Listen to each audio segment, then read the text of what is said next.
Cari amiche e cari amici, ben ritrovati. Quattro passi, la trasmissione che vi porta alla scoperta delle bellezze del territorio vittoriese. Do il benvenuto, il ben trovato ancora una volta qui a Silvia Bevilacqua, qui nei nostri studi della Tenda TV, che oltre ad essere protagonista dei documentari che vi stiamo proponendo in questo ciclo di trasmissioni, ci aiuta anche a entrare un po' nel contesto e quindi ci dà una sorta di anticipazione, di anteprima di quello che vedremo tra pochi minuti. Silvia, dove ci porterai oggi?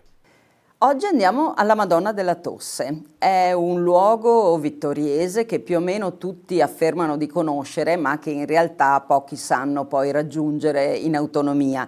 Siamo nel contesto intorno alla Pieve di Sant'Andrea, in un luogo di pace e di serenità immerso nel verde. Questa chiesetta, che nella forma attuale risale al 1924, un'oasi di pace che paradossalmente si trova a pochi passi dall'uscita sud del traforo di Sant'Augusta, quindi sembra impossibile avere questo spazio davvero di serenità e di silenzio a ridosso di un punto stradale così importante per la città.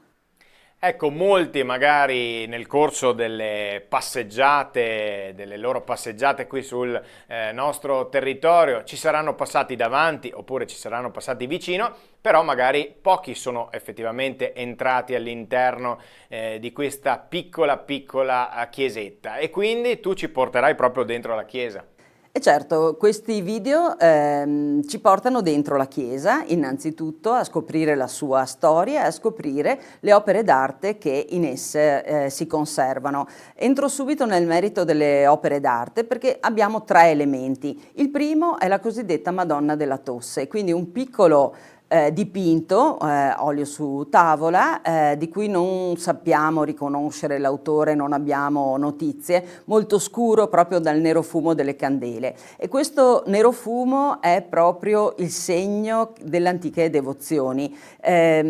Quante mamme hanno acceso una candela davanti a questa immagine dopo aver benedetto con l'olio di una lampada lì presente, dopo aver benedetto, diciamo, fatto una croce sulla gola dei propri bambini. Le affezioni delle vie respiratorie, la pertosse, che però noi abbiamo sempre chiamato la tos cattiva o la tos pagana, no? Proprio a dare l'idea di qualcosa di davvero sinistro, erano dei problemi che fino a non pochi decenni fa avevano anche questa particolare taumaturgia qui in questo luogo. La seconda opera d'arte è una bellissima opera di Luigi Cima che ci racconta della Madonna della Neve, perché in realtà la titolazione della chiesa vera è alla Madonna della Neve che ricorda il miracolo della nevicata d'agosto, del 5 di agosto sul Colle Esquilino, dove poi insomma è stata fondata la chiesa di Santa Maria Maggiore a Roma. Noi la conosciamo adesso anche perché è il luogo scelto da Papa Francesco per la propria sepoltura. Il terzo elemento sono due pannelli contemporanei, fatti 2 anni fa, da Anna Maria Trevisan, che raccontano della devozione, di quella devozione che fino agli anni 40 c'era in questa chiesa. È molto importante questo perché in un progetto di riqualificazione, di pulizia, di sistemazione del tetto, si è pensato anche di introdurre un'opera di arte del nostro tempo, di arte contemporanea, di una pittrice vicentina ma molto presente nel nostro territorio, perché in fondo quello che manca a volte è proprio nell'arte sacra l'agire con opere del nostro tempo. È giusto restaurare, ma è anche giusto lasciare un segno contemporaneo. Certamente, quindi questo quello che vi racconteremo tra poco, ma l'abbiamo fatto anche nelle scorse puntate. A noi piace vedere quello che c'è attorno, quindi in che contesto si inserisce in questo caso la chiesetta della Madonna della Tosse. Quindi dopo andremo a vedere anche altri luoghi a noi molto familiari, soprattutto mi rivolgo ai telespettatori di Vittorio Veneto, ma magari altri luoghi altrettanto interessanti per chi ci guarda da fuori. Certo, sono partita parlando del contesto, no? Del contesto ambientale di questo luogo, ma abbiamo fatto così, come dire, allargato lo sguardo, segnalando, facendo dei video per ognuno dei segni del sacro che da qui si vedono. Innanzitutto ovviamente il santuario di Sant'Augusta e poi anche la Madonna della Salute, che sono accomunati, questi due siti molto frequentati del nostro territorio, che hanno antichissime devozioni ma ancora vive, dal fatto che entrambi sono stati trasformati, diciamo, in occasione della peste del 1630, la peste manzoniana, quando Venezia fa un voto importante e promette e realizzerà la chiesa della Madonna della Salute, chiede a tutte le città a lei sottomessa, quindi anche a Ceneda e a Serravalle, di fare dei voti, di fare di prendersi degli impegni in questo senso, e Serravalle sceglierà di ricostruire di fatto il santuario di Sant'Augusta e di creare la salita, mentre Ceneda sistemerà l'antico romitorio dedicato a San Colombano per farne proprio la Madonna della Salute. E in più abbiamo valorizzato anche una chiesetta sconosciuta spesso, che è la chiesa dedicata a San Mamante, che si trova in cima, potremmo dire, all'anfiteatro di Rindola, a metà tra la cima del Pizzocche e la zona di Sant'Andrea, dove si venera questo santo africano molto antico, una piccola chiesetta immersa in un contesto straordinario. L'ultima tappa che vi cito, ma in realtà è la prima che troverete nei video, è ovviamente anche la Pieve di Sant'Andrea, e lì non c'è una narrazione completa della chiesa di Sant'Andrea, ma siamo andati ad individuare quali sono i santi taumaturghi, quindi che si sommano, no, alla Madonna della Tosse, presenti raffigurati in opere pittoriche nella Pieve di Sant'Andrea, proprio per comporre questo sorta di pantheon di santi taumaturghi che erano davvero importanti nel nostro passato. Ecco, quindi tanta carne al fuoco, come avete avuto modo di sentire e come vedremo tra pochissimo. Anche in questo caso, grazie a chi è stato possibile realizzare questi video. Ecco, squadra che vince non si cambia, e quindi l'architetto Susanna Maset, che ha curato per la parrocchia di Sant'Andrea tutto il progetto PNRR, e che sappiamo sono cose molto complesse, Emanuele Aruggio, che ha curato il restauro di alcune parti che ne necessitavano e poi della pala d'altare.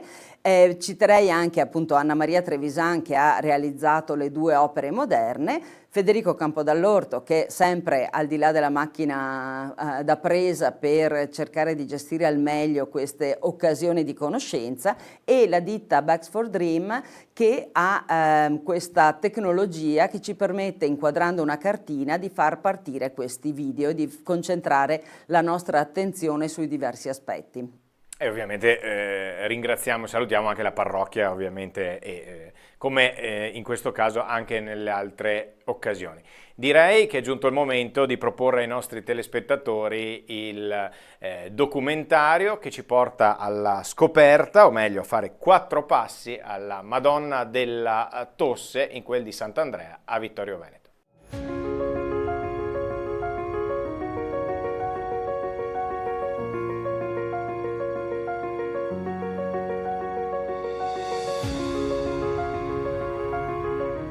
Siamo a Rindola Bassa, a pochi passi dalla Pieve di Sant'Andrea, in un pregevole contesto naturalistico. Una lapide all'esterno della Pieve di Sant'Andrea ricorda il pievano Don Biagio Pever. A lui dobbiamo la valorizzazione della chiesetta della Madonna della Neve. L'epoca in cui venne eretto un primo segno del sacro in questo luogo non è nota, e non sappiamo nemmeno se la devozione più antica fosse alla Madonna della Neve. Ricordiamo che questa dedicazione si lega alla fondazione della Basilica Romana di Santa Maria Maggiore.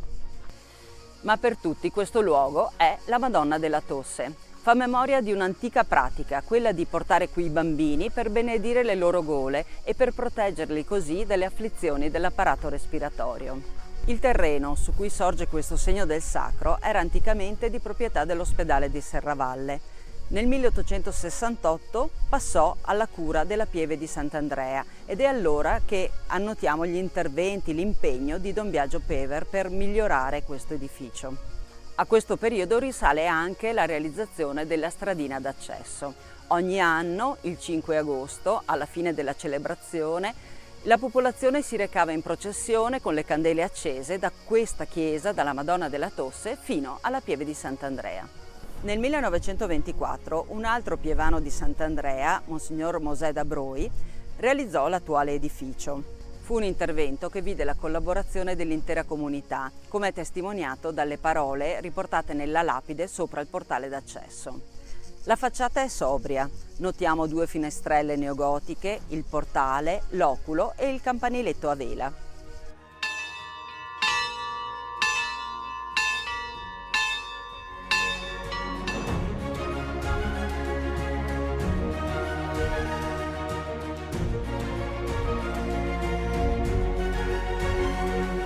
All'interno ammiriamo l'immagine taumaturgica, la pala d'altare di Luigi Cima con la Madonna della Neve e 2 recenti opere di Anna Maria Trevisan. Tra il 2014 e il 2024 si sono susseguiti 2 interventi di restauro.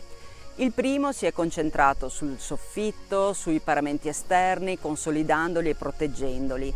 Grande cura è stata posta per ripristinare l'altare maggiore e la pala di Luigi Cima. L'intervento successivo si è concentrato sul tetto, sulle finiture esterne, soprattutto sul portale in pietra e sul ripristino e valorizzazione degli ex voto. Ma è l'intero contesto che ancora profuma di antichità ad essere stato recuperato. Una sosta alla Madonna della Tosse, sia per devozione o per un semplice momento di riposo, deve essere per tutti un attimo di serenità.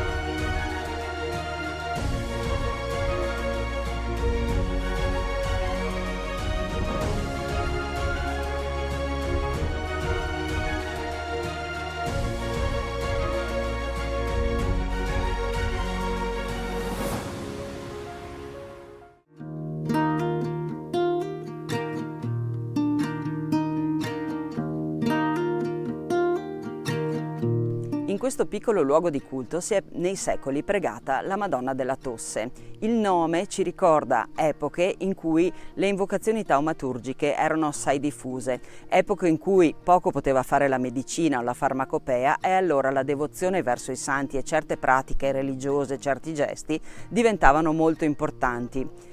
In particolare qui si invocava la Madonna della Tosse per proteggere i bambini soprattutto dalle afflizioni dell'apparato respiratorio. Pericolosa e contagiosa era in particolare la pertosse, che veniva chiamata toscativa o tos pagana, proprio per ricordarne la pericolosità e che oggi è stata debellata. Nel corso dell'Ottocento, ma ancora nella prima metà del Novecento, le mamme e le nonne portavano i bambini presso la Madonna della Tosse. Arrivate qui, intingevano il dito nell'olio della lampada posta davanti all'immagine taumaturgica e con quell'olio facevano il segno della croce sulla gola dei bambini, affinché la Madonna li preservasse o li guarisse dalle afflizioni proprio dell'apparato respiratorio. Poi non sarebbero mancate piccole però sincere offerte, segni di devozione per l'aiuto ricevuto. Entrando in chiesa notiamo un dipinto molto scuro che però è valorizzato da un contesto luminoso dato dalla presenza di un fondo a mosaico in cui notiamo l'iscrizione Regina Pacis ora pro nobis. È questa l'immagine della Madonna della Tosse, una tavoletta dipinta ad olio che misura 30 x 36 cm.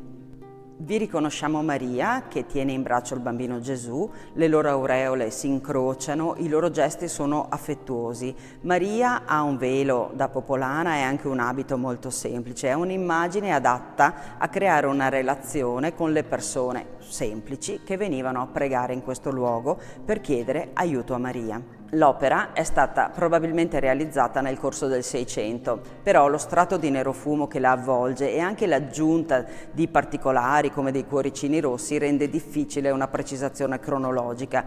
Questo nerofumo è anche il segno della grande devozione di cui questa immagine è stata oggetto nel corso dei secoli. Non abbiamo però documentazione sull'artista, si tratta certamente di un artista locale di cui si sono perse le tracce.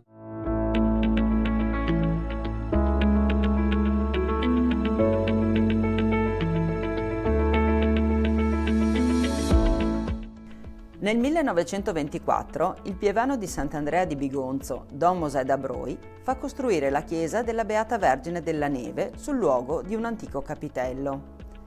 Serve una bella pala per l'altare, un dipinto che celebri la titolare di questo venerato edificio sacro.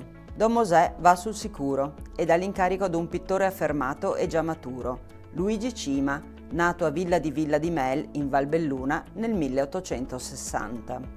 Dopo essersi formato a Venezia e aver vissuto a lungo in quella città, da più di 20 anni è tornato a Villa di Villa. Non ha perso però la sua verve creativa. Dipinge alacremente soggetti sacri per tante chiese, anche nel Trevigiano, ma nel contempo celebra con opere monumentali la sacralità del quotidiano, i paesaggi montani, il dignitoso lavoro dei contadini, lo scorrere delle ore e delle stagioni, con le loro variazioni luministiche e lo sfaldarsi delle tinte, con composizioni che si fanno canto. Il soggetto da realizzare nella chiesetta campestre di Vittorio Veneto evoca un titolo molto antico legato a Maria. La tradizione vuole che a Roma, ai tempi di Papa Liberio, tra il 352 e il 366, ci fosse un patrizio romano di nome Giovanni. Insieme alla moglie desiderava destinare le proprie ricchezze alla costruzione di una chiesa dedicata alla Vergine. Nella notte tra il 4 e il 5 agosto ai due coniugi e al pontefice capitò di fare lo stesso sogno. Maria apparve sul Colle Esquilino promettendo un segno per la collocazione del nuovo edificio sacro. Il giorno seguente i tre, recatisi sull'altura cittadina, la trovarono ricoperta di neve e lì costruirono. Su quella prima chiesa sorgerà un secolo più tardi la Basilica di Santa Maria Maggiore. Il dipinto di Luigi Cima offre una fresca interpretazione di questo miracolo.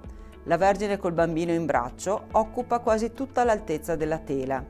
Fluttua in un cielo dai colori rosati di un'alba promettente. La brezza le gonfia il mantello. Figure angeliche accompagnano l'apparizione. Il segno miracoloso è già palese. In lontananza qualcuno contempla la distesa di neve che si scorge anche su un pioppo in primo piano, come se, con grande naturalezza, potessimo toccare con mano quella manifestazione divina. 2 anni prima, nel 1922, il Cima aveva dipinto un'opera straordinaria intitolata Ritorno dai campi. Vi compare una contadina con il figlioletto sulle spalle, mentre percorre una stradina di campagna immersa nel verde. A quella donna semplice e affaticata dal duro lavoro, l'artista aveva impresso una tale bellezza e una dignità da farla sembrare una Madonna. Se non fosse per gli angeli e per la postura di Maria e del piccolo, anche qui si potrebbe pensare ad una scena reale ambientata nella sua Villa di Villa. Maria è una donna concreta, così vicina da poterla quasi toccare, immortalata insieme a suo figlio entro un paesaggio montano.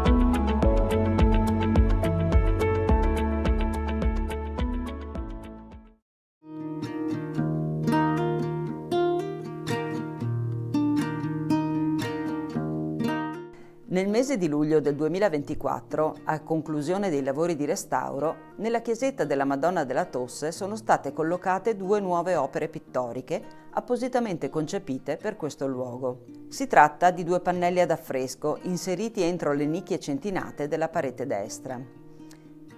Il contesto agreste su cui sorge l'edificio sacro, l'essenzialità spaziale e cromatica degli interni, l'atmosfera intima e raccolta ne hanno suggerito i caratteri.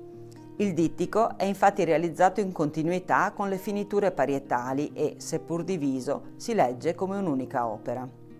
Raffigura un gruppo di popolane raccolte in preghiera con i loro figlioletti nei pressi della chiesetta. Stanno per affidare la salute dei piccoli alla Madonna. Le ristorano le alberature del sagrato, mentre fasci di luce scendono dal cielo, una promessa di cura e di protezione. La chiesa è titolata alla Beata Vergine della Neve, ma per tutti è la Madonna della Tosse. Qui si praticava la benedizione della gola ai bambini per proteggerli dalle afflizioni dell'apparato respiratorio. L'artista stessa ci dice che in queste immagini si coglie la tenerezza di tanti momenti di apprensione materna nei confronti del bambino ammalato, per il quale si chiede la guarigione. Sono gesti dettati da quel senso di religiosità popolare, di devozione semplice ma autentica che suscita empatia. Le figure evocano gli anni 40 del Novecento, un passato non così remoto, quando l'affidamento quotidiano alla Madonna si manifestava attraverso la preghiera personale, quella comunitaria e le processioni. Tocchi veloci e sicuri di terra di siena bruciata, stesi a pennellessa, fanno sembrare i dipinti una sinopia, dando un'idea di purezza al colore e di essenzialità alla narrazione. Ecco la pittura di Anna Maria Trevisan, pittrice di Colonia Veneta, che ha studiato a Venezia con gli spazialisti Edmondo Bacci, Armando Pizzinato e Gino Morandis. Capace ritrattista, ha lavorato per il cinema e la scenografia. Dal 1996 si occupa di arte sacra con importanti risultati. Si pensi soltanto al suo intervento nel 2010 presso la Basilica di Santa Maria degli Angeli e dei Martiri in Roma, dove ha realizzato i Misteri della Luce. Nella diocesi di Vittorio Veneto sono presenti sue opere su tela o ad affresco nelle chiese di Sant'Antonio Tortal, San Fior, Farra di Soligo, Lago di Rivinelago e Oderzo. Il dittico della Madonna della Tosse esprime al meglio la sua poetica. Anna Maria Trevisan privilegia il messaggio essenziale piuttosto che la narrazione, l'atteggiamento dei personaggi e il loro mondo interiore piuttosto che il contesto. La sua è una pittura che opera per sottrazione, rinuncia alla descrizione, ricercando piuttosto la verità del momento rappresentato.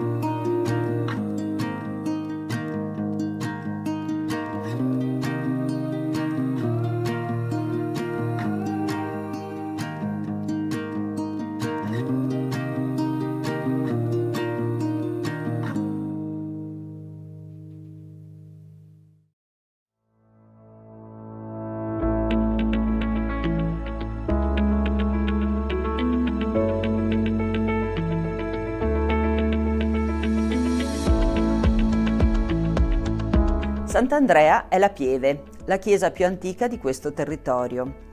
Qui si veniva battezzati e si ricevevano gli altri sacramenti che un tempo davvero scandivano la vita degli uomini. L'attuale edificio risale alla fine del 400, ma esiste la lapide che documenta la solenne consacrazione di quello precedente, nel 1303. Importanti tracce archeologiche ci attestano inoltre l'esistenza di antichissimi luoghi di culto in quest'area denominata Bigonzo. È un toponimo insolito, forse derivato da un nome o sottolineatura dell'ampia area prativa, simile ad un contenitore basso e capiente, chiamata Bigoncia. L'ipotesi storicamente più accreditata suggerisce che la parola sia la contrazione di Viarum bis Iunzio, congiunzione di due strade che qui si riunivano per superare la stretta di Serravalle. La lunga storia di questa chiesa è testimoniata anche dalla ricchezza decorativa del suo interno, che conserva importanti opere lignee come un crocifisso di metà 300, un dossale del 400 e un ciborio del 500, completato dal tocco di Tiziano Vecellio. Il fonte battesimale è alto medievale e altri manufatti lapidei sono databili tra 400 e 600. Ma ciò che caratterizza la Pieve di Sant'Andrea sono i tanti affreschi che campiscono le pareti dell'aula. Fanno memoria degli altari realizzati tra tardo 400 e primo 600 e ci svelano un repertorio delle antiche devozioni diffuse sul territorio. Alcune sono davvero insolite, ad esempio quella per Santa Brigida di Svezia, che ricorre ben 2 volte, o a San Giobbe, personaggio biblico ritenuto protettore del baco da seta e dei lavoratori del settore. Particolarmente ampio è il repertorio dei santi taumaturghi. I più noti, San Rocco e San Sebastiano, presenti in opere di epoche diverse, ci sottolineano quanto la peste fosse endemica e spaventosa. A Sant'Antonio Abate si lega alla protezione degli animali, la cui sopravvivenza era determinante per l'economia delle famiglie. Il suo principale attributo è il maiale, il cui grasso veniva un tempo impiegato come lenitivo per i dolori procurati dall'herpes zoster, detto appunto fuoco di Sant'Antonio. Ecco San Lazzaro Mendicante, protettore dalla lebbra, oppure San Bernardino da Siena, che veniva invocato per le malattie della bocca. Queste devozioni taumaturgiche testimoniano quanto la mancanza di medicina e farmacopea portasse gli uomini ad affidarsi con fede sincera ai santi che nella loro storia avevano affrontato sofferenze simili alle loro. A queste si aggiungono le devozioni per il titolare Sant'Andrea o rivolte a santi molto popolari come Caterina d'Alessandria, Giovanni Evangelista, Girolamo e Michele Arcangelo. Quest'ultimo rivestiva un ruolo del tutto speciale. Se era una pratica diffusa affidarsi ai santi guaritori in caso di malattia, era altrettanto importante garantirsi una buona morte rivolgendosi proprio a lui, a Michele Arcangelo.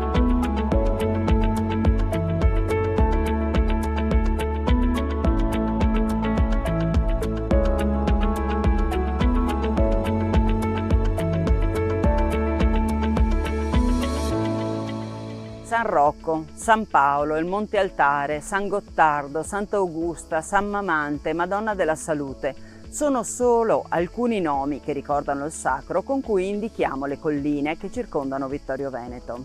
Ad esempio, la costa di Fregona è per tutti la costa della Madonna della Salute. Qui è attestato un luogo di culto a partire dal 1224. Si trattava probabilmente di un capitello dedicato a San Colombano, un monaco irlandese, ma qui intorno si stabilì un eremita e una piccola comunità.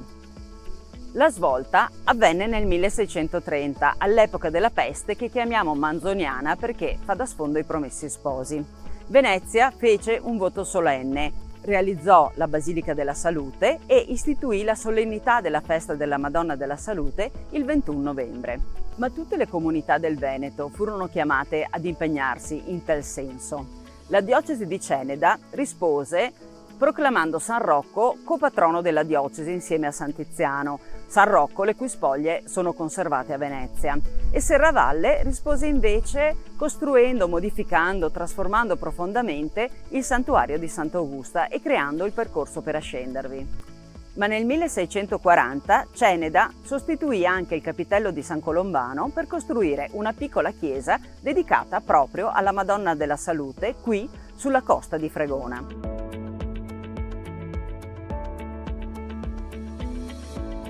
L'attuale edificio venne costruito nel 1829. È una struttura semplice, timpanata, suddivisa in facciata da 4 paraste che individuano lo spazio per il portale e per 2 nicchie dove sono state collocate 2 statue, quella di Sant'Augusta e quella di San Tiziano, i 2 santi che rappresentano le devozioni di Serravalle e di Ceneda.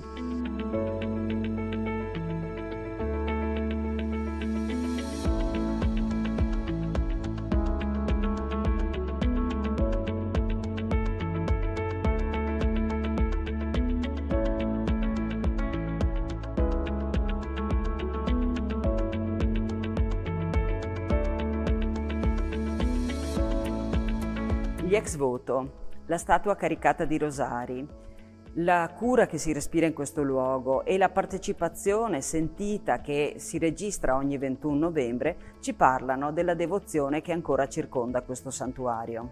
L'attuale pala dell'altare maggiore raffigura la Madonna col Bambino e Gloria tra i santi Colombano e Lucia. È opera del pittore Enzo Alberton del 2004 e sostituisce l'opera più antica del 1630 che è stata però rubata nel 1986. Ce ne resta solo un frammento. I dipinti del soffitto dell'aula e del presbiterio sono opera di Vittorio Casagrande.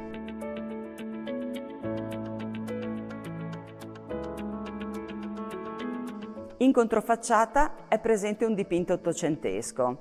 Vi sono raffigurati 2 committenti, Don Giovanni Palatini e Giovanni Zanon. Furono gli artefici della costruzione ottocentesca del santuario.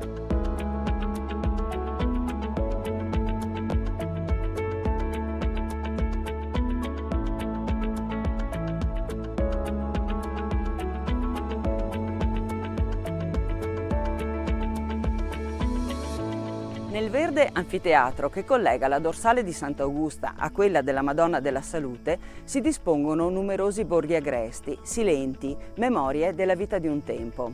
Vinera, Borghel, Case Pesaro, Rindola, Case Sassi, Spadigà, Case Meril, Boccafaè, Piadera, toponimi che parlano di luoghi pianeggianti o ripidi, di viticoltura e di antiche famiglie.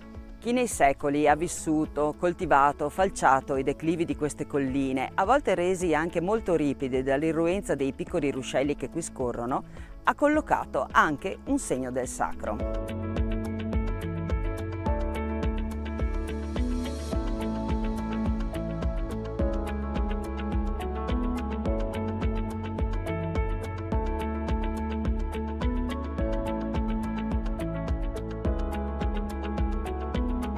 Seguendo la linea dei piloni realizzati per trasportare il calcare dalla sommità del Pizzoc alla piazza di Sant'Andrea, incontriamo la piccola chiesa di San Mamante immersa in un boschetto. Sulla facciata, al di sopra del portale, troviamo una lapide. A San Mamante, insigne pastore e martire, patrono delle nutrici e dell'ecologia, l'antica pieve di Sant'Andrea, rinnovando, dedica. La fondazione di una primitiva chiesetta in questo luogo si perde nella notte dei tempi.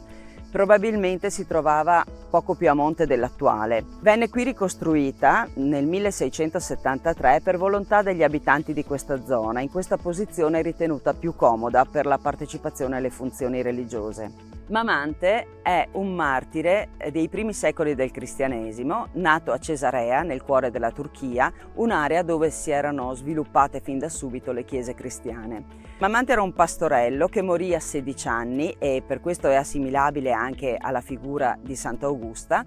Il suo culto taumaturgico è diffuso soprattutto nella Chiesa d'Oriente, ma anche in Italia ha una sua devozione, soprattutto in Veneto e in Toscana. Questa però è l'unica chiesetta della diocesi di Vittorio Veneto dedicata a questo santo. Ricordiamo però che al di là del Visentin, a Caleipo, quindi in diocesi di Belluno, ne esiste un'altra. Mamante leggeva il Vangelo agli animali, anche quelli selvatici e quelli feroci uscivano dal bosco per ascoltarlo. Ecco perché è ritenuto protettore degli animali e in generale protettore del creato. Con il latte poi di questi animali creava il formaggio e lo portava ai carcerati. Ecco perché questa presenza del latte lo rende particolarmente legato alle nutrici.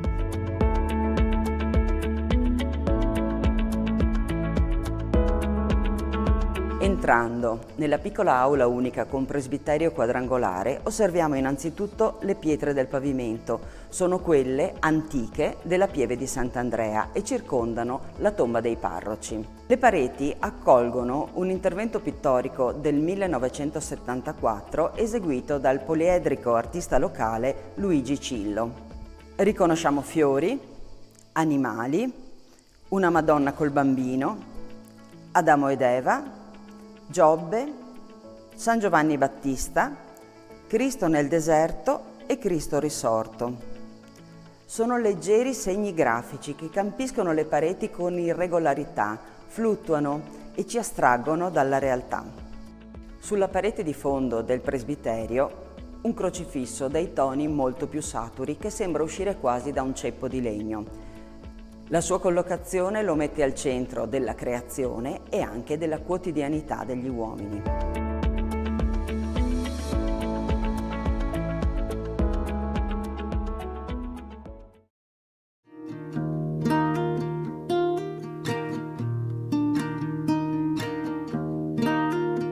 Ciò che oggi conosciamo come il santuario di Sant'Augusta è l'esito di un lungo percorso che attraversa la storia europea e quella locale, mettendo addirittura in continuità storia militare e fede.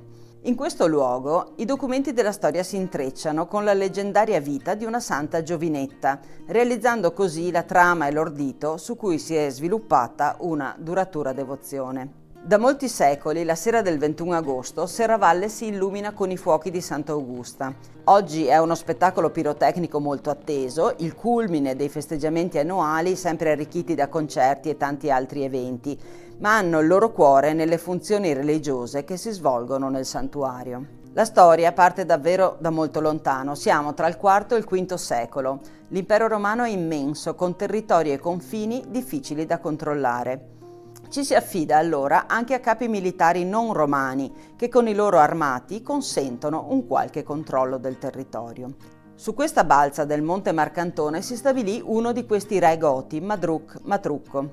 Augusta è sua figlia e vive nella fortificazione che qui sorgeva e di cui ancora si individuano delle strutture.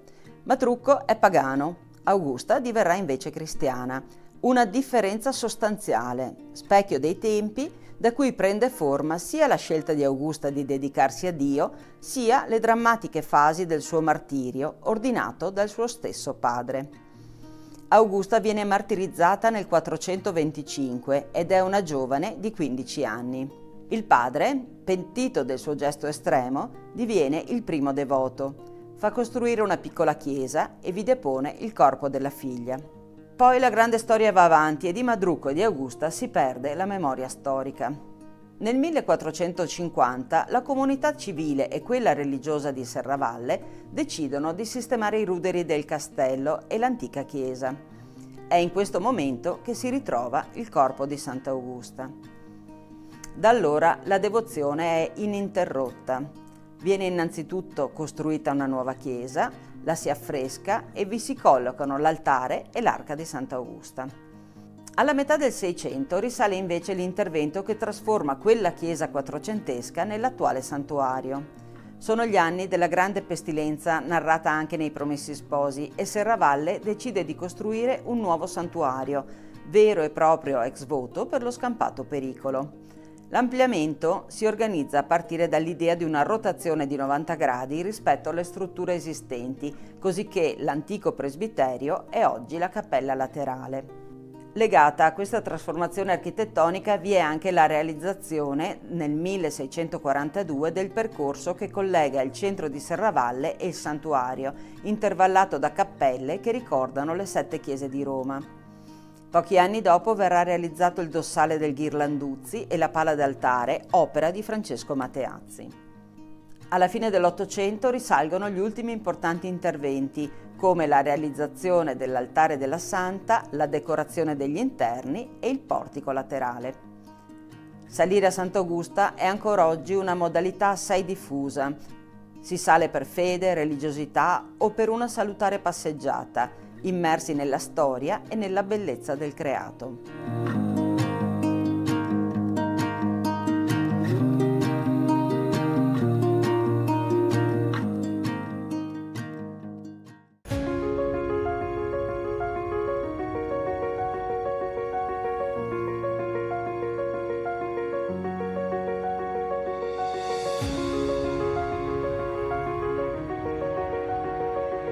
Serravalle è una città del mondo.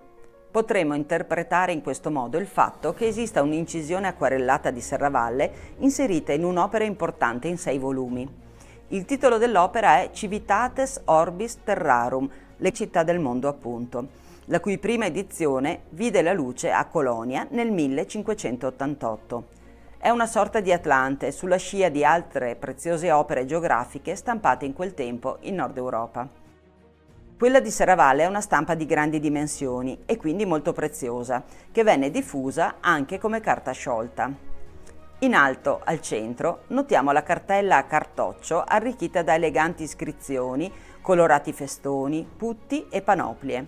Precisa dove si trovi Serravalle e soprattutto il committente dell'opera. Si tratta di Minuccio Minucci, nobile serravallese legato apostolico in Germania, dapprima al seguito del vescovo di Trento Ludovico Madruzzo e poi su incarico di Papa Gregorio XIII. Lo stemma è privo delle insegne vescovili, perché Minuccio sarà nominato arcivescovo di Zara nel 1596. Questa stampa risale a circa 10 anni prima. Gli autori dei 6 volumi sono 2, Georg Braun, un chierico di Colonia, e Franz Hogenberg, un incisore di Monaco di Baviera stabilitosi in Belgio. Ma il disegno di Serravalle è probabilmente opera del Pozzoserrato, pittore nato ad Anversa e attivo nei nostri territori negli ultimi 2 decenni del Cinquecento. Le figure in basso a destra, un'aggiunta del Braun, rappresentano dei mercanti, indicano così la vocazione commerciale di Serravalle. Scopriamo gli oggetti delle loro trattative, otri gonfi di vino, sacchi di granaglie e le famose lame per le spade. La descrizione della città è davvero realistica e minuziosa. Vediamo le mura, i 3 borghi, superiore, inferiore e Calcada, i monasteri di Santa Giustina, San Giovanni Battista, poi Sant'Augusta, il Castrum e la chiesa di Serravalle. le attuali vie Martiri della Libertà, già allora caratterizzata dai portici, e Piazza Flaminio, l'unica lastricata perché adatta al commercio. Ma il dettaglio è tale che possiamo individuare i giardini all'italiana sul retro di palazzi o monasteri, come quello di San Girolamo, distinguendogli dagli spazi prativi e dai regolari frutteti che allora erano culture assai presenti. Ecco la pieve di Sant'Andrea nel suo originario contesto e poco lontano un'area agricola con case isolate e piccoli borghi. È Rindola Bassa e oggi qui c'è la Madonna della Tosse. Dopo più di 400 anni da questa immagine di Serravalle, il contesto campestre si è qui miracolosamente conservato.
A Milano è stato celebrato il 107° anniversario della nascita dell'Associazione Nazionale Alpini, una realtà viva con oltre 4.300 gruppi protagonisti nei territori italiani e all'estero. Dal Sacrario dell'Eiten alla colonna Mozza, il pellegrinaggio in Ortigara anche quest'anno ha rinnovato il ricordo nei luoghi della Grande Guerra, rivive la storia dei caduti.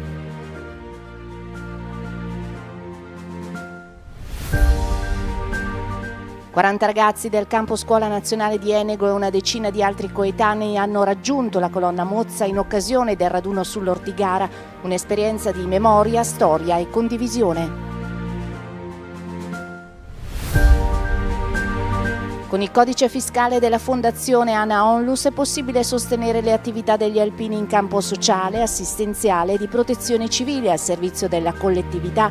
Basta una firma, nessun costo aggiuntivo per il contribuente. È stata festeggiata solennemente l'8 luglio a Milano, proprio nel giorno e nel luogo in cui è nata l'Associazione Nazionale Alpini.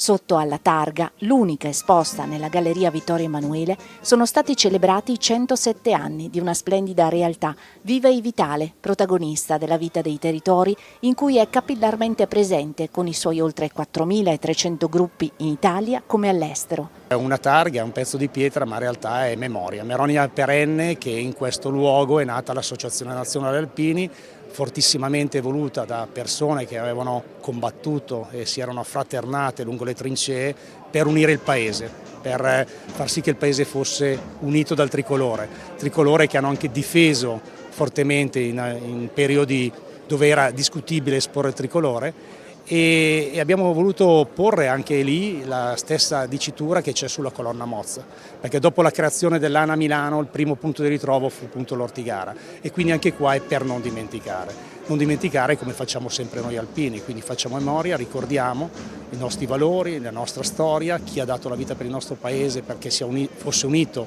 e perché fosse anche libero e poi facciamo del bene agli altri, quindi ridiamo alla comunità tutto quello che è la nostra forza e quant'altro, fin tanto che riusciremo a farlo. A dispetto dello scorrere degli anni, l'ANA ha mantenuto intatti tutti i suoi valori e tutti i suoi obiettivi. Quello che a me piace sempre ripetere appunto è mantenere fede a quelli che sono gli impegni statutari all'articolo 2 che parla certamente di memoria, di ricordo, soprattutto dei nostri caduti, ma parla anche di attenzione all'ambiente, soprattutto quello montano e anche e soprattutto parla di solidarietà sia al nostro interno sia soprattutto verso chi ha bisogno e nelle emergenze gli alpini, e io credo che l'abbiamo visto non solo nelle emergenze, voglio ricordarlo quest'anno anche nelle Olimpiadi e Paralimpiadi, abbiamo risposto presenti, abbiamo dato una mano, abbiamo fatto in modo che la nostra Italia, la nostra gente possa guardare con orgoglio anche queste attività.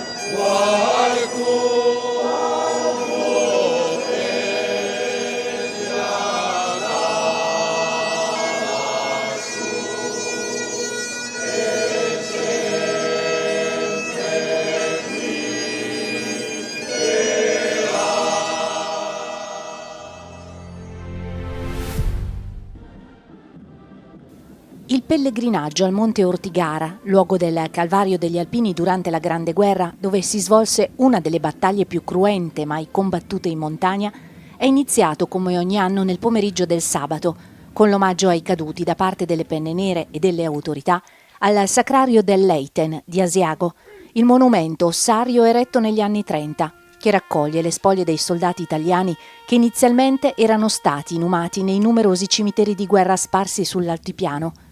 Domenica gli alpini sono invece saliti in pellegrinaggio alla colonna Mozza, a quota 2105 metri, per la messa e la deposizione della corona in omaggio ai caduti, lì dove i reduci della Prima Guerra Mondiale, fondatori dell'ANA, decisero di radunarsi. Per la prima volta la memoria è tornata a vivere. Per noi quello che è scritto su quella colonna è un comandamento che i Veici ci hanno lasciato nel 1920 col loro primo raduno, per non dimenticare. E noi siamo stati qui per non dimenticare, per essere capaci ancora una volta di trasmettere questi valori fondamentali che sono quelli della condivisione, quelli della solidarietà, quelli del ricordo e della memoria, che sono fatti anche per trasmetterli ai nostri giovani, ai giovani che hanno bisogno oggi più che mai soprattutto in questa situazione, in questo momento dove l'individualismo, dove il rapporto più che tra gli altri è tra uno e il telefonino, sono fondamentali. Oggi più che mai, ripeto, bisogna non dimenticare, bisogna ricordare, bisogna essere grati a coloro che hanno sacrificato tanti la loro vita perché più bello fosse il nostro vivere. 1920, prima adunata nazionale degli alpini sull'Ortigara, inaugurazione della colonna Mozza, nel significato dei caduti di tutti gli alpini e anche non alpini che hanno perso la vita nelle battaglie soprattutto di giugno del 1917. Grande significato a ricordare, proprio come sta scritto sulla colonna Mozza, per non dimenticare coloro che hanno sacrificato ciò che di più caro avevano, di più grande, di più immenso che avevano, se si può dire più immenso, la propria vita. Ad organizzare la cerimonia quest'anno è stata la sezione di Marostica, secondo una rotazione ormai consolidata, con Verona e Asiago. Dopo tanti anni è ancora una manifestazione molto sentita. La prima, ricordiamo, è stata fatta nel 1920, quindi sono veramente tanti anni che siamo qui ed è bello vedere tutta questa gente, tutti questi alpini, tutti questi fedeli che comunque vengono a trovare l'Ortigara, che è rimasta nei cuori di tutti quanti.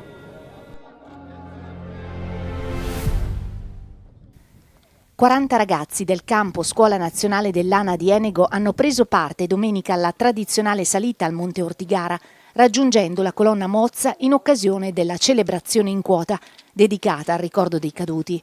La presenza dei ragazzi ha rappresentato uno dei momenti più significativi della giornata, testimoniando il valore educativo del campo scuola, che attraverso esperienze sul territorio promuove la conoscenza della storia, il rispetto della memoria, i valori della solidarietà, del servizio e dell'amore per la montagna. L'idea di portare i ragazzi dei campi scuola qua su un punto storico degli alpini è da un po' che ce l'abbiamo. Purtroppo lo scorso anno abbiamo avuto difficoltà per il tempo, ma quest'anno eravamo veramente molto decisi e i ragazzi hanno accolto questo invito a salire qua su veramente alla grande. Si sono impegnati in questa settimana in allenamenti per poter essere pronti a salire in questa vetta. Hanno ascoltato la storia da parte di Giampaolo Marchetti, che è venuto là da noi ieri a spiegargli cos'è l'Ortigara, in modo che nel momento che sono qua su, nel momento della salita, vedano le montagne, ma non le vedano solo come una passeggiata, ma le vedano col valore storico che rappresenta questo luogo per tutti gli alpini. Raggiungere la colonna Mozza, monumento simbolo del sacrificio degli alpini e di tutti i soldati caduti sull'Ortigara, ha consentito ai giovani di vivere un'esperienza che va oltre l'escursione, un percorso di riflessione e consapevolezza nel segno della memoria e della pace. Ho conosciuto gli alpini fin da quando ero piccola perché nella mia famiglia ci sono degli alpini e venire qua su oggi è stata un'emozione indescrivibile, soprattutto perché è molto bello poter ricordare la nostra storia e mandare avanti la memoria.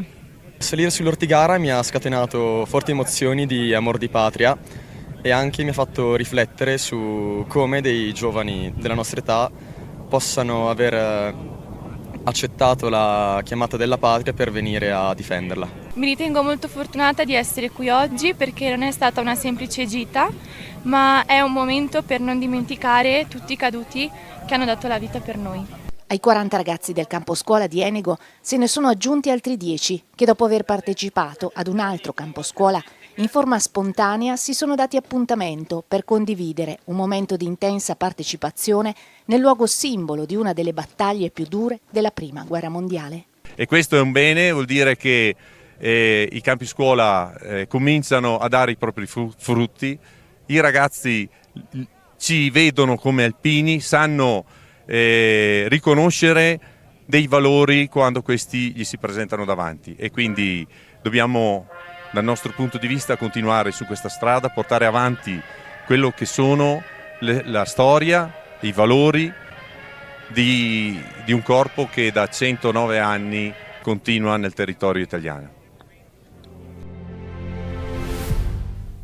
È tempo di dichiarazione dei redditi, il che significa tempo di 5 per 1000, in un momento in cui ogni piccolo contributo può aiutare a sostenere le iniziative di diverse associazioni. È caso di ricordare che tra queste esiste anche l'Associazione Nazionale Alpini.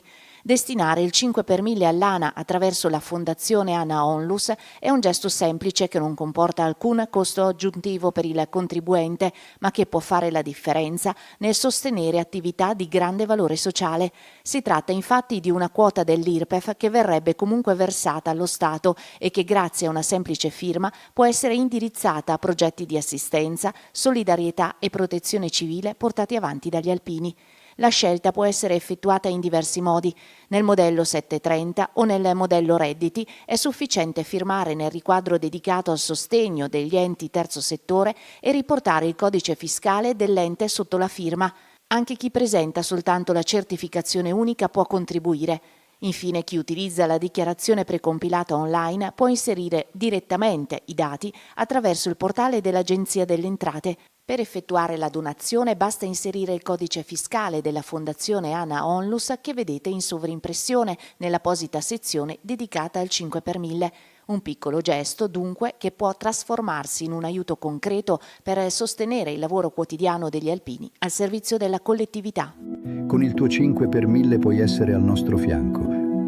Dona il 5 per 1000 all'Associazione Nazionale Alpini. Sempre avanti, insieme.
Buonasera a tutti e ben ritrovati nella nostra rubrica Chiese missionarie, Igrejas em Missão. È un po' di tempo che non ci ritroviamo perché la nostra ultima puntata è stata alla fine dell'anno, ma abbiamo avuto tutto un tempo di preparativi pasquali, esperienze varie che sono avvenute e ci hanno portato oggi a riprendere il contatto con i nostri fratelli della diocesi di Livramento e quindi facciamo subito il nostro saluto, portiamo il nostro saluto a Don Paolo e anche, come vedete, insieme a lui quest'oggi c'è anche Sua Eccellenza Monsignor Corrado. Allora, come state? Benvenuti, come state? Bene, grazie. Bene, Sua Tutto Eccellenza. bene, grazie. Ecco Paolo, molto bene. Siete belli, bellissimi. Com'è lì il tempo? Dai, cominciamo dalle cose semplici, poi andiamo nelle cose più strutturate. Arrivando l'inverno, che comunque è sempre bello caldo, anche l'inverno, non ci lamentiamo. La nostra città incomincia i festeggiamenti per il mese di giugno, festeggiamenti grandi per la festa di San João, è un tempo di festa per la città, molto bello, molto bello. E anche un po' di confusione perché le strade chiuse, aprono così. Però stiamo bene, contenti. Si vede, avete proprio due volti solari, questo è molto bello, tutti e due, che bello. Siamo contenti di ritrovarvi. Allora, oggi nel nostro quarto appuntamento abbiamo un po' scelto insieme di condividere le nostre esperienze reciproche di chiese sorelle sul tempo di Pasqua che è appena trascorso, un po' fare un bilancio su come è andata e raccontarci com'è stata questa esperienza. E quindi aprirei subito un po' una conversazione con Sua Eccellenza, Monsignor Corrado, se ci racconta come la diocesi di Livramento ha vissuto la Pasqua, i preparativi, quindi il tempo di Quaresima, la Pasqua e poi il tempo dopo il momento della Pasqua, quindi quello che è stato vissuto fino ad ora. Beh, il tempo di Quaresima e conseguenza anche la Pasqua è, con mia positiva sorpresa, è un tempo molto, molto sentito, molto sentito. Nella diocesi fondamentalmente ci sono alcune iniziative che riguardano l'intera comunità diocesana. Quella più significativa durante la Quaresima è la campagna di fraternità. È un'iniziativa che riguarda tutto il Brasile, ma che poi viene tradotta concretamente nelle singole diocesi. Il tema, perché ogni anno ha un tema particolare, che è un tema che riguarda la situazione sociale del Brasile, che impegna tutte le diocesi a riflettere e anche a agire in riferimento a questa situazione. Il tema di quest'anno, che è scritto in questo libretto che è stato diffuso in tutto è Fraternità e alloggio. Moradia significa alloggio e riguarda l'annoso e grave problema dell'abitazione, che a dire il vero nella nostra parrocchia non è così disastroso, ma in altri luoghi del Brasile, pensiamo alle famose favelas che sono le periferie delle grandi città, a cominciare da San Paolo, ma venendo anche a Salvador, che è la capitale dello Stato in cui ci troviamo, costituiscono una piaga veramente grave. Nella nostra parrocchia abbiamo vissuto anche noi questo impegno della carta della campagna di fraternità, sensibilizzandolo nelle varie celebrazioni eucaristiche o di formazione della catechesi. Quindi è stato un impegno costante nella Quaresima in tutti i momenti celebrativi e formativi. Questo è stato un'iniziativa che ha caratterizzato tutto il periodo di Quaresima. Contemporaneamente nella diocesi un altro momento forte è stato la celebrazione della Messa del Crisma, che qui a Livramento non viene celebrata il Giovedì Santo, ma anticipatamente in una delle parrocchie della diocesi, e anche quest'anno è stato così. Tutti i sacerdoti, naturalmente accompagnando il vescovo, si sono recati in questa parrocchia con un grande afflusso di gente e di persone da tutta la diocesi che ha partecipato solennemente a questa Santa Messa del Crisma, che ho capito essere un appuntamento diocesano particolarmente sentito, vissuto in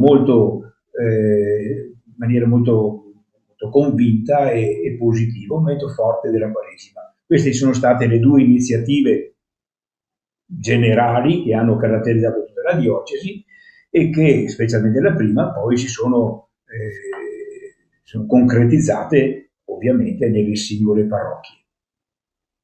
È molto interessante questa idea di collegare a un tema sociale, no? La Quaresima, questo è molto interessante. E d'altronde anche nella nostra diocesi noi viviamo quella che si chiama la Quaresima di fraternità, che però, come dire, è più legata alla dimensione dell'animazione missionaria, però fa riferimento anche qui alla possibilità di venire incontro a delle fatiche inerenti o legate a chiese che sono più in difficoltà, per cui noi l'associamo in genere a dei progetti di solidarietà abbastanza strutturati e quindi finalizzati proprio a sollevare situazioni di fatica.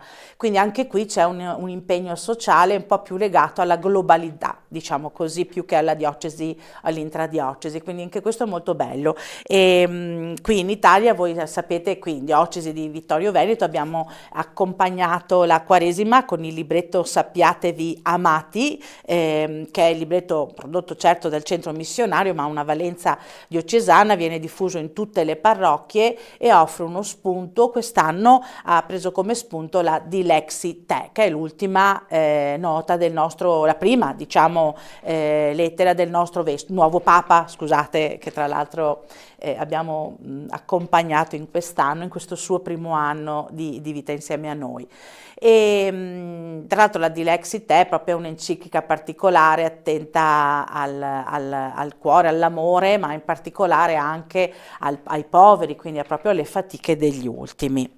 Chiederei adesso a Don Paolo, padre Paolo, di invece dirci com'è stata in Tagnassù. Sì, faccio confusione, Paolo, perché tra padre che si dice qui padre, dom per dire vescovo, ogni volta vado in confusione, devo riconnettermi, sono sempre io.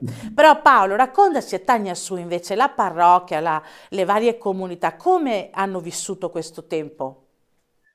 Beh, il tempo quaresimale vissuto qui è stato intenso, perché abbiamo offerto la possibilità a tutte le messe celebrate nella chiesa matrice, ma anche nelle comunità, sempre mezz'ora prima, 40 minuti prima, la presenza o del parroco o del vescovo Dogorado, per la possibilità delle confessioni, che io dico che anche le persone hanno approfittato della presenza dei preti per poter confessarsi e prepararsi bene.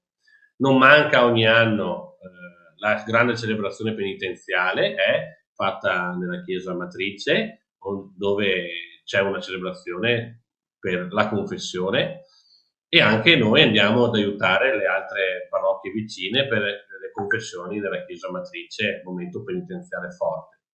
Poi i progetti, soprattutto lo studio, la riflessione nei vari, nelle comunità, nei quartieri delle comunità, della carta della fraternità sacerdotale, appunto quest'anno sulla riflessione sulla moragia, sull'abitare, che di maniera autonoma fanno nelle varie comunità e i vari quartieri, si ritrovano, pregano, leggono, si confrontano, parlano, per tentare anche di apprendere uno stile di vita diverso, più cristiano. Quest'anno una novità è che il ricavato della campagna della fraternità, il 40% va alla Chiesa del Brasile, il 60% resta nella diocesi, perché il vescovo diocesano apre, e anche quindi nelle parrocchie, apre la Caritas diocesana, che ancora non esisteva, e è una cosa nuova di questo anno.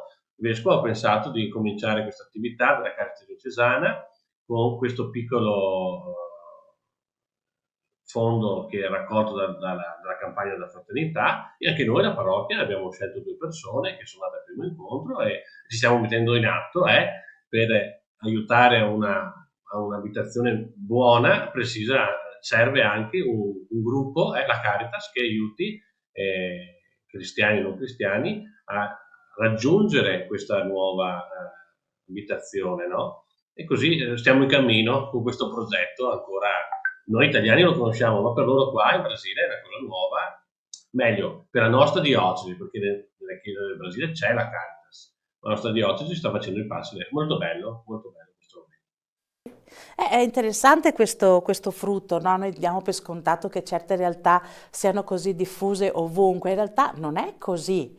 Anche alcune semplici attività associative che noi abbiamo frequenti, pensiamo agli scout, pensiamo in realtà, nella realtà, non tutta la realtà brasiliana esiste in modo diffuso come nelle nostre comunità. C'è un altro stile, un'altra modalità di vivere comunque l'aggregazione, la fede, e la dimensione di Caritas mi rallegra, perché questo ci permetterà magari in futuro, chi lo sa, di mettere in collegamento anche la nostra Caritas con la Caritas diocesana, per creare nuove fratellanze, nuovi contatti, anche una rete consistente e sostenuta. Quindi bello.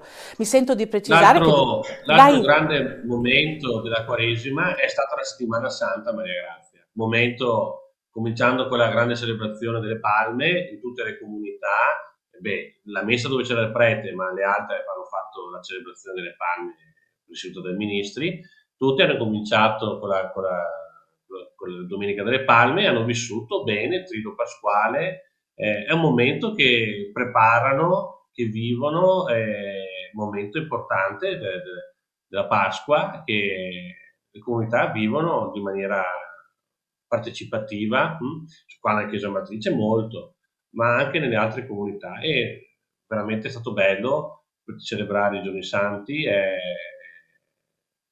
insieme con le nostre comunità, dove almeno io respiro che c'è un desiderio, ecco, di incontrare Dio, di essere liberati e di fare esperienza di vita nuova. Il Triduo si è, diciamo, celebrato nella Chiesa Matrice, giusto? Quindi a Tagna Su. E le No, comunità tutte le convergevano? comunità, Come funziona? tutte le comunità celebrano il Triduo. Quando c'è il prete è con la messa, se no le comunità si arrangiano, In c'è il autonomia. ministro della comunità che celebra la liturgia del Triduo. No, tutte come si chiama, la lavanda dei piedi, il bacio della croce e la notte della Pasqua col cielo pasquale, sì. È bello, molto bello. Molto bello. Quindi voi siete rimasti, avete girato qualche comunità in particolare, anche non so, Sua Eccellenza, avete colto qualche particolare che vi ha colpito? Noi abbiamo servito di più la Chiesa Matrice e la comunità di Sussuarana. Il vescovo andava a Sussuarana, io nella Chiesa Matrice. Però il giorno di Pasqua abbiamo celebrato la messa di Pasqua anche in altre comunità, non solo nella Chiesa Matrice e nella comunità di Sussuarana, ma anche in altre comunità più piccole. Sì, così. Avete qualche aneddoto, qualche particolare storia che vi ha colpito, qualche relazione, qualche evento significativo del Triduo che vi ha un po' toccato? Io posso dire che mi ha colpito particolarmente la celebrazione del Giovedì Santo sera con la lavanda dei piedi,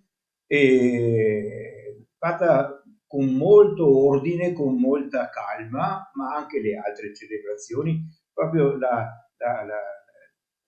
celebrazioni che sono anche complesse, ma svolte in maniera ineccepibile. Mi ha proprio positivamente colpito questa precisione, questa dignità celebrativa della liturgia, almeno nella comunità dove sono andato. Io sono andato nella comunità di Sussuarana, ma penso che la stessa cosa sia stata qui dove è celebrato Don Paolo, a Tagna Su. Possiamo dire che c'è un'intensità, ecco, in questi momenti, c'è un'intensità, la gente sceglie, vuole partecipare e viene e partecipa con profondità. Dopo ci sono, per esempio qua nella Chiesa Matrice c'erano i bambini con le candele per la processione, sai come sono i bambini, fanno le loro robe, però soprattutto anche la lavanda dei piedi, questi uomini di età diverse, giovani, anziani, che noi, almeno dove ero io cappellano, erano più bambini che facevano la lavanda dei piedi. Vedere gli uomini che fanno la lavanda dei piedi è un segno molto forte, anche di gente che conosci, che fa il muratore, gente che conosci, che vedi nella strada e che dici guarda qua, è lui oggi. È un momento molto intenso. Sicuramente dopo il Venerdì Santo, il bacio della croce, come da noi in Italia, la gente viene per vivere questo atto di adorazione con fede, è un momento importante, un momento bello. Bello. È stato bello vivere la Pasqua anche quest'anno. Bello. Allora, per i brasiliani che ci stanno ascoltando, raccontiamo anche un po' che cosa sta avvenendo, cosa è avvenuto qui nella nostra diocesi, quindi anche qui c'è una forte concentrazione nelle parrocchie di vita, e anche per il nostro tempo è un momento di discernimento. Insomma, noi in genere lavoriamo meglio, attiviamo delle riflessioni relative alla conversione, e il Papa ci ha aiutato con una lettera dedicata proprio 3 parole, ha usato: conversione attraverso digiuno, l'ascolto e il farlo insieme, quindi la cooperazione, la condivisione, e queste 3 parole hanno accompagnato questo tempo. Io sono rimasta piacevolmente colpita perché, per esempio, noi abbiamo questo calendario quaresimale per cui ogni giorno c'è un brano, viene richiamata, c'è una paginetta dove si richiama il Vangelo del giorno, un piccolo accenno alla Dilexit e una preghiera finale, e abbiamo da questa quest'anno da qualche anno, insomma, stiamo utilizzando la modalità WhatsApp, quindi tutte le mattine mandiamo un messaggio alle persone. Quest'anno abbiamo raggiunto con queste allora, solo io personalmente ho raggiunto più o meno 700 persone, ma a loro volta queste persone postavano, comunicavano e questo nuovo stile, anche se vogliamo, no, di trasmissione del Vangelo, di evangelizzazione, che è più che altro legata al web ovviamente, però è stato molto sentito, ecco, le persone aspettavano il messaggio per poter sintonizzarsi e ascoltare la parola. Questo è molto bello, non è, insomma, non è scontato, perché noi viviamo in un tempo dove abbiamo tutto, dove abbiamo bisogno anche di staccarci dalle cose materiali e recuperare la dimensione più spirituale e di contatto con Dio. E abbiamo bisogno anche del contatto con altre chiese che magari non hanno le stesse opportunità e che ci insegnano, no, a recuperare il senso profondo delle relazioni, il senso profondo della vita, ritornare ai valori basici, quelli che sono quelli evangelici, del Vangelo, dell'amore, della condivisione, dello stare insieme senza giudicarsi, senza criticare, proprio senza sparlar male della gente, insomma, quindi proprio nella semplicità della fraternità. E io spero proprio che la Quaresima possa aver avuto un po' di respiro anche in questo senso, quindi voi l'avete sentita questa cosa laggiù, come l'avete sentita voi la Quaresima, o meglio il tempo di Pasqua italiano lì in Brasile, per esempio? Avete avuto qualche percezione, feedback? Beh, io ero uno dei 700 che riceveva il tuo messaggio, Maria Grazia, ecco, ogni mattina. Anche Don Corrado. Anche Don Corrado. Anch'io. Abbiamo accompagnato questo momento. Dopo, devo dire la verità, di altre cose vissute in Italia del tempo quaresimale di Pasqua, già andare dietro quello che abbiamo da fare qua è sufficiente, ma non sempre c'è. Però ogni tanto quando qualcuno chiama, scrive, dice come sta andando, così, e mi è arrivato anche da qualche altro il tuo messaggio, sì, non solo tu me lo mandavi, qualcun altro me lo passava per dirmi guarda sto facendo questo ogni giorno, vedo che questa modalità del messaggio con un pensiero, di riflessione, una parola del Vangelo, anche qui in Brasile è vissuto da molti, ci sono persone che lo fanno liberamente loro, condividono ogni giorno con gli altri, ma ci sono anche dei messaggi che arrivano. È una modalità che sta.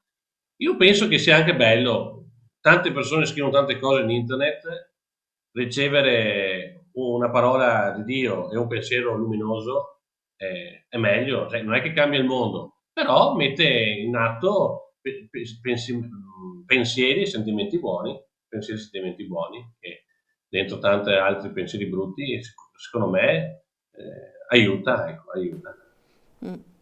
Grazie, mi hai fatto venire in mente che effettivamente il messaggio raggiunge molti popoli, perché essendo un po' legata alle missioni arriva in Mozambico, arriva in Congo, arriva un po' a tutti i contatti che abbiamo, quindi si diffonde. Mi ricordo che c'è un vescovo del Mozambico, Padre Osorio, che noi abbiamo conosciuto come Padre Osorio, che ora è vescovo, che mi dice mandameli, che così li traduco in portoghese e poi li diffondo nella mia diocesi. Quindi voglio dire anche piccole perle che aiutano noi fratelli, no? Perché dobbiamo ricordarci che la nostra Chiesa è unica, non è che c'è Vittorio, Livramento, c'è il Mozambico, Maputo, siamo un'unica Chiesa, siamo un unico corpo in Gesù. Gesù non ci vuole separati, Lui ci pensa tutti uniti, e per questo ha senso anche la condivisione tra chiese, che non è semplicemente un ti do qualcosa, è che noi siamo veramente come una mano e un piede nello stesso corpo, quindi non possiamo vivere separati. E penso che la nostra esperienza missionaria ci aiuti, ci debba aiutare in questo senso a vivere intensamente questa unità, perché l'unità significa che se tu stai male laggiù, anche io sto male qua giù. Non è solo prendo le mie cose in più e te le mando perché tu non le hai, no? È una cosa molto più profonda, parlando dal punto di vista della spiritualità. Cosa ne pensate?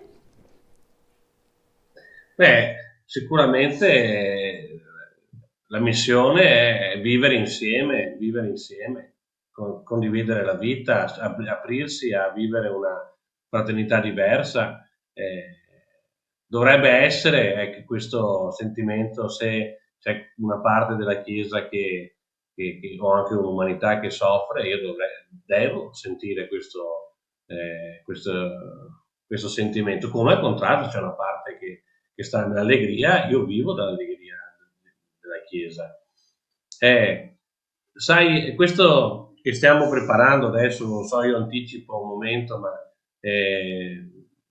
l'interscambio che vivremo tra i giovani della Chiesa brasiliana e i giovani della Chiesa di Vittorio Veneto un po' realizza questo sentimento di vivere questa realtà della missione, no? Del vivere insieme.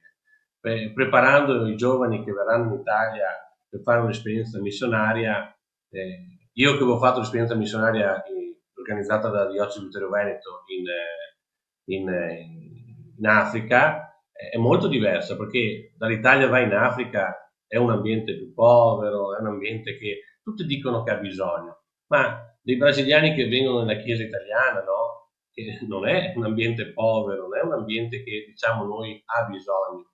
Qual è l'aspetto missionario? L'aspetto missionario che si manifesta è proprio questo, vivere insieme, no? Vivere una fraternità come quella che ha fatto Gesù, che ha lasciato venuto dal cielo per vivere con noi e tornare al nostro fratello. Preparando questa esperienza missionaria che vivremo prossimamente in agosto, sempre più sto maturando questa idea. La missione è realizzare una fraternità dove tutti possono scoprire di essere figli e fratelli, figli di Dio, fratelli tra di loro in Gesù. Grazie Don Paolo, perché hai proprio aperto l'argomento prossimo. Sua Eccellenza, anche lei vuole dire un pensierino, ci terrei. Volevo fare un piccolo passo indietro quando parlavi del rapporto come Quaresima, Pasqua tra le due chiese. Anch'io posso dire non aver seguito chissà che cosa, però un piccolo fatto che mi ha colpito. Abbiamo mandato un breve messaggio di saluto, di augurio pasquale che è stato letto, perché fosse letto nella Santa Messa del Crisma il giovedì santo mattina. E era una cosa che si faceva anche negli altri anni e abbiamo fatto anche quest'anno, e mi ha colpito il riscontro che ne ho ricevuto. Molte persone, preti ma anche laici, che hanno partecipato alla Messa del Crisma mi hanno scritto gli auguri di Pasqua facendo riferimento a questo saluto, che è una cosa molto semplice, formale potremmo dire, che invece realizza una comunione più forte di quello che io pensavo, che fa sentire come la fraternità sia qualcosa che supera le distanze e che mantiene un legame al di là appunto della distanza geografica. E la cosa mi ha colpito perché fondamentalmente quello che stiamo realizzando con l'interscambio che stiamo vivendo tra le diocesi di Vittorio e di Liberamento non è, per essere realistici, non è chissà che cosa, una missione ad gentes, eccetera, eccetera. No, è una semplice presenza piccola, ma che realizza una comunione fra chiese e che apre lo spiraglio, una piccola finestra su una realtà molto, molto, molto importante che non dobbiamo mai dimenticare, cioè l'universalità della Chiesa. La Chiesa non è semplicemente una stanza chiusa, la Chiesa è un luogo universale, di apertura universale. Questo respiro universale che deve caratterizzare la nostra Chiesa non è solo uno sforzo che dobbiamo fare per essere più bravi, ma è un segno di speranza, è un segno che ci dà luce, ci dà forza e a volte può anche aiutarci a superare gli scoraggiamenti, i momenti bui che possono venire guardandoci attorno nel nostro piccolo realtà. La Chiesa è più grande, il respiro è universale e pertanto c'è un motivo per continuare a credere, a sperare, ad amare un cuore che si apre a tutti. Credo che questa sia una dimensione molto bella e molto importante da mantenere sempre viva. Infatti è su questo valore profondo che si poggia l'esperienza che stiamo cercando di mettere in piedi con un sacco di dinamicità con Don Paolo per quest'estate, perché quest'estate proprio un bel gruppo di 20 persone, tra cui Don Paolo, Padre Marcos e 2 educatrici, accompagneranno quindi 16 giovani della Diocesi di Livramento. È un'esperienza che abbiamo già vissuto nel 2023, a dire la verità, e quest'anno la replichiamo, ma in una formula un po' diversa. Raccontaci, Don Paolo, anche se io le so già, ma è bello che le racconti tu, quest'anno che novità ci sono? Beh, come dicevi, Don Marco d'Almagro con te aveva già incominciato l'esperienza nel 23 e dopo anche la nostra diocesi già 2 volte aveva visitato la chiesa di Livramento. Quest'anno è la diocesi di Livramento che viene un'esperienza di interscambio della diocesi di Vittorio Veneto.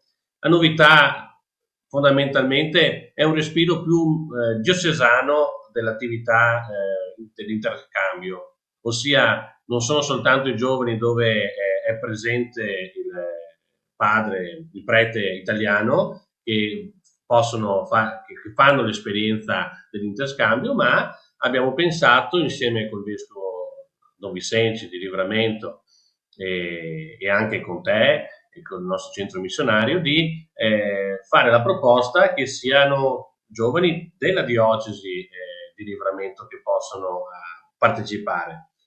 Per noi in Italia sembra una cosa normale, ma dobbiamo sempre ricordarci che la dimensione diocesana qui in Brasile è un territorio enorme rispetto al nostro, quindi mettere insieme giovani da parti diverse della diocesi non è un'esperienza, non è una realtà così facile da realizzare.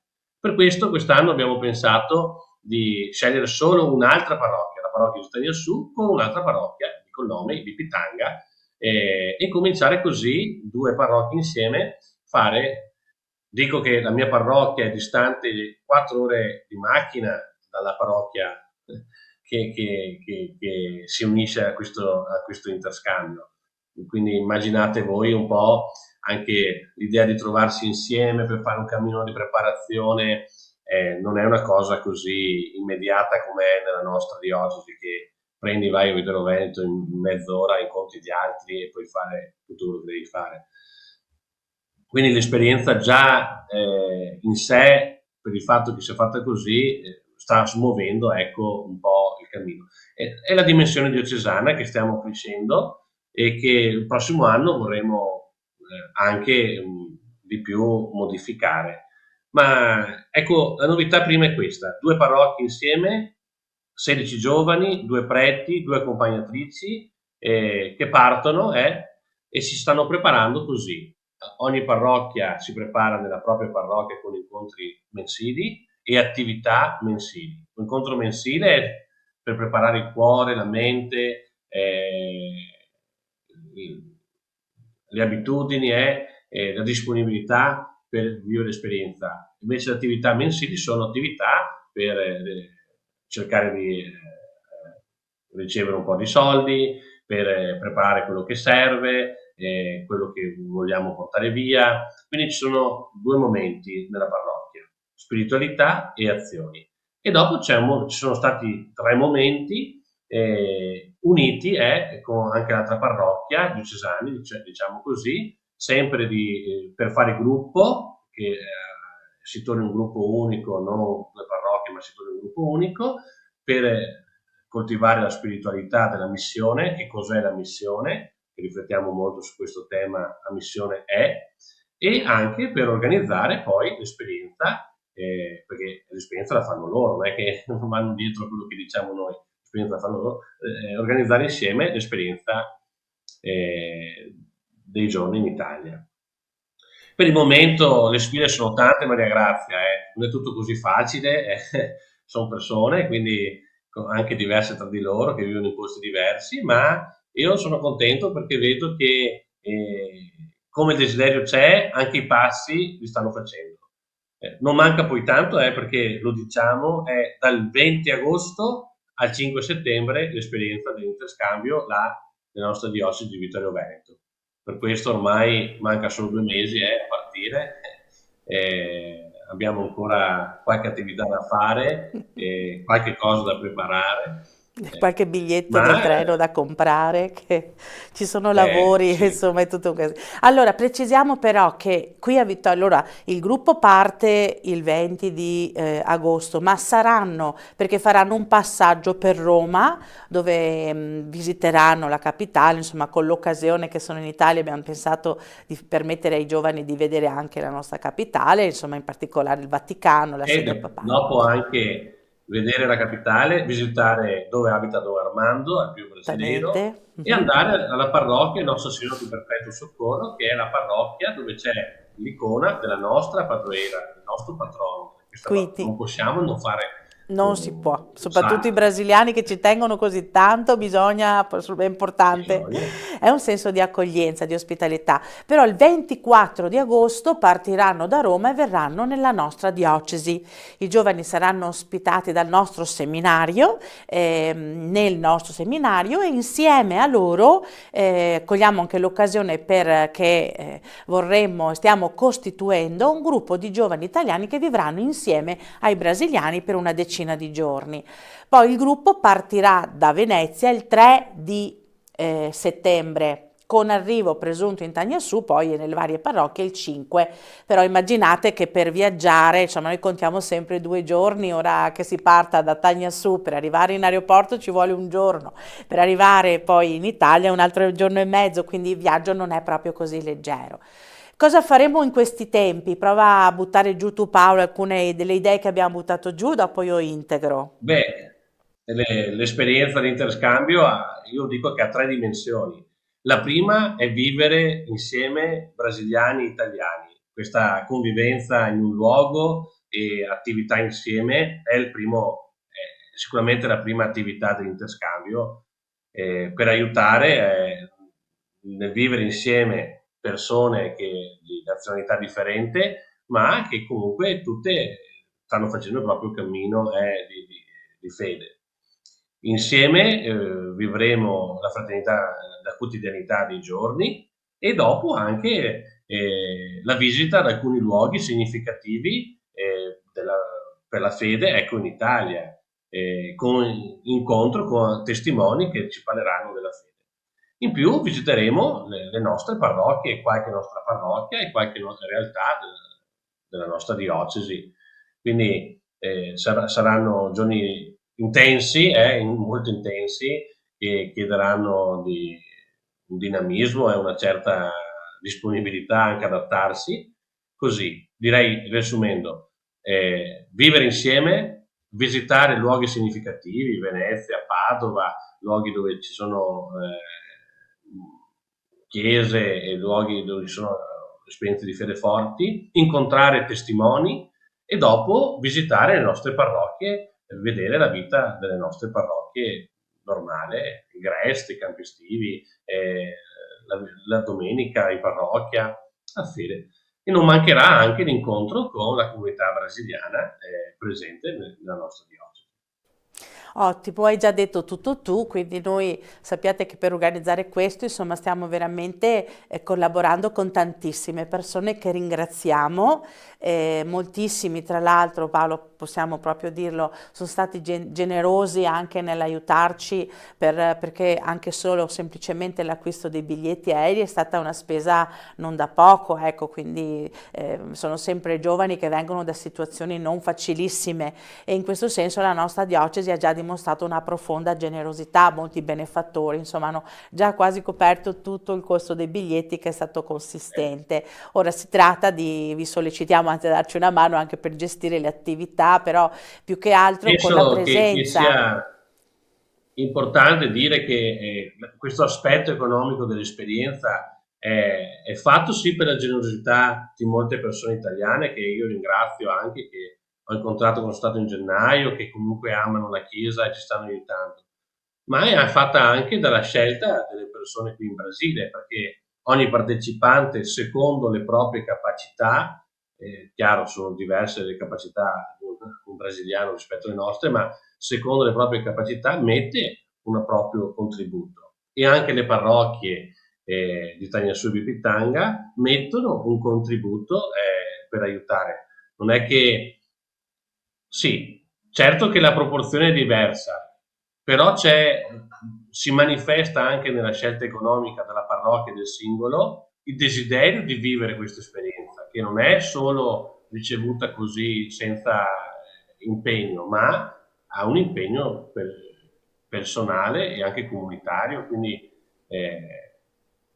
senza ombra di dubbio il nostro grazie a tutti gli italiani e alla Chiesa italiana che ci aiuta, ma dico anche che cerchiamo anche noi di fare la nostra parte e stiamo facendo.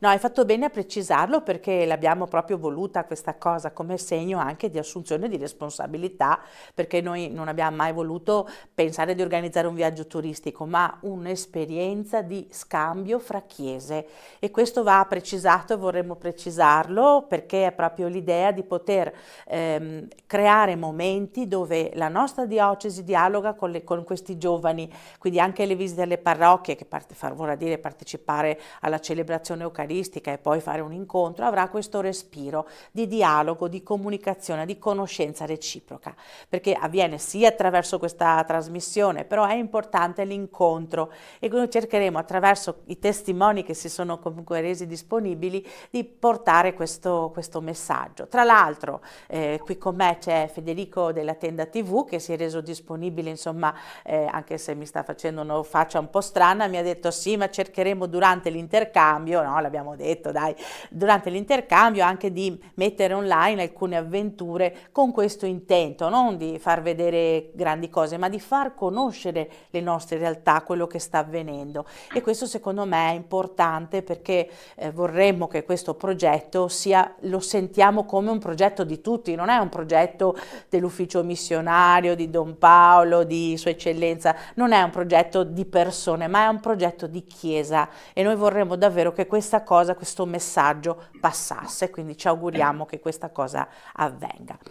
Allora, noi per oggi... condivideremo un po' il programma probabilmente. Spero che chi desidera incontrare il gruppo dei brasiliani e anche salutare me, va benissimo, partecipi ai vari momenti che vivremo nella nostra diocesi. Io credo che sarà un incontro di fede e di speranza per tutti.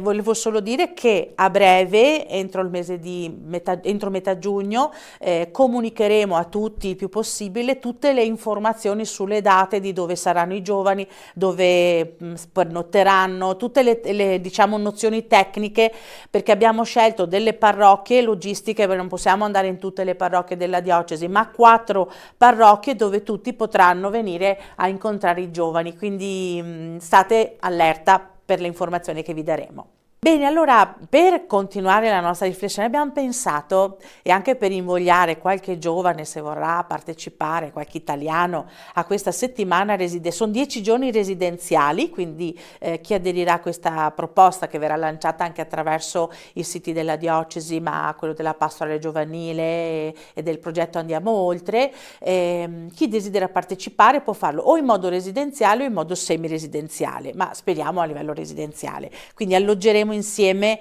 ai brasiliani, anche noi vivremo tutti insieme, mangeremo insieme e parteciperemo a questa attività.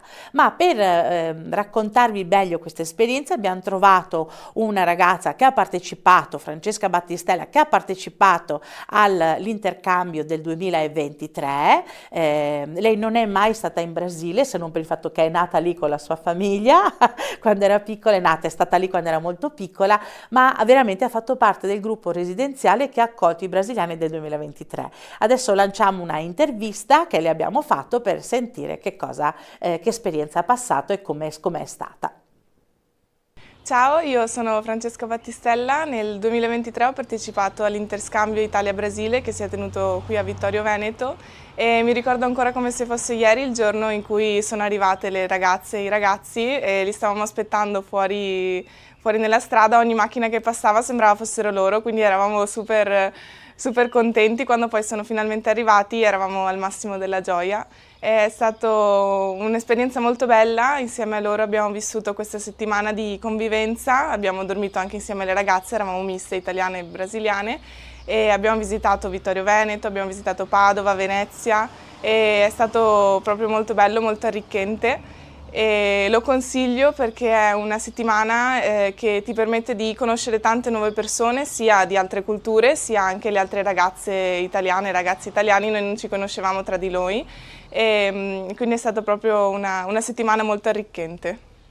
Abbiamo sentito Francesca e anche il suo entusiasmo e quindi sulla scia di questo invito noi vi salutiamo Padre Paolo e Monsignor Corrado, ma lo facciamo come di consueto chiedendovi, e questa volta Sua Eccellenza lei me lo deve fare come piacere personale, ci deve dire qualcosa in lingua portoghese, in brasiliano, per favore ci faccia un saluto perché la gente me lo chiede, mi dicono ma ha imparato e è necessario.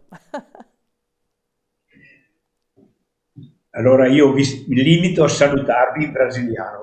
Calorosas saudações a todos vocês e Deus vos abençoe.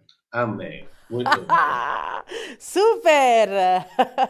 Grazie Sua Eccellenza, ma siccome l'ho sentita, io so che lei è molto brava a parlare, è un po' timido, ma lei è bravissimo. Padre Paolo, un saluto anche da parte tua per i nostri telespettatori, quelli che ci stanno seguendo.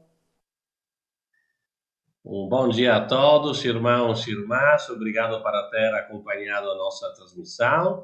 Deus vos abençoe e até mais. Un abbraccio. Benissimo, grazie. Io ricordo chi ci segue allora che ci rivedremo per l'intercambio, probabilmente andremo direttamente ad agosto raccontandovi quello che accadrà, il pregresso e quello che succederà dopo.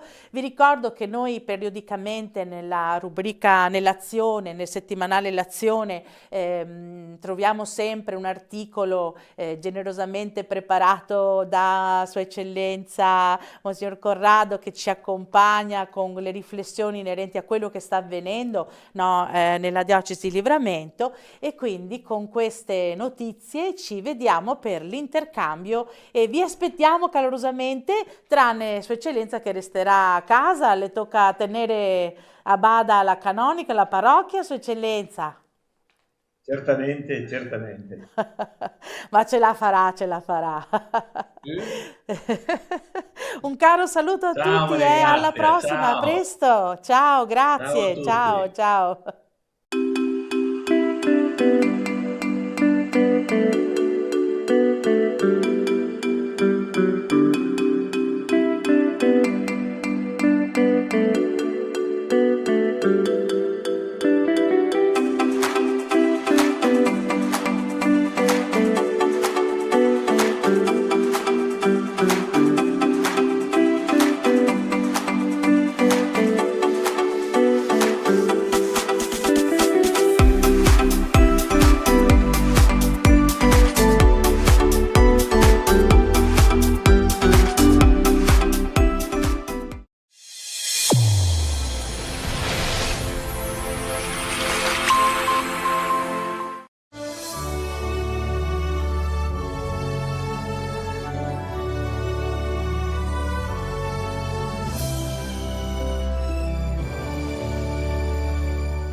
La gara nazionale si svolge qui all'Alberini perché l'anno scorso, un po' per colpa mia, un po' per colpa del professor Carbonelli, abbiamo preparato una ragazza che è riuscita sia nello scritto sia nella parte pratica a fare un bellissimo risultato e quindi a vincere il primo posto in enogastronomia. Ci troviamo qui quest'anno perché l'anno scorso una mia studentessa, Emma Catapan, ha vinto a Forlimpopoli la gara nazionale degli istituti alberghieri. Eravamo consapevoli già dalla vittoria che avremmo dovuto cominciare a lavorare, quindi è iniziata esattamente il giorno dopo che la nostra studentessa ha vinto e poi dall'anno scolastico, quindi da settembre in poi, è cominciata l'organizzazione vera e propria. All'interno della gara ci sono sostanzialmente 3 gare, una per ogni percorso formativo: cucina, sala e vendita e accoglienza turistica. Tutte e 3 le articolazioni svolgono una prova progettuale, quindi teorica, scritta. Poi le articolazioni si dividono, cucina fa una gara all'interno della cucina che dura 90 minuti e quindi poi c'è la parte della degustazione,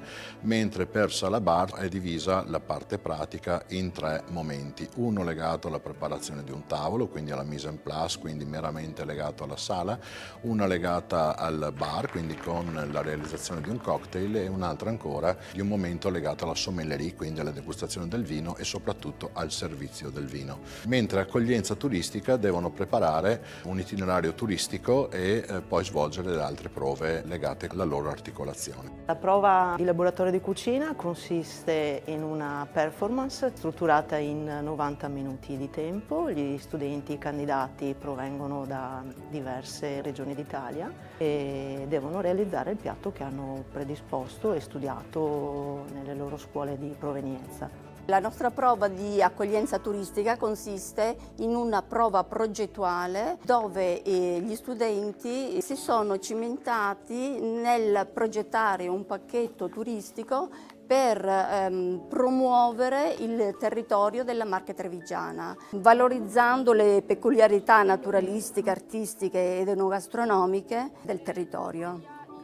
Sono Loris Bettiol, insegnante di sala e vendita all'Istituto Alberghiero di Treviso. Nella gara nazionale il mio ruolo era quello di giudice tecnico, quindi della parte pratica di bar. La prova si svolgeva facendo entrare i ragazzi in pedana. Una volta in pedana andavano a sorteggiare uno di 10 drink dati nel bando, successivamente una breve descrizione di quello che riguardava la storia, gli aneddoti sempre legati al drink, ai singoli prodotti che c'erano all'interno, quindi realizzare i 2 drink che servivano e poi andavamo a degustare. L'esperienza è un'esperienza significativa per noi insegnanti e soprattutto per la scuola. È un lavoro molto impegnativo, complicato, difficile, con tante incognite, però ci ha dato una grandissima soddisfazione, ci ha dato la possibilità di mettersi alla prova, ci ha dato la possibilità di poter conoscere dei ragazzi che hanno partecipato a questa gara, dei ragazzi magnifici, dei ragazzi che rappresentano l'eccellenza degli istituti alberghieri italiani, e questo ci fa estremamente piacere perché è compito nostro, da parte sia degli insegnanti che delle istituzioni, di valorizzare quelle figure che diventeranno poi il futuro della ristorazione italiana, e ne abbiamo assolutamente bisogno. In generale ci sono stati dei ragazzi veramente bravi, preparati, ordinati, puliti. Qualcuno era emozionato, quindi con l'emozione si parte un po' col freno a mano tirato, però sono stati tutti bravi, bisogna dire la verità. Diciamo che si sono sbizzarriti nelle tecniche più varie, ecco, perché c'è chi ha portato qualche antipasto, primo, molti secondi, per cui hanno variato molto le loro interpretazioni della gara. Nel complesso diciamo che le regole basi le hanno rispettate tutti in maniera ottimale, ecco. Le prove sono andate molto bene, i ragazzi molto emozionati, anche noi in realtà, devo dire, però insomma è anche una soddisfazione vedere questi ragazzi che si mettono alla prova forse per la prima volta, si confrontano anche tra loro, si supportano tra loro, abbiamo visto anche nei corridoi al di fuori del laboratorio di cucina che insomma interagiscono, si scambiano opinioni, è sempre bello vederli appassionati. Poi il loro futuro è un punto di domanda, ma intanto quello che si vede, le eccellenze di questi istituti insomma dimostrano che il lavoro che si fa è tanto ed è buono, positivo. La prova di mise en place consisteva a parlare in inglese innanzitutto e accogliere il cliente e fare la mise en place in italiano, mentre il cocktail era un cocktail a scelta dei 10 cocktail che ci avevano proposto e i vini la stessa cosa. La prova consisteva nel valorizzare una materia prima in maniera sostenibile e quindi andando a ridurre gli sprechi, a utilizzare cotture efficienti. E io sono andata a preparare un piccione che ho scomposto, quindi ho preso tutte le parti, anche quelle che di solito vengono scartate e considerate meno nobili, e le sono andata a cuocere tutte con delle cotture differenti appunto per andarle a valorizzare. E sono andata a preparare anche una maionese all'alloro come base, una coulis di albicocche, un olio all'alloro e dello scalogno in aceto di vino. Mi piaceva questo impiattamento che poi comunque è venuto da me perché dava un senso di continuità, tutti gli elementi erano appunto in senso orizzontale e mi piaceva proprio come risaltavano anche tutte le parti del piccione, quindi mi sembrava perfetto per il piatto che dovevo presentare. Ho fatto la prova di accoglienza turistica, inglese, francese e presentazione dell'itinerario. Era un role play riguardo eventi che potevano accadere dalla fase ante al post checkout. Ho parlato di Treviso, della Piazza dei Signori, il Palazzo dei 300 e poi mi sono dedicato alle ville. Spero di essermela cavata, ecco. Ho portato un secondo piatto a base di piccione e asparago bianco. Nell'impiattamento ho un po' tremato, però dai, è andato bene, sono contento. Ho appena finito tutte le prove, sono molto emozionata, lo sono tuttora. Prima ho fatto la prova di sommellerie, abbiamo fatto la stappatura, mi hanno fatto un po' di domande, però molto simpatici i giudici, devo dire. Le uniche difficoltà che ho avuto era perché appunto la cucina non era una che conoscevo, è la prima volta che entravo in questa cucina, ma mi sono ambientata. La prova di bar poteva sicuramente andare meglio, però mi sono impegnata, soprattutto tra ansia e non ricordare, mi è presa la sprovvista, però alcune cose le ho fatte sicuramente giuste perché ho studiato, è sicuramente una bella esperienza e la rifarei se potessi. È andata molto bene, sono soddisfatta del mio lavoro, sono contenta di quello che ho realizzato e è stata una bellissima esperienza. Siamo rimasti molto sorpresi perché ci siamo confrontati con dei ragazzi che hanno portato delle idee innovative, delle idee classiche ma con delle tecniche importanti. Abbiamo puntato tutto sulla sostenibilità perché ce lo chiede l'Agenda 2030, perché la ristorazione del futuro è una ristorazione che deve essere soprattutto una ristorazione sostenibile. Sono Elisabetta Somma da Castalimenti, rappresento appunto la Scuola dei Campioni e sono qui come giudice nella gara degustazione. Abbiamo appena finito di degustare i piatti dei ragazzi, tutti molto bravi, piatti ottimi, hanno rispettato le tematiche, erano molto preparati, super organizzati e anche un po' emozionati. Sono Alessandro Breda, sono nato a Conegliano, è un ristorante a Oderzo che si chiama Zelius. Oggi sono qui come giuria.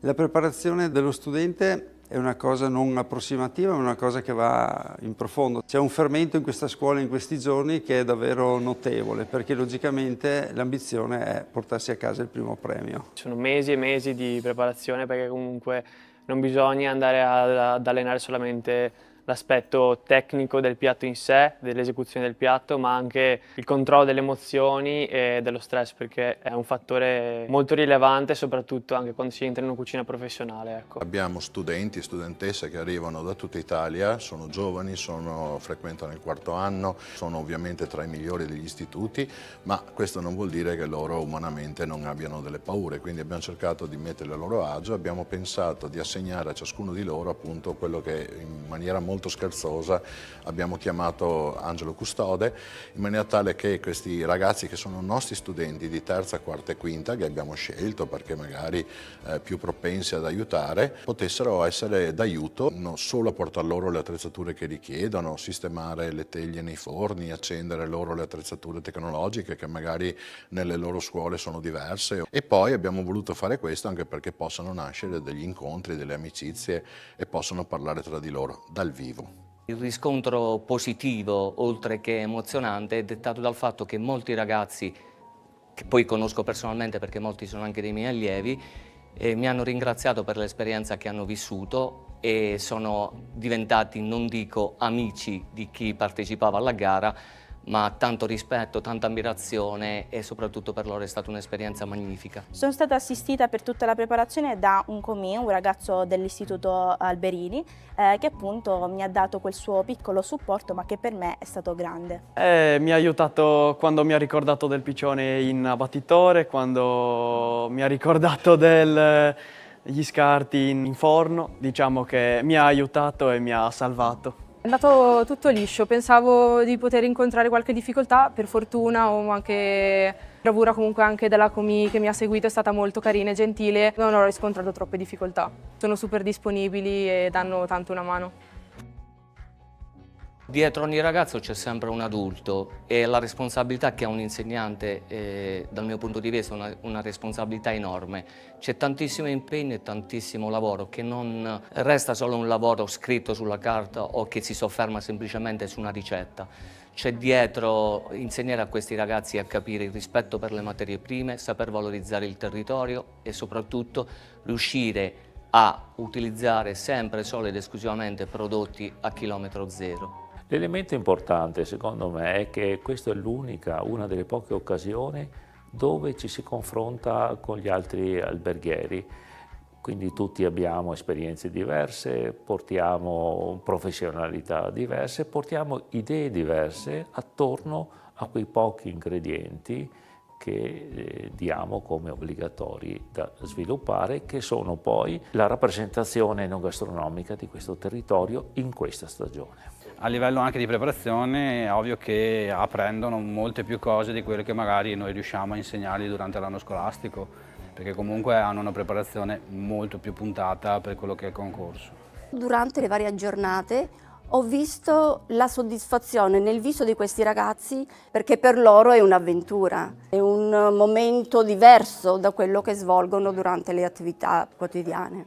Ho fatto amicizia anche con altre persone con cui ho i miei stessi interessi che abitano lontano. Una ragazza della Toscana, un ragazzo della Lombardia e ho fatto amicizia un po' con tutti. Questa esperienza è fondamentale anche dal punto di vista del curriculum, perché in un futuro, quando andrai a lavorare in un posto di lavoro, tutta questa esperienza di gare formative sono sempre utili in qualsiasi ambiente lavorativo vai. Sono cresciuta molto anche a livello tecnico e soprattutto emotivo.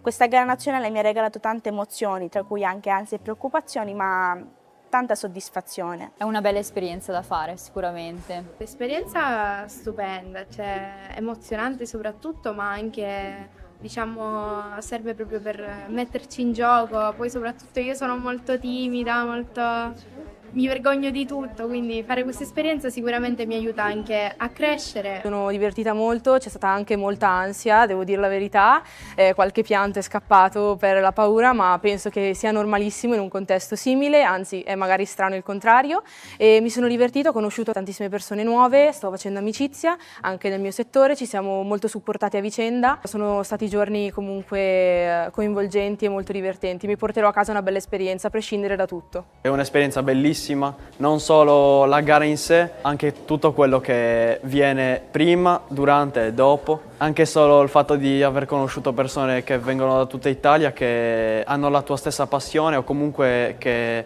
lavoreranno o già lavorano in questo settore. Siamo arrivati in 2 dalla Sardegna, siamo arrivati che non conoscevamo nessuno l'altro giorno e adesso usciamo con un gruppo su WhatsApp da 30 persone che abbiamo conosciuto durante questa esperienza bellissima. Penso che la loro esperienza è anche la mia esperienza e questa la porterò per sempre nel mio bagaglio culturale.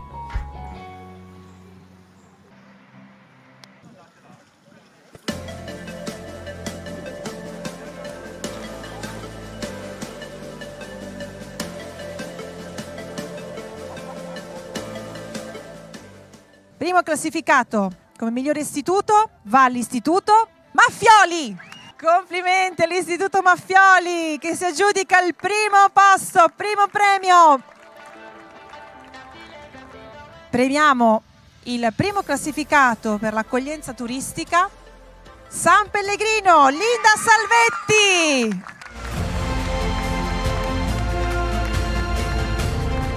Complimenti! Complimenti, complimenti Linda! Andiamo avanti con il primo classificato per la sala bar e vendita. All'Istituto Maffioli, Linda Pollenato! E ancora un grande applauso per Linda! Bravissima! Vince il primo premio di enogastronomia per l'Istituto San Pellegrino Sofia Nembrini! Complimenti Sofia!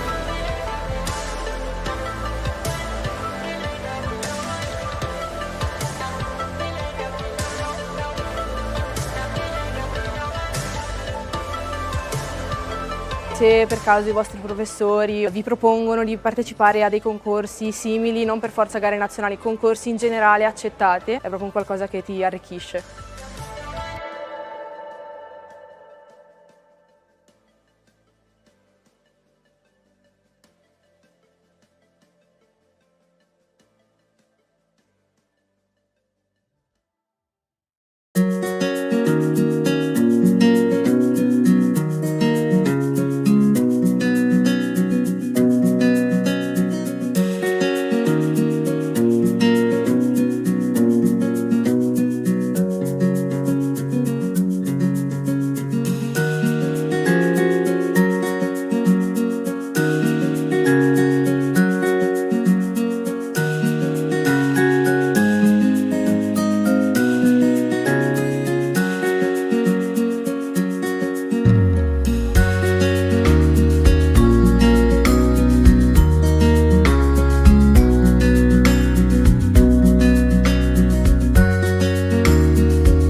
Grazie della vostra presenza, io sono Riccardo Barbisan, sono un consigliere regionale, questa sera ho il grande onore di essere qui, di portarvi anche i saluti dell'intero Consiglio regionale perché questa manifestazione è patrocinata dal Consiglio regionale in questa quarta edizione e siamo anche molto felici come Consiglio di constatare come dei giovani di questa città abbiano deciso di voler contribuire all'approfondimento culturale, alla crescita culturale della loro città, alla crescita economica, che facciano parlare di loro per il loro impegno e non facciano parlare di loro per altre cose. E siamo veramente orgogliosi di patrocinare questa manifestazione arrivata alla quarta edizione che vogliamo accompagnare così anche per il futuro.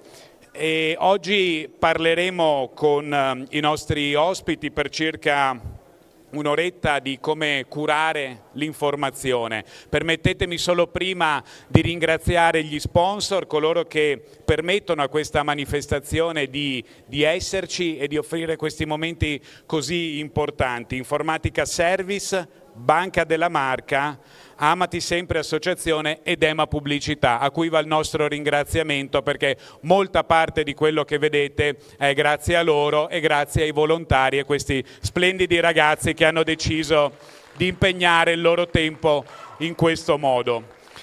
E ho con me due grandi professionisti, due grandi giornalisti, anche noti al grande pubblico.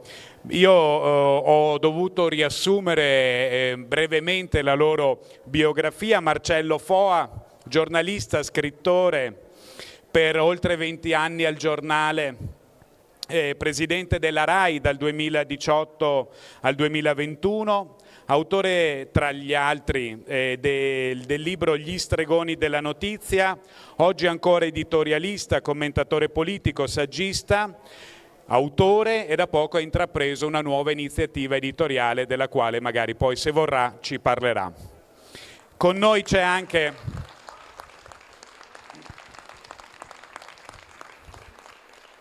Giorgio Gandola, giornalista, opinionista, inizia alla provincia di Como tanti anni fa come giornalista, nel 1989 passa al giornale con il grande Indro Montanelli che ha conosciuto, con cui ha lavorato per molto tempo, ma anche Marcello l'ha conosciuto, caporedattore e poi direttore del quotidiano La Provincia, poi direttore del famosissimo Eco di Bergamo e oggi ancora collabora con Panorama e con La Verità.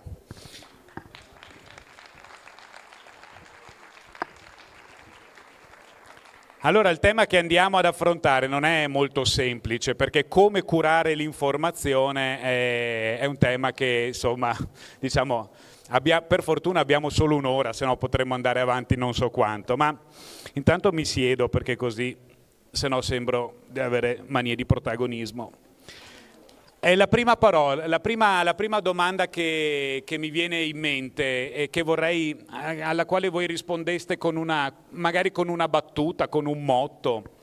Qual è lo stato di salute, che diagnosi fareste oggi del giornalismo italiano? Iniziamo in ordine alfabetico. No, inizia Marcello Foa, prego. FG per forza. Innanzitutto grazie, per me è sempre un piacere venire qui a Conegliano, che vedo un po' così da quando era in fasce, e mi sembra di capire che di edizione in edizione diventa sempre più importante, con ospiti sempre più rilevanti, e questo è bellissimo. E tra l'altro con una particolarità: di solito sono i giornalisti che intervistano i politici, e qua invece abbiamo un politico che intervista i giornalisti, per questo. Però ci sta, vedremo, poi allora siete i giudici di un esperimento che, se va bene, magari ci invertiamo i mestieri. No, scherzo ovviamente.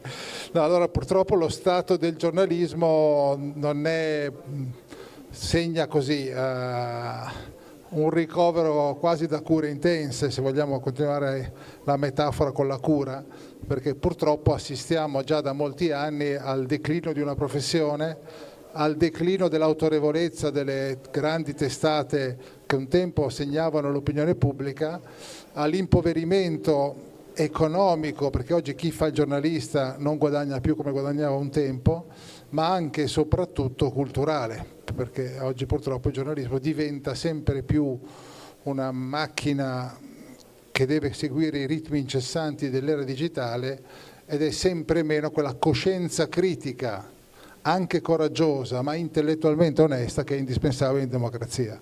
Dunque è una dolorosa constatazione, perché questo che noi stiamo vivendo è veramente un male per noi tutti. Giorgio Gandola. Ti rubo il microfono. Buonasera a tutti, grazie. Io ho in mente due frasi. La prima è di Dino Buzzati: racconta, non fare il furbo.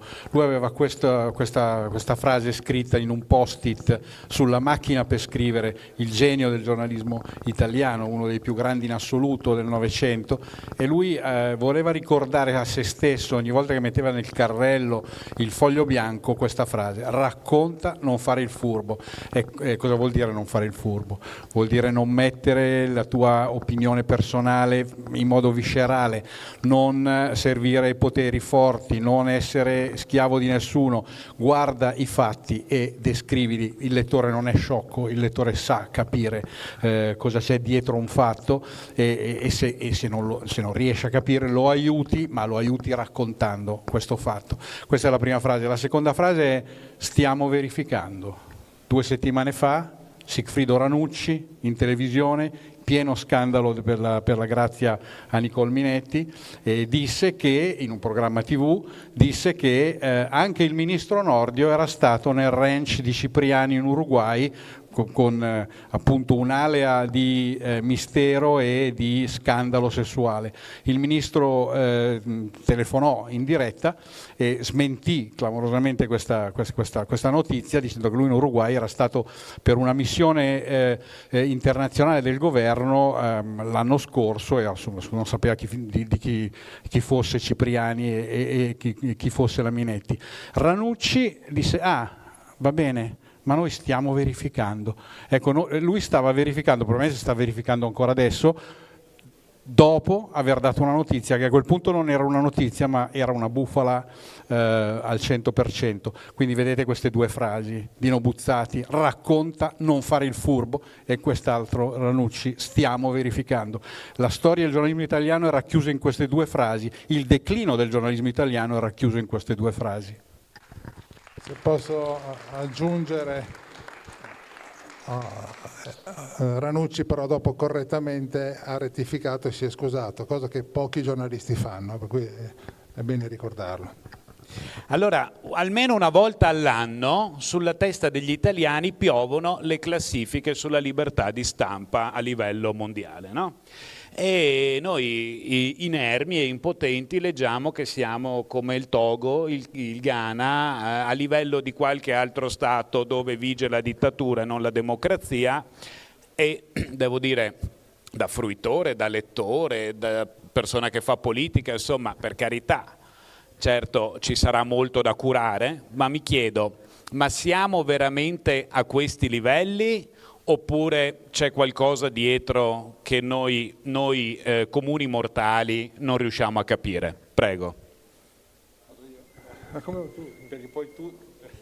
Comincio io, sarò brevissimo perché stiamo parlando con l'ex presidente della RAI, per cui mi sembra che sia un argomento in cui lui può essere assolutamente dominus.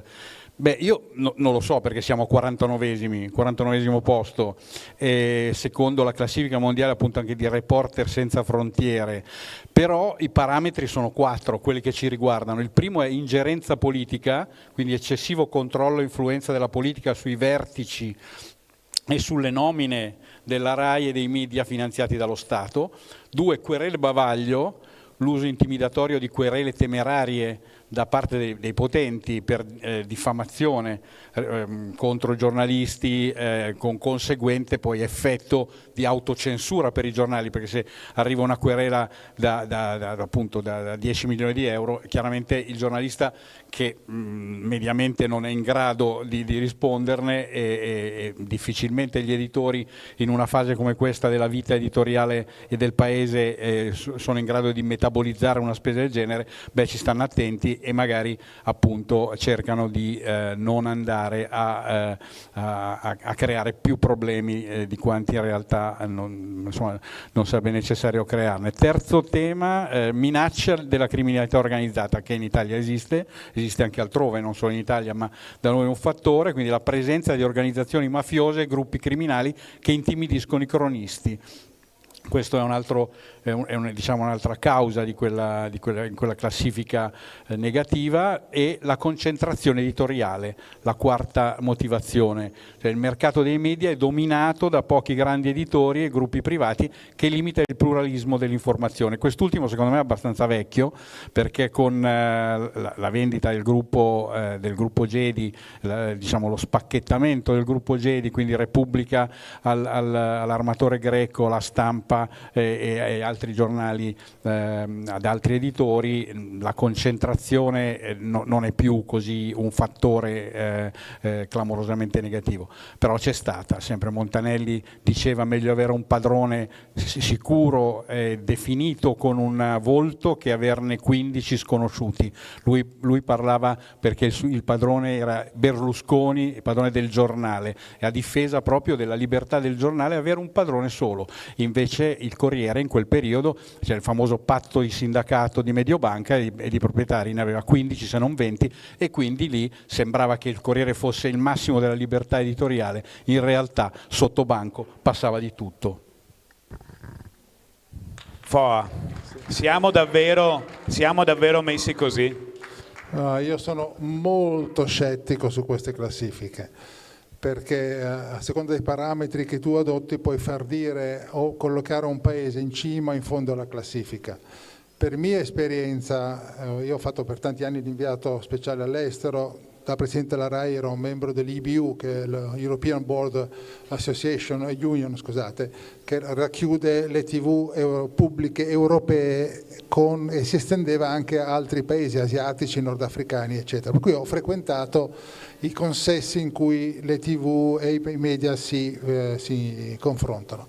Ebbene, i problemi che poi venivano ammessi soprattutto a tavola, cioè nel senso quando tu poi hai un po' di confidenza con il direttore della BBC, di France Television, del CDF, della RDE o del giapponese, della TV pubblica giapponese, a quel punto uscito dal convegno in cui solitamente nei convegni c'è un po' una ribellità formale, in cui tutti un po' ripetono le solite frasi, era che tutti i giornalisti che lavoravano nel servizio pubblico, i vertici, avevano un problema di dialettica, chiamiamola così, col potere politico.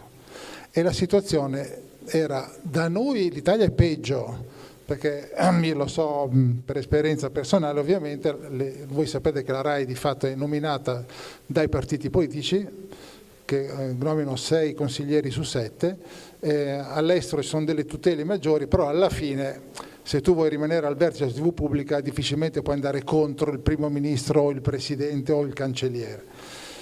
Secondo, bisogna andare oltre queste classifiche per dire chi le finanzia, con quali finalità, perché attenzione, dietro questi organismi internazionali ci sono dei massicci investimenti non dichiarati di parte di gruppi di potere che vogliono spingere una determinata agenda. Allora, negli Stati Uniti, che noi sentiamo citati come modello di giornalismo libero, indipendente, eccetera, scusate, io non vedo molta differenza con l'Italia. E ne avete la controprova. Vi davano la Hillary Clinton, parliamo del 2016, vincitrice alle elezioni, unanimità, e ha vinto Trump. Davano Trump perdente 2 anni fa e ha vinto. Hanno taciuto in maniera clamorosa su Biden che aveva seri problemi cognitivi ed era evidente a tutti, ma nessuno osava scriverlo, fino a quando poi non perse clamorosamente il dibattito TV con Trump. Hanno sostenuto ogni forma di guerra e di propaganda voluta in maniera arbitraria e scriteriata dalla Casa Bianca, sia con presidenti democratici sia con presidenti repubblicani. Allora vi dico, scusate, ma se questa è la stampa libera che dovrebbe essere un contropotere, siamo sicuri che la nostra sia così indietro? Il problema è che tutta la stampa occidentale ha perso quella sua funzione critica a cui accennavo nell'intervento precedente e dunque abbiamo un problema che è generale, non riguarda soltanto l'Italia. Ecco perché io dietro a queste classifiche ci vedo delle intenzioni malevole, poi magari se cambia la maggioranza in Italia, ecco che l'Italia improvvisamente risale nella classifica, perché ora, che vi piaccia o no il governo Meloni, non voglio qui aprire questo dibattito, però dal punto di vista della gestione dell'informazione io non vedo grandi differenze col governo, anzi col governo Draghi c'era unanimità sconcertante, vi ricorderete le conferenze stampa bulgare, no? In cui i giornalisti dicevano omaggiamo Presidente, meno male che lei è qui perché altrimenti non sappiamo, non se ne vada, resti con noi, cioè, cose che veramente, la pausa preventiva, entrava in sala e... Ma non, allora, però a quell'epoca l'informazione in Italia non era un problema, adesso è un problema e dunque il consiglio che vi do è diffidate, diffidate, diffidate. E allora continueremo a leggerle perché ce le faranno vedere, ma le leggeremo con queste avvertenze. Ma a proposito di classifica ogni tanto ne leggiamo delle altre, no? Sulle le copie cartacee vendute dai vari giornali, allora c'è il 90% dei quotidiani che scendono, ce n'è qualcuno che sale, qualcuno che resta, ed è un dibattito che c'è ormai da una decina d'anni, che ne sarà della carta stampata. Io mi ricordo che quando mio padre, o non prendetevela, comprava il Corriere della Sera, non so se faceva bene o se faceva male, era grande così, sarà che io ero piccolino, poi hanno iniziato a ridurre i centimetri quadrati delle pagine, poi hanno iniziato a ridurre il numero delle pagine, insomma alla fine costi, anche questo legato ai costi, alla raccolta pubblicitaria eccetera. Credo che una domanda però che ci facevamo 10 anni fa possiamo farcela ancora. Tra 10 anni leggeremo ancora i quotidiani e ci sarà ancora qualcuno che va in edicola a comprarli o che sarà abbonato? E poi su questo crinale la televisione come è messa? La televisione che fa informazione? Prego. Vado io? Sì. Allora, fra 10 anni. Tanto per cominciare, suo papà aveva perfettamente ragione, caro Riccardo, perché il Corriere della Sera era un grande giornale. Il declino della carta stampata è chiaramente anche il declino dei grandi giornali italiani. Però la domanda non era esattamente questa, quindi guardiamo avanti fra 10 anni. La carta stampata sarà sempre più un prodotto di nicchia. non voglio dire come il vinile perché significa che tornerà come modernariato, no, sicuramente no, la carta stampata resisterà ancora, sarà sempre più di nicchia, ma avrà, come io mi auguro che continuerà ad avere, come ha adesso, la facoltà, la capacità, la forza di dettare l'agenda alla televisione e addirittura al web e ai social. Quello che viene pubblicato ogni mattina dai grandi giornali italiani, grandi in termini proprio di storia più che di numeri ormai, viene ripreso immediatamente da tutte le televisioni, diventa quasi scaletta dei telegiornali e diventa materiale sul quale poi si commentano queste notizie sui social e vengono riprese senza l'intermediazione dei giornalisti dai social stessi, per poi tornare in una specie di gioco al massacro all'interno dell'edizione del giorno dopo dei giornali. Quindi è una specie di cortocircuito che parte dalla carta stampata e che probabilmente continuerà a partire dalla carta stampata, sempre meno importante, sempre meno potente, sempre meno decisiva in termini di quantità e anche di qualità, ma sempre al centro del dibattito sull'informazione.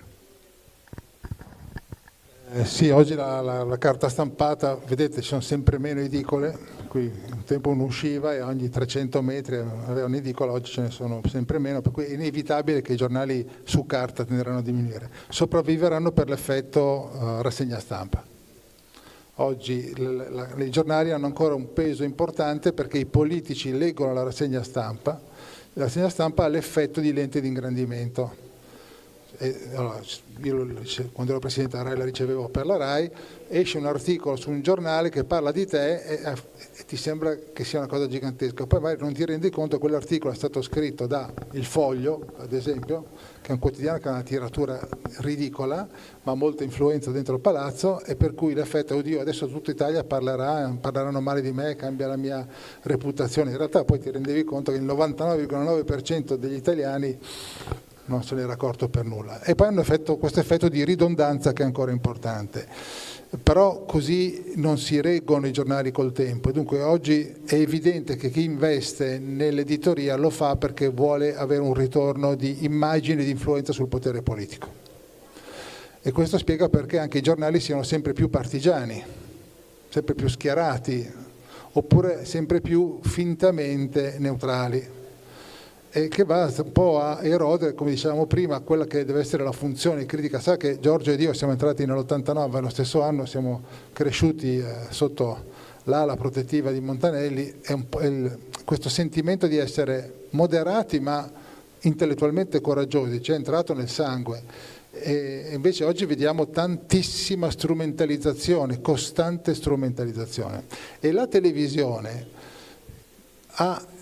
sta conoscendo lo stesso tipo di declino che ha conosciuto i giornali, e questa affermazione forse vi sorprenderà, però io, sia da studioso sia da presidente della RAI, avevo già notato ai tempi della mia presidenza dal 2018-2021 nonostante, a parte il periodo del Covid, quando eravamo tutti chiusi in casa, allora gli ascolti andarono alle stelle perché chiaramente si guardava tutti la televisione, però finita l'emergenza il trend ribassista è continuato e continua oggi. Vi faccio un esempio: quando c'era la famosa trasmissione Portobello di Tortora, veniva vista, cos'era, il martedì pomeriggio o il venerdì pomeriggio, sera, non mi ricordo più che giorno fosse, da 25 milioni di italiani, e all'epoca eravamo cinquantina di milioni, cioè il 50% della popolazione italiana guardava una trasmissione. E la sera gli italiani, quel famoso slogan che fece Berlusconi, corri a casa in fretta, c'è un amico che ti aspetta, la televisione dominava, la guardavano tutti, la guardavano i bambini, la guardavano gli adolescenti, la guardavano gli adulti, la guardavano gli anziani. Oggi la televisione è vista costantemente solo dagli over 70, occasionalmente tra i 50 e i 70 e ormai in modo molto marginale dai ragazzi e dai giovani. Io quando faccio i corsi all'università chiedo sempre: voi guardate la televisione? La risposta è sconsolante. Questo cosa significa? Che il cellulare e internet ha cambiato le nostre fruizioni mediatiche di intrattenimento, e dunque la televisione come televisione lineare che accompagna le giornate, che influenza l'opinione pubblica, si sta progressivamente asciugando. E oggi credo che in prima serata l'ascolto medio sia di 16 milioni, sono tanti, però sono 60 milioni di abitanti, significa che sono meno di un terzo. Per cui alla fine si asciuga. Infatti alcune trasmissioni, guardate quando vedete gli ascolti, share dell'80, 50, 60, anche Sanremo, l'ultimo Sanremo ha fatto 11 milioni, 12 milioni di telespettatori, tanti, però se tu pensi su Sanremo 20 anni fa mobilitava 30 milioni di italiani, 40 milioni di italiani, cioè lo guardavano tutti. Oggi in diretta lo guardano sempre meno. C'è l'effetto anche qui di ridondanza, perché prendi i 2 minuti magari della lite oppure del cantante che ha fatto discutere eccetera, però la fruizione tradizionale della televisione continua a diminuire, e quando i pubblicitari si accorgeranno che fare pubblicità in televisione significa parlare a un pubblico anziano che ha abitudini di consumo e non è più propenso all'innovazione, perché come è normale che sia, ecco che anche la televisione, che oggi ancora si fanno degli utili in televisione, probabilmente rischierà di perdere ulteriormente. La grande sfida per i grandi media è abbracciare la digitalizzazione, abbracciare un nuovo modo di fare giornalismo, essere consapevoli che la concorrenza dei grandi giganti americani del web, i famosi big tech, è enorme, e il servizio pubblico in particolare, che ovviamente conosco molto bene, avrebbe un grande ruolo, ma sta perdendo anche questa occasione. Dunque anche il futuro della televisione non è roseo. Prego. Come? No, c'è. No, va benissimo questo, sì. No, mi ero dimenticato per strada una cosa che secondo me è interessante trasferire alla vostra sensibilità. Per il filosofo Hegel la carta stampata era la preghiera laica del mattino, l'informazione poi in realtà era la preghiera laica del mattino. Cosa ha perso l'informazione quotidiana? Cioè proprio cosa abbiamo perso noi come cittadini con il declino della carta stampata? Abbiamo perso, diciamo, 2 pilastri. Il primo è la qualità nel peso specifico delle notizie, stiamo verificando, cioè, quella qualità si è anacquata, perché mi ricordo, noi avevamo, quando c'era solo la carta stampata, quindi il quotidiano edizione del giorno X e il quotidiano edizione del giorno dopo, quindi 24 ore di tempo. Ok, noi avevamo 24 ore di tempo per fare 7 operazioni in redazione: trovare una notizia, verificarla, scriverla, correggerla, elaborarla con eventualmente interviste, approfondimenti e quant'altro, titolarla e impaginarla. Cioè, l'ottava operazione era schiacciare il pulsante della rotativa e far uscire il giornale. 7 operazioni in 24 ore. Ora quelle 7 operazioni in teoria dovrebbero essere fatte sul web in un quarto d'ora. Voi credete che sia possibile? Voi credete che sia possibile farle tutte o qualcuna viene tralasciata, e farle bene? No, non è possibile, assolutamente, è inutile nemmeno provare, perché tra 24 ore e un quarto d'ora non c'è nessuna partita possibile. La seconda sconfitta è nella qualità della scrittura.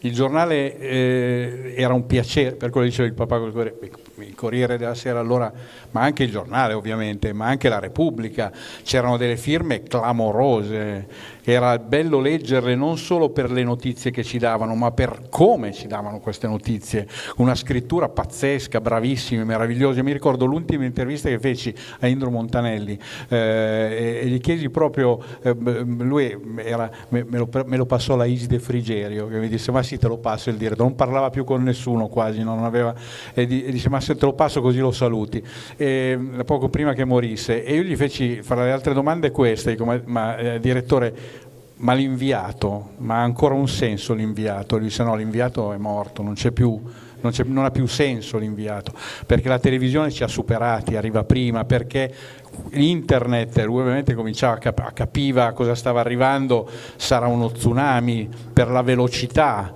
della notizia che ci arriva addosso H24, e però poi fece una pausa e disse: ma quando Ettore Mo parte per il fronte, io parto con lui. Eccolo, il grande inviato che comunque era in grado di emozionare, che comunque era in grado di trovare le parole giuste per descrivere un grande fatto. Ecco, questo noi l'abbiamo perso. Troppo, l'abbiamo perso. Detto da un collega che scrive divinamente, ovvero Giorgio Gandola, per cui... Applauso. Avevo il problema della cena, stasera l'ho risolto, grazie. Ma allora prima Foa parlava di giornali, anticipo una domanda perché Foa diceva giornali sempre più schierati, no? Allora una domanda che mi ero fatto io, no, tanto perché pare che delle volte andiamo a comprarci un quotidiano, e lo dico da me stesso, no? Pare che andiamo a comprarci qualcosa per sentirci dire quello che vogliamo, per essere rassicurati nelle nostre poche o tante certezze, no? Vado a comprarmi il Tempo, vado a comprarmi il Giornale, oppure vado a comprarmi Repubblica, il Domani, quello che è, insomma ognuno ha le sue, e delle volte andiamo. Ma allora la domanda che volevo farvi è questa: che differenza c'è tra una linea editoriale chiara, seppur schierata, ma chiara, limpida però, cristallina, decisa, e una linea editoriale meramente faziosa? Prego.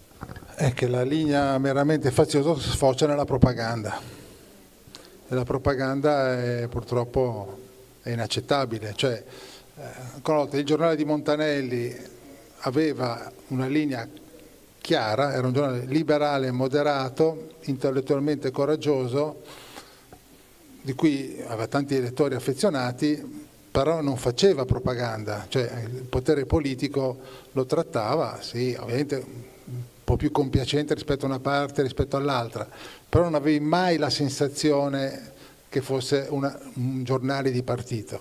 Oggi, a parte 2 quotidiani che secondo me restano indipendenti, che sono La Verità, su cui scrive Giorgio Gandola, e Il Fatto Quotidiano, che sono infatti posseduti dai giornalisti, il resto è una sorta di azione politica dei quotidiani, in cui tutto viene interpretato in maniera molto faziosa, strumentale, e volta sempre con lo sguardo rivolto verso il palazzo e non più verso il lettore. E i giornalisti hanno purtroppo rinunciato, ma questo perché sono gli editori che poi ti portano a questo. Se l'editore, intendiamo, se l'editore ti dice io investo questi soldi e tu devi, c'è stato un caso recentemente che il direttore del Messaggero è durato un mese, perché evidentemente Caltagirone gli ha dato certe indicazioni, lui ha voluto fare qualcosa di testa sua, deve aver pestato qualche callo un po' sensibile e il direttore è saltato, che è perfettamente nel diritto dell'editore, è l'editore che decide quella linea. Però la differenza rispetto al giornale di area che c'è sempre esistito è che il giornale di area è un giornale di area che si mantiene il suo metro di giudizio. Il giornale invece che è schierato diventa un organo praticamente di partito o di contesto politico. E poi ci sono i giornali che sembrano neutrali e che a volte la loro neutralità diventa o omertosa o fintamente neutrale. E ancora una volta io vi invito a pensare, ma il Corriere della Sera che tu leggevi da bambino, ma che anch'io leggevo, a casa mi sono fatto il giornalista che mio padre comprava il Corriere della Sera e il giornale, e io da bambino poi leggevo Montanelli, da lì che è nata la passione per il giornalismo. Il Corriere della Sera c'aveva fiori di editorialisti, che tu leggevi quegli editoriali e dicevi chapeau, no? Poi se anche lo leggevano, perché anche quando si leggevano i giornali, io in metropolitana a Milano quando andavo al giornale mi divertivo a guardare come la gente leggeva il giornale. Gli uomini era questo, prendevano la prima pagina, un'occhiata veloce, poi in fondo alla pagina sportiva, e poi magari ricominciavano oppure lo leggevano alla rovescia. I giornali locali, idem, occhiata prima pagina, la cronaca locale, lo sport locale. Le donne, bloccata la prima pagina, poi la pagina culturale, la pagina degli spettacoli, eccetera. Questo era lo schema classico, no?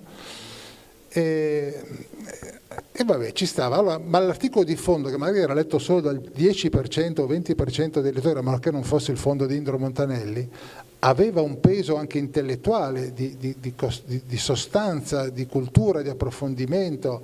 Erano tutte anche, poter ospitare un grande letterato o un professore universitario importante era un punto di onore per il giornale, e alcuni di questi articoli di fondo hanno segnato la storia d'Italia, perché erano capaci di provocare anche dei terremoti morali. Oggi vi invito, qual è l'ultima volta che avete sentito che un caso alto politico o culturale è nato da un articolo, ad esempio, del Corriere della Sera? Io a memoria non lo ricordo. Allora, e questo è un altro problema, la grande stampa autorevole a volte perde un po' il coraggio di fare un giornalismo che a un certo punto deve pesare, perché attenzione, i giornali che titolano in maniera esagerata ogni giorno, che ormai è diventata un'abitudine, alla fine se tu urli, il giorno in cui tu devi davvero urlare perché c'è qualcosa di grosso, il pubblico si è ormai anestetizzato, non capisce più se è la sparata del giorno o se è la notizia importante. Il giornale che non spara, il giorno in cui spara, allora uno dice, caspita, ecco, questo purtroppo in Italia, ma anche all'estero, e vi dico che è uno strazio leggere gli altri giornali mitizzati, non accade più. E poi ci sono le campagne internazionali di diffamazione, oppure ancora di più per creare un pensiero unico, per cui di certi argomenti non si può parlare se non per ribadire un certo tipo di posizione. E questo è, faccio un esempio, prima si è parlato di, avete sentito chi era qui, tra Russia, Ucraina, eccetera, ma c'è un fatto molto semplice. Oriana Fallaci è diventata famosa anche perché un giorno andò da Khomeini e gli fece questa famosa intervista che poi fece il giro del mondo. Se Giorgio avesse avuto la possibilità di intervistare un grande, io stesso, politico che ha fatto la storia dall'altra parte del muro, noi tutti avremmo fatto i salti mortali. Ma oggi se qualcuno di noi andasse a intervistare Putin, ci crocifiggono, proprio, cioè, o ci bruciano o ci impalano, cioè, fanno scegli quale dei tre, come vuoi morire professionalmente. È così, che è la contraddizione. Cioè, quando c'era la guerra con l'Iraq, io avrei fatto le carte false per intervistare Saddam Hussein. E credo che avrebbe avuto all'epoca ancora una certa risonanza. Oggi andare a intervistare Mohammad Khamenei sarebbe eresia. È questo che è cambiato, cioè il giornalismo di oggi ha le linee rosse in cui noi pretendiamo di essere democratici e liberi, ma lo siamo in realtà sempre meno, perché se tocchi certe linee rosse sei automaticamente un agente del nemico, un putiniano, eccetera, eccetera, eccetera. E screditare i giornalisti perché esercitano il loro diritto di critica, il loro diritto di dissentire dalla linea ufficiale e la volontà di andare a intervistare chi la pensa in maniera diversa, senza timore di fare propaganda, ma di capire, magari di sfidare anche l'opinione. Bene, questo era uno dei punti di forza delle democrazie occidentali dal dopoguerra alla caduta del muro di Berlino, fino all'11 settembre. Dall'11 settembre in avanti noi siamo diventati delle democrazie e un giornalismo è diventato sempre più sclerotizzato, sempre più rigido, sempre meno autorevole, sempre meno libero. Grazie.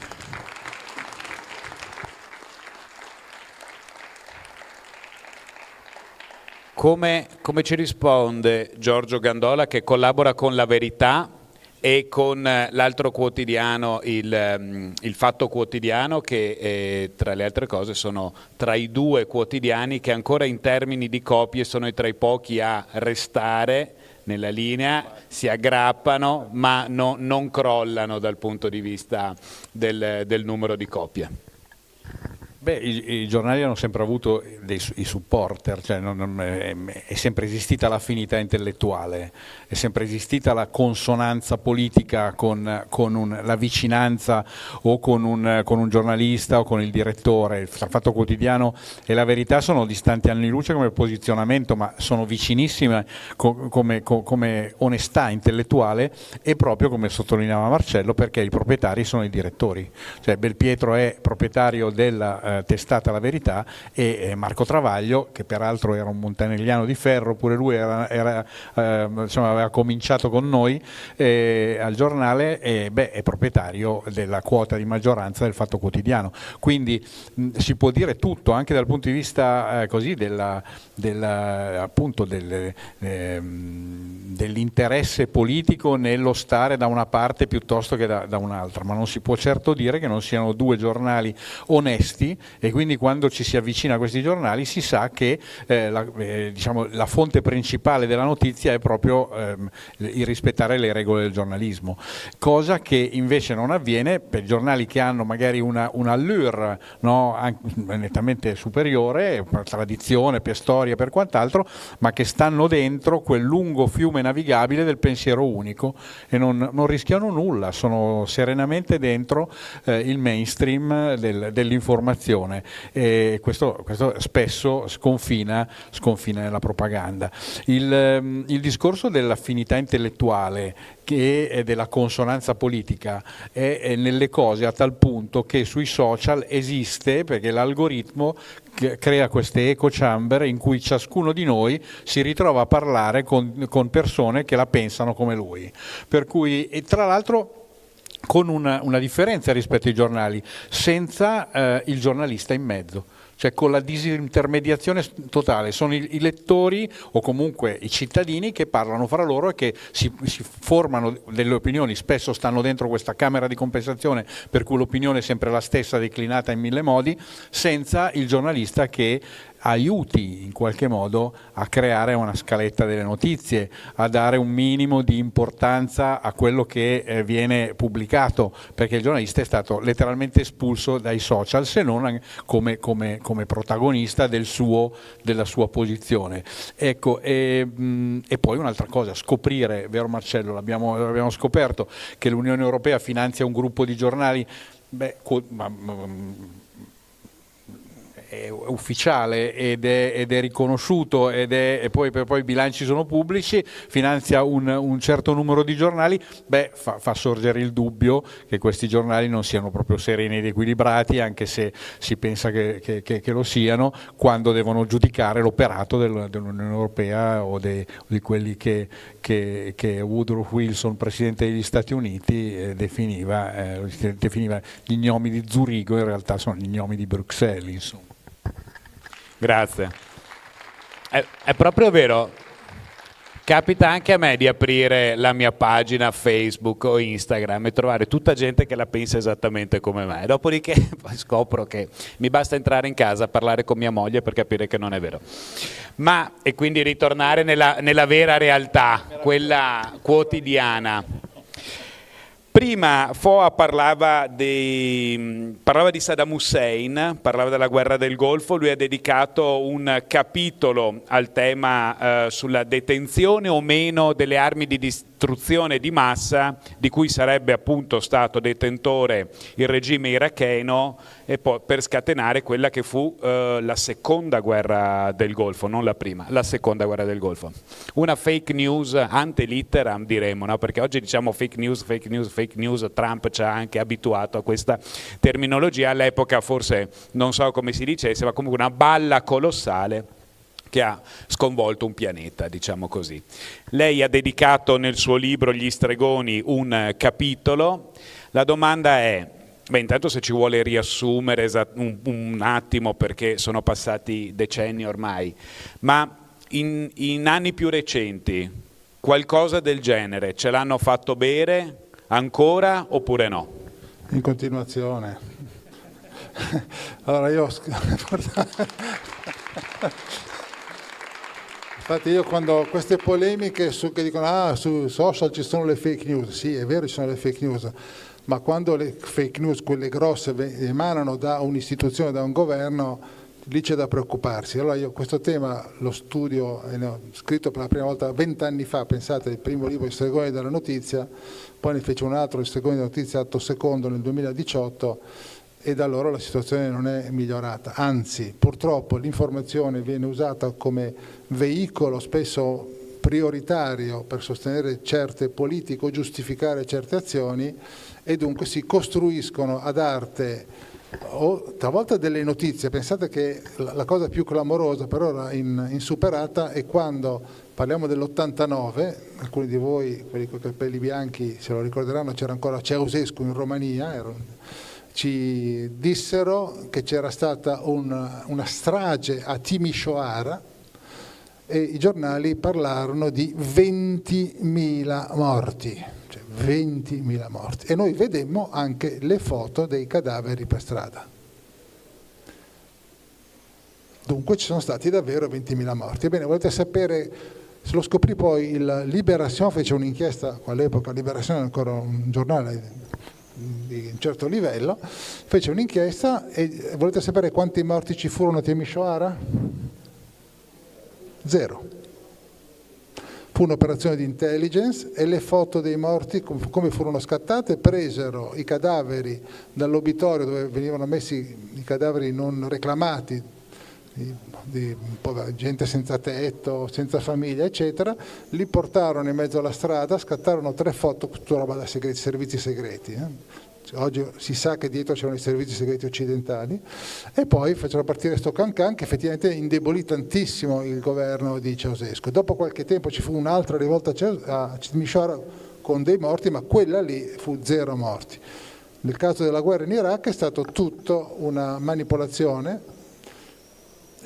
ordita scientemente, perché c'erano tutti i report anche dell'intelligence che diceva non ci sono armi di distruzione di massa in Iraq, Saddam Hussein le armi batteriologiche e chimiche non le ha più, ma ci hanno fatto credere con una campagna martellante via il famoso New York Times, via attraverso la famosa Washington Post, attraverso la CNN, attraverso un coro assordante, al punto che l'isteria era tale in quegli anni che chi si opponeva alla guerra in Iraq, onore al merito a Schröder e Chirac, tanto per ricordare, veniva subito additato come un nemico degli Stati Uniti, al punto che l'isteria era tale che negli Stati Uniti ribattezzarono le patatine fritte French fries in Liberty fries, perché non volevo più chiamare la parola French perché si osava opporsi a...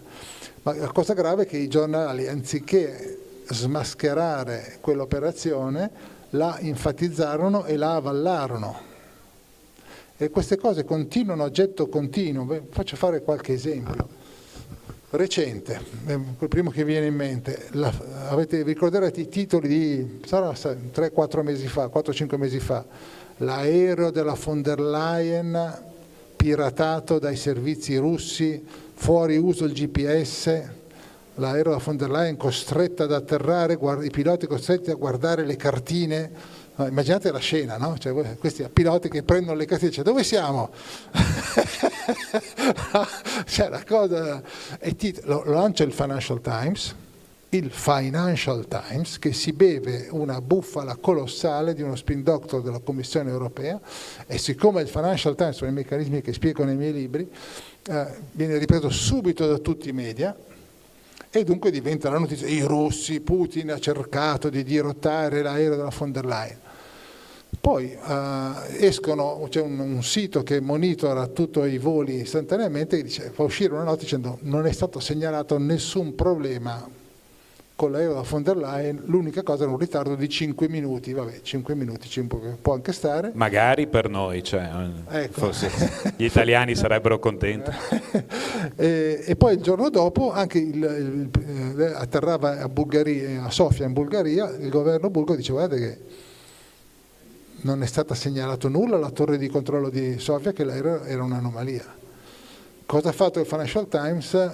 Il giorno dopo non ha più pubblicato un articolo di cronaca, ha pubblicato un editoriale in cui diceva luci e ombre eccetera, e nessun altro giornale ha rettificato. Questa è una tipica operazione di disinformazione per gettare discredito ai russi. Poi non è che i russi siano delle mammolette. Pensate che c'è questo, una realtà di cui pochi sono consapevoli, che io cito spesso. Uno studio dell'Oxford Internet Institute di 3 anni fa ha dimostrato che oggi la disinformazione applicata da 80 paesi nel mondo, sono 80 governi nel mondo che infestano i social media col loro operato. Ha assunto proporzioni su scala industriale e questo solo sulle fonti aperte. Aggiungete quel che fanno i servizi segreti, che per loro natura sono segreti, perché se no non sarebbero tali, e vi renderete conto di come in realtà oggi noi siamo ampiamente inquinati in tutto quel che noi vediamo, attraverso operazioni come quella, ce ne sono tantissime, che Saddam Hussein, Timisoara, l'aereo da von der Leyen, eccetera, eccetera, eccetera, ma anche attraverso le cosiddette fake news sui social media, perché è facilissimo poter far passare, con l'intelligenza artificiale poi è ancora più facile. E dunque purtroppo oggi noi viviamo in un ecosistema mediatico dove la possibilità di influenzare l'opinione pubblica e manipolare l'opinione pubblica è molto più accentuata rispetto al passato, e dove i giornalisti, questa è la mia critica che rivolgo da tanto tempo alla mia categoria, e io adesso non insegno più i corsi di giornalismo, ma quando insegnavo lì ero l'unico docente che insegnava le tecniche di disinformazione. Perché le insegnavo? Perché dicevo, se tu giornalista conosci queste tecniche, tu puoi intercettarle e disinnescarle in tempo reale, o perlomeno farti sorgere un dubbio che altrimenti non ti sorgerebbe. E invece questo ero l'unico a farlo, poi dopo un po' non mi hanno più chiamato, adesso insegno a livello di master in comunicazione, ma finché i giornalisti non assumeranno nel loro DNA la capacità di capire come gli specialisti scorretti della comunicazione usano la stampa per far passare i loro messaggi, facendo apparire come credibili e veritiere notizie che sono false, decontestualizzate o parzialmente vere, ecco che la stampa e non solo i social media continuerà a essere facilmente il veicolo di informazioni false. Sulla guerra Russia-Ucraina ne avete viste di ogni colore, cioè i microchip tolti dalle lavatrici, i numeri dei morti, c'è proprio un fuorilegio di informazioni false incredibile. Ecco perché è davvero importante sensibilizzare l'opinione pubblica, e il mio forte auspicio sempre è quello di sviluppare questi anticorpi, perché altrimenti il giornalismo perderà ulteriormente credibilità.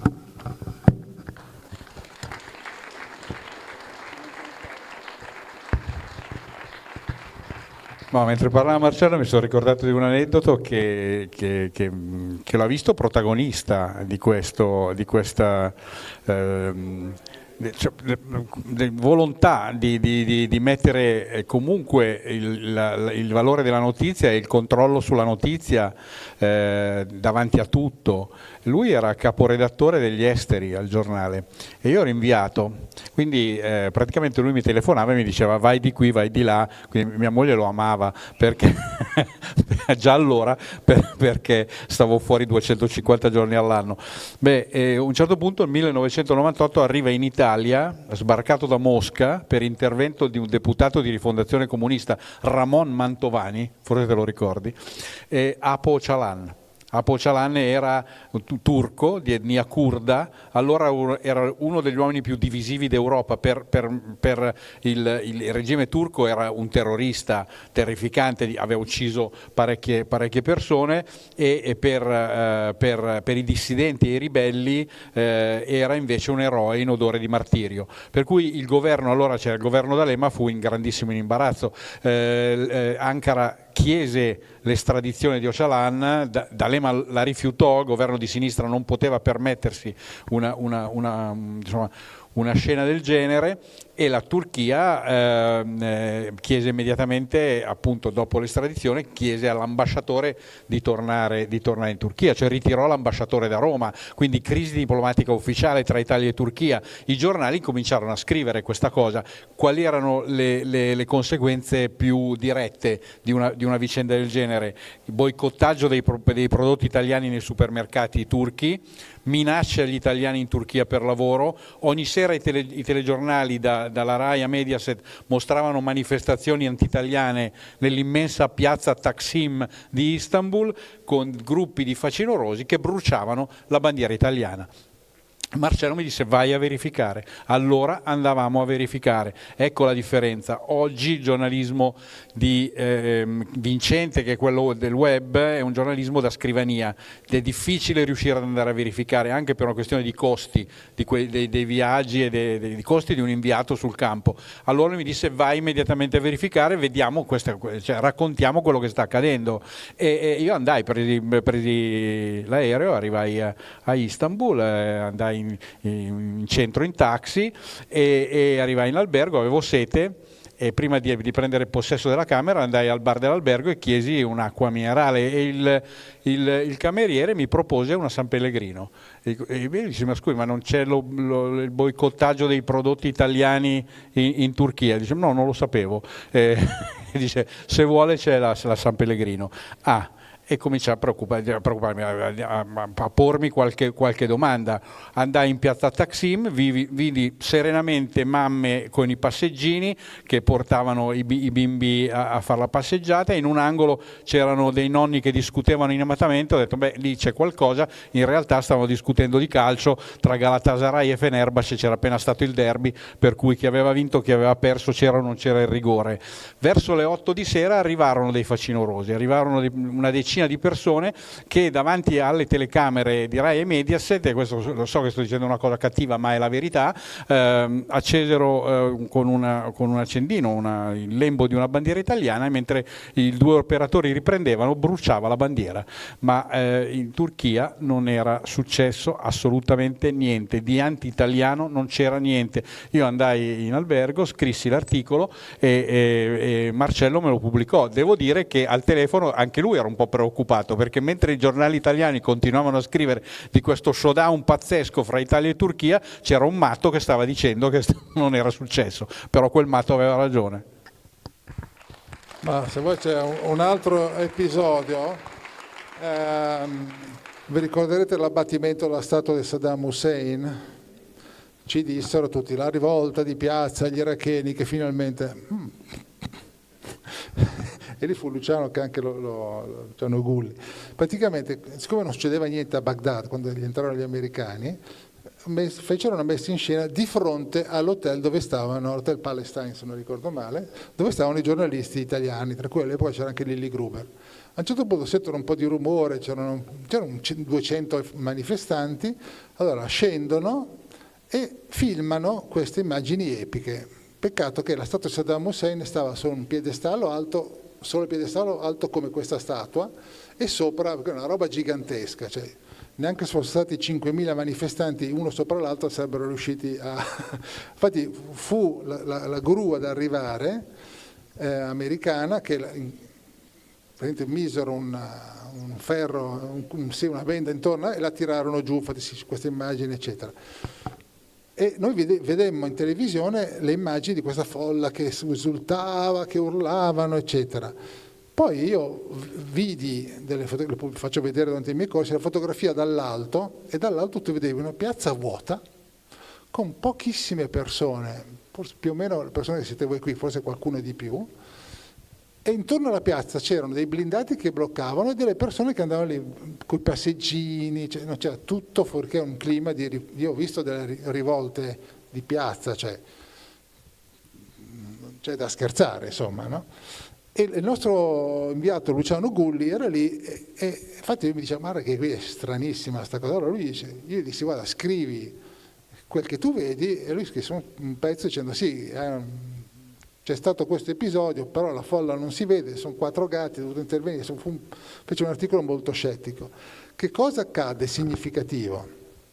Non è la prima volta che è capitato nella mia storia, che il giornalista scriveva quel che vedeva, però il giornale all'epoca in prima pagina titolò come gli altri quotidiani, perché poi scattava sempre nel meccanismo l'effetto TG, Infatti l'incubo, anche Giorgio è stato anche capo dello sport, lo sa benissimo, poi è stato direttore anche di testate a Como e a Bergamo, ma nelle testate locali c'è meno forte. Nelle testate nazionali c'era questo incubo del TG1, del TG5, perché se loro avevano una notizia che magari avevano dato perché avevano delle belle immagini che noi non avevamo, bisognava trovare il modo di recuperare. È una cosa che io non ho mai sopportato, perché secondo me il giornalismo autorevole, io decido quali sono i temi importanti e poi tengo la barra dritta. E invece c'era questo, noi non possiamo non avere quel che tutti domani avranno, con il risultato che l'informazione ancora oggi è fondamentalmente omologata, perché se voi guardate le prime pagine dei grandi quotidiani o le scalette dei TG sono sempre gli stessi titoli. Invece il giornale autorevole è quello che fa la sua interpretazione della giornata. Ebbene, ci fu questa dicotomia per cui il titolo diceva una cosa e l'articolo era molto più dubbioso. Dentro noi titolammo in maniera corretta, però l'importante è che in prima pagina ci fosse quello. E questa era l'epoca in cui c'erano ancora gli inviati speciali. Oggi, come ricordava Giorgio prima, è stato anche ricordato nel panel precedente, l'inviato speciale un giornale non lo manda più perché non ha più i fondi per mandarlo. E per cui se non è più l'inviato speciale, ecco che berti delle verità preconfezionate dagli spin doctor che poi possono manipolare è ancora più facile, purtroppo. Torniamo a Giorgio Gandola. Prima parlavamo, anzi abbiamo sentito, no, i giornali finanziati dalla Commissione europea, ve ne sono alcuni sì e alcuni no, ma noi viviamo in Italia dove esiste la figura del potentissimo sottosegretario all'editoria, che è uno dei ruoli più ambiti in assoluto nel panorama tra i politici italiani, no? Gestisce decine di milioni di euro all'anno ad ogni quinquennio. Oggi è Alberto Barachini, che moltissimi di noi non conoscono, però diciamo è lui, oggi tocca a lui fare questa divisione di pani e di pesci. Allora, quanto bene fa, quanto bene o male fa la contribuzione pubblica a quotidiani e organi di informazione? Beh, diciamo che fa male dal punto di vista della libertà, fa bene dal punto di vista del conto economico, perché molti giornali non starebbero nemmeno in piedi senza le sovvenzioni statali. Ora però bisogna distinguere, ci sono sovvenzioni statali per giornali che fanno parte o di cooperative o di associazioni, non so, anche associazioni, per esempio l'associazione monarchica, piuttosto che ancora partiti politici in chiaro. Allora quelli sono giornali tenuti in piedi dallo Stato e secondo me quello è un errore anche abbastanza grave, perché i giornali dovrebbero essere le testate tenute in piedi non dallo Stato ma dai lettori, ma dal consenso, ma dalla bravura dei giornalisti, ma dalla capacità di scoprire una notizia in più, di pubblicare un'inchiesta più approfondita. Quello significa andare in edicola, ormai purtroppo le edicole stanno scomparendo, ma con una metafora, andare in edicola per fare la gara quotidiana a chi è più bravo. Se ci sono giornali che vengono sovvenzionati, questa gara non è più onesta, è drogata, non va bene. Ecco, questo dal punto di vista generale. Poi c'è anche da dire che invece come oggetto di cultura quotidiana per diffondere anche così comunque un'attenzione nei confronti dei territori, nei confronti del mondo italiano, dell'identità, delle tradizioni, è anche giusto che i giornali abbiano in ogni caso uno sconto che mi sembra sia del 4% sull'IVA e sia anche abbiano delle agevolazioni nella spedizione degli abbonamenti per posta. Ecco, diciamo queste delicatezze secondo me sono giuste perché riguardano anche moltissimi altri prodotti e la merceologia in generale. Certo, la sovvenzione di giornali di partito, di giornali che sono mascherati dietro la sigla di associazioni culturali, quello no, quello è un limite, è una palla al piede per tutto il sistema. Grazie. Allora, non ne ha parlato, allora gli faccio io la domanda, è stato un signore, non ha voluto autocitarsi, La sua ultima avventura editoriale, non so se sia giusto chiamarla così, libertymedia.com, da cosa nasce, a cosa ci può essere utile e come ce la può descrivere? No, grazie perché mi alza la palla e allora schiaccio.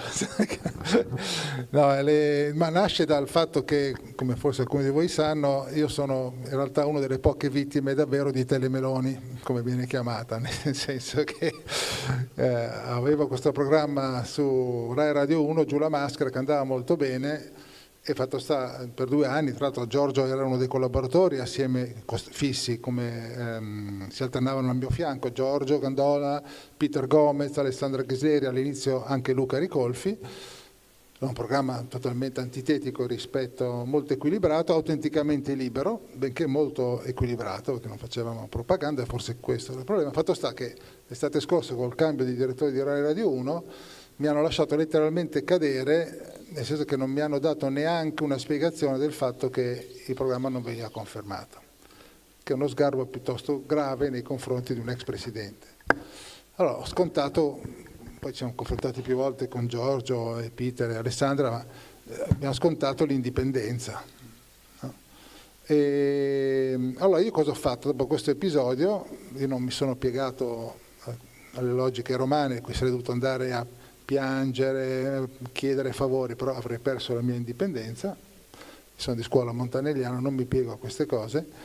E allora ho detto, che cosa faccio? E già era un'idea che mi frullava nella testa da un po', perché ho già visto negli Stati Uniti, ad esempio, ma anche in Francia.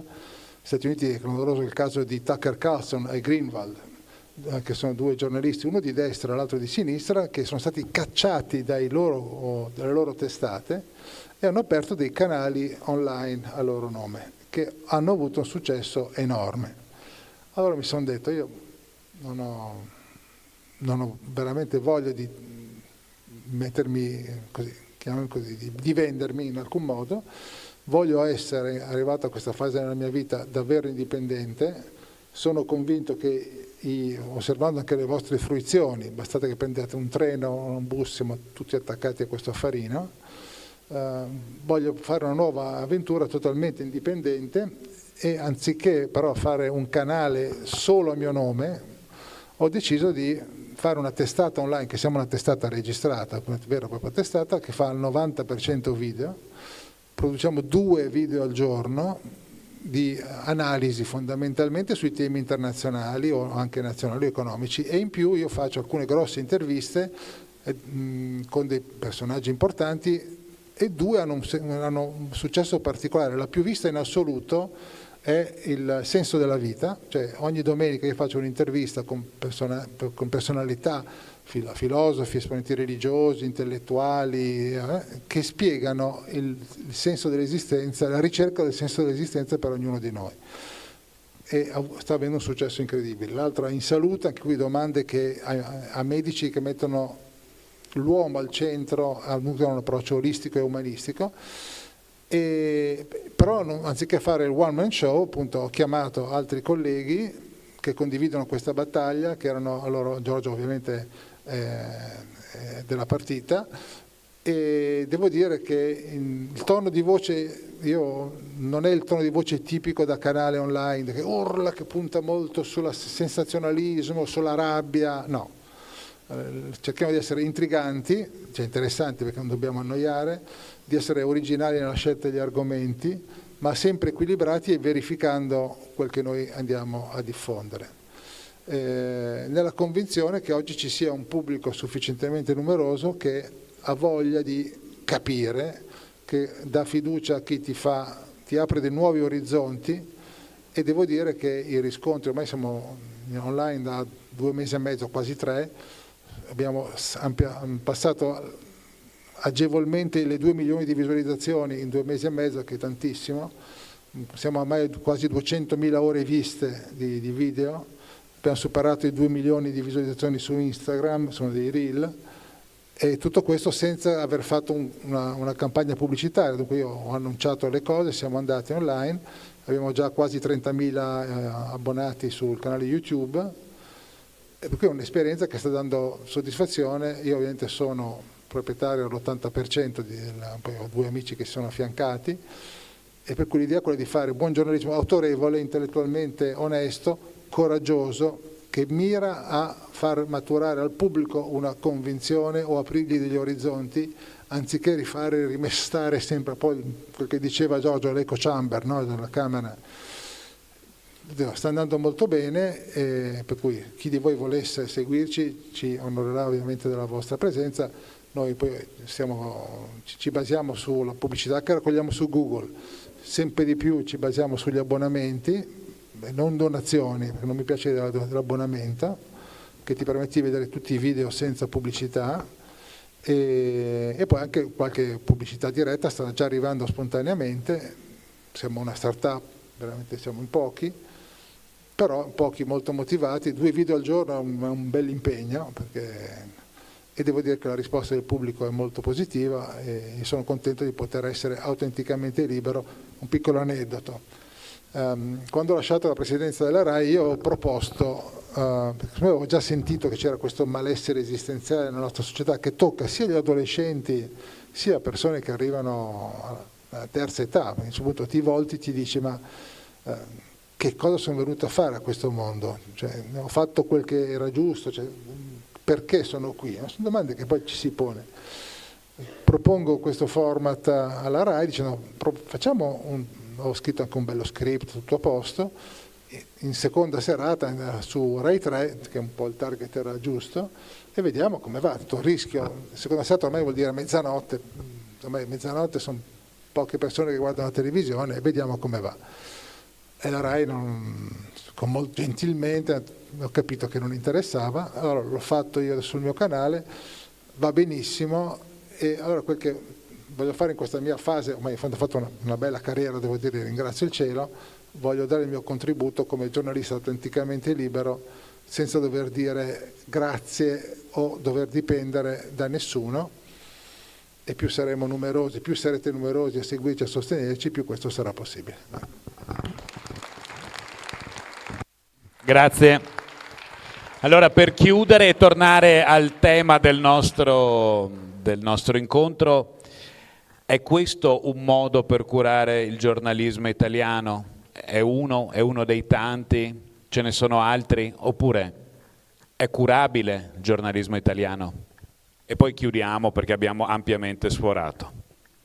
È curabile se i medici sono come Marcello e se la cura è questa, cioè il giornalismo indipendente, autenticamente libero, bellissime parole, difficili da declinare, se qualcuno ci riesce è bravissimo e va seguito, anche perché noi siamo bombardati H24 dalle notizie. Sembra un paradosso nel periodo della nostra epoca in cui appunto siamo bombardati H24 dalle notizie, in realtà facciamo fatica a informarci, perché come per le diete migliori dovremmo avere un menù vario, non avariato, in grado di dare la possibilità a tutti quanti di vedere il proprio orizzonte, di vedere delle notizie e di approfondirle nel modo giusto. Più voci, più fonti, io lo consiglio sempre ai ragazzi, tengo un master di giornalismo per cui lo consiglio sempre ai ragazzi, più voci, più fonti, una sintesi poi con la vostra sensibilità e il vostro senso critico. Non bisogna che i lettori si sottovalutino, che i cittadini si sottovalutino, sono sicuramente in grado di cogliere la notizia vera da quella falsa e di cogliere la sfumatura onesta da quella disonesta. Poi alla fine ha sempre ragione Groucho Marx, che diceva, no? Che il segreto del successo è la sincerità, se riesci a fingerla ce l'hai fatta. Per i giornalisti in questo periodo va benissimo. Grazie allora a Marcello Foa, Giorgio Gandola per la loro esperienza, per le parole che ci hanno portato qui oggi a Conegliano. Saremo lieti di seguire questa nuova iniziativa editoriale. Grazie a tutti per la vostra attenzione, arrivederci a tutti, buonasera. Grazie. E grazie al moderatore, ha superato la prova. Che onore, detto da voi, che onore.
Cari telespettatori della Tenda TV, ben ritrovati sulla nostra rubrica estiva A Tutto Grest, una rubrica che vuole raccontare la vivacità, la bellezza delle attività nelle nostre parrocchie, delle parrocchie della diocesi di Vittorio Veneto durante il periodo estivo. Raccontare la vita delle comunità, raccontare l'esperienza che i giovani fanno, delle famiglie, dei bambini, dei ragazzi, raccontare il senso di condivisione e di gioia che animano i nostri oratori. Oggi ci troviamo al Grest San Giovanni Paolo II della parrocchia di San Vendemiano. Andiamo a conoscere i protagonisti di questo splendido Grest, andiamo a vedere i volti, le attività, i giochi, i laboratori che vengono proposti da dei bravissimi animatori ai bambini di questa comunità. Insieme a noi, tutti insieme, girls and boys, ma a cantare inizia lei, dopo tu risponderai. Don Federico Amianti, cappellano di San Vendemiano e di Zoppè e Saccon, siamo qui con te, raccontaci un po' il Grest di San Vendemiano. Ci sono 250 ragazzi dalla prima elementare alla terza media, tenuti da animatori, un centinaio, dalla prima alla quinta superiore, naturalmente anche con i volontari adulti che ci aiutano nelle varie incombenze della giornata. Il Grest comincia alle 8:45 del mattino e finisce alle 16:30 del pomeriggio, c'è la possibilità di mangiare qui in oratorio. Tanti bambini, tanti ragazzi, tanti animatori. Com'è la preparazione a questo Grest? È un Grest, diciamo, di queste dimensioni richiede una preparazione fatta per tempo, quindi noi partiamo alcuni mesi prima e organizziamo per gli animatori gli incontri di formazione perché abbiano la possibilità di capire cosa significa stare con i ragazzi, prendersi cura dei bambini, farli divertire e soprattutto trasmettere loro quello che è il messaggio del nostro Grest, che è un Grest che vuole parlare di Gesù e del Vangelo. E per questo facciamo 5 incontri di formazione aiutati da degli esperti che organizziamo a partire da maggio, proprio pensati per i ragazzi delle superiori. Tutti i temi del Grest sono pensati da un'equipe di volontari giovani che già alcuni mesi prima del Grest si ritrovano per cercare di pensare qual è il modo migliore per trasmettere il messaggio che vogliamo portare loro. Quest'anno il titolo del Grest è Dalla parte giusta, e la parte giusta è proprio quella di Gesù. Il messaggio che vogliamo dare è insegnare ai ragazzi che scegliere una vita cristiana non è una scelta come le altre, è una scelta che comporta delle responsabilità, del coraggio e la voglia di voler bene agli altri. Quindi attività di laboratorio, gioco, ma anche un momento insieme all'inizio con una proposta degli animatori. Qual è l'ambientazione che avete scelto quest'anno per caratterizzare questo Grest 2026? Grazie a un gruppo teatrale molto preparato, quest'anno noi proponiamo come ambientazione un'ambientazione western, precisamente il famoso film italiano Lo chiamavano Trinità, nella quale si seguono proprio due personaggi, due attori che vorrebbero fare i banditi ma che in realtà poi si ritrovano ad aiutare gli altri, ad aiutare l'oppresso, ad aiutare chi è in difficoltà. E quindi questo western con il tono molto divertente ci sembrava molto bello per trasmettere il messaggio che avevamo in mente. E tutti i copioni sono stati estesi dagli animatori stessi del gruppo teatro, che hanno anche pensato ai costumi e l'ambientazione per rappresentare in scena quello che è un film amato davvero da generazioni di italiani.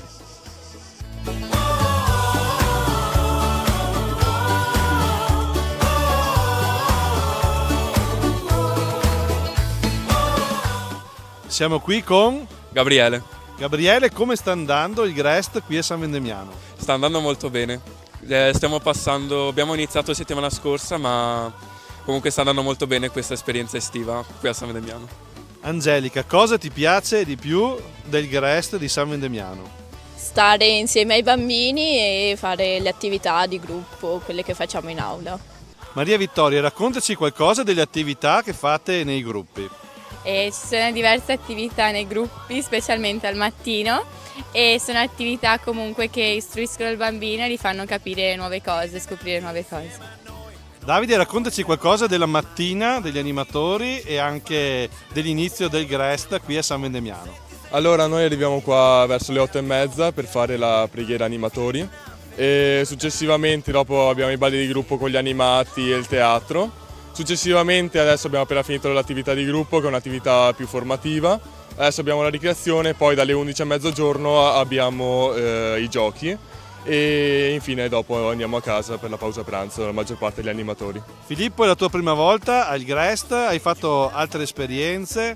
No, ormai è il 4º anno che faccio qua al GREST, ogni anno è sempre più bello. Raccontaci qualcosa magari dei pomeriggi che fate con i ragazzi. I pomeriggi, la prima attività sono i giochi senza frontiere, poi successivamente vengono divisi nei vari laboratori con i vari responsabili. Ogni mattina il GREST si apre con una scenetta preparata da voi animatori. Quanto lavoro c'è dietro e quanto piace soprattutto ai bambini? Beh, allora i bambini si divertono sempre molto. Il lavoro dietro è molto, al mattino veniamo qua alle 7:35 per provare la scenetta che faremo alle 8:30 e poi ci fermiamo dopo pranzo per provare quella del giorno dopo. E comunque c'è tutto il lavoro per preparare i costumi, scrivere il copione, fare gli oggetti di scena e tutto quello che vedete comunque è realizzato da noi con il nostro impegno, però ci mettiamo la passione e siamo molto contenti di farlo. Siamo qui con Ronzino, un personaggio fondamentale di questo GREST. Ronzino, come sta andando il GREST a San Vendemiano? Che discorso lungo. Sta dicendo che sta andando benissimo, che si sta divertendo, che ti danno tante carote, hai detto anche, e che i bambini sono come sono i bambini, non ho capito? Ah, sono stupendi e meravigliosi. Allora direi che dobbiamo fare un applauso al nostro Ronzino.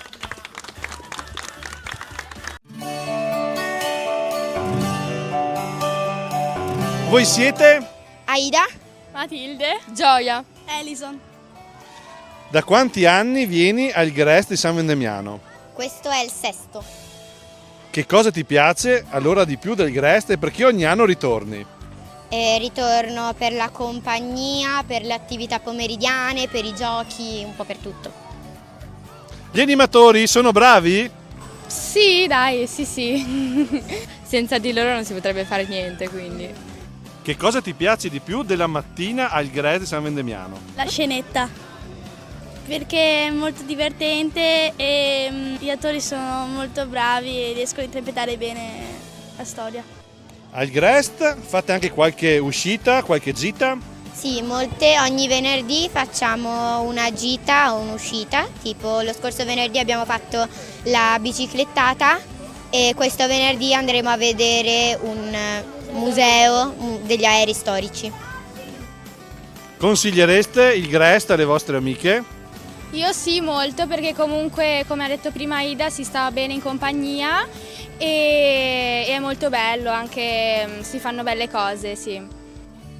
Salutate i telespettatori della Tenda TV. Ciao! Il vostro oratorio è davvero ampio, grande, con tanti spazi sia all'esterno che all'interno. Vediamo qui queste pareti anche i disegni dei GREST passati. Di cosa ci puoi raccontare? Ogni anno, grazie alla capacità artistica dei nostri animatori, viene fatto un murales sul tema dell'anno. Abbiamo visto quello del 2024 sull'Isola del Tesoro, che è il tema teatrale che abbiamo messo in scena. E questi murales sono realizzati dai ragazzi nei laboratori che si tengono al pomeriggio. Ci sono chiaramente degli animatori preparati con capacità artistiche e cerchiamo così anche di abbellire il nostro oratorio per tutto l'anno. Qui possiamo vedere il murales del GREST dell'anno scorso, ambientazione Tre Moschettieri, e questo è proprio il lavoro che hanno realizzato gli animatori assieme ai ragazzi. Quest'anno, come dicevamo, con il tema lo chiamavano Trinità, stiamo già realizzando il nuovo murales, eccolo qui, in cui possiamo vedere Bambino e Trinità, Bud Spencer e Terence Hill, e pian piano stanno emergendo le figure dei loro avversari e della famiglia di coloni in difficoltà che aiuteranno. Don Marco Zarpellon, parroco di San Vendemiano, di Zoppè e di Saccon anche. Cosa vuol dire fare il GREST in una parrocchia? Qual è il valore aggiunto in una comunità di questa esperienza? Il valore aggiunto sicuramente è quello del servizio dei ragazzi. Io ho sempre fatto GREST pensando all'importanza che ha di impegnare nel servizio dei più piccoli gli animatori, insomma, quindi formare gli animatori, far sì che siano gruppo, che si mettono al servizio dei ragazzi più piccoli con generosità, nella preparazione pre-GREST, nell'attuazione, nella sistemazione.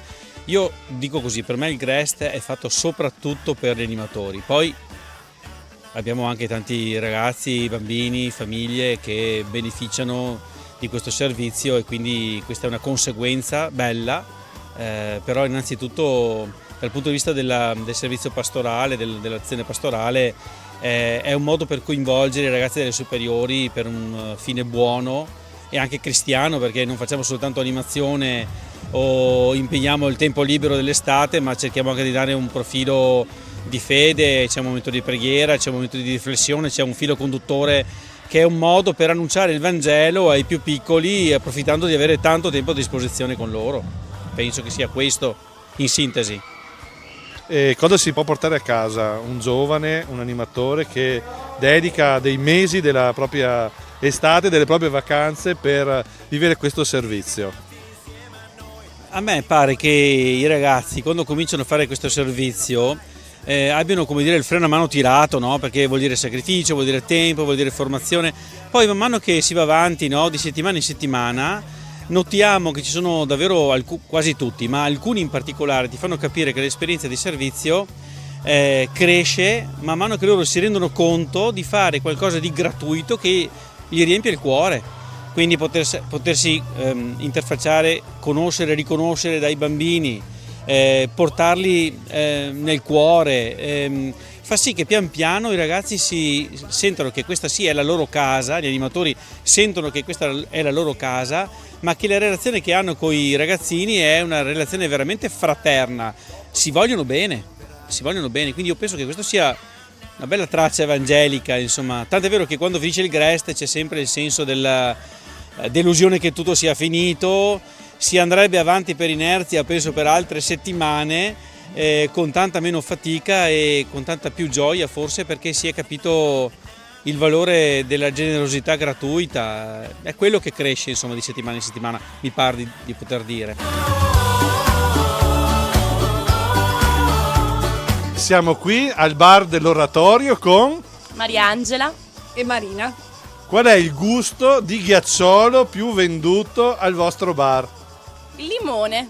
Cosa vuol dire mettersi a disposizione della parrocchia in questo servizio per i ragazzi e per gli animatori? Mi fa piacere aiutare, visto che comunque i miei figli vengono qui al GREST, e poter anche io dare una mano, visto che la parrocchia dà questa grande opportunità per trascorrere l'estate in un modo sereno e anche sano, con dei bei valori ai nostri ragazzi. Voi vi chiamate? Santiago. Ines. Che cosa vi piace di più del GREST? Stare in compagnia con gli amici e giocare a calcetto. Mi piace la scenetta e mi piacciono i laboratori al pomeriggio. C'è un laboratorio che ti piace in particolare? Mi piace il laboratorio di traforo. Tagliamo il legno per fare delle forme. Siamo in chiusura di questa puntata di A Tutto GREST dall'Oratorio di San Vendemiano con Don Federico. Don Federico, l'esperienza del GREST cosa lascia ai ragazzi, cosa lascia agli animatori, alle famiglie e anche alla vostra comunità di San Vendemiano? Tutto l'anno quando incontro i bambini e i ragazzi che hanno frequentato il GREST mi dicono: ciao Don, quando è che ricomincia il GREST? Effettivamente il GREST sono 4 settimane in cui i ragazzi si divertono tantissimo, si sentono amati, e quello che mi preme dire è che il GREST non è solo un luogo in cui i ragazzi possono stare quando le scuole sono chiuse o che aiuta i genitori che sono al lavoro per tenere i ragazzi sorvegliati. No, il GREST è proprio la comunità cristiana che si prende cura delle nuove generazioni nel periodo dell'estate, facendo vivere l'oratorio, luogo in cui si vuole seguire Gesù. E questo è quello che proviamo a fare qui nel GREST di San Vendemiano e per questo voglio davvero ringraziare tutti i volontari che ci aiutano a portare avanti questa iniziativa della nostra comunità.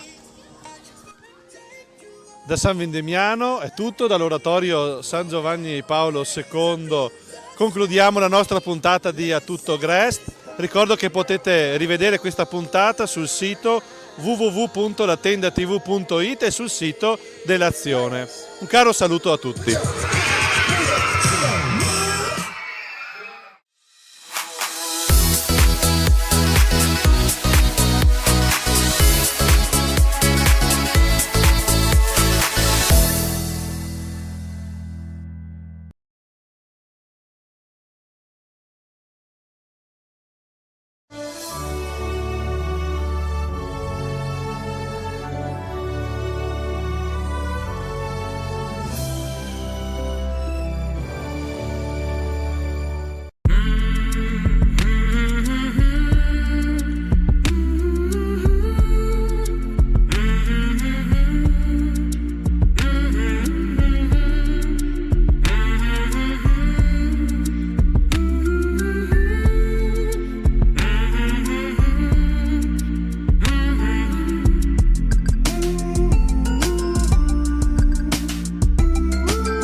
Cari amiche e cari amici, ben ritrovati. 4 passi, la trasmissione che vi porta alla scoperta delle bellezze del territorio vittoriese. Do il benvenuto, il ben trovato ancora una volta qui a Silvia Bevilacqua, qui nei nostri studi della Tenda TV, che oltre ad essere protagonista dei documentari che vi stiamo proponendo in questo ciclo di trasmissioni, ci aiuta anche a entrare un po' nel contesto e quindi ci dà una sorta di anticipazione, di anteprima di quello che vedremo tra pochi minuti. Silvia, dove ci porterai oggi? Oggi andiamo alla Madonna della Tosse. È un luogo vittoriese che più o meno tutti affermano di conoscere, ma che in realtà pochi sanno poi raggiungere in autonomia. Siamo nel contesto intorno alla Pieve di Sant'Andrea, in un luogo di pace e di serenità immerso nel verde. Questa chiesetta, che nella forma attuale risale al 1924, un'oasi di pace che paradossalmente si trova a pochi passi dall'uscita sud del traforo di Sant'Augusta, quindi sembra impossibile avere questo spazio davvero di serenità e di silenzio a ridosso di un punto stradale così importante per la città. Ecco, molti magari nel corso delle passeggiate, delle loro passeggiate qui sul nostro territorio, ci saranno passati davanti oppure ci saranno passati vicino, però magari pochi sono effettivamente entrati all'interno di questa piccola chiesetta, e quindi tu ci porterai proprio dentro la chiesa. E certo, questi video ci portano dentro la chiesa, innanzitutto a scoprire la sua storia e a scoprire le opere d'arte che in esse si conservano. Entro subito nel merito delle opere d'arte perché abbiamo tre elementi. Il primo è la cosiddetta Madonna della Tosse, quindi un piccolo dipinto, olio su tavola, di cui non sappiamo riconoscere l'autore, non abbiamo notizie, molto scuro proprio dal nero fumo delle candele. E questo nero fumo è proprio il segno delle antiche devozioni. Quante mamme hanno acceso una candela davanti a questa immagine dopo aver benedetto con l'olio di una lampada lì presente, dopo aver benedetto, diciamo, fatto una croce sulla gola dei propri bambini. Le affezioni delle vie respiratorie, la pertosse, che però noi abbiamo sempre chiamato la tos cattiva o la tos pagana, no? Proprio a dare l'idea di qualcosa di davvero sinistro, erano dei problemi che fino a non pochi decenni fa avevano anche questa particolare taumaturgia qui in questo luogo. La seconda opera d'arte è una bellissima opera di Luigi Cima che ci racconta della Madonna della Neve, perché in realtà la titolazione della chiesa vera è alla Madonna della Neve che ricorda il miracolo della nevicata d'agosto, del 5 di agosto sul Colle Esquilino, dove poi insomma è stata fondata la chiesa di Santa Maria Maggiore a Roma. Noi la conosciamo adesso anche perché è il luogo scelto da Papa Francesco per la propria sepoltura. Il terzo elemento sono due pannelli contemporanei, fatti 2 anni fa, da Anna Maria Trevisan, che raccontano della devozione, di quella devozione che fino agli anni 40 c'era in questa chiesa. È molto importante questo perché in un progetto di riqualificazione, di pulizia, di sistemazione del tetto, si è pensato anche di introdurre un'opera di arte del nostro tempo, di arte contemporanea, di una pittrice vicentina ma molto presente nel nostro territorio, perché in fondo quello che manca a volte è proprio nell'arte sacra l'agire con opere del nostro tempo. È giusto restaurare, ma è anche giusto lasciare un segno contemporaneo. Certamente, quindi questo quello che vi racconteremo tra poco, ma l'abbiamo fatto anche nelle scorse puntate. A noi piace vedere quello che c'è attorno, quindi in che contesto si inserisce in questo caso la chiesetta della Madonna della Tosse. Quindi dopo andremo a vedere anche altri luoghi a noi molto familiari, soprattutto mi rivolgo ai telespettatori di Vittorio Veneto, ma magari altri luoghi altrettanto interessanti per chi ci guarda da fuori.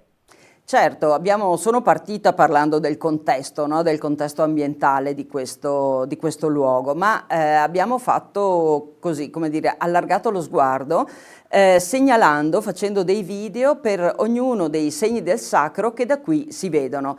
Innanzitutto ovviamente il santuario di Sant'Augusta e poi anche la Madonna della Salute, che sono accomunati, questi due siti molto frequentati del nostro territorio che hanno antichissime devozioni ma ancora vive, dal fatto che entrambi sono stati trasformati, diciamo, in occasione della peste del 1630, la peste manzoniana, quando Venezia fa un voto importante e promette e realizzerà la chiesa della Madonna della Salute, chiede a tutte le città a lei sottomessa, quindi anche a Ceneda e a Serravalle, di fare dei voti, di fare di prendersi degli impegni in questo senso, e Serravalle sceglierà di ricostruire di fatto il santuario di Sant'Augusta e di creare la salita, mentre Ceneda sistemerà l'antico romitorio dedicato a San Colombano per farne proprio la Madonna della Salute. E in più abbiamo valorizzato anche una chiesetta sconosciuta spesso, che è la chiesa dedicata a San Mamante, che si trova in cima, potremmo dire, all'anfiteatro di Rindola, a metà tra la cima del Pizzocche e la zona di Sant'Andrea, dove si venera questo santo africano molto antico, una piccola chiesetta immersa in un contesto straordinario. L'ultima tappa che vi cito, ma in realtà è la prima che troverete nei video, è ovviamente anche la Pieve di Sant'Andrea, e lì non c'è una narrazione completa della chiesa di Sant'Andrea, ma siamo andati ad individuare quali sono i santi taumaturghi, quindi che si sommano, no, alla Madonna della Tosse, presenti raffigurati in opere pittoriche nella Pieve di Sant'Andrea, proprio per comporre questo sorta di pantheon di santi taumaturghi che erano davvero importanti nel nostro passato. Ecco, quindi tanta carne al fuoco, come avete avuto modo di sentire e come vedremo tra pochissimo. Anche in questo caso, grazie a chi è stato possibile realizzare questi video? Ecco, squadra che vince non si cambia, e quindi l'architetto Susanna Maset, che ha curato per la parrocchia di Sant'Andrea tutto il progetto PNRR, e che sappiamo sono cose molto complesse, Emanuele Aruggio, che ha curato il restauro di alcune parti che ne necessitavano e poi della pala d'altare. Citerei anche appunto Anna Maria Trevisan, che ha realizzato le 2 opere moderne, Federico Campodall'Orto, che sempre al di là della macchina da presa per cercare di gestire al meglio queste occasioni di conoscenza, e la ditta Bags for Dream, che ha questa tecnologia che ci permette, inquadrando una cartina, di far partire questi video e di concentrare la nostra attenzione sui diversi aspetti. E ovviamente ringraziamo e salutiamo anche la parrocchia, ovviamente, come in questo caso anche nelle altre occasioni. Direi che è giunto il momento di proporre ai nostri telespettatori il documentario che ci porta alla scoperta, o meglio a fare 4 passi alla Madonna della Tosse in quel di Sant'Andrea a Vittorio Veneto.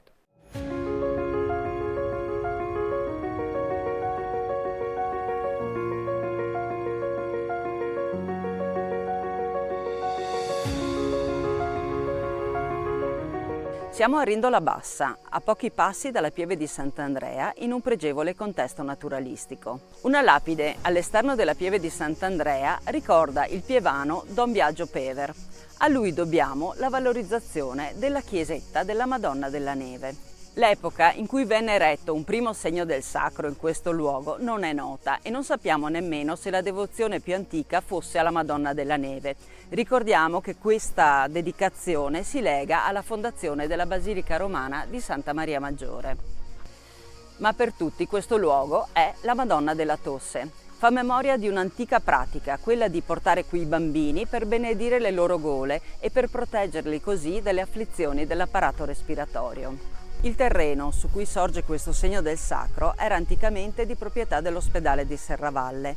Nel 1868 passò alla cura della Pieve di Sant'Andrea, ed è allora che annotiamo gli interventi, l'impegno di Don Biagio Pever per migliorare questo edificio. A questo periodo risale anche la realizzazione della stradina d'accesso. Ogni anno, il 5 agosto, alla fine della celebrazione, la popolazione si recava in processione con le candele accese da questa chiesa, dalla Madonna della Tosse, fino alla Pieve di Sant'Andrea. Nel 1924 un altro pievano di Sant'Andrea, Monsignor Mosè da Broi, realizzò l'attuale edificio. Fu un intervento che vide la collaborazione dell'intera comunità, come è testimoniato dalle parole riportate nella lapide sopra il portale d'accesso. La facciata è sobria, notiamo 2 finestrelle neogotiche, il portale, l'oculo e il campaniletto a vela.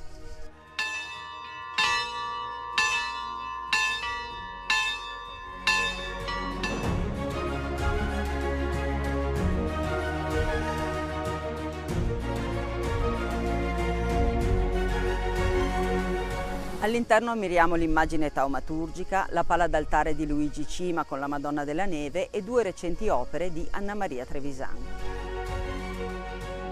Tra il 2014 e il 2024 si sono susseguiti 2 interventi di restauro.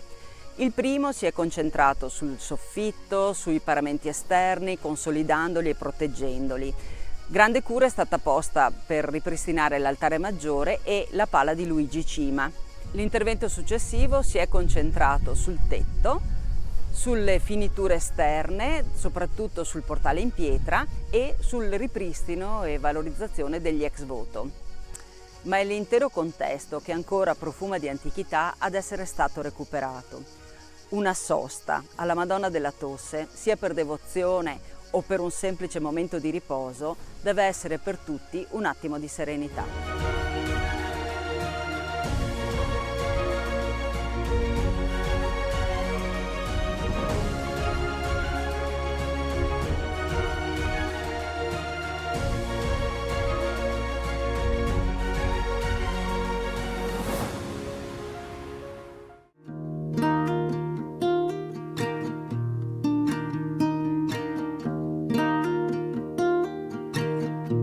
In questo piccolo luogo di culto si è nei secoli pregata la Madonna della Tosse. Il nome ci ricorda epoche in cui le invocazioni taumaturgiche erano assai diffuse, epoche in cui poco poteva fare la medicina o la farmacopea e allora la devozione verso i santi e certe pratiche religiose, certi gesti diventavano molto importanti.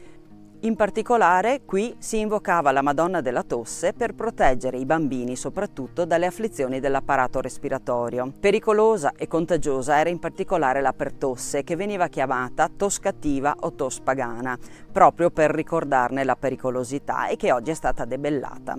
Nel corso dell'Ottocento, ma ancora nella prima metà del Novecento, le mamme e le nonne portavano i bambini presso la Madonna della Tosse. Arrivate qui, intingevano il dito nell'olio della lampada posta davanti all'immagine taumaturgica e con quell'olio facevano il segno della croce sulla gola dei bambini, affinché la Madonna li preservasse o li guarisse dalle afflizioni proprio dell'apparato respiratorio. Poi non sarebbero mancate piccole però sincere offerte, segni di devozione per l'aiuto ricevuto.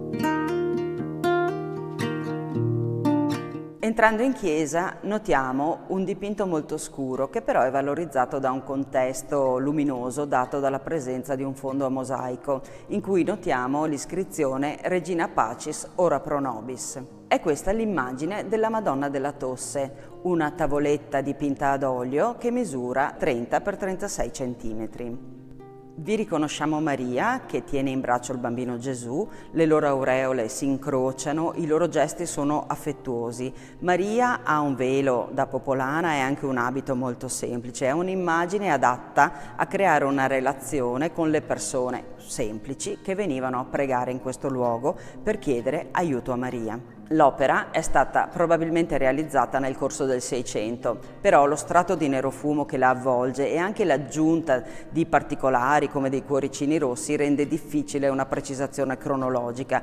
Questo nerofumo è anche il segno della grande devozione di cui questa immagine è stata oggetto nel corso dei secoli. Non abbiamo però documentazione sull'artista, si tratta certamente di un artista locale di cui si sono perse le tracce.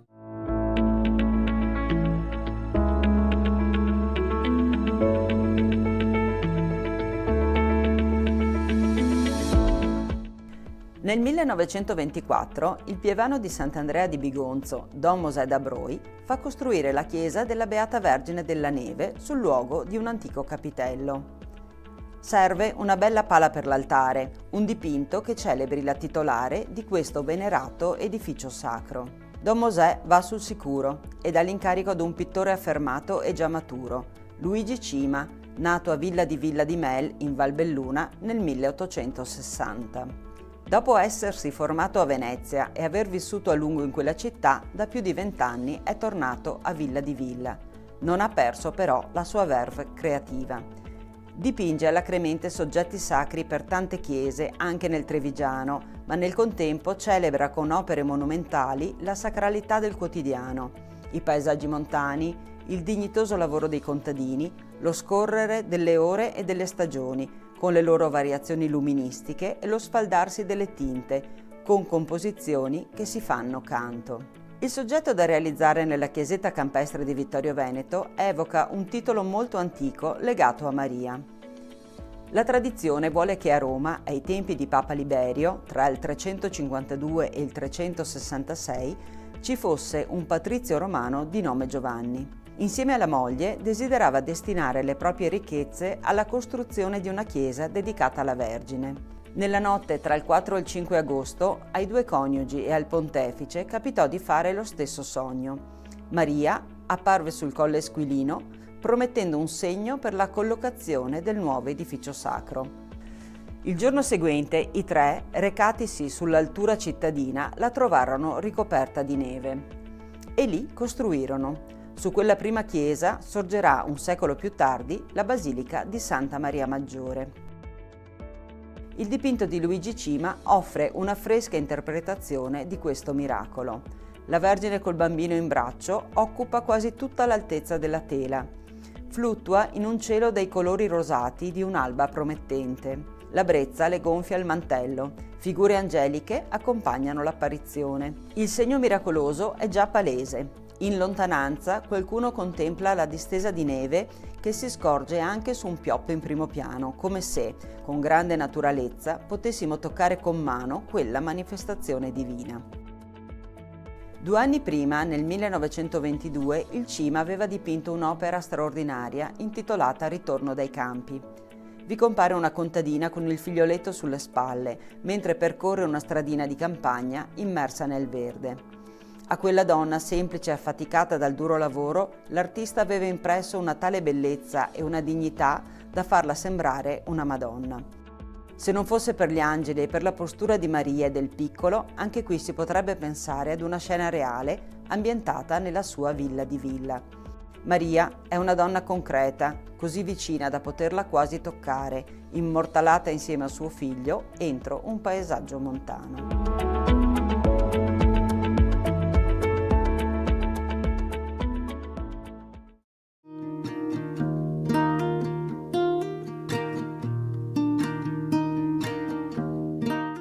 Nel mese di luglio del 2024, a conclusione dei lavori di restauro, nella chiesetta della Madonna della Tosse sono state collocate 2 nuove opere pittoriche appositamente concepite per questo luogo. Si tratta di 2 pannelli ad affresco inseriti entro le nicchie centinate della parete destra.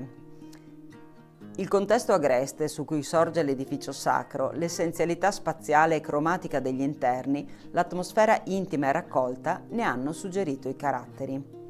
Il dittico è infatti realizzato in continuità con le finiture parietali e, seppur diviso, si legge come un'unica opera. Raffigura un gruppo di popolane raccolte in preghiera con i loro figlioletti nei pressi della chiesetta. Stanno per affidare la salute dei piccoli alla Madonna.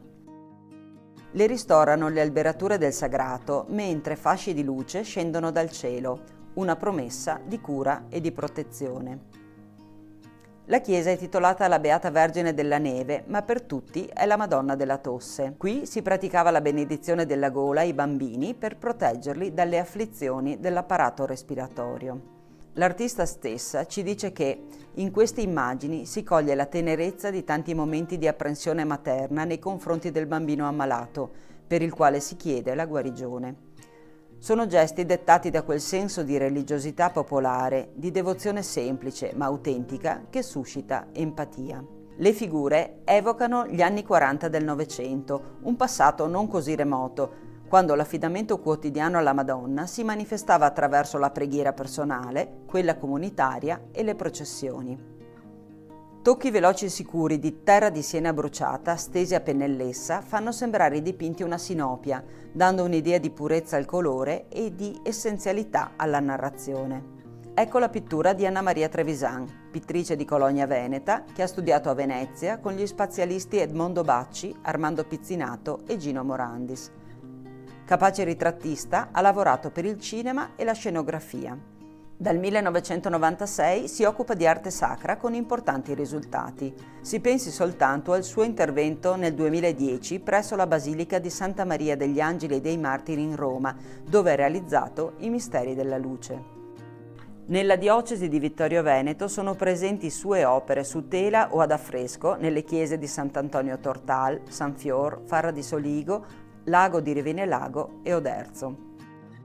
Il dittico della Madonna della Tosse esprime al meglio la sua poetica. Anna Maria Trevisan privilegia il messaggio essenziale piuttosto che la narrazione, l'atteggiamento dei personaggi e il loro mondo interiore piuttosto che il contesto. La sua è una pittura che opera per sottrazione, rinuncia alla descrizione, ricercando piuttosto la verità del momento rappresentato.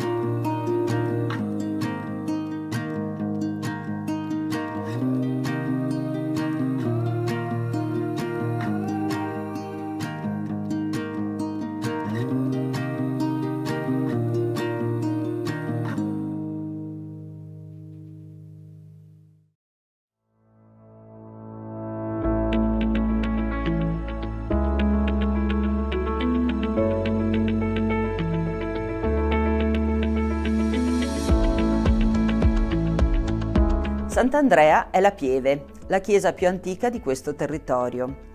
Qui si veniva battezzati e si ricevevano gli altri sacramenti che un tempo davvero scandivano la vita degli uomini.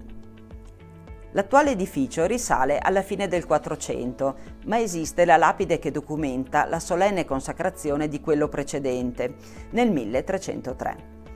Importanti tracce archeologiche ci attestano inoltre l'esistenza di antichissimi luoghi di culto in quest'area denominata Bigonzo. È un toponimo insolito, forse derivato da un nome o sottolineatura dell'ampia area prativa, simile ad un contenitore basso e capiente, chiamata Bigoncia. L'ipotesi storicamente più accreditata suggerisce che la parola sia la contrazione di Viarum bis Iunzio, congiunzione di due strade che qui si riunivano per superare la stretta di Serravalle. La lunga storia di questa chiesa è testimoniata anche dalla ricchezza decorativa del suo interno, che conserva importanti opere lignee come un crocifisso di metà 300, un dossale del 400 e un ciborio del 500, completato dal tocco di Tiziano Vecellio. Il fonte battesimale è alto medievale e altri manufatti lapidei sono databili tra 400 e 600. Ma ciò che caratterizza la Pieve di Sant'Andrea sono i tanti affreschi che campiscono le pareti dell'aula. Fanno memoria degli altari realizzati tra tardo 400 e primo 600 e ci svelano un repertorio delle antiche devozioni diffuse sul territorio. Alcune sono davvero insolite, ad esempio quella per Santa Brigida di Svezia, che ricorre ben 2 volte, o a San Giobbe, personaggio biblico ritenuto protettore del baco da seta e dei lavoratori del settore. Particolarmente ampio è il repertorio dei santi taumaturghi. I più noti, San Rocco e San Sebastiano, presenti in opere di epoche diverse, ci sottolineano quanto la peste fosse endemica e spaventosa. A Sant'Antonio Abate si lega alla protezione degli animali, la cui sopravvivenza era determinante per l'economia delle famiglie. Il suo principale attributo è il maiale, il cui grasso veniva un tempo impiegato come lenitivo per i dolori procurati dall'herpes zoster, detto appunto fuoco di Sant'Antonio. Ecco San Lazzaro Mendicante, protettore dalla lebbra, oppure San Bernardino da Siena, che veniva invocato per le malattie della bocca. Queste devozioni taumaturgiche testimoniano quanto la mancanza di medicina e farmacopea portasse gli uomini ad affidarsi con fede sincera ai santi che nella loro storia avevano affrontato sofferenze simili alle loro. A queste si aggiungono le devozioni per il titolare Sant'Andrea o rivolte a santi molto popolari come Caterina d'Alessandria, Giovanni Evangelista, Girolamo e Michele Arcangelo. Quest'ultimo rivestiva un ruolo del tutto speciale. Se era una pratica diffusa affidarsi ai santi guaritori in caso di malattia, era altrettanto importante garantirsi una buona morte rivolgendosi proprio a lui, a Michele Arcangelo.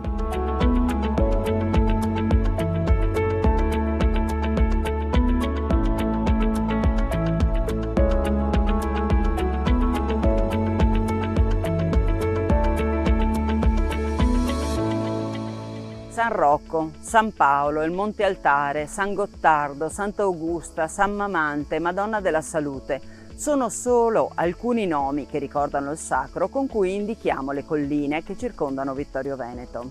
Ad esempio, la costa di Fregona è per tutti la costa della Madonna della Salute. Qui è attestato un luogo di culto a partire dal 1224. Si trattava probabilmente di un capitello dedicato a San Colombano, un monaco irlandese, ma qui intorno si stabilì un eremita e una piccola comunità. La svolta avvenne nel 1630, all'epoca della peste che chiamiamo manzoniana perché fa da sfondo ai Promessi Sposi. Venezia fece un voto solenne, realizzò la Basilica della Salute e istituì la solennità della festa della Madonna della Salute il 21 novembre. Ma tutte le comunità del Veneto furono chiamate ad impegnarsi in tal senso. La diocesi di Ceneda rispose proclamando San Rocco copatrono della diocesi insieme a San Tiziano, San Rocco le cui spoglie sono conservate a Venezia, e Serravalle rispose invece costruendo, modificando, trasformando profondamente il santuario di Sant'Augusta e creando il percorso per ascendervi. Ma nel 1640 Ceneda sostituì anche il capitello di San Colombano per costruire una piccola chiesa dedicata proprio alla Madonna della Salute qui sulla costa di Fregona.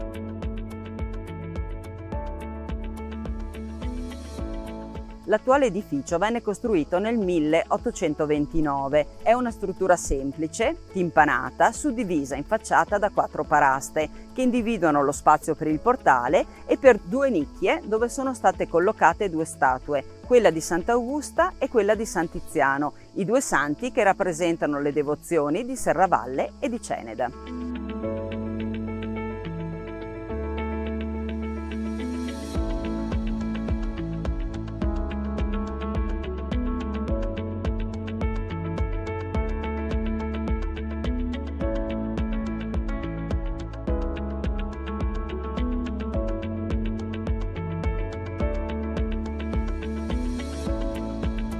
Gli ex voto, la statua caricata di rosari, la cura che si respira in questo luogo e la partecipazione sentita che si registra ogni 21 novembre ci parlano della devozione che ancora circonda questo santuario. L'attuale pala dell'altare maggiore raffigura la Madonna col Bambino e Gloria tra i santi Colombano e Lucia. È opera del pittore Enzo Alberton del 2004 e sostituisce l'opera più antica del 1630 che è stata però rubata nel 1986. Ce ne resta solo un frammento. I dipinti del soffitto dell'aula e del presbiterio sono opera di Vittorio Casagrande.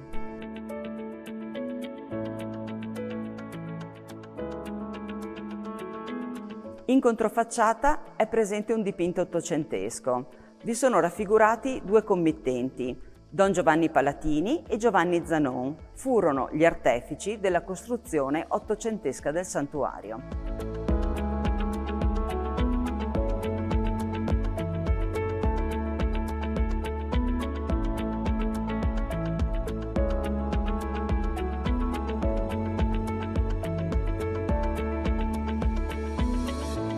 Nel verde anfiteatro che collega la dorsale di Sant'Augusta a quella della Madonna della Salute si dispongono numerosi borghi agresti, silenti, memorie della vita di un tempo.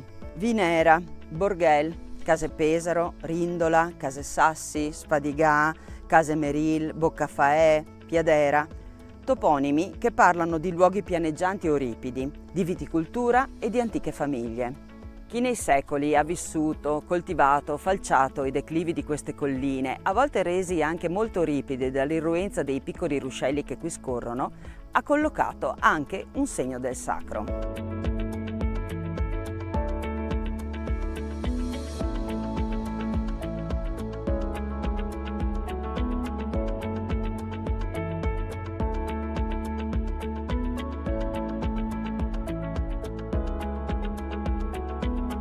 Seguendo la linea dei piloni realizzati per trasportare il calcare dalla sommità del Pizzoc alla piazza di Sant'Andrea, incontriamo la piccola chiesa di San Mamante immersa in un boschetto. Sulla facciata, al di sopra del portale, troviamo una lapide. A San Mamante, insigne pastore e martire, patrono delle nutrici e dell'ecologia, l'antica pieve di Sant'Andrea, rinnovando, dedica. La fondazione di una primitiva chiesetta in questo luogo si perde nella notte dei tempi.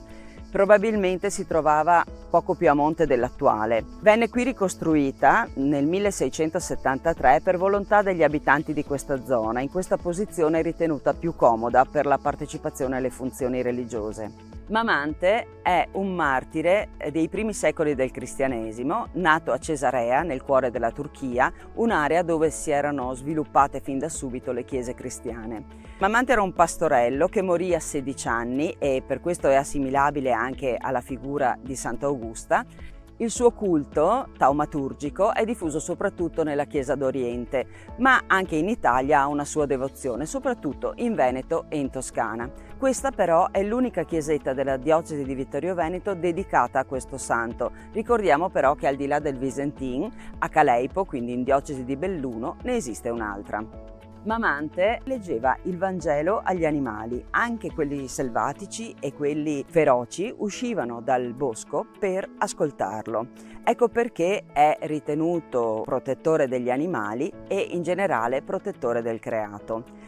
Con il latte poi di questi animali creava il formaggio e lo portava ai carcerati. Ecco perché questa presenza del latte lo rende particolarmente legato alle nutrici.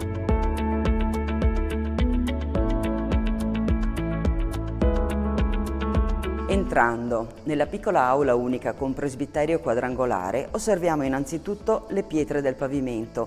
Sono quelle antiche della pieve di Sant'Andrea e circondano la tomba dei parroci. Le pareti accolgono un intervento pittorico del 1974 eseguito dal poliedrico artista locale Luigi Cillo. Riconosciamo fiori, animali, una Madonna col bambino, Adamo ed Eva, Giobbe, San Giovanni Battista, Cristo nel deserto e Cristo risorto.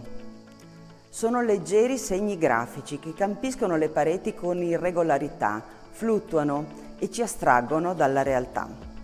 Sulla parete di fondo del presbiterio un crocifisso dai toni molto più saturi che sembra uscire quasi da un ceppo di legno. La sua collocazione lo mette al centro della creazione e anche della quotidianità degli uomini.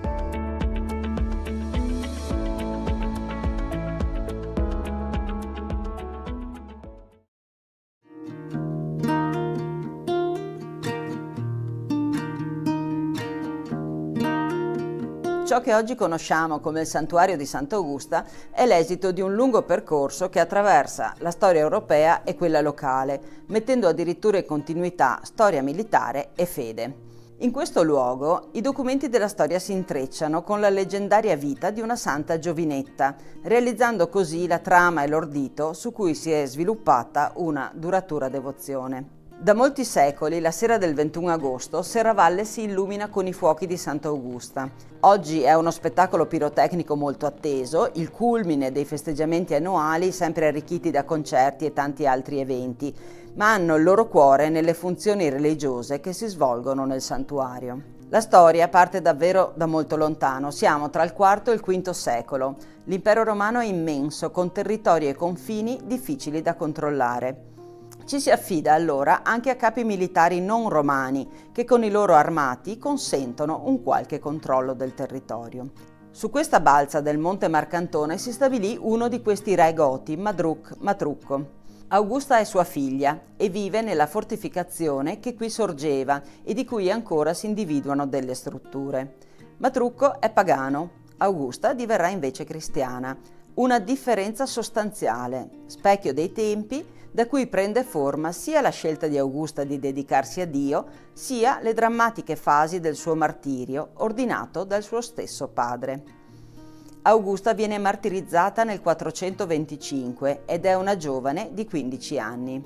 Il padre, pentito del suo gesto estremo, diviene il primo devoto. Fa costruire una piccola chiesa e vi depone il corpo della figlia.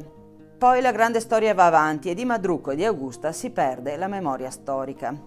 Nel 1450 la comunità civile e quella religiosa di Serravalle decidono di sistemare i ruderi del castello e l'antica chiesa. È in questo momento che si ritrova il corpo di Sant'Augusta. Da allora la devozione è ininterrotta. Viene innanzitutto costruita una nuova chiesa, la si affresca e vi si collocano l'altare e l'arca di Sant'Augusta. Alla metà del Seicento risale invece l'intervento che trasforma quella chiesa quattrocentesca nell'attuale santuario. Sono gli anni della grande pestilenza narrata anche nei Promessi Sposi e Serravalle decide di costruire un nuovo santuario, vero e proprio ex voto per lo scampato pericolo. L'ampliamento si organizza a partire dall'idea di una rotazione di 90 gradi rispetto alle strutture esistenti, così che l'antico presbiterio è oggi la cappella laterale. Legata a questa trasformazione architettonica vi è anche la realizzazione nel 1642 del percorso che collega il centro di Serravalle e il santuario, intervallato da cappelle che ricordano le 7 chiese di Roma. Pochi anni dopo verrà realizzato il dossale del Ghirlanduzzi e la pala d'altare, opera di Francesco Mateazzi. Alla fine dell'Ottocento risalgono gli ultimi importanti interventi, come la realizzazione dell'altare della Santa, la decorazione degli interni e il portico laterale. Salire a Sant'Augusta è ancora oggi una modalità assai diffusa. Si sale per fede, religiosità o per una salutare passeggiata, immersi nella storia e nella bellezza del creato.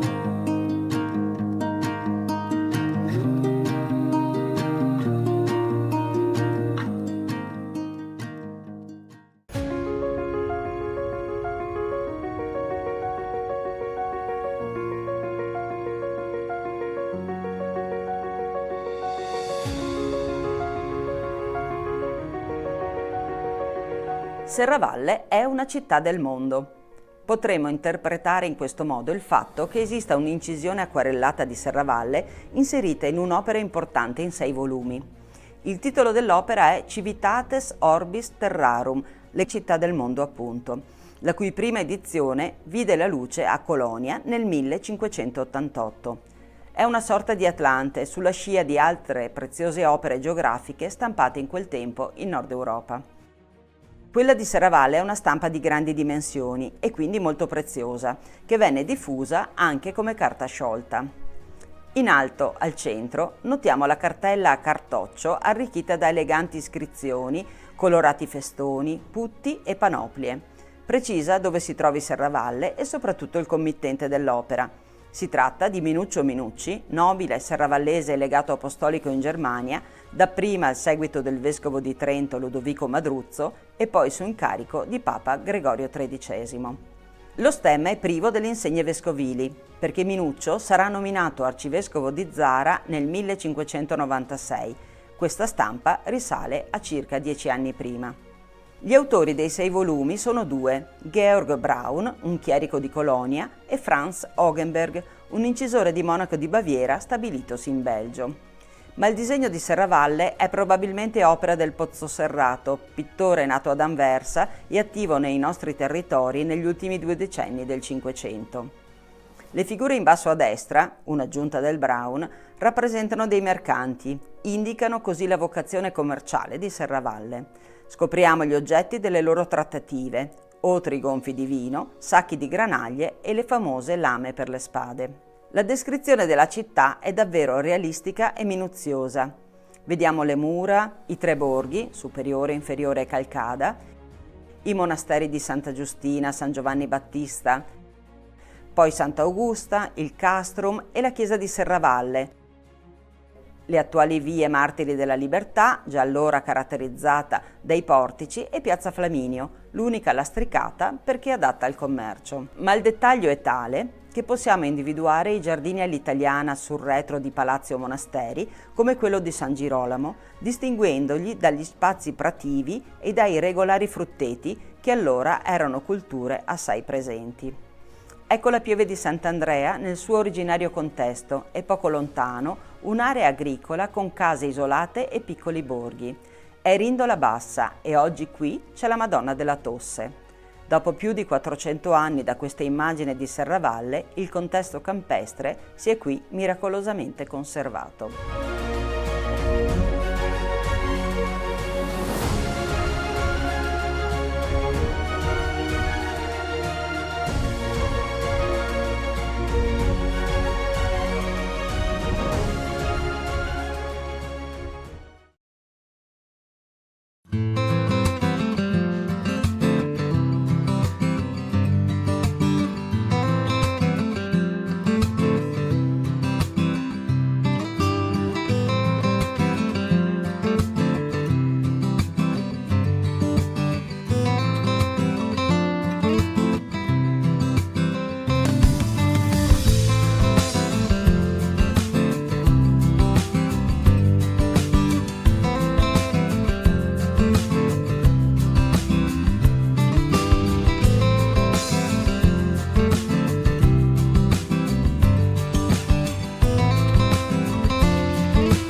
È stato consegnato al gruppo di Arsiero il 44esimo premio Fedeltà alla Montagna dell'ANA. Nell'occasione il Comune vicentino ha conferito all'Associazione Nazionale Alpini la cittadinanza onoraria.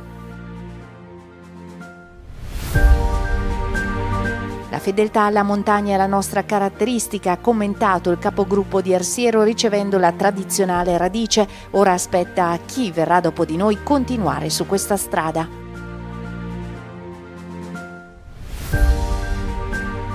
L'Università Cattolica ha premiato Teresa Angelini e Giacomo Bocchi per le migliori tesi dedicate allo sviluppo sostenibile e ai territori montani. L'iniziativa, promossa con ANA e Fellowship degli Alpini Rotariani, mantiene viva l'eredità di Beppe Parazzini. Il generale di brigata Francesco Maioriello ha ceduto il comando al parigrado Francesco Suma. La cerimonia venerdì presso la caserma di Prampero a Udine.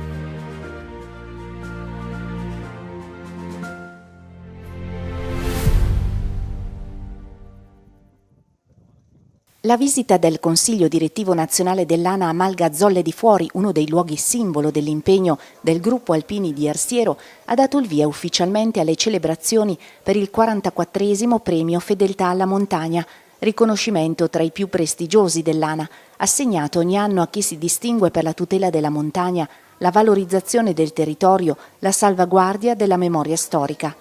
Quest'anno la tradizionale radice è stata attribuita al gruppo Alpini di Arsiero, sezione di Vicenza, seconda volta nella storia del premio che l'onoreficenza viene conferita non a una singola persona ma a un intero gruppo. Qui veramente il gruppo di Arsiero in questi 10 ultimi anni, come siamo qui, ha recuperato la maglia e poi ha fatto tutte quelle iniziative di valorizzazione di un posto che è un posto per noi importante, della memoria della Prima Guerra Mondiale in particolare, ma anche di fatti della Seconda. Io credo che questi siano gli esempi veri, forti, e cui mi sento di dire veramente un grande grazie al gruppo di Arsiero che ha portato avanti questa iniziativa, che la sta non solo portando avanti adesso, ma che sta continuando. Il recupero di Malga Zolle di Fuori rappresenta una delle principali motivazioni del riconoscimento, ma il premio guarda l'insieme delle attività svolte, dal recupero dell'ex cimitero della Prima Guerra Mondiale di quota neutra, la manutenzione del monumento ai 6 partigiani fucilati e della chiesa di San Rocco, il recupero del Sentiero degli Alpini, la realizzazione della ferrata sul Monte Cimone, fino alle iniziative di ricerca storica e ai tanti interventi a favore della comunità locale. Il valore del premio, come ha sottolineato il responsabile della commissione esaminatrice al momento della scelta, sta proprio nella capacità del gruppo di Arsiero di fare squadra. Qui ad Arsiero abbiamo visto innanzitutto la forte amalgama tra gli ex capigruppo, dove nessuno si è sentito escluso, ma ognuno ha portato la sua esperienza che ha fatto crescere questo gruppo in 1000 iniziative.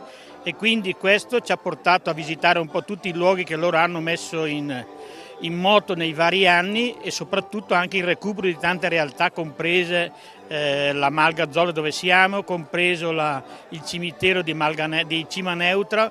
Quindi sono tutti elementi che hanno favorito l'amalgama del gruppo, ma che ha messo in risalto lo spirito alpino nella salvaguardia della montagna, come è lo spirito proprio del premio. La giornata è poi proseguita ad Arsiero con l'alzabandiera, l'omaggio ai caduti, la celebrazione della messa nella chiesa di San Michele Arcangelo, quindi la consegna della cittadinanza onoraria del Comune all'Associazione Nazionale Alpini. Gli alpini uniscono un paese, non esiste destra, non esiste sinistra, noi abbiamo visto proprio anche il paese che si è unito per lavorare per gli alpini, e quindi questo è l'obiettivo che abbiamo raggiunto e di cui siamo contenti. Gli alpini hanno combattuto in montagne molto difficili, sono stati determinanti nelle nostre montagne, e ora che non combattono più però lavorano senza che farsi vedere che lavorano, ma lavorano con il cuore, lavorano per il paese e lavorano per le persone che hanno bisogno. Al termine dell'incontro i ragazzi dell'Istituto Comprensivo del Paese hanno consegnato al capogruppo Baldan una lanterna in segno di ringraziamento per quanto le penne nere fanno ogni giorno per loro, una lanterna che in qualche modo richiama il motto della Dunata 2026 a Genova: Alpini, faro per il futuro dell'Italia. Dopo 3 giornate di appuntamenti, il momento più atteso è arrivato domenica mattina in piazza Francesco Rossi ad Arsiero, in provincia di Vicenza, con la consegna del 44° premio Fedeltà alla montagna dell'ANA. La cerimonia è stata preceduta dagli onori all'Abaro, la deposizione della corona al cimitero militare, la sfilata per le vie del paese, quindi gli interventi delle autorità e il conferimento ufficiale della Radice, simbolo del riconoscimento assegnato quest'anno al gruppo alpini di Arsiero della sezione Monte Pasubio di Vicenza. Un premio che arriva al termine di un percorso iniziato oltre 100 anni fa, quando il gruppo venne fondato nel 1924 e che oggi riconosce un impegno quotidiano fatto di volontariato, recupero della memoria storica, cura della montagna e servizio alla comunità. Io credo che sia stato un giusto riconoscimento per il gruppo di Arsiero, che già ci aveva provato un po' di anni fa ma che non era stato premiato. Sono anche contento che sia stato premiato un gruppo che dà significato a questo premio, oltre all'alpino, proprio a un gruppo di alpini che insieme hanno deciso di valorizzare il territorio e metterlo a disposizione della comunità. Per il gruppo Alpini di Arsiero la Radice rappresenta il coronamento di anni di impegno volontario, ma anche uno stimolo a proseguire sulla strada tracciata da chi, in oltre un secolo di storia, ha trasformato lo spirito alpino in servizio concreto per la comunità. Noi siamo abituati da decenni a operare nella nostra zona per mantenere quei siti che sono stati detti nel premio, diciamo. Poi recentemente ho riportato nel direttivo un capogruppo precedente e un altro che collabora esternamente, quindi è un grosso aiuto. Gente di esperienza che ha lavorato prima e continua a lavorare adesso. Poi ricevere questo premio che forse si meritavano i capigruppi prima di me. Io sono un capogruppo da 1 anno e mezzo, ho fatto il vice per 7 anni, ma bisogna ricordare tutti quelli che sono stati prima di noi, che sono presenti anche oggi, oltre i 90enni, che hanno dato una mano, ci hanno avviato, qualcuno c'è ancora, qualcuno è andato avanti. Sono stati consegnati l'8 luglio nella Cappella del Sacro Cuore dell'Università Cattolica di Milano i premi di laurea intitolati alla memoria di Giuseppe Beppe Parazzini, storico presidente dell'ANA, figura di riferimento nel mondo alpino e rotariano. L'iniziativa, promossa dall'ANA, dalla Fellowship degli Alpini Rotariani e dall'Università Cattolica del Sacro Cuore, valorizza ogni anno i migliori studi dedicati alla sostenibilità ambientale e allo sviluppo dei territori montani. Ad aggiudicarsi l'edizione 2026 sono stati Teresa Angelini, laureata presso la sede milanese dell'Università Cattolica del corso di laurea magistrale in politiche pubbliche, modelli e strumenti per il welfare e lo sviluppo sostenibile, e Giacomo Bocchi, laureato nella Facoltà di Scienze Agrarie, Alimentari e Ambientali del campus di Piacenza, curriculum zootecnico con la tesi Efficienza energetica nelle diete delle bovine da latte per la produzione di parmigiano reggiano. 2 lavori che, pur affrontando ambiti diversi, condividono un obiettivo comune: individuare soluzioni innovative per uno sviluppo sostenibile con attenzione all'ambiente, alla gestione delle risorse e alla valorizzazione del territorio. È stata un'esperienza che sicuramente formativa, molto lunga, mi ha portato a scoprire degli aspetti del mio stesso territorio che io non conoscevo, ma che grazie alle Olimpiadi che ci sono appena state, appena concluse anche in Valtellina, ha portato insomma la provincia al centro della scena. Una giornata speciale, sono veramente soddisfatta di ricevere questo riconoscimento e sono anche molto contenta del fatto che venga riconosciuta la centralità della sostenibilità in montagna, che è il tema proprio su cui la borsa di studio andava a vertere, quindi sono molto soddisfatta di questo. Sono molto emozionato di essere qui in questa basilica a ricevere questa onorificenza che mi fa molto piacere, mi riempie di gioia e ringrazio infatti il Club Rotary, l'Associazione Nazionale Alpini e anche la famiglia Parazzini. Io come lavoro faccio l'insegnante, quindi insegno agraria all'Istituto Solari di Fidenza, istituto professionale, e inoltre sono anche libero professionista, quindi vado anche proprio direttamente negli allevamenti a promuovere il mio studio. I premi rappresentano non solo un riconoscimento al merito accademico, ma anche un modo concreto per mantenere vivo il ricordo di Beppe Parazzini, trasformando la sua eredità di impegno civile e di amore per la montagna in un'opportunità per le nuove generazioni di ricercatori e professionisti. A dispetto di quello che si sente dire, i nostri giovani sono sani per la maggior parte e soprattutto hanno voglia di fare e quindi il nostro premio ancora quest'anno speriamo che li possa aiutare nei loro progetti, nei loro obiettivi, sempre ricordando quel grand'uomo che è stato Beppe Barazzini.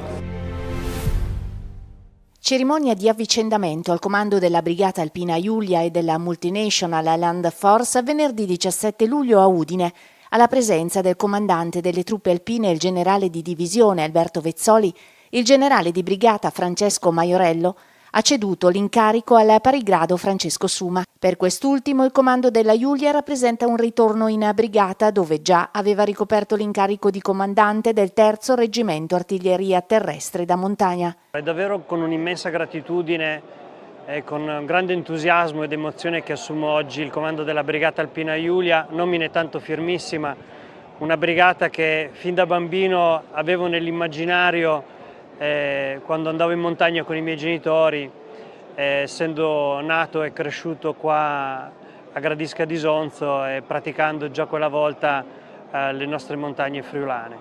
Devo dire che poi la vita mi ha portato in tantissimi posti, la vita professionale, una sorta di pellegrinaggio del dovere che mi ha portato dalle Alpi occidentali alle Alpi centrali fino a Roma, ovviamente, dove ho prestato servizio con il mio ultimo incarico di vice caporeparto del 4° reparto logistico dello SME, dello Stato Maggiore dell'Esercito, ed è stata un'attività veramente formativa, assolutamente importante, che penso mi abbia preparato anche al meglio per assumere questa grande unità che, al di là delle tradizioni che sono fortissime, con un radicamento straordinario sul territorio, ha anche adesso un altissimo contenuto tecnologico, quindi investe non solo sui valori ma anche sull'addestramento e sulla tecnologia, che sono 3 principi che il nostro Capo di Stato Maggiore dell'Esercito ci ricorda sempre e che sono davvero di guida in tutte le attività che svolgiamo. Alla cerimonia era presente anche il Labaro con il presidente dell'ANA in rappresentanza di tutti gli alpini d'Italia. Quindi un grande grazie da parte nostra al generale Maiorello in questi anni,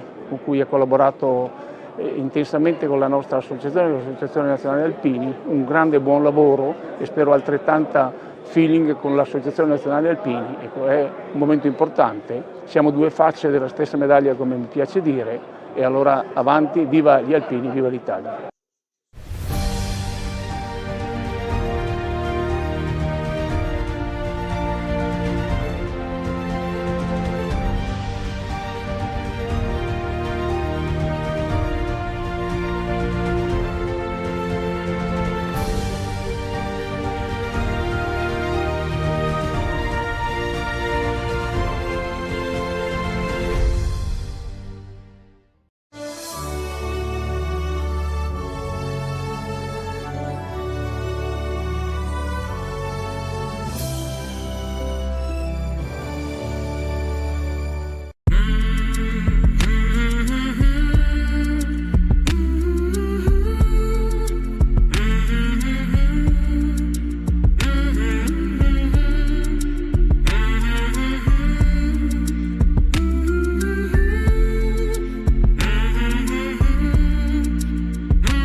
Cari amiche e cari amici della Tenda TV, ben ritrovati. 4 passi il nostro programma, l'avete visto settimana dopo settimana, che vi porta alla scoperta delle bellezze del territorio vittoriese. Siamo qui sempre con Silvia Bevilacqua, storica dell'arte, che ci porta alla scoperta appunto di questi luoghi che molto spesso sono dei veri e propri scrigni che noi andiamo ad aprire e a così curiosare. Ecco, dove andremo in questa puntata, Silvia? Buonasera a tutti, allora noi andremo a Sant'Augusta, che è uno dei luoghi insomma comunque conosciuti, frequentati, ma proprio per questo lo abbiamo indagato, lo abbiamo analizzato bene e lo abbiamo sezionato in modo da dare valore ad ogni aspetto di questo luogo e a tanti aspetti, certo non a tutti, della sua lunghissima storia. Un luogo caro ai vittoriesi, ovviamente non ha bisogno di presentazioni, ma con questo tipo di prodotti video, quindi con questi piccoli documentari, vogliamo far sì che queste bellezze vadano anche al di fuori dei confini, ovviamente, del territorio vittoriese. La storia di questi video dedicati a Sant'Augusta è una storia che parte da lontano. Sì, ormai parecchi anni fa c'è stato l'intervento qui a Vittorio Veneto di TV2000 per fare proprio un servizio su Sant'Augusta.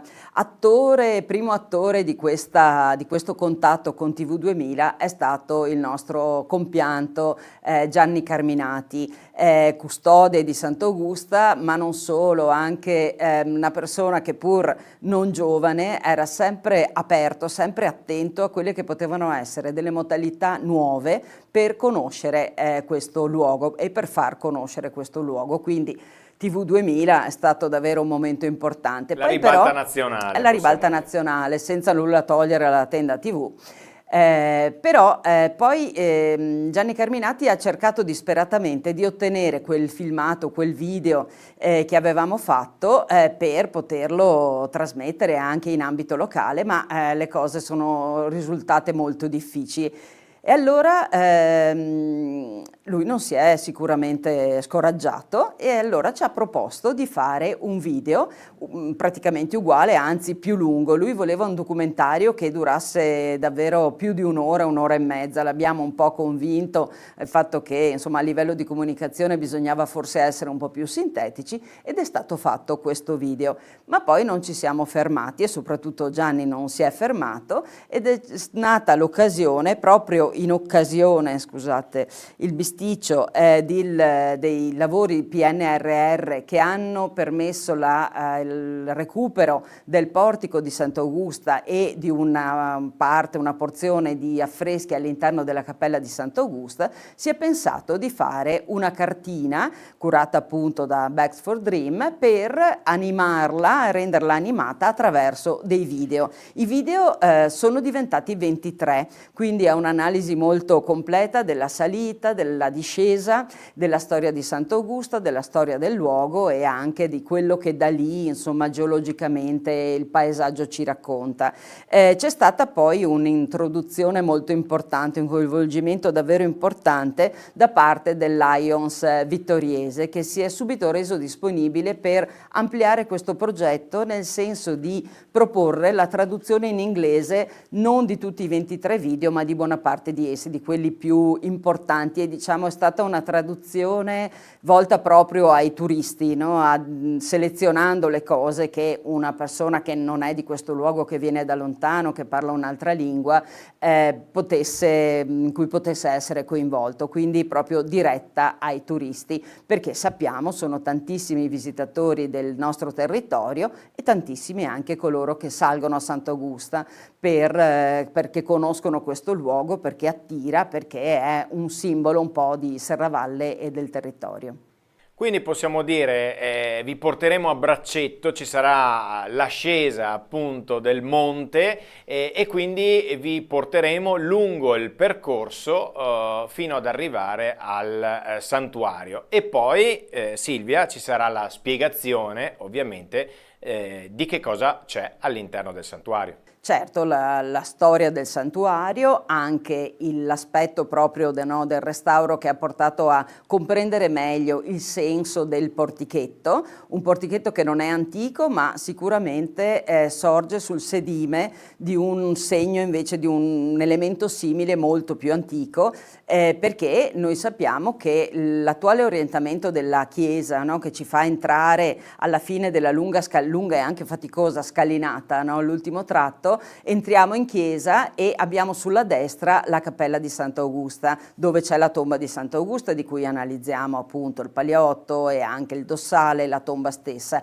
ma in realtà quella era il presbiterio dell'antica chiesa, che quindi era orientata a 90 gradi rispetto alla precedente, e l'ingresso avveniva presso un portichetto sotto il quale ad esempio c'è un pozzo molto antico e l'acqua era assolutamente un elemento importante per i pellegrini che arrivavano lì, quindi sicuramente aveva una centralità, e questo è un altro elemento che ci racconta, anzi questo orientamento diverso, questa apertura della chiesa diciamo sul lato sinistro rispetto all'attuale, alla posizione centrale dell'ingresso attuale, dovrebbe essere probabilmente rivalorizzata proprio per questioni anche di salubrità e conservazione del luogo e dei suoi affreschi quattrocenteschi.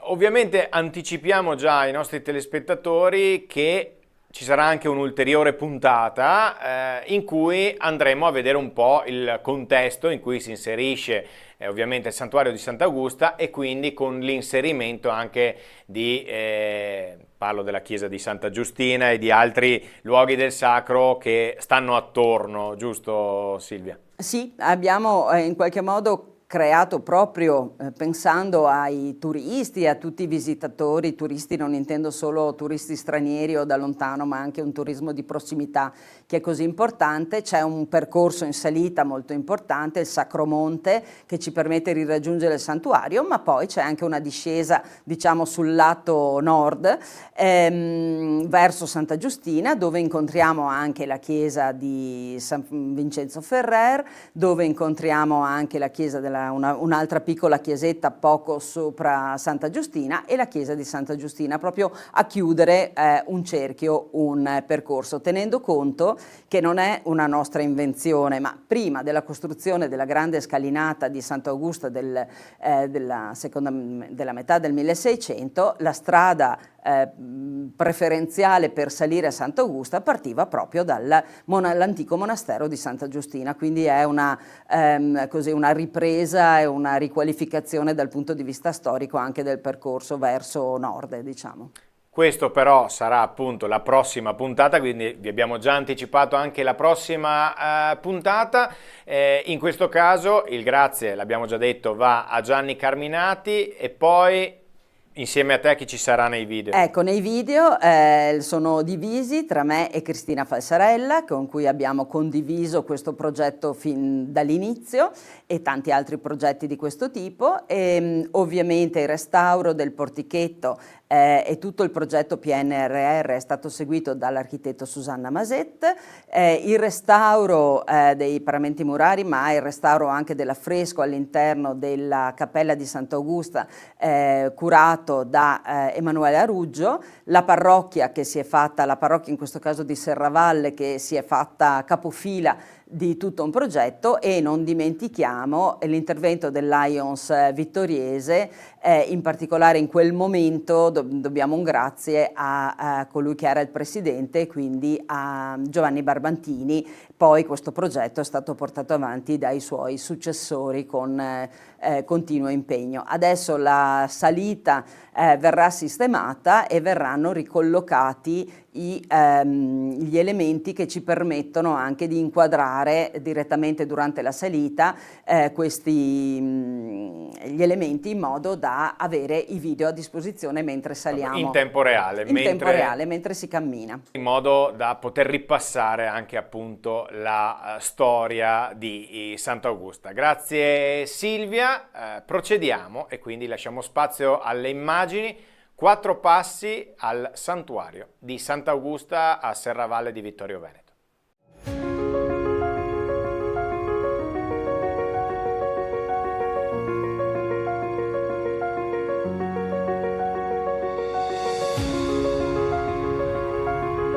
La chiesa di Santa Maria Nova sorge nel centro di Serravalle, ma ha un diretto legame anche con il santuario di Sant'Augusta.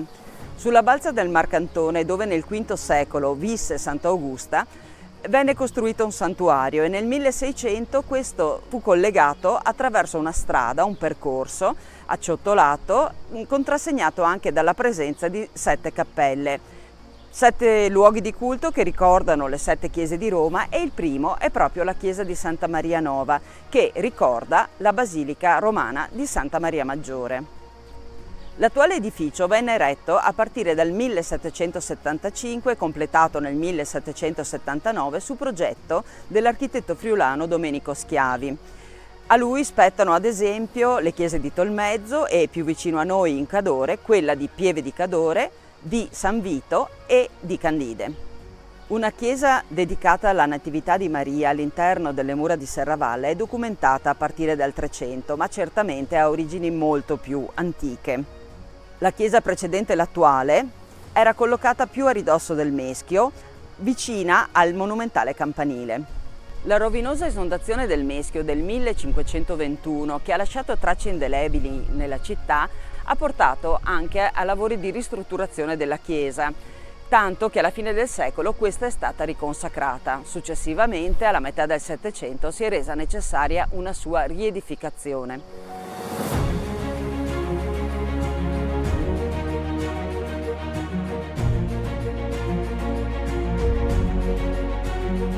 L'interno è ad aula unica, ampio, solenne. Presenta elementi della più antica tradizione come le paraste, le linee marcapiano, i capitelli, secondo lo stile neoclassico. Furono qui accolte le più pregevoli opere d'arte appartenenti all'edificio precedente, quindi tra tutte ovviamente la pala dell'altare maggiore, opera di Tiziano Vecellio del 1547. Nel presbiterio hanno trovato posto anche le antiche portelle dell'organo, opera di Francesco da Milano del 1527. Sono 4 tele che sono state ricucite a formare 2 riquadri. Un'altra opera che proviene dal precedente edificio è la pala con l'incoronazione della Vergine e le sante Augusta e Elena. È opera del Pomarancio, quindi di fine Cinquecento, ed è un dono della famiglia Minucci. L'altare dei battuti risale al 600 ed è opera di Francesco Cavrioli, uno scultore nato a Serravalle, famoso per le opere che ha lasciato nella Basilica della Salute di Venezia. Vennero realizzati anche nuovi altari e nuove tele. Tra tutte ricordiamo la Madonna della Salute, opera del pittore bellunese Clemente Doglioni. Tra 800 e 900 furono realizzati parecchi interventi. Tra tutti ricordiamo il grandioso soffitto con la Natività di Maria, opera di Giovanni Battista Canal, che con il suo effetto di sfondato collabora alla percezione di vastità e di ampiezza che questa chiesa trasmette. Notiamo poi l'organo Callido del 1822. Al 1832 risale invece l'altare del Santissimo, un'opera progettata da Giuseppe Segusini e realizzata con il contributo anche di Marco Casagrande, valente scultore di Campea di Miane. Il battistero è opera dello scultore Paolo Possamai di Solighetto ed è datata al 1904. Nello stesso anno è stato realizzato anche l'altare che racchiude l'opera di Paolo Paietta, un valente autore serravallese che dimostra qui tutta la sua intensità nell'operare nell'arte sacra.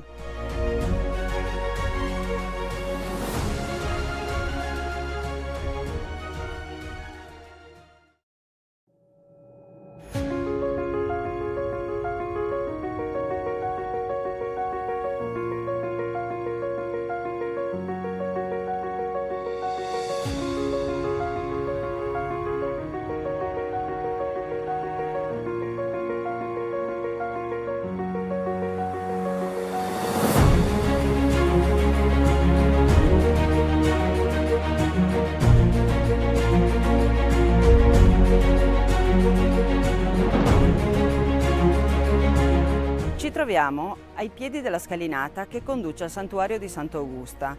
Siamo nel cuore di Serravalle, uno dei 2 centri storici che costituiscono l'attuale città di Vittorio Veneto. Anticamente l'accesso a questo santuario non avveniva per mezzo di questa scalinata, che è stata realizzata negli anni 30 del Novecento grazie alla munificenza di Bortolo Gei. Le strade antiche erano quelle che partivano da via Erberta, sempre qui a Serravalle, dalla località Vinera e da Piai di Fregona, ma quella più antica, usata fin dalle origini, partiva dalla piazza di Santa Giustina. Questa scalinata evoca un po' le grandi scalee barocche, il doppio andamento, la presenza della fontana, la struttura ad arco che la corona. È un impianto seicentesco che viene ripreso all'inizio del Novecento per evocare proprio il momento in cui il santuario diventa importante per la devozione locale in ricordo allo scampato pericolo della peste. Ne fanno parte la fontana con mascherone e la grande statua di Sant'Augusta, la prima immagine della santa che accoglie pellegrini e visitatori che qui cominciano la salita.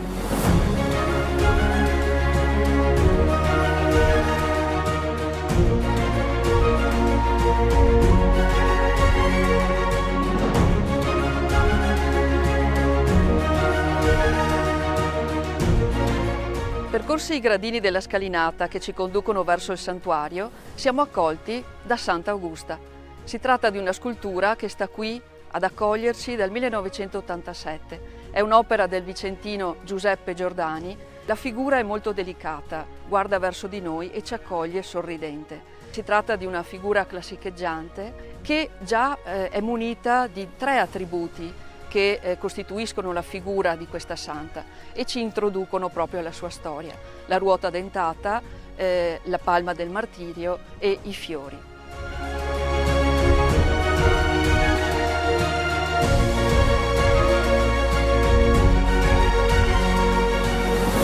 Con gli arconi e la statua della santa si conclude la porzione voluta dall'ingegner Cordusio.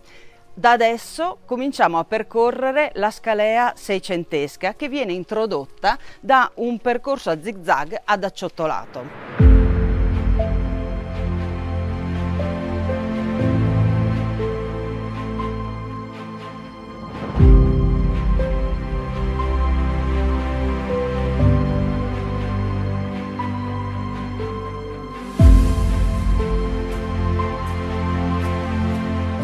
Abbiamo concluso lo stretto sentiero acciottolato e siamo arrivati nei pressi del Portico della Madonna, costruito nel 1684 da Gaspare Piazzoni della nobile famiglia serravallese, di cui resta lo stemma in chiave di volta. Da qui comincia il percorso vero e proprio del nostro Sacro Monte.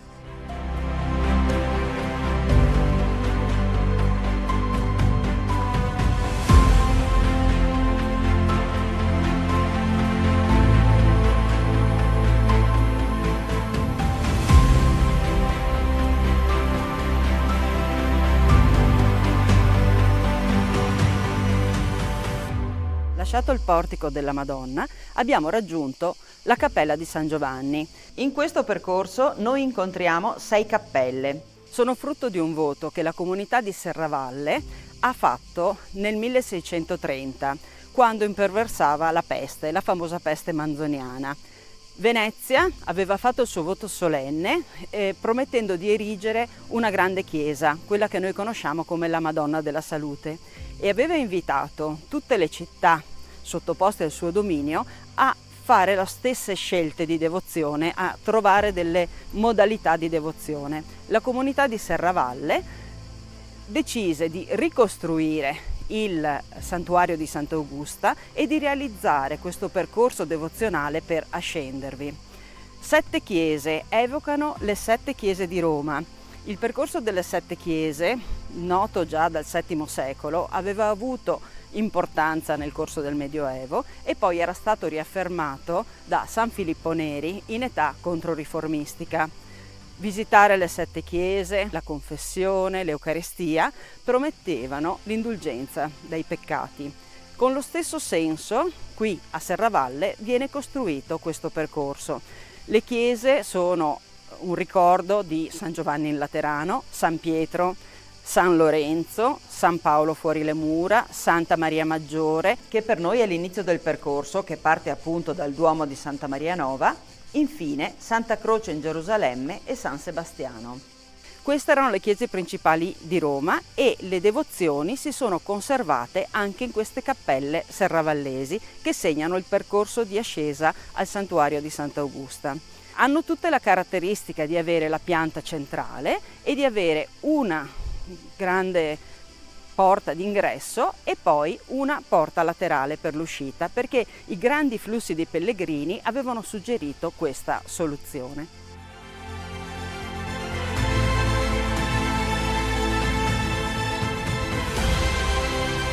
Quello che stiamo percorrendo è in realtà un sacro monte. I sacri monti sono delle strutture devozionali che nascono tra Lombardia e Piemonte dal 400 al 700. Contengono il senso dell'ascendere, del fare fatica, della preghiera, del pellegrinaggio individuale o collettivo. Anche questo allora è un sacro monte, perché noi stiamo salendo, facendo fatica, incontrando immagini di santi da pregare e pensando poi all'immagine più importante, quella di Sant'Augusta, e alla sua memoria.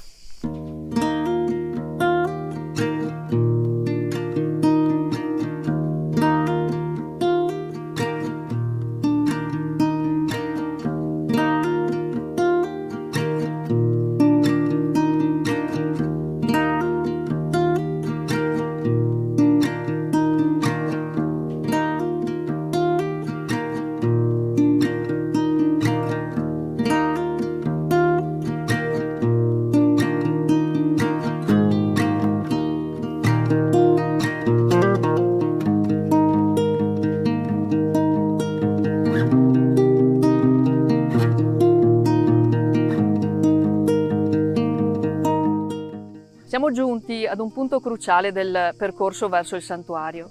Tradizionalmente in questo luogo è avvenuto il miracolo.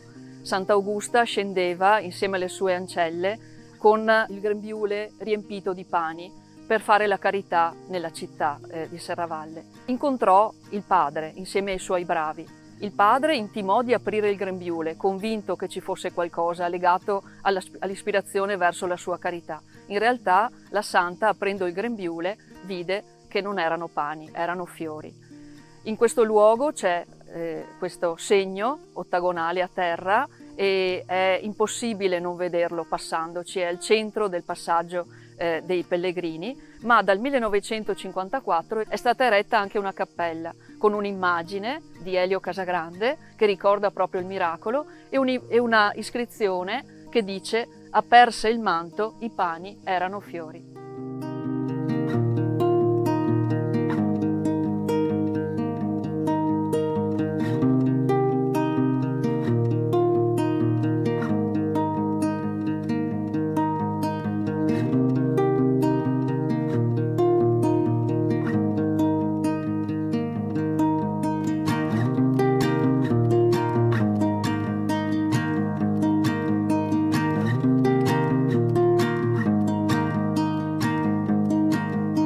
Stiamo attraversando una delle torri, delle antiche fortificazioni, delle porte di accesso al castello fortificato di Sant'Augusta.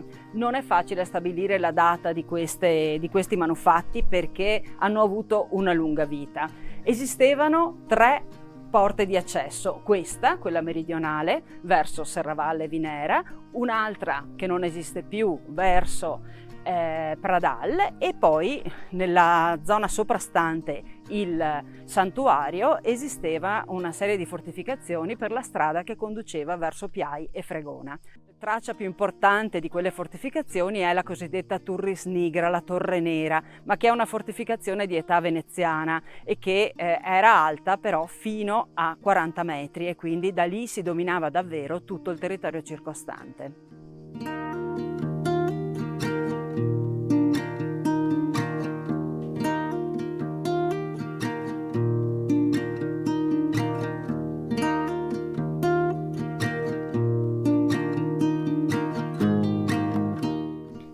L'ultima cappella delle 7 che costituiscono il Sacro Monte di Sant'Augusta è dedicata a Sant'Elena. In realtà tra le chiese di Roma questa rappresenta la chiesa di Santa Croce in Gerusalemme, qui invece è dedicata a Sant'Elena. Il legame tra la croce e Sant'Elena evidentemente è stretto perché fu Sant'Elena a ritrovare le croci di Cristo, ma la scelta di dedicarla a Sant'Elena è legata alla devozione che la famiglia Minucci aveva per questa santa. Questa cappella dei Minucci è stata poi curata a lungo dalla famiglia di Giacomo Camillo De Carlo, che viveva nel palazzo dei Minucci di Serravalle, e le tracce archeologiche qui intorno attestano che questa chiesa sorge sui resti di un'antica torre di fortificazione, forse proprio di un'antica torre del castello di Madrucco. Dalla cappella di Sant'Elena il santuario si raggiunge in pochi passi, in pochi gradini, non proprio pochi. Si tratta di una lunga scalinata costruita nel 600 che permette di raggiungere velocemente il santuario. Abbiamo quasi concluso il nostro percorso, manca quest'ultimo strappo e molti di coloro che durante l'anno, in tutte le ore del giorno, salgono verso Sant'Augusta lo fanno anche per mantenersi in forma, sfruttano questo percorso per la propria salute fisica ed è uno sforzo ed è una sfida percorrere quest'ultima scalinata saltellando in velocità tra un gradino e l'altro.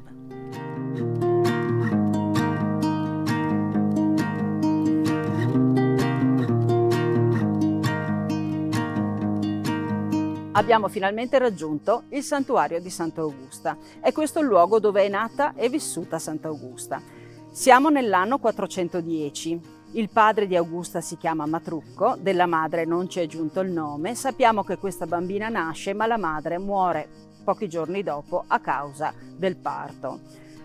Augusta viene allora affidata a una nutrice che si chiama Cita e questa nutrice è di religione cristiana e educherà a questa fede questa bambina.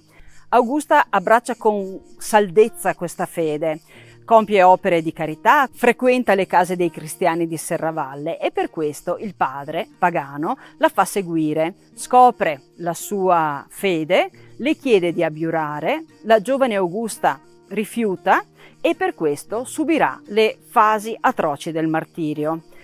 Le verranno tolti i denti, verrà legata alla ruota che miracolosamente si spezzerà, avrà la prova del fuoco, ma il fuoco si spegnerà e poi il padre, come ultimo gesto estremo, la porterà alla decapitazione. Questa è la storia di Sant'Augusta che va, come detto, dal 410 al 425. Augusta muore nel 425 ed è una giovane ragazza di 15 anni. La storia di Sant'Augusta si è tramandata lungo i secoli per via orale. Solo nel 1581 Minuccio Minucci scrisse per la prima volta una storia di Sant'Augusta.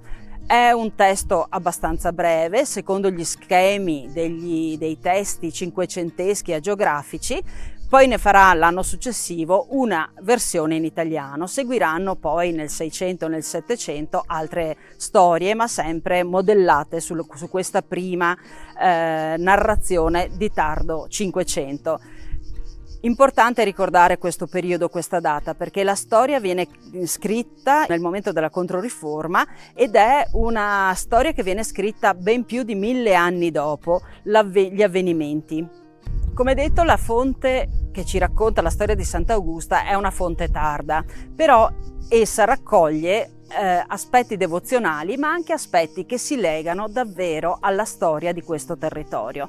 Innanzitutto cominciamo con Madrucco. Madrucco è un re goto, è un re di una popolazione barbarica, è un re che si stabilisce in questo oppidum, in questa fortificazione che sorge su una balza del monte Marcantone, che chiama sua figlia Augusta. Non le dà un nome austriaco, un nome tedesco, ma gli dà un nome che vuole celebrare la romanità. Questo forse è un'indicazione di tutti quei popoli che erano stati chiamati proprio dal mondo romano a gestire, a controllare i confini.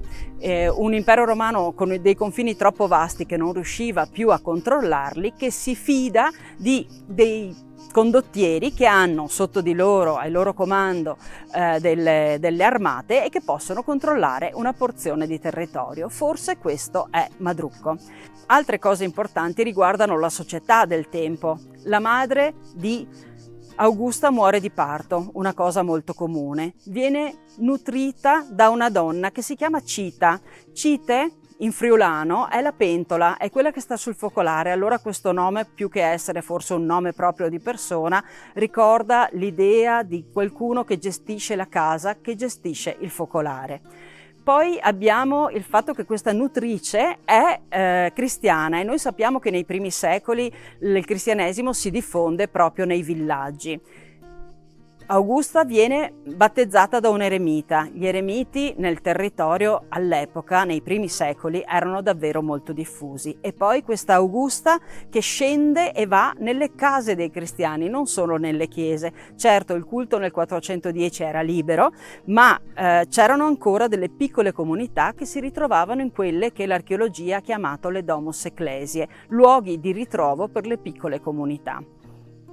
Il culto per Sant'Augusta, potremmo dire, inizia con Matrucco. È il primo che si pente delle proprie azioni e fa costruire una chiesa, un sacello, per conservare le spoglie della propria figlia. Da quel momento la devozione potremmo dire che è ininterrotta, ma ci sono dei punti fermi. 1199 i trevigiani mettono a ferro e fuoco questo territorio e in quell'occasione i serravallesi nascondono le preziose reliquie di Sant'Augusta, che verranno poi dimenticate, perse, non si sa più dove sono state nascoste. Nel 1450 finalmente il podestà di Serravalle, Soranzo, decide di mettere a posto i ruderi del castello e la cappellina che qui esisteva. In quell'occasione, è il 27 marzo 1450, vengono scoperte le spoglie di Sant'Augusta e anche nei giorni successivi si fanno altre scoperte importanti di altre reliquie, in particolare quelle di San Biagio e di San Pellegrino. Nel 1450 abbiamo quindi l'erezione della nuova cappella di Sant'Augusta, che resterà tale fino al 1630, quando viene fatto il nuovo santuario. Altre tappe importanti però da ricordare sono nel 1521, quando viene rinnovato il voto e si ottiene l'indulgenza per tutti quelli che contribuiranno alle necessità del santuario. Siamo in un momento molto delicato, 1521, da pochi anni Lutero aveva tuonato contro proprio la pratica delle indulgenze. Nel 1642 si completano le cappelle che abbiamo incontrato lungo il percorso. Nel 1754 il vescovo Lorenzo da Ponte ottiene l'approvazione formale del culto da parte di Papa Benedetto XIV. Altra tappa importante è il 1968, quando Albino Luciani, vescovo allora di Vittorio Veneto, riconferma la pratica delle indulgenze. Nel frattempo le devozioni, le feste vengono celebrate solennemente. Ci sono i panegirici, che sono delle occasioni di predicazione di personaggi anche importanti, tra cui Papa Sarto, che verrà qui a predicare, momenti di catechesi, di educazione, ma anche occasione di raccolta di offerte per il mantenimento del santuario. Non dimentichiamo che lo stabilirsi del 22 agosto come data della morte di Sant'Augusta viene stabilito nel corso del Cinquecento e la data scelta non è chiaro da dove venga questa tradizione. Ricordiamo però che nell'antichità il 23 di agosto era la festa dei Volcanalia, cioè la festa dedicata al dio Vulcano, per la quale si facevano i grandi fuochi per ricordare proprio la fucina di Vulcano. La tradizione forse dei fuochi di Sant'Augusta, dell'accendere dei fuochi o dei lumini fatti con le chiocciole che anticamente usavano i pellegrini che sostavano e salivano verso Sant'Augusta, forse deriva proprio da questa antica tradizione romana.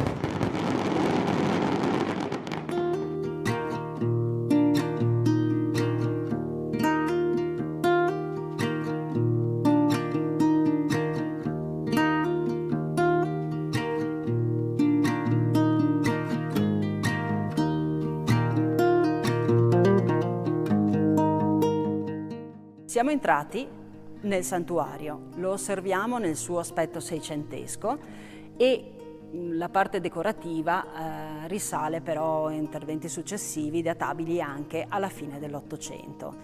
Il punto più antico, il punto più prezioso è la cappella laterale di destra, che in realtà è il presbiterio dell'antico santuario dedicato alla Santa, quello eretto nel 1450. Quindi ricordiamo che il santuario seicentesco inglobò la parte quattrocentesca, ruotando però il presbiterio di 90 gradi.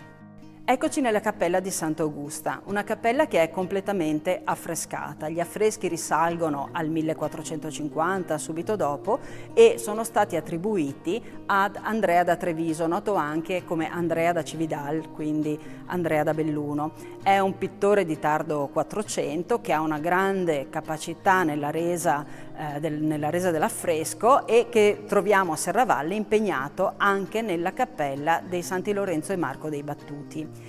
Perché questa cappella si lega proprio alla presenza dei battuti, questa confraternita testimoniata a Serravalle fin dalla fine del 200, che sarà incaricata della gestione e della cura di questo santuario dalla sua costituzione, quindi 1450, fino all'arrivo di Napoleone, dove il patrimonio tolto alle confraternite passerà alle opere pie. Successivamente, con il concordato del 1929, il santuario ritornerà alla parrocchia. Nel 1937 verrà istituita la figura del rettore del santuario. Sulla parete di destra di questa piccola cappella, seppur frammentario per l'inserimento di alcuni elementi come una finestra e un tabernacolo per gli ex voto, abbiamo l'immagine di Sant'Augusta. Sant'Augusta si rivolge ai fratelli battuti che sono spinti in avanti, portati verso Sant'Augusta da San Lorenzo.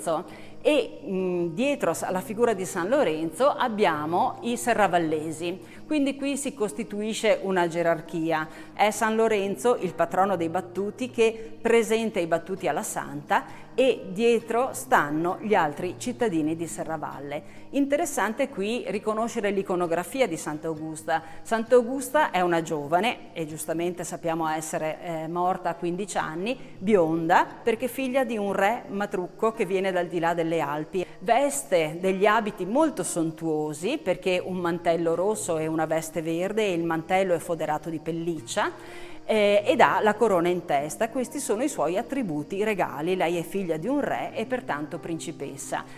Sulla parete di fondo la lunetta è campita dalla presenza del Cristo crocifisso con le immagini degli strumenti della Passione. Questa si chiama l'Arma Christi ed è un antichissimo modo di raccontare la passione di Cristo attraverso proprio gli strumenti didascalicamente narrati. Ci sono i dadi, ci sono le vesti, i flagelli, colui che proferisce ingiurie, la scala, il velo della Veronica.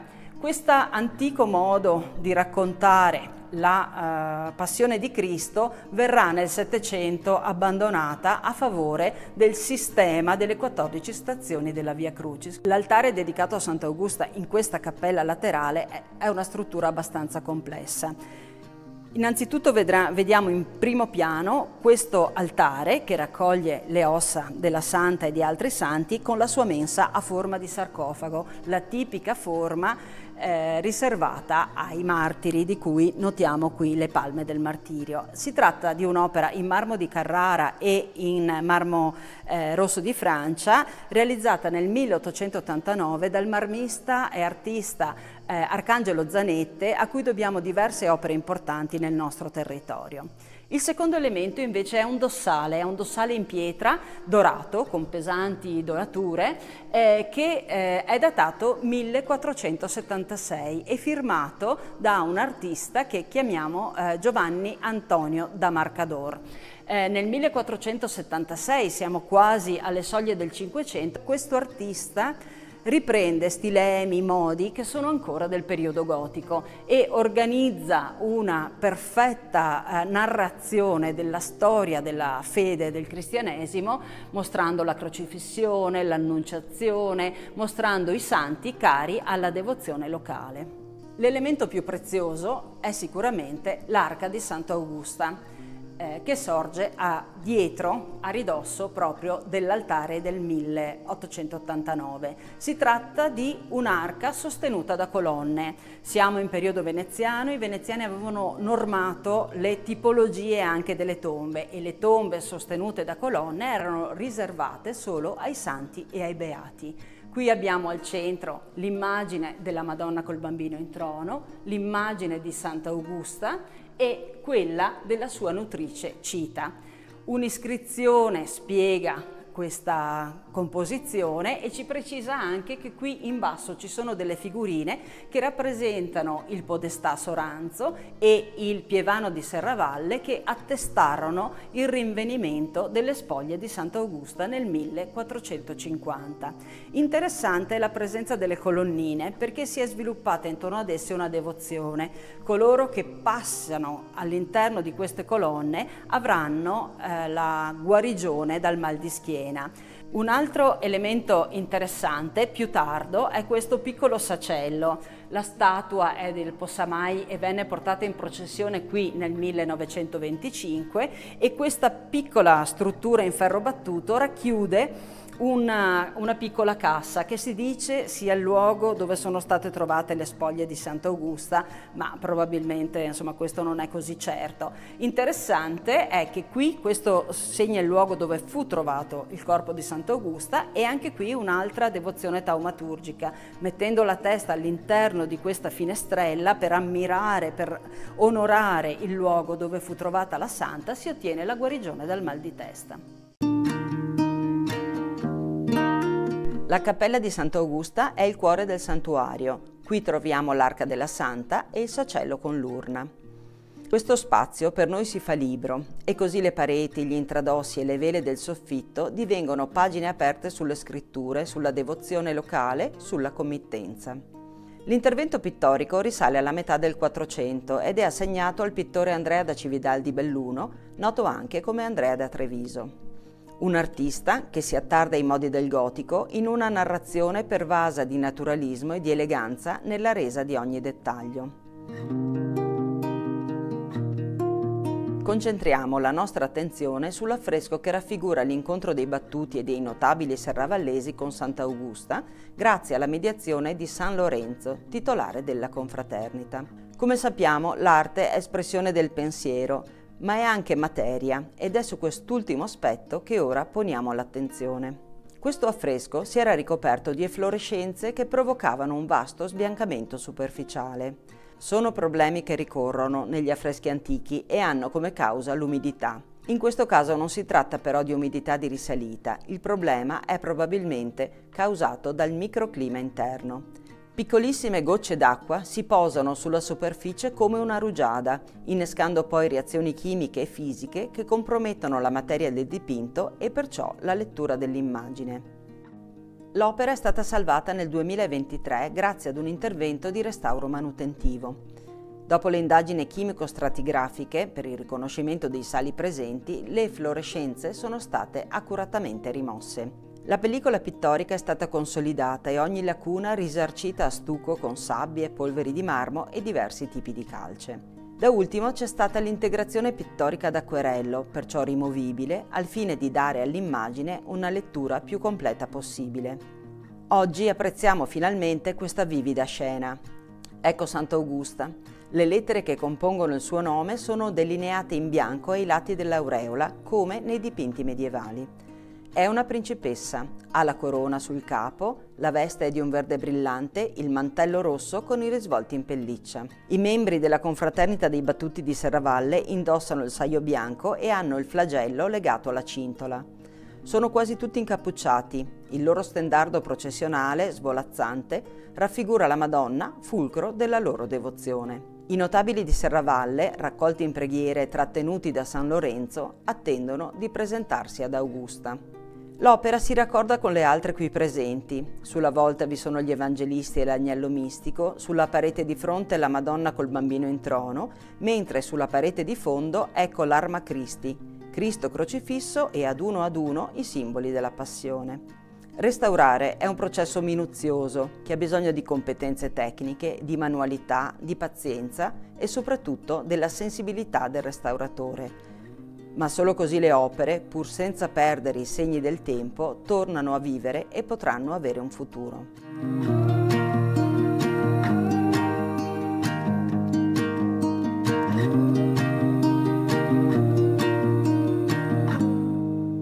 A seguito della realizzazione della nuova chiesa all'indomani della peste, ruotata di 90 gradi rispetto alla precedente, viene realizzato il nuovo altare maggiore. Abbiamo la fortuna di avere ancora il documento che attesta il contratto tra la Scuola dei Battuti di Serravalle e Giovanni Battista dei Ghirlanduzzi, della famiglia degli intagliatori cenedesi, capaci di creare architetture lignee straordinarie con finiture dorate e policrome. In questo caso l'altare simula il marmo e rappresenta uno degli esiti più straordinari di questa famiglia cenedese. A seguito della realizzazione del bellissimo altare policromo è stata realizzata poi la pala.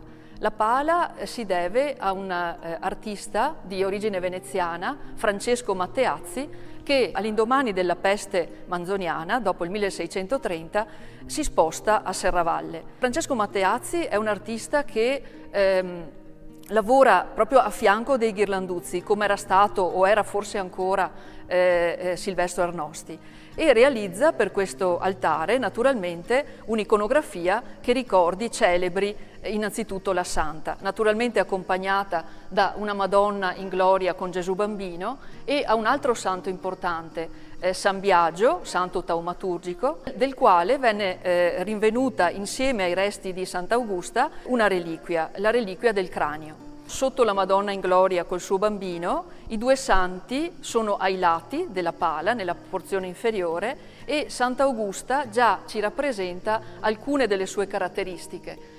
Insieme alla palma del martirio abbiamo la spada, la ruota dentata, la tenaglia e il fuoco nella mano destra. Fa da sfondo ai due santi una fortificazione che probabilmente nella mente e nei desideri dei committenti, i battuti, voleva ricordare la fortificazione di cui era costituito questo contesto, appunto il castello di Re Madrucco. La pala del Matteazzi comprende anche un'iscrizione che ricorda il nome dei Gastaldi della Scuola dei Battuti che vollero questa pala con l'anno di realizzazione, il 1653.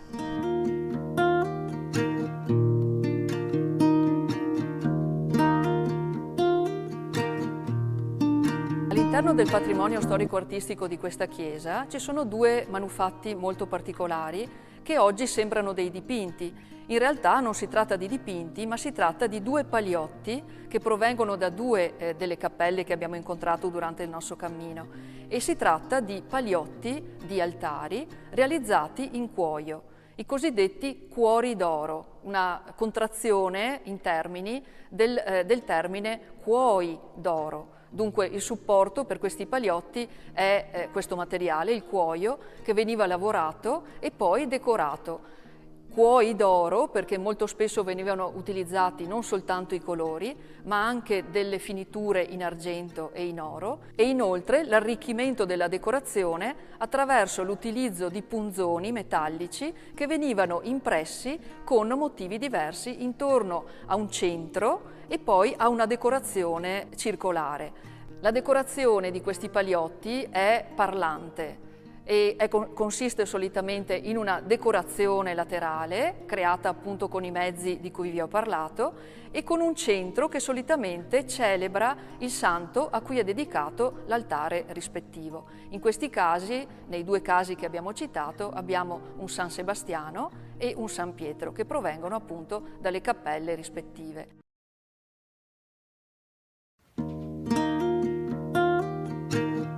Il santuario di Sant'Augusta si trova su un terrapieno a 335 metri d'altezza, in posizione privilegiata per ammirare Serravalle. Uno sguardo dall'alto rivela che tanti sono gli elementi che oggi caratterizzano questo spazio: la cappella di Sant'Elena, la scalinata, le tracce archeologiche, l'antica casa del pellegrino, il sagrato acciottolato, l'area prativa e ovviamente l'edificio sacro. Notiamo il campanile, eretto probabilmente al posto di un'antica torre. è appoggiato sul lato meridionale della Cappella della Santa, che sappiamo essere in realtà il presbiterio della chiesa di metà Quattrocento. Non è facile immaginare una stratigrafia che ci aiuti a ricostruire con sicurezza l'aspetto che quest'area aveva in quell'epoca e seguire le successive trasformazioni. La più importante è costituita dall'ampliamento del XVII secolo, che ha davvero modificato sia le volumetrie che il linguaggio architettonico. Merita attenzione anche il portico, eretto nel 1854. La sua collocazione sembra volerci ricordare che qui, sulla parete di contatto con il santuario, oggi segnata da 3 grandi archi, sorgeva l'ingresso della chiesa del XV secolo.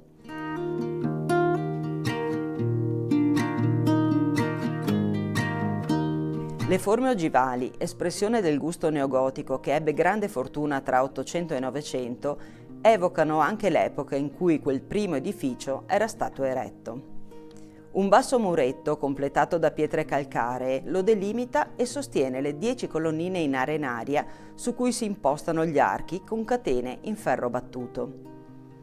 Vi troviamo paramenti murari intonacati, il soffitto in legno e la pavimentazione in grandi lastre di pietra della Secca estratta dal fianco destro del lago di Santa Croce.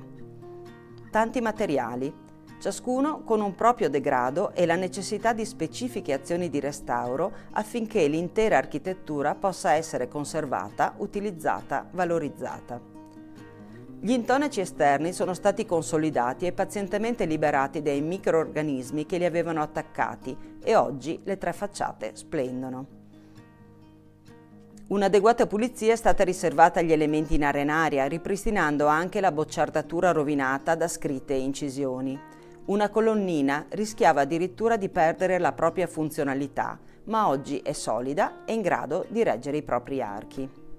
I paramenti interni sono stati liberati dai tanti strati di pittura sovrapposti in più di 150 anni, recuperando le tinteggiature a calce e le semplici decorazioni originarie.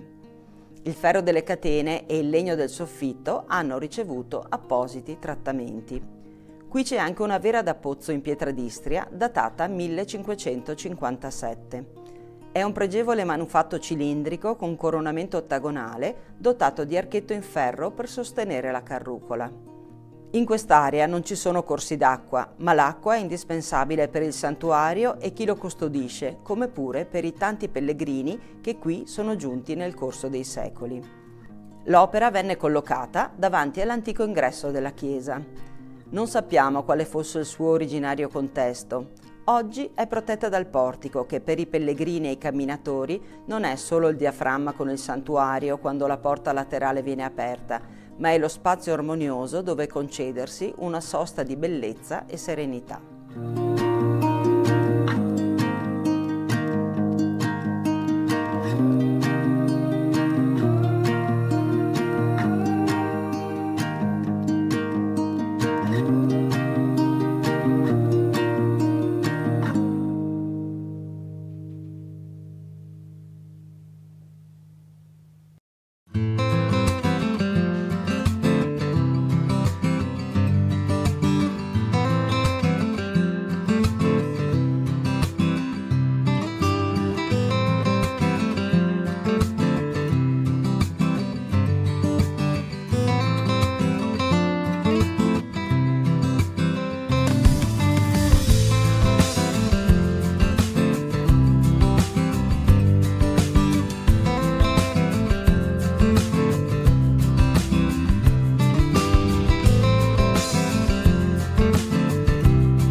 Tempo di estate, tempo di vacanza, tempo di attività più divertenti per i nostri ragazzi, per i giovani. Ritorno ancora a questa puntata della nostra rubrica A Tutto Grest.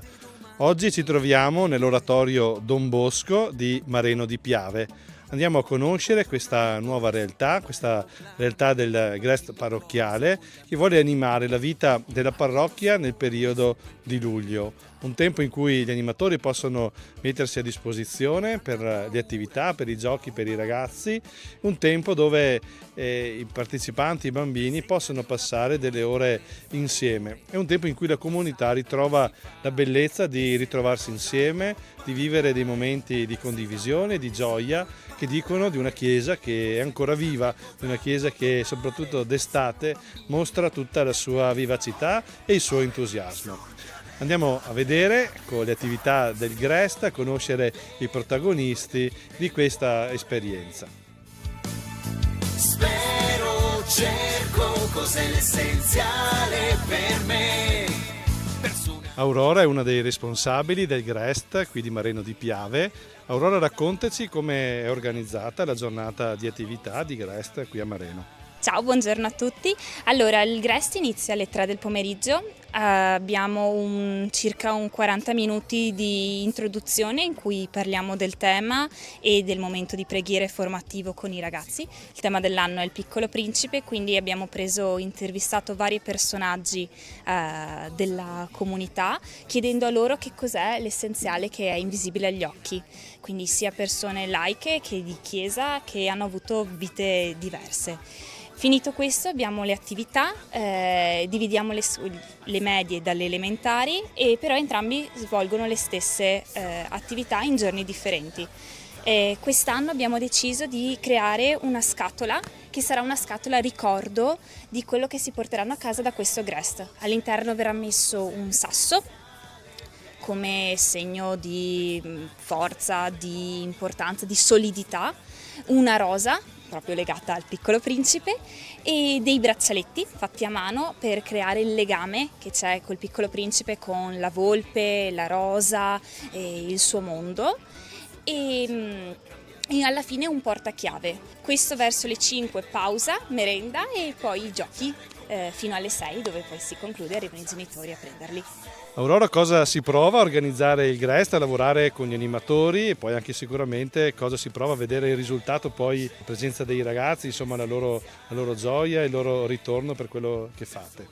Beh, intanto è emozionante e è gratificante soprattutto, perché è bello vederli qui correre, giocare, felici e con la speranza che si portino a casa qualcosa non solo a livello poi pratico e materiale, ma anche magari di amicizie e di legami. È bello quando esci e ti riconoscono e ti chiedono come stai, è bello, è una soddisfazione. È difficile, è impegnativo, ci vuole tanto lavoro, però dà grande gratificazione.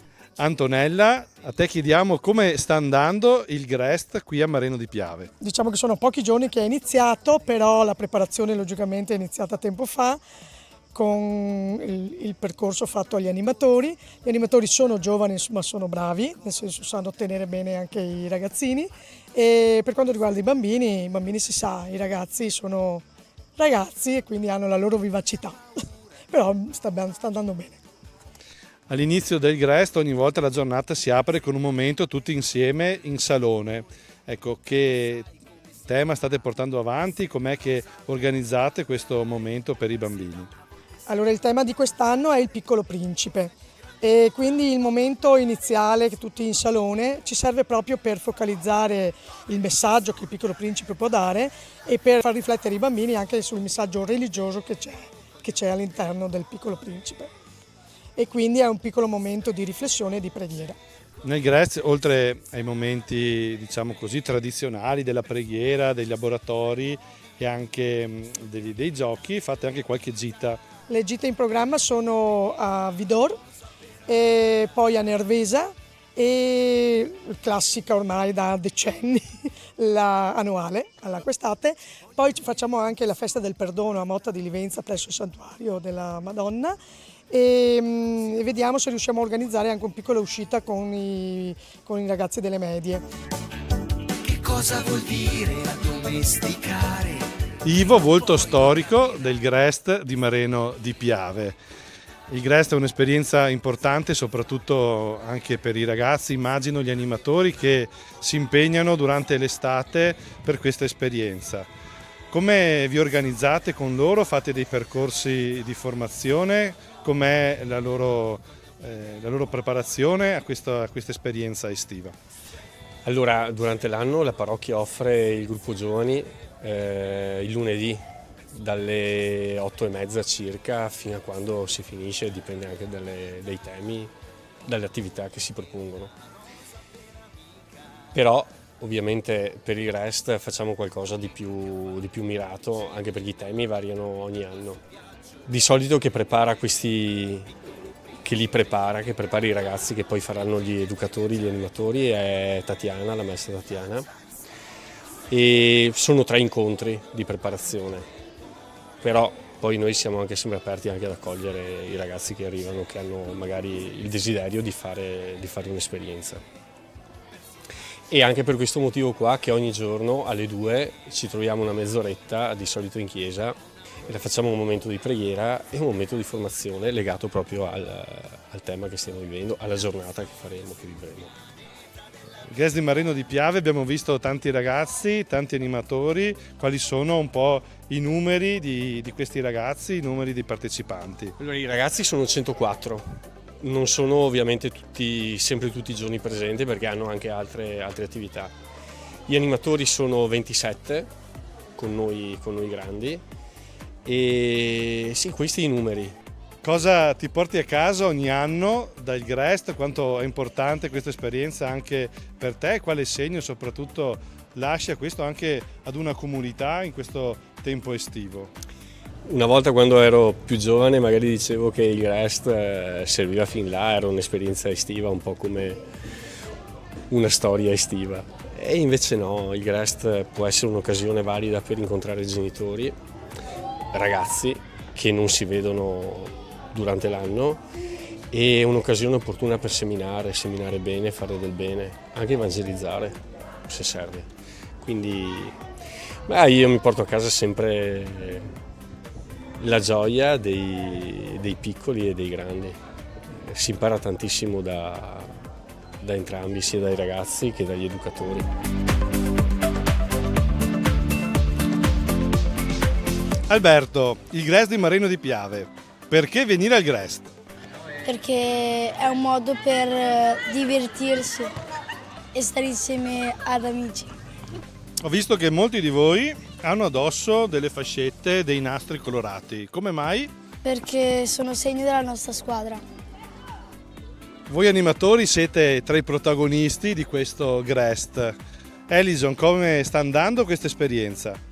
Allora, i primi giorni sono cominciati bene, devo dire, i bambini sono energici come sempre ed è bello apprezzare questa loro dinamicità e stanno mettendo alla prova anche noi animatori che aiutandoci riusciamo a gestirli comunque.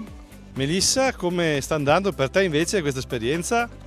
Dai, anche per me sta andata bene, i primi giorni sì sono sempre un po' difficili, i bambini hanno bisogno di un po' di tempo per ambientarsi, quelli nuovi che fanno Grest per la prima volta o ambientarsi anche nella squadra perché hanno tanta gente che non conoscono ma anche tanti amici in realtà. Il primo giorno di solito facciamo sempre un grande gioco, mi pare sia andato tutto bene, da ieri siamo partiti invece con i laboratori, ci sono sempre un po' di difficoltà ovviamente nella gestione e nell'organizzazione certo di tutto quanto, però posso dire che in generale sta andando tutto bene per adesso.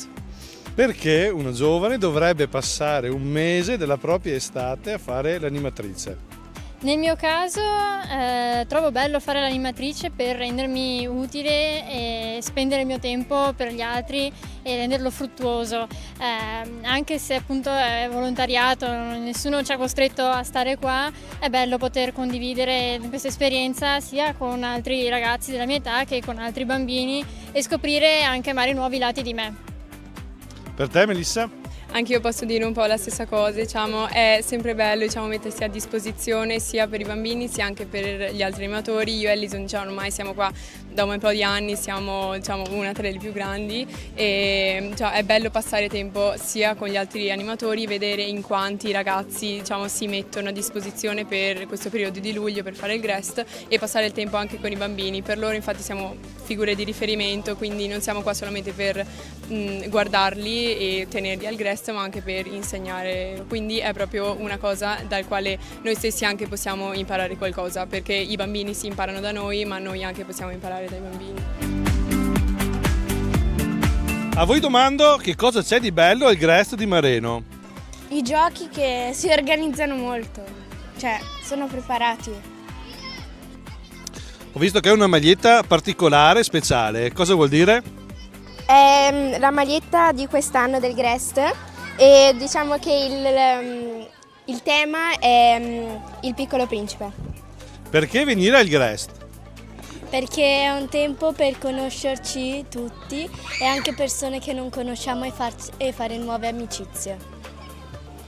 Perché è un posto dove possiamo rincontrarci con i nostri compagni di classe, soprattutto quando sei alla fine della terza media o della quinta elementare, per rincontrarli. Daphne, hai questa bellissima scatola che avete preparato, a che cosa serve? Per mettere dentro delle cose che faremo nei prossimi giorni. E oggi cosa state facendo? Stiamo creando delle rose. Al Grest non ci sono solo i laboratori che impegnano i ragazzi nelle attività più manuali e creative, ma come ingrediente necessario sicuramente ci devono essere i giochi. Andiamo a conoscere più da vicino queste attività che arricchiscono il Grest. Nicola, responsabile dei giochi, delle attività sportive del Grest di Mareno di Piave, quali sono i giochi che preparate per i vostri ragazzi?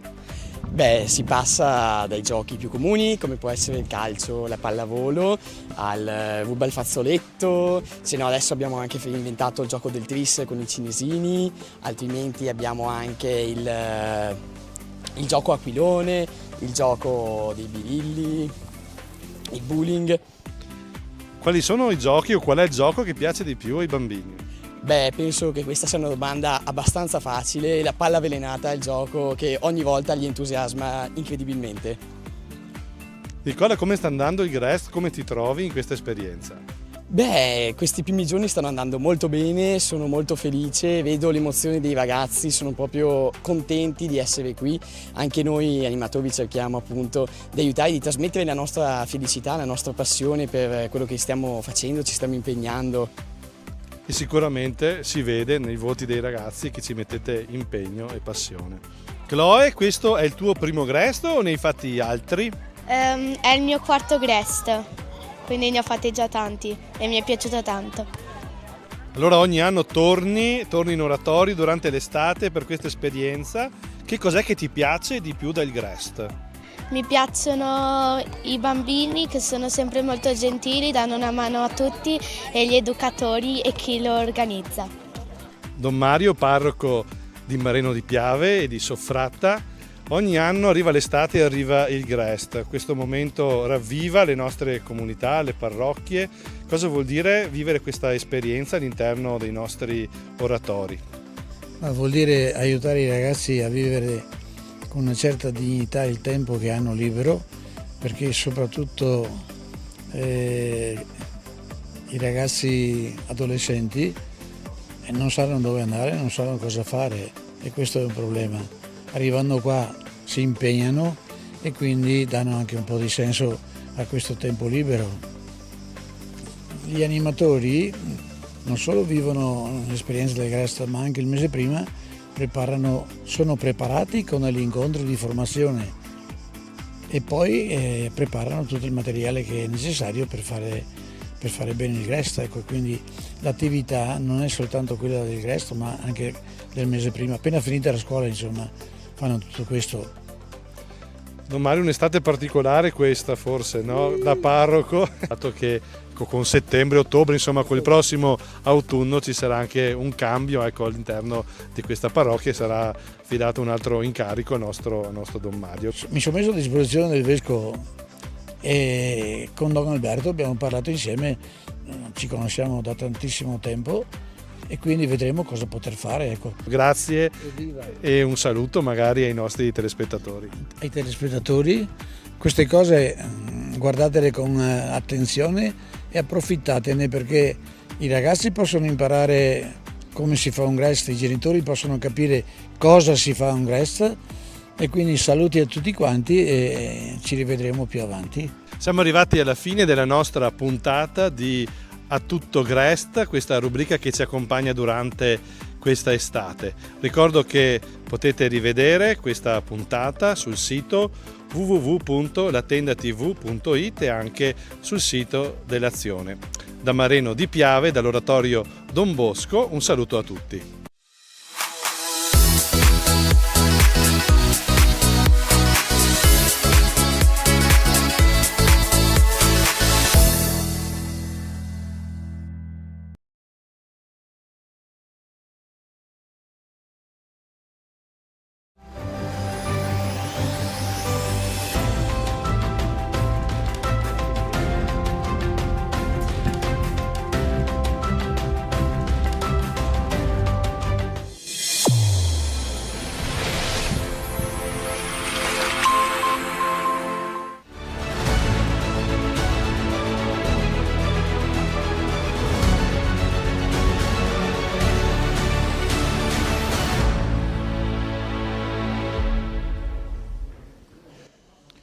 Buongiorno da Vittorio Veneto, vi parliamo dal Sacrario delle Bandiere in Serravalle, dove cominciamo questa diretta per accogliere la fiamma olimpica che appunto oggi è in città e nel suo cammino verso l'accensione del braciere delle Olimpiadi di Milano Cortina 2026, che sarà il 6 febbraio a Milano. Un collegamento appunto dal Sacrario delle Bandiere, siamo ospiti della consulta delle associazioni combattentistiche d'arma di Vittorio Veneto, che ringraziamo appunto dell'accoglienza, perché le condizioni climatiche, come immaginerete, non permettono i collegamenti dall'esterno, ma la fiaccola ovviamente non si ferma, anzi vedete dalle immagini che sta per partire da Piazza Giovanni Paolo I a Ceneda e appunto risalirà la città verso Serravalle, dove appunto ci troviamo, e in Piazza Foro Boario, dove arriverà tra circa una cinquantina di minuti.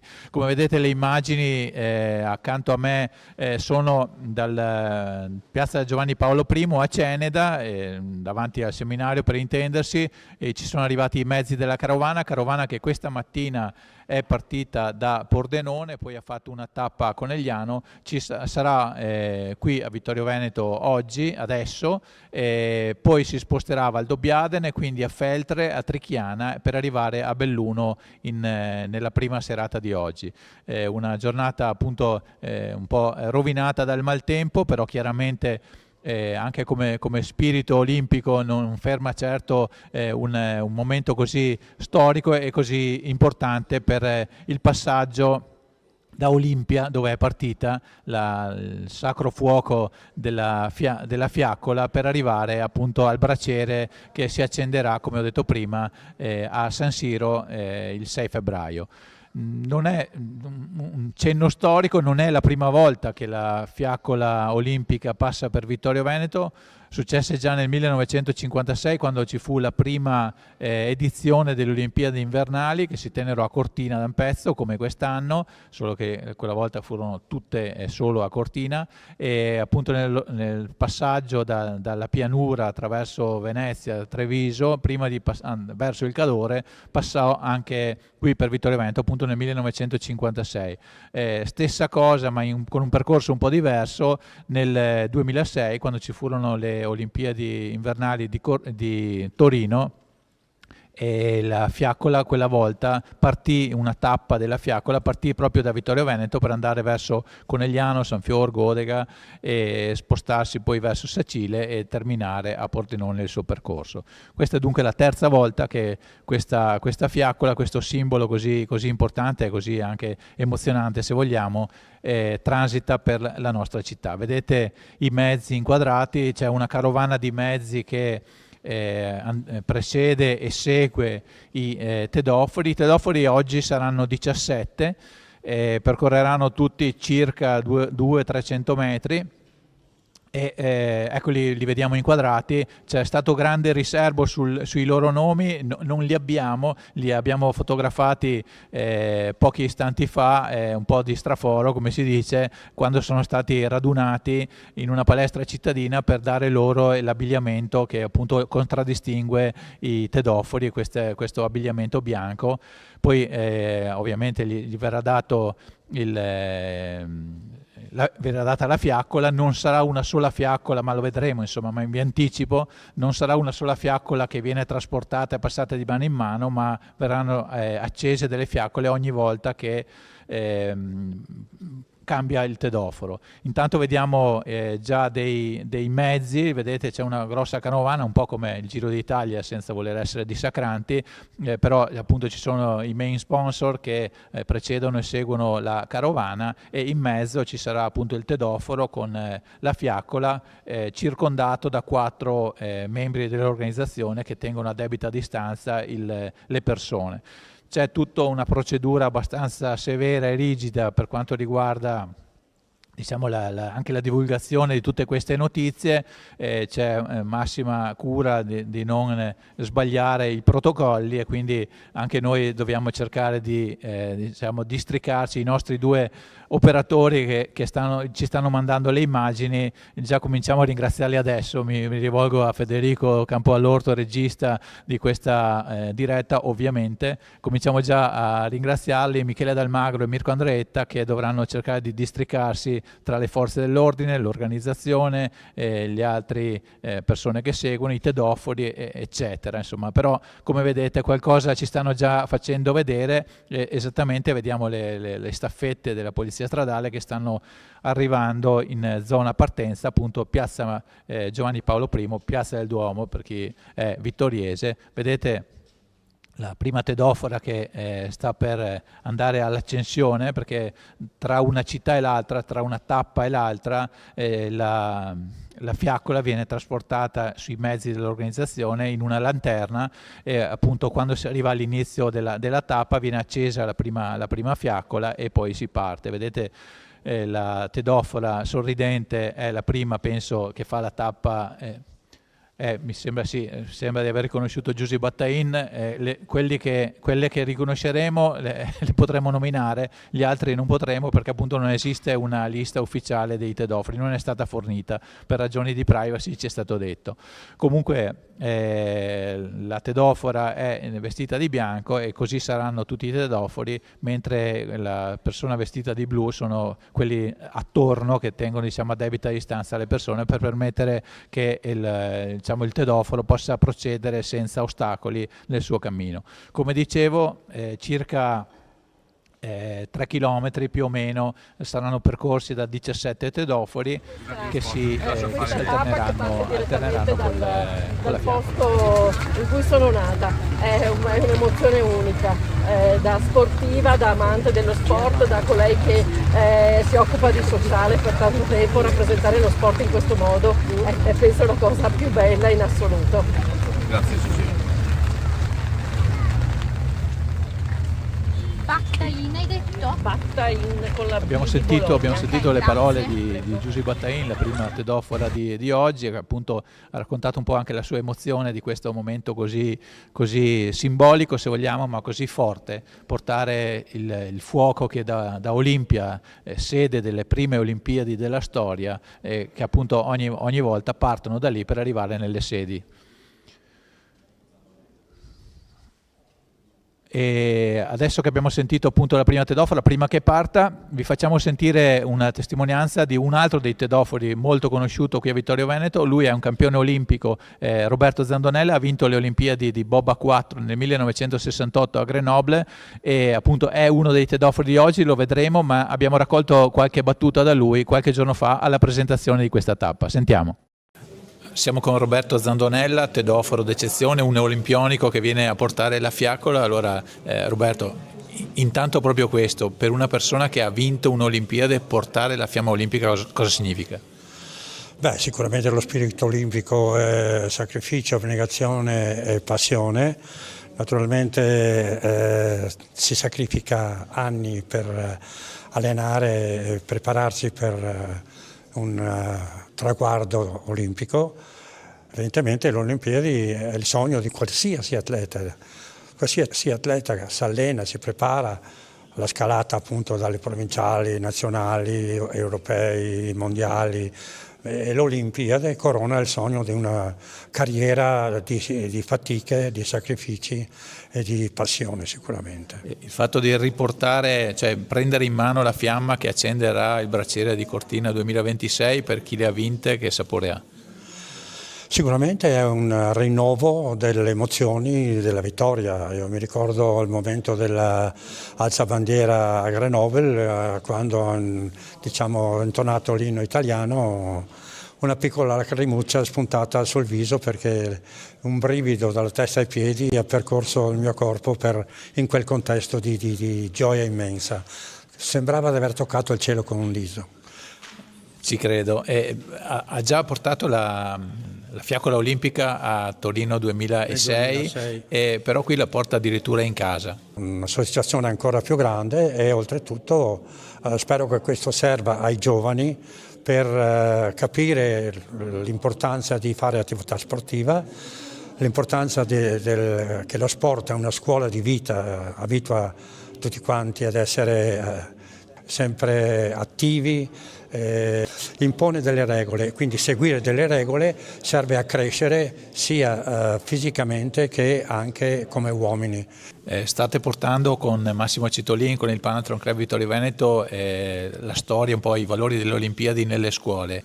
Sì, diciamo che con l'avvicinarsi delle Olimpiadi avevo pensato di radunare alcuni filmati che parlassero delle Olimpiadi, dalle origini alle Paralimpiadi, alle vittorie invernali e estive e ultima cosa appunto le varie località che naturalmente svolgono le specialità olimpiche. Cortina con lo sci alpino donne, il bob, lo slittino, lo skeleton e il curling, a Terselva con il biathlon, la Val di Fassa con il salto e il fondo, Livigno con il freestyle, Bormio con lo sci alpino maschile e Milano con l'hockey e tutto quello che sono pattinaggio artistico e pattinaggio a velocità eccetera eccetera. Quindi far conoscere alla gente, ai ragazzi appunto dove si svolgono e cosa sono i giochi olimpici. Ultima cosa Roberto, si parla di olimpismo, di valori olimpici, lei ha raccontato tante volte l'episodio anche di Fair Play di Eugenio Monti, il mitico, quando perse di fatto un'Olimpiade per la sua massima sportività. La domanda è: vede ancora lo spirito, i valori olimpici negli sportivi di oggi? Diciamo che naturalmente chi fa dello sport, evidentemente il sogno delle Olimpiadi che vede coronarsi, sicuramente quello, il valore ce l'ha, perché si sacrifica una vita per diciamo così, riuscire a partecipare ogni 4 anni appunto a questa manifestazione che si svolge in tutto il mondo ed evidentemente è un sogno di qualsiasi atleta che partendo appunto dai provinciali, nazionali e quindi europei e mondiali sale la scala fino alle Olimpiadi, che è il coronamento di un sogno, il coronamento di una carriera sportiva, il coronamento di una vita di sacrifici meriti di impegni, di costanza, di forza di volontà e di preparazione costante e continua.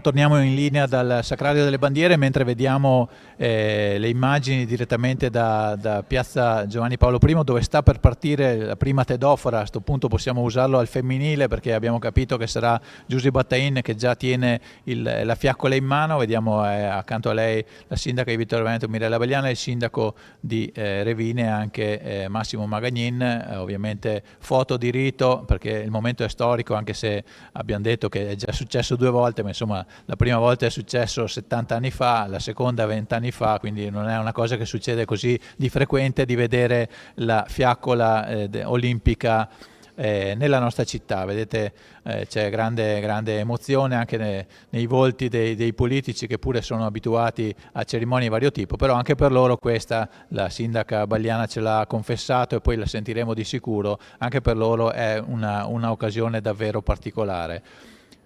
Adesso ci ha raggiunti in postazione, non so, guardo la regia se posso procedere, eccoci qua, ci ha raggiunti in postazione Alda Zaccariotto, presidente del Panathlon Club Vittorio Veneto. Buongiorno Alda e grazie. Buongiorno, grazie dell'invito, è un onore, un privilegio essere qui perché per uno sportivo lo spirito olimpico è qualcosa di eccezionale e di irripetibile.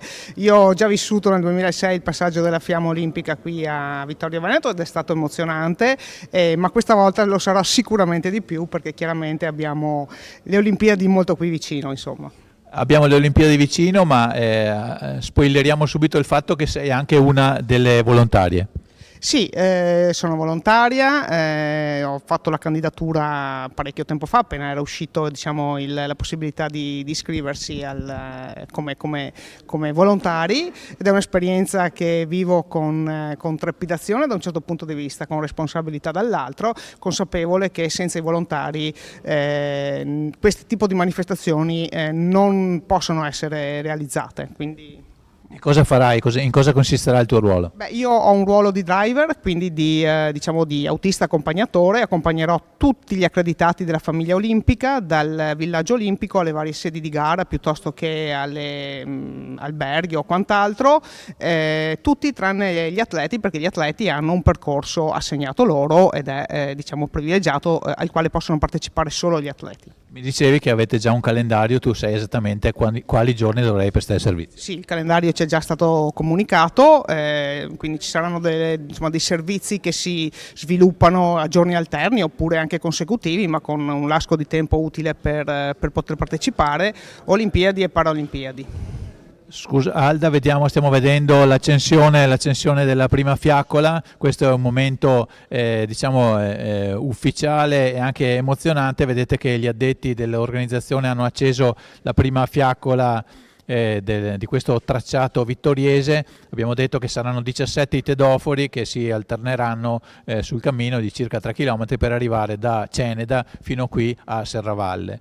Allora ti chiediamo la pazienza di attendere un attimo Alda, vediamo che ovviamente in questi momenti c'è un po' di confusione in partenza, foto e tutto quanto. C'era stato detto che sarebbe stato tutto vietato, invece vedete che si può fare, ma queste sono le tipiche cose all'italiana. Insomma, vediamo che la prima tedofora ha la fiaccola accesa e sta per partire, ma intanto che parte, insomma, Alda, volevo chiederti una cosa. Ti abbiamo chiamata non solo come volontaria, l'abbiamo scoperto da poco, ma come presidente del Panathlon Club che è coinvolto in questa manifestazione. Sappiamo che i rappresentanti Massimo Cetolin con Roberto Zandonella stanno girando per le scuole a divulgare cosa? A divulgare lo spirito olimpico e i principi che ispirano il Panathlon, ovvero rispetto dell'avversario, rispetto delle regole e quindi è fair play, perché ricordiamo che la prima medaglia italiana del fair play è stata vinta dal mitico Eugenio Monti, che ha ricevuto la medaglia de Coubertin nel lontano 1964, quando fece quel gesto eroico, tra virgolette, insomma, consentitemi dal punto di vista sportivo, di dare un bollone agli avversari avversari che ne erano sprovvisti del proprio bob. Un bullone che gli ha consentito all'avversario di vincere. Certo, assolutamente sì, e di rimandare l'appuntamento con l'oro olimpico alle edizioni di Grenoble del 68.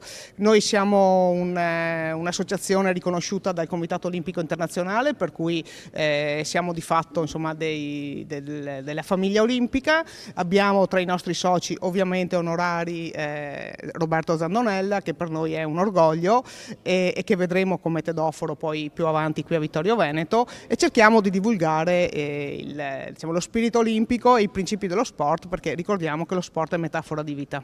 Grazie Alda, ti farò un'altra domanda dopo. Intanto è partito il cammino della fiamma olimpica a Vittorio Veneto da piazza Giovanni Paolo I. Come vedete davanti alla tedofora c'è il furgone dell'organizzazione e accanto a lei vedete le quattro guardie del corpo, passatemi il termine, che appunto preservano la tedofora da ogni inconveniente. Lungo la strada il Comune ha invitato le associazioni sportive ad essere presenti, oltre ai cittadini ovviamente. È chiaro che il maltempo in questo condiziona un po' tutta la giornata. Comunque nel primo tratto dovevano esserci, ci sono degli portacolori della Notoli Nuoto e anche del Panathlon Club, e a seguire dopo, a partire dal secondo tratto, ma stiamo già per arrivarci perché i tratti sono brevi. Ci saranno 3 società che hanno a che fare più o meno con le arti marziali, Round 1, Kido Ryu e Taekwondo, a seguire l'ultracycling. Ma vediamo, insomma, la tedofora sta percorrendo via Cosmo, il primo tratto, la prima tappa della camminata, perché come vedete i tedofori non sono ovviamente obbligati a correre. Ecco, vediamo che c'è il primo cambio, non verrà, almeno così ci è stato detto, passata di mano la fiaccola, invece forse sì. C'era stato detto che sarebbe stata accesa una seconda fiaccola, invece in questo caso viene passata di mano in mano dalla prima tedofora al secondo. Ha già concluso, diciamo, il suo percorso. Vedete che non è stato molto faticoso, se non forse più per il maltempo e per la pioggia che non certo per la distanza, perché appunto sono circa 200-300 metri. Si prosegue lungo via Cosmo e si va verso via Lioni, e appunto trotterellando, insomma, mettiamola così, non camminando ma neanche correndo. Vedete col mezzo davanti al tedoforo e le nostre telecamere che lo seguono a debita distanza. Volevo chiedere, continuando appunto a parlare con Alda Zaccariotto, presidente del Panathlon Club Vittorio Veneto, ci hai detto che state andando nelle scuole a portare i valori dello sport, e la risposta dei ragazzi, io lo so già, ma diciamo ai nostri telespettatori, la risposta dei ragazzi di fronte a questo. La risposta è entusiasmante, devo dire, perché in un'epoca, diciamo, del virtuale, il digitale, e quindi il parlare di persona, vedere di persona le persone, quindi i campioni come Zantonella e anche Massimo Cetolin, che si è prodigato assolutamente per questa iniziativa e che ringraziamo, è veramente, apre il cuore, perché c'è ancora, basta andare a scavare e nei ragazzi c'è ancora lo spirito olimpico, la fiamma olimpica riesce ad essere ravvivata, e questo fa molto piacere. Riesce a scaldare ancora. Mi diceva Massimo Cetolin che ci sono davvero tante le domande dei ragazzi. Ci interrompiamo un attimo perché c'è un ulteriore cambio, già terminato anche il secondo cammino del secondo tedoforo, passaggio della fiaccola. Il secondo tedoforo si toglie dal percorso con un attimo di indecisione, la staffetta è passata. Adesso vediamo che partirà, siamo all'altezza del comando dei Carabinieri Forestali per la Biodiversità, mi sembra, sì, esatto. Quindi siamo in via Lioni e ci si dirige verso est, appunto verso l'incrocio cosiddetto dei Frati, dove ci sarà sicuramente un altro cambio. Vedete qualche passo di corsa e dopo sicuramente si rallenterà. Bene, ringraziamo Alda Zaccariotto, grazie di essere stata con noi, grazie di quello che fate per queste Olimpiadi anche come Panathlon Club, e buon lavoro per la tua esperienza da volontaria. Grazie e buone Olimpiadi a tutti quanti, grazie. Grazie allora a Alda Zaccariotto, e nel frattempo ci ha raggiunti un'autorità vittoriese. Abbiamo visto nel teleschermo la sindaca alla partenza, e ci ha raggiunti qui in postazione, molto più comodo, senza pioggia e al coperto, il vice sindaco Marco Dus. Allora adesso Marco, seguiamo questo, penso che ci sia a breve, ecco qua già il cambio. Diciamo che non è che fanno tanta fatica i tedofori, perché questi 200 metri passano in un soffio. Adesso vediamo, ci sarà l'ennesimo cambio. Qui in questo caso invece c'è anche il cambio di fiaccola, mentre prima si sono passati la fiaccola tra uno e l'altro, adesso c'è appunto l'accensione di una nuova fiaccola. Penso che serva anche per evitare che si scarichino queste fiaccole, che non so che durata abbiano. So che hanno sono state studiate per non spegnersi anche in caso di grande vento, però evidentemente, probabilmente dico io, la carica non ha una durata molto lunga. Siamo ancora in via Lioni, tra poco si girerà verso destra, verso via Rizzera. Allora Marco Dus, vice sindaco di Vittorio Veneto, sei anche tu uno sportivo, non sei lì ma sei qua in veste, diciamo, istituzionale. È comunque una bella cosa per la città ospitare la fiaccola olimpica. Beh, sicuramente è un onore, perché è un evento, insomma, che sappiamo che si ripete non molto spesso e non molto di frequente, quindi è veramente un onore, e direi anche un momento storico, perché poi verrà ricordato da tutti i vittoriesi. Un passaggio è un passaggio assolutamente di tutto rilievo. Il tempo, lo sappiamo e lo vediamo anche da queste immagini, non è dei migliori, però se qui piove, lassù, e con lassù intendo Cortina, nevicherà, e quindi questa cosa qui è sicuramente positiva, visto che quelle che si svolgeranno saranno delle Olimpiadi invernali, per cui condizione sine qua non, quantomeno, che ci sia la neve. Mettiamola così, Vittorio Veneto ha portato la neve a Cortina per le Olimpiadi. Esatto, sì.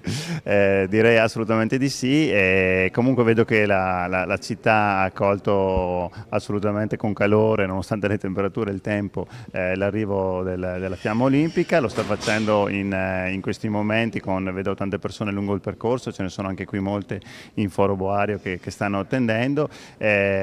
Noi mi pare che come organizzazione ci stiamo muovendo bene, perché anche qui c'è un grande sforzo da parte di tutti, volontari e comune, per garantire la sicurezza, e per cui insomma è un momento molto emozionante per la nostra città, e che ci fa piacere fare questo piccolo pezzo di puzzle nel grande gioco delle Olimpiadi. Sicuramente è un pezzo di puzzle davvero importante, perché appunto oggi la fiamma sale nella provincia dove si svolgeranno le Olimpiadi, almeno una parte, quindi oggi pomeriggio arriveremo in provincia di Belluno. Siamo noi l'anticamera di questo passaggio. Adesso vediamo la fiaccola, ha girato per via Rizzera, in questo momento è in via Peruchina. Informazioni prettamente vittoriesi per qualcuno che voglia riconoscere le strade. Ci sono stati ormai diversi cambi. In questo tratto di strada ci dovrebbero essere gli esponenti di Vittoria Atletica, Scuole Maratona e dei gruppi di cammino, che, come detto, l'amministrazione comunale ha coinvolto per appunto accompagnare la fiaccola. Chiaramente doveva essere prevista la presenza anche di tanti ragazzini. È chiaro che, visto il tempo, qualcuno c'è, come lo vediamo in questo momento, però chiaramente non è possibile avere le folle. Però, come sottolineava giustamente il vice sindaco Marco Dus, c'è gente lungo le strade, nonostante la pioggia, il vento e il freddo. La gente è lì a vedere la fiaccola che passa, perché è un appuntamento che è storico. Marco, Vittorio accoglie volentieri ovviamente questa fiaccola, perché comunque è una città che allo sport ha sempre tenuto e allo sport tiene. Sì, certo, noi abbiamo in città numerosi impianti sportivi che vengono usufruiti un po' da tutto il territorio, non solo dei cittadini vittoriesi.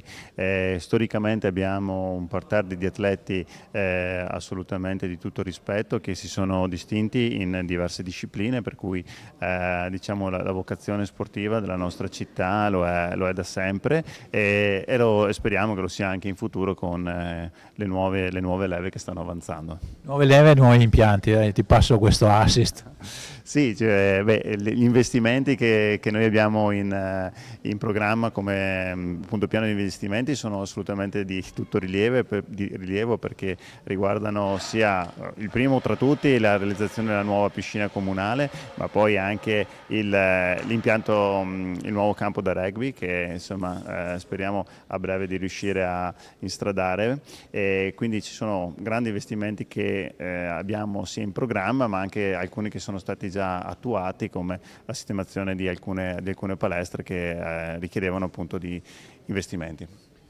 Una palestra che ne arriva una tra poco, mi pare, no? C'è in arrivo il completamento di una nuova. Il regista continua a dirmi di spostare il microfono, adesso vediamo che prima della fine riesca a tenere la distanza giusta, ma mi interrompo perché in questo momento sta accendendo la sua fiaccola Roberto Zandonella. Non me ne vogliano gli altri, ma forse questa è la star, diciamo, tra i tedofodi che percorreranno il tratto vittoriese. Roberto Zandonella, che le Olimpiadi non solo le ha disputate ma le ha pure vinte nel 1968, quando a Grenoble vinse l'oro nel bob a 4 assieme al mitico Eugenio Monti, a cui ha accennato prima Alda Zaccariotto, e del quale vedremo presto, non so esattamente quando, ma una fiction o un film insomma sulla Rai, che proprio stanno presentando in questi giorni un film proprio sulla storia di Eugenio Monti. Bene, questo signore che vedete che sta per partire, Roberto Zandonella, era sul bob assieme a Eugenio Monti quando nel 1968 a Grenoble l'Italia vinse l'oro nel bob a 4. Eccolo in via Galilei. Roberto Zandonella è stato invitato a partecipare a questo diciamo, trasporto della fiamma tricolore. Lui l'ha già portata nel 2006, questa volta ha un'emozione diversa, non solo perché ha 20 anni in più, ma anche perché appunto è nella sua città di adozione, perché lui sarebbe cadorino di Dosoledo, ma vive a Vittorio Veneto da tantissimi anni, dove appunto ha fatto crescere anche generazioni di sciatori col suo impegno, specialmente con i bambini piccoli della Scinottoli Vittorio Veneto. Vediamo che sta camminando, sorridendo. Mi aveva detto Roberto Zandonella, lo chiamerò Zando perché tutti lo conoscono come Zando, mi aveva detto Zando sì, ho accettato l'invito volentieri a portare la fiaccola alla condizione di poter solo camminare, perché se mi chiedevano di correre sarebbe stato un problema. Non so l'età esatta, ma penso che gli 80 siano stati superati e come vedete li porta comunque egregiamente, e saluta anche gli spettatori che lungo il percorso lo stanno sicuramente acclamando. Secondo la mappa, diciamo, che ci è stata fornita, dovrebbe esserci la scherma Vittorio Veneto e il rugby Vittorio Veneto, che appunto accompagnano in questo tratto assieme al Kodokan Judo, laboratorio marziale, e poi andando avanti pallacanestro Vittorio, sempre in via Galilei, pallacanestro Vittorio Veneto e Rolly School. Per allora, Marco, dicevamo di questi impianti sportivi che crescono, e c'è anche, abbiamo citato i gruppi di cammino, a Vittorio Veneto come altri comuni anche attraverso l'USL lo sport viene promosso non solo per l'agonismo ma anche per la salute. Sì, assolutamente, lo sport innanzitutto è per quello, per la salute di ogni singolo cittadino, poi se c'è chi ha voglia, l'interesse e la forza di fare anche dell'agonismo, ben venga. Noi comunque lo promuoviamo in tutte, diciamo, le attività che riusciamo a mettere in campo. Abbiamo anche uno straordinario paesaggio di cui siamo... Scusa se ti interrompo, Marco, perché Roberto Zandonella ha finito la sua fatica, sta passando la sua fiaccola al tedoforo che la sta seguendo. Scusa. Sì, dicevo che il paesaggio che ci circonda ci permette anche di godere, di fare attività sportive all'aperto. Questo è sicuramente un altro dei punti di eccellenza della nostra città, perché appunto siamo ricchi di percorsi sia ciclabili che pedonali che ci permettono appunto di stare in mezzo alla natura e poter comunque fare delle attività sportive. Quindi questa è una peculiarità sicuramente notevole della nostra città. Ti offro un altro assist, stiamo vedendo persone camminare in mezzo alla strada per Vittorio Veneto e biciclette, magari meno perché piove, ma insomma l'idea di vedere una Vittorio sempre più pedonale e ciclabile so che vi piace. Sì, piace a noi, mi piace soprattutto alle persone che quotidianamente, posso dirle insomma con una certa sicurezza, ce lo richiedono perché appunto sia per le proprie caratteristiche urbanistiche della città, ma anche per il fatto che sia appunto immersa nel verde, è una città vissuta molto da chi si muove a piedi e in bicicletta. In questo caso le infrastrutture sono un po' più complicate da inserire nel tessuto urbano, perché naturalmente l'equilibrio tra chi giustamente si deve muovere in auto, deve poter parcheggiare, e chi voglia godere un po' di una mobilità lenta non è sempre facile da riuscire a trovare, però è un equilibrio che stiamo cercando, insomma, ecco. State cercando anche con delle idee che ci hai raccontato sui quotidiani e sui settimanali della settimana che si sta concludendo. Vediamo in questo tratto il tedoforo, la tedofora addirittura corre, e anche questo è un bel segno, insomma c'è chi cammina, c'è chi corre, vedete la staffetta della polizia stradale, anche il nostro cameraman comunque sta correndo se riesce a tenere il suo passo, e ringraziamo di nuovo Michele Dalmagro e Mirko Andreetta che si fanno anche loro la loro passeggiatina. Loro a differenza dei tedofori non si fermano dopo 200 metri, ma si faranno tutto il percorso, e li accoglieremo sicuramente qui al Sacrario delle Bandiere, dove siamo ospitati al calduccio, anche se non c'è il riscaldamento, ma sicuramente stiamo meglio che fuori, dove purtroppo l'aria seravallese e la pioggerella non sono certo molto gradevoli, mettiamola così. Vediamo che c'è un altro cambio di tedoforo, siamo all'altezza di via Galilei ancora, ce ne sarà ancora un piccolo tratto, viene istruito il tedoforo anche su come tenere la fiaccola. È chiaro che c'è tutto un cerimoniale, ci è stato detto che ai tedofori è stato dato un volumetto addirittura con tutte le istruzioni per come dovevano comportarsi. Intanto salutiamo Marco Dus, buona giornata, se eventualmente ci sentiamo dopo. Dicevo che ai tedofori è stato dato un volumetto, siamo all'altezza di via 24 maggio per la precisione, un volumetto con tutte le istruzioni di come si dovevano comportare, cosa dovevano fare, cosa potevano fare, cosa non potevano fare. È stato dato come ricordo, avranno sicuramente oltre all'emozione anche questo abbigliamento che vedete indossano, questa giacca che copre, una giacca antipioggia, antivento, e dei pantaloni oltre al berretto e i guanti. Questo sarà, oltre all'emozione, il ricordo tangibile che rimarrà a tutti i 10.001 tedofori che in queste settimane stanno accompagnando la fiamma, che è partita in novembre, se non ricordo male, da Olimpia, e il 6 febbraio accenderà il braciere nello stadio di Giuseppe Meazza, detto San Siro, a Milano, nella cerimonia, diciamo, di inaugurazione ufficiale di queste Olimpiadi Milano Cortina 2026. Siamo in via Galilei, tra poco ci sarà una curva a sinistra lungo via Da Vinci, attraverso la quale si sboccherà sul Viale della Vittoria, il viale principale del centro cittadino, che poi verrà percorso in tutta la sua lunghezza verso nord, quindi si entrerà in via Cavour, e alla conclusione di via Cavour ci sarà la curva e l'ingresso negli ultimi metri, qui dove ci troviamo in piazza Foro Boario, all'ingresso di Serravalle. Vediamo che siamo ancora in via Galilei, all'incrocio con via Scrizzi in questo momento. Questa tedofora cammina, non è come altri che hanno corso. Penso che siamo arrivati al cambio, ecco lì il nuovo tedoforo, cambio anche di fiaccola, vedete che ogni qualche passaggio viene sostituita anche la fiaccola, si accende quella nuova e si è pronti a partire. Tra pochi metri si svolterà, come detto, verso sinistra per entrare in via Da Vinci, il breve tratto di via Da Vinci, per poi entrare in Viale della Vittoria.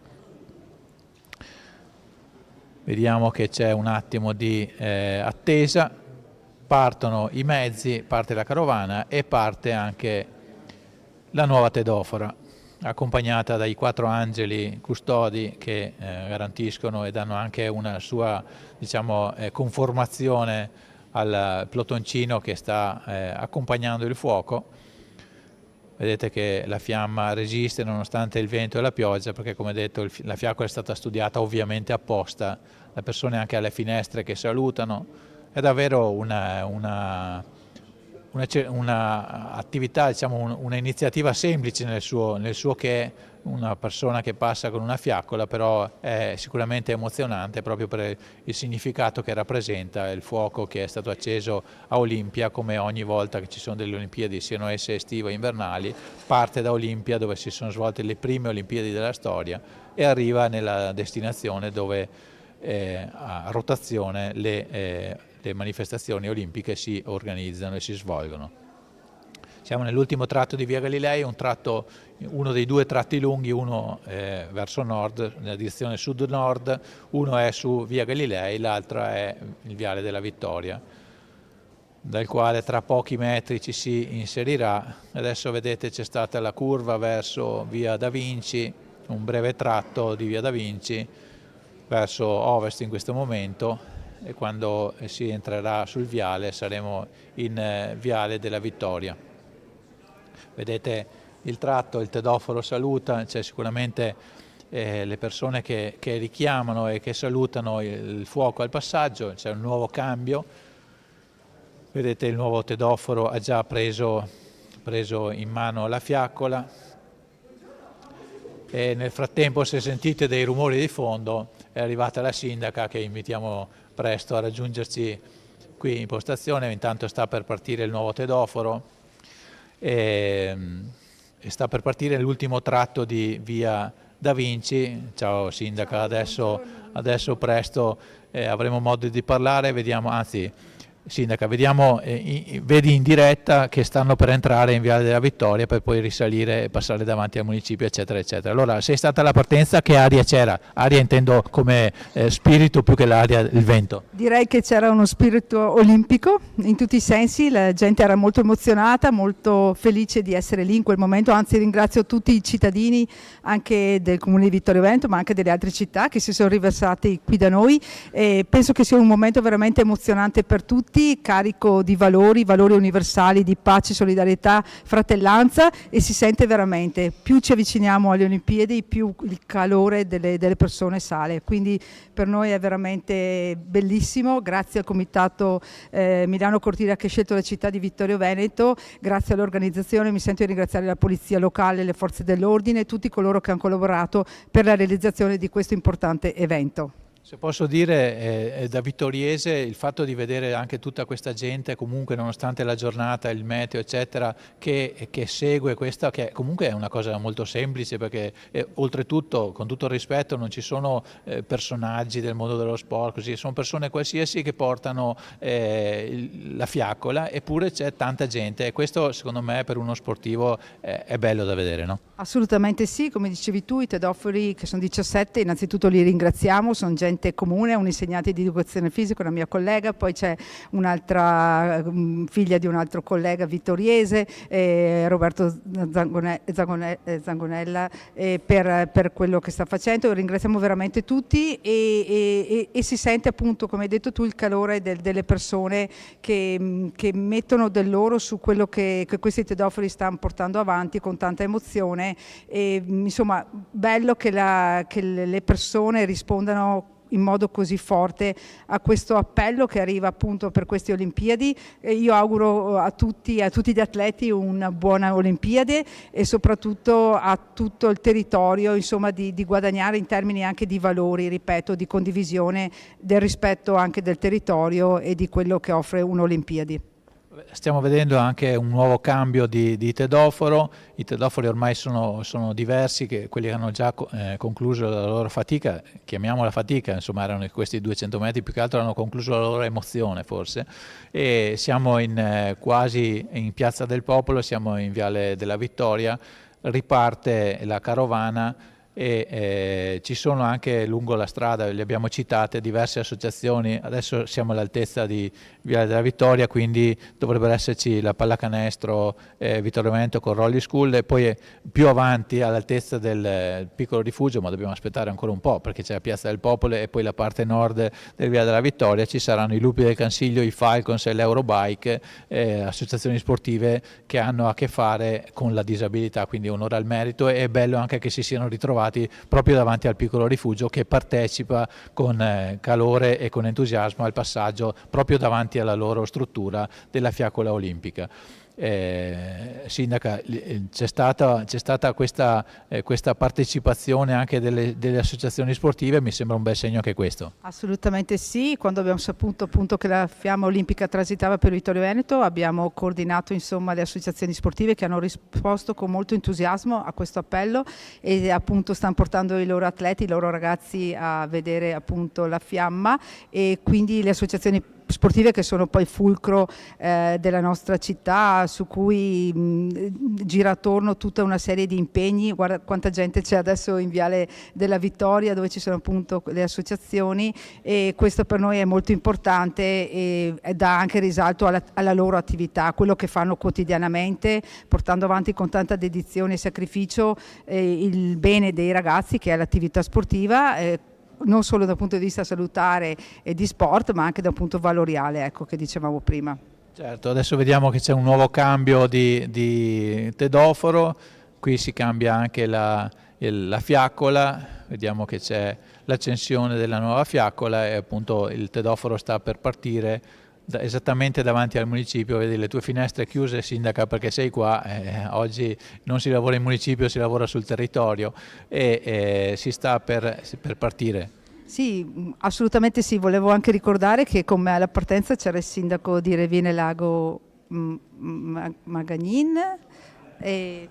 Scusate, adesso c'è anche un fuori programma, c'è una fiaccola storica, se non ricordo male, se non ho capito male, è una fiaccola del 1956 dell'epoca, che un vecchio tedoforo ha voluto avvicinare, almeno avvicinare, mi pare che non le abbiano lasciate accendere, ma comunque c'è stato questo ideale contatto tra la fiaccola di dunque 56 arrivare al 2026, sono 70 anni, dopo 70 anni la fiaccola ha ancora sfiorato di nuovo il fuoco delle Olimpiadi. Stavi dicendo, scusa che ti ho interrotto. Sì, stavo dicendo che con me alla partenza e anche qui all'arrivo c'è il sindaco di Revine Lago Magagnin e l'assessore di Tarzo Simone Baldassar, che sono venuti anche loro qui ad accogliere la fiamma olimpica, e quindi è bello anche, voglio dire, c'è una condivisione di tutto il territorio, quindi è l'unione anche delle forze dei sindaci e del territorio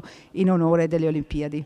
Beh, allora a questo punto, Sindaca, chiamiamo anche il sindaco di Revine, così sentiamo anche da lui due parole.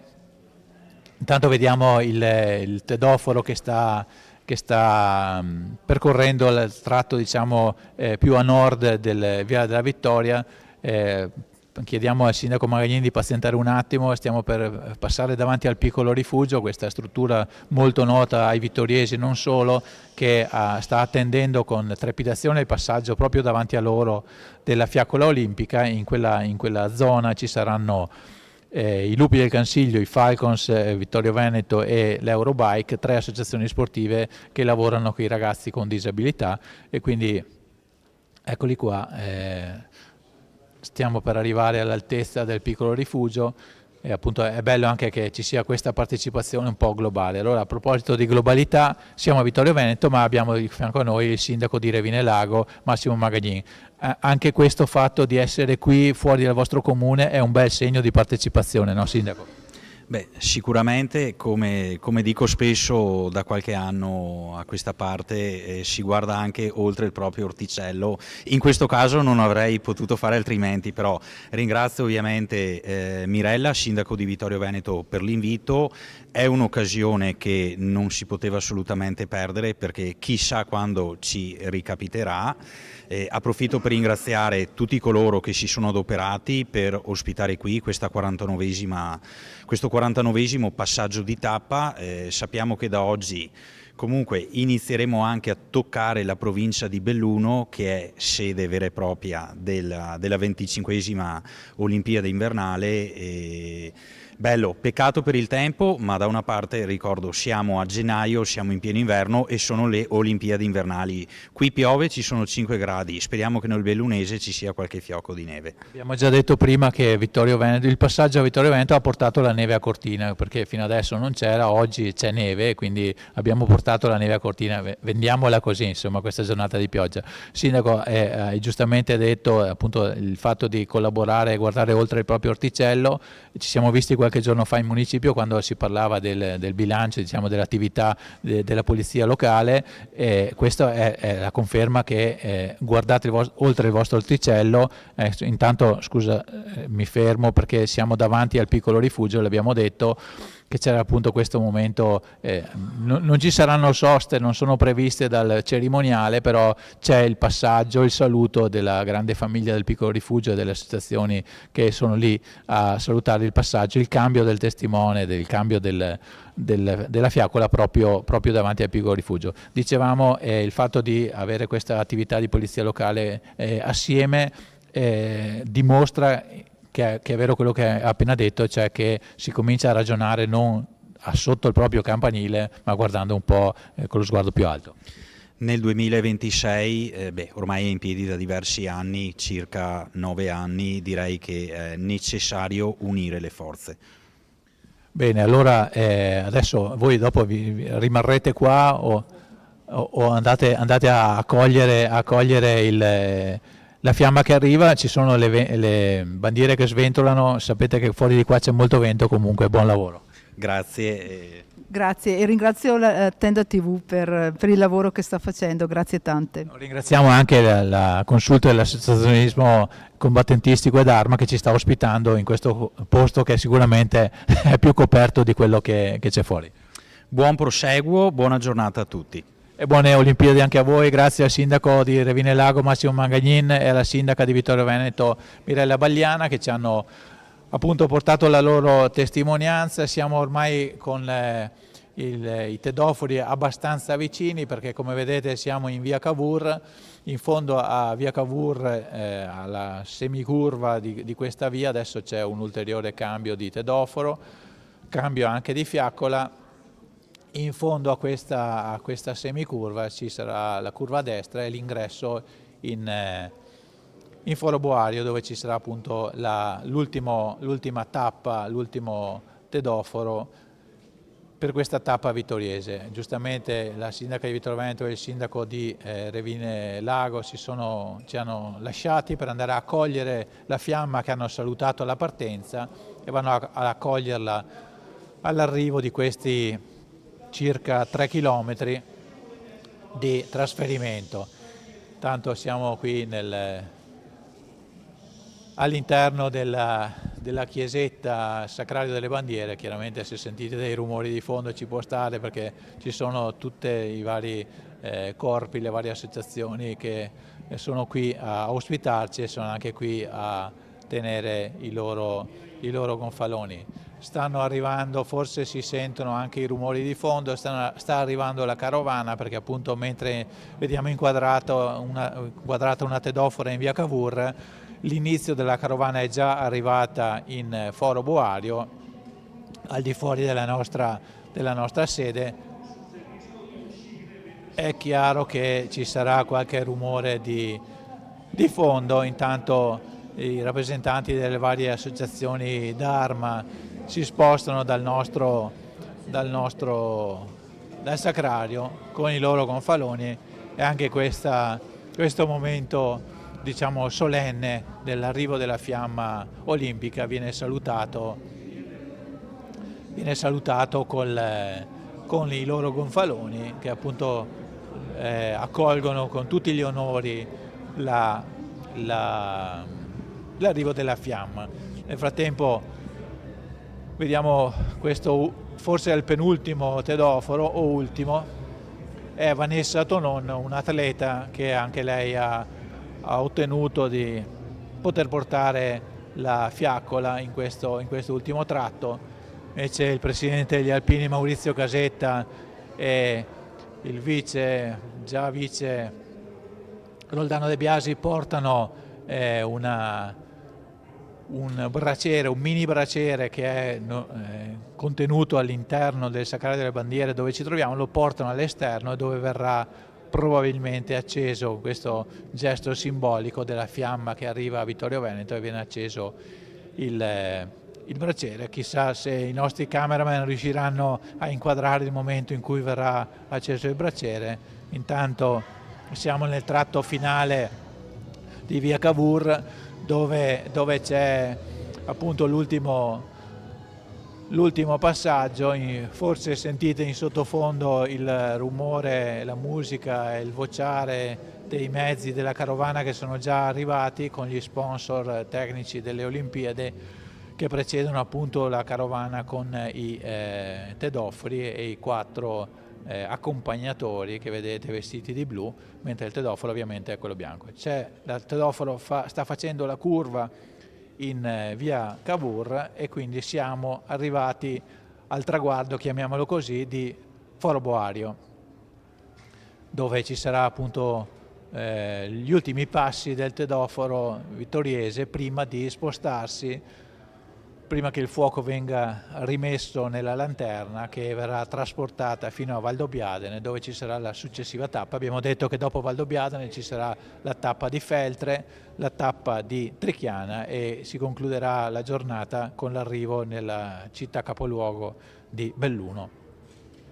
Vediamo che questo è il momento, ecco, vediamo esattamente il momento in cui il braciere che era qui in fianco a noi fino a qualche istante fa, contenuto all'interno del Sacrario delle Bandiere, doveva essere acceso, ma con la stessa severità con cui non è stato concesso di accendere la fiaccola del vecchio tedoforo, il fuoco è stato portato avanti e vedete che si sta arrivando all'ultimo momento di questa tappa vittoriese, quando il fuoco verrà riconsegnato alla lanterna. Vedete che c'è l'accensione della lanterna che verrà trasferita sugli automezzi per essere portata poi a Valdobbiadene per la prossima tappa. Vediamo questo momento solenne, la fiamma è stata trasferita, il tedoforo viene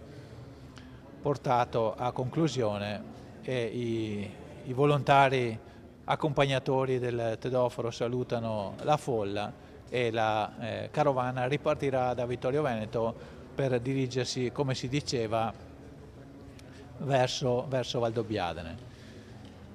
In piazza Foro Boario adesso è coperta, diciamo, dalla folla che si era radunata a vedere il traguardo. C'era anche un'installazione, non so se in qualche maniera riusciamo a inquadrare Olimpia, l'opera realizzata dall'artista vittoriese, la vedremo dopo, adesso c'è troppa gente, comunque intanto ve la racconto. Olimpia, l'opera realizzata da Maurizio Armelin, l'artista vittoriese, con l'ausilio di Metalmont, rappresentano i 5 volti che rappresentano le 5 etnie della Terra nei 5 colori dei 5 cerchi olimpici, che sono i 5 colori che rappresentano i 5 continenti. Questa installazione che in questo momento è qui in Foro Boario ad accogliere. Ecco, abbiamo acceso finalmente anche la fiaccola del 1956, all'epoca veniva lasciata ai tedofori, adesso come sappiamo le fiaccole non vengono lasciate ai tedofori che le hanno portate. Dicevo, questa installazione è stata realizzata e posizionata ad accogliere la fiamma olimpica e poi successivamente verrà posizionata in una struttura sportiva vittoriese. Ecco, vediamo l'ultimo tedoforo di oggi con la fiamma che è stata portata qui a Vittorio Veneto. Nel frattempo la fiamma se ne sta già andando, quella che deve proseguire verso Milano, e si è fermata un pezzo di fiamma nella vecchia nella vecchia fiaccola che fu usata nel 1956 proprio in occasione delle Olimpiadi, delle prime Olimpiadi invernali di Cortina 1956. Vedete sulla destra l'automezzo che porta i volontari che hanno, diciamo, scortato i tedofori, e la fiamma al suo interno nella lanterna che abbiamo visto accendere, e si saluta. Vedete che è proprio una tappa di transito, si sapeva che lo era e così è stato, senza soste, senza discorsi. La fiamma se ne va con la sua carovana verso la prossima tappa. Vediamo che ancora la grande mole di gente non lascia, diciamo, in senso buono passare gli automezzi della carovana. Intanto c'è la fiaccola del 1956 che arde. Anche questo è un modo per ricordare l'evento del passaggio della fiaccola olimpica. Anche allora passò per Vittorio Veneto verso il Cadore, dove appunto andò a accendere il braciere, che quella volta era sistemato a Cortina d'Ampezzo, mentre, come abbiamo detto, quest'anno in questa doppia sede di Olimpiadi il braciere sarà a San Siro. Sta per arrivare, sembra, una tedofora anche qui da noi. Tanto vediamo le immagini .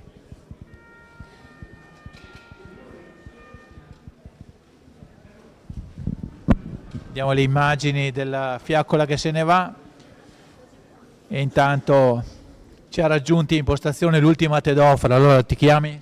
Vanessa Tonon. Ok, ti avevamo già presentato. Allora, sei stata l'ultima, quindi hai portato la fiaccola nel tratto, diciamo, più importante. Raccontaci un po' l'emozione che hai vissuto. Dall'inizio alla fine è stata un'emozione pazzesca, perché comunque abbiamo incontrato tante persone che ci hanno messo nostro agio, e vedere Vittorio Veneto, entrambi i lati della strada pieni, è un'emozione. Hai la voce che ti trema, sei davvero emozionata. Sì, molto, molto. Ascolta, ti sei iscritta tu in questo portale, e cosa ti ha spinto a farlo?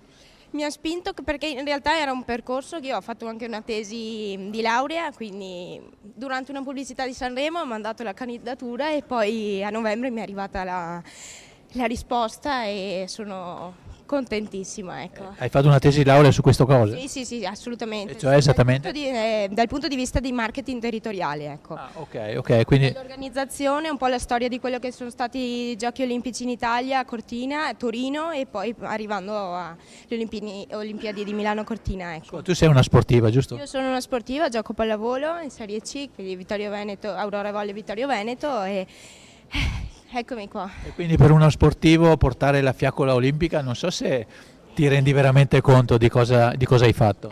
Sì, faccio parte di quei 10.001 e sono veramente entusiasta adesso si chiude un ciclo, ecco, diciamo, del personale, ecco. Ascolta, sappiamo che le Olimpiadi sono diciamo, l'evento principale di tutti gli sport, ha un sapore diverso anche da tutti gli altri campionati, tutte le altre manifestazioni. I valori olimpici per una sportiva che comunque gioca a uno sport di squadra, come li senti, come li provi?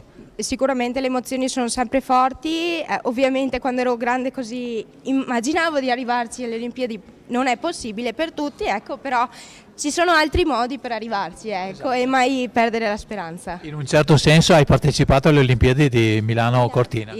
Sì. Ok, grazie Vanessa, complimenti, e ci ha raggiunto un altro tedoforo. Vieni, raggiungici qua. Buongiorno, intanto presentati. Io sono Lorenzo, vengo da Treviso, e oggi per me è un grandissimo onore, piacere aver portato a fiaccola olimpica, è stato un momento indimenticabile. Sei uno sportivo anche tu? Esattamente, sì, bravo. E che sport pratichi? Io sono uno schermidore, però ho una grandissima passione anche per lo sci, quindi diciamo è perfetto. Sei il periodo. Esatto. Okay. Ascolta, spiegaci un po', perché è una curiosità anche questa, ci sei anche tu probabilmente iscritto tramite il portale per fare il tedoforo, ma hai scelto tu la destinazione di Vittorio Veneto o ti è stata assegnata? No, mi è stata assegnata, io sono di Treviso appunto come ho detto prima, però per me andava benissimo, mi è stato detto Vittorio Veneto, io non ho potuto dire assolutamente di no, anzi una bellissima città, un bellissimo paese, una grandissima accoglienza, devo dire che nonostante la pioggia tanta gente è scesa per supportarci e questo devo dire un grazie a loro. Ascolta, l'emozione, Vanessa aveva la voce che gli tremava, te sei un uomo e trema un po' meno, però l'emozione c'è stata. No, assolutamente, l'emozione è dentro, cerco di contenerla, ma è grandissima e fortissima. Devo dire che rimarrà un ricordo indelebile quello che ho vissuto, però questo anche grazie appunto a tutte le persone, tutti i bambini e bambine che erano intorno e mi salutavano, questo è un bellissimo ricordo. Bene, grazie allora e complimenti a questo nuovo tedoforo che ci ha raggiunti e salutati, e vediamo che intanto nella chiesetta Sacrario delle Bandiere c'è ancora in corso una specie di nuova accensione del braciere.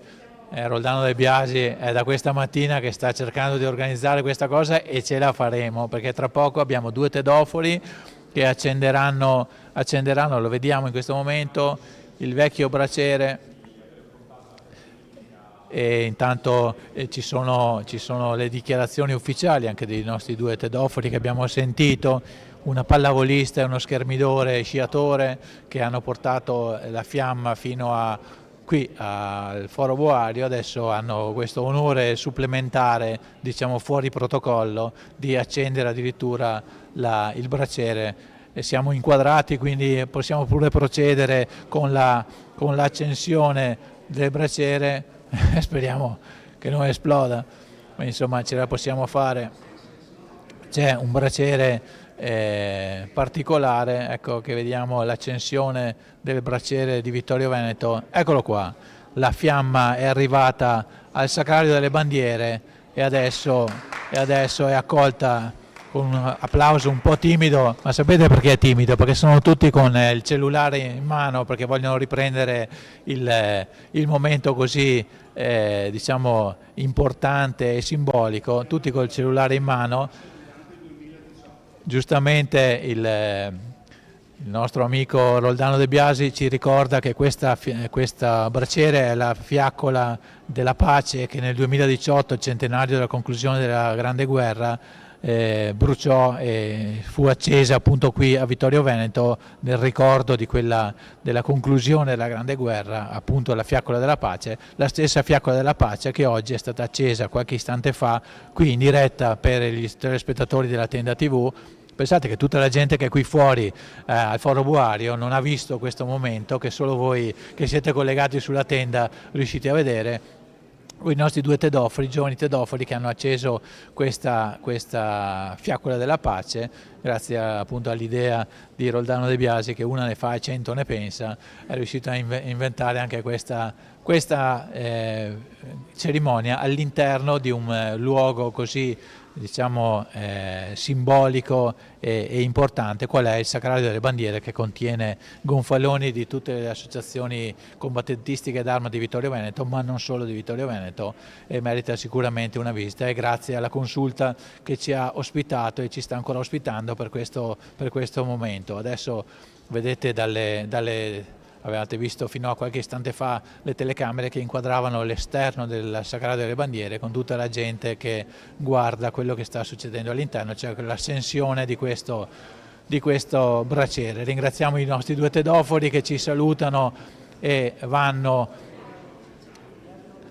e abbandonano il Sacrario delle Bandiere. Nel frattempo sono arrivati i nostri 2 grandi, anzi inviterei i nostri 2, dopo, i nostri 2 operatori, c'è tempo, volevo vedere se avevano ancora un po' di sangue che circola per parlare. Intanto c'è il braciere che continua ad ardere, bisogna prestare attenzione. Potrei chiamare però qui di fianco a me il presidente, anzi mi sposto io, regia. Abbiamo il super mega presidente. Adesso vediamo se ci inquadrano, Presidente. Guarda, di fianco alla Fiaccola della Pace. Siamo in diretta, Presidente. Perché si sta bene qui. Beh, siamo stati già bene qui dentro, adesso col fuocherello ancora meglio. Ancora meglio, esattamente. Ascolta, allora Presidente, Maurizio Caseta, Presidente della sezione ANA di Vittorio Veneto. Gli alpini non possono mai mancare in queste occasioni così. Assolutamente no.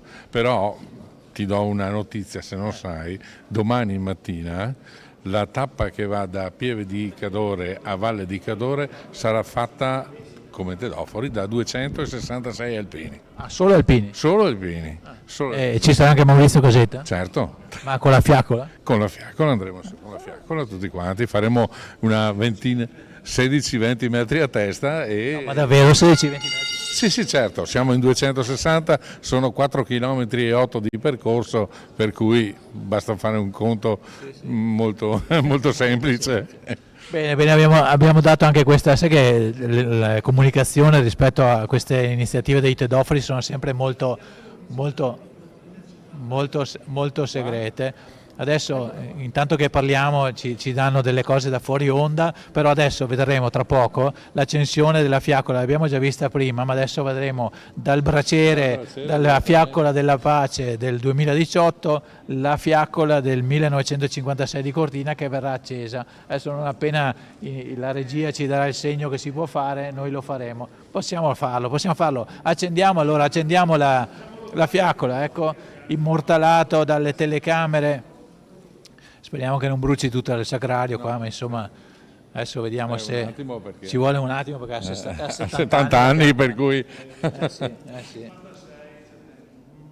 Niente. Bisogna insistere forse. Ok. Esatto, vediamo questo in questa inquadratura della fiaccola con i 2 Tedofori. Spostiamoci, Presidente, perché qua siamo di troppo. No, stammi pure di qua. Allora vediamo in questo momento inquadrata la fiaccola del 1956 tenuta dai 2 Tedofori che sta per... forse non si accende, evidentemente il carburante non è più efficace. Comunque è bello questo momento con 2 Tedofori del 2026 che tengono la fiaccola del 1956, 70 anni dopo la fiaccola è ancora presente e a differenza loro purtroppo la fiaccola un tempo veniva lasciata ai Tedofori, adesso a loro rimane solo il ricordo, l'emozione, ed ecco l'applauso per questo momento. Allora Presidente, spendiamo anche 2 parole di questo luogo che ci ospita, il Sacrario delle Bandiere. C'è questo luogo di grande ufficialità e grande istituzionalità. Qual è il Sacrario? C'è anche il Presidente Prodromo. C'è anche il Presidente Prodromo che è il titolare, diciamo, della consulta e per cui ha in gestione questo Sacrario delle Bandiere. Lui può essere molto più preciso di me nel spiegare il Sacrario delle Bandiere. Va bene, allora Presidente, in 2 parole spieghiamo ai nostri telespettatori che hanno seguito una manifestazione sportiva che quindi è tutt'altro, ma spieghiamo, abbiamo detto che siamo nel Sacrario delle Bandiere, spieghiamo cosa contiene questo Sacrario. Questo Sacrario è da 12 anni che le associazioni d'Arma tengono i valori alti di questa memoria. La cosa a cui io tengo moltissimo è che la consulta ha dato vita di nuovo all'Associazione Nazionale dell'Ordine dei Cavalieri di Vittorio Veneto, dove questo gonfalone rappresenta 1.250.000 medaglie d'oro dei Cavalieri di Vittorio Veneto. Quindi noi attraverso, ripeto, le associazioni d'Arma teniamo molto a questa cultura e continuiamo ad esserlo a disposizione soprattutto della città di Vittorio. Allora diciamo una cosa ai nostri telespettatori, se una persona volesse visitare il Sacrario come può fare? Il Sacrario è aperto tutti i lunedì e la prima domenica dove c'è il mercatino. Quindi la prima domenica del mese e tutti i lunedì, e che orari più o meno? Sono molti dalle 9 alle 12 alla domenica e dalle 15 alle 18 e tutti i lunedì dalle 9 a mezzogiorno. e quindi ci sono molte richieste che sia più aperto questo Sacrario, perché ripeto, soprattutto questo gonfalone è molto importante, perché erano molti anni che non sfilava più a Roma, adesso sono 3 anni che sfila sulle prime campagnole a Roma, e il capo di quest'ordine è il Presidente della Repubblica. Quindi, niente meno.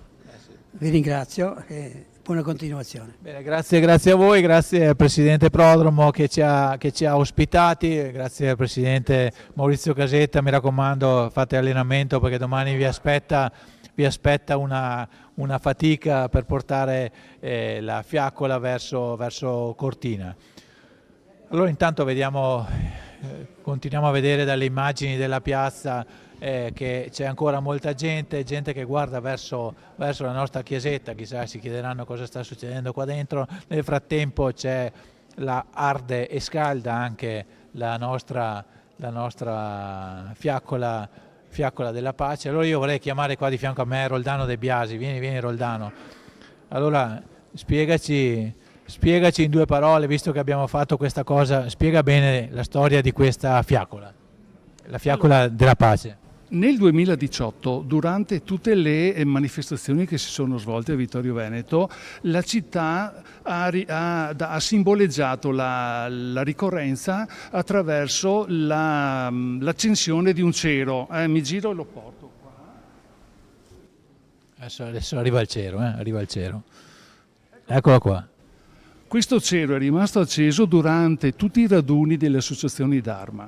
Poi alla fine dell'anno è stato donato dalla città alla consulta delle associazioni perché venisse custodito all'interno di questo sacrario assieme a tutte le altre bandiere, e noi così abbiamo fatto. Oggi ci è apparso significativo che il passaggio della fiamma olimpica potesse dare origine anche all'accensione di questo cero che viene indicato come cero della pace, e così non tanto il cero ma piuttosto un braciere ha ricevuto simbolicamente questo passaggio dal fuoco di Olimpia, pace, al braciere della città di Vittorio Veneto, città della pace. Grande idea, bravo Roldano. Ricordiamo che nella storia quando c'erano le Olimpiadi si fermavano le guerre, quindi è la massima espressione della pace lo svolgimento delle Olimpiadi, quindi è giusto metaforicamente che anche a Vittorio Veneto la fiaccola della pace sia stato, il braciere della pace sia stato acceso proprio in occasione dell'arrivo della fiamma olimpica. Intanto prosegue la gente a calcarsi nella piazza, vedete, mi sembra che non piova, però gli ombrelli sono aperti e probabilmente qualcosa viene giù dal cielo, e c'è stata questa accorrere, diciamo, di tutta la gente che ha seguito fin dal primo momento l'arrivo dei tedofori, li ha seguiti lungo il loro tracciato. C'era la carovana ufficiale seguita ovviamente dai nostri cameraman, però la gente si è accodata nonostante il maltempo, è arrivata fino qui alla tappa, diciamo al momento finale di Foro Boario, dove c'è stata l'accensione anche fuori programma, ma più che gradito.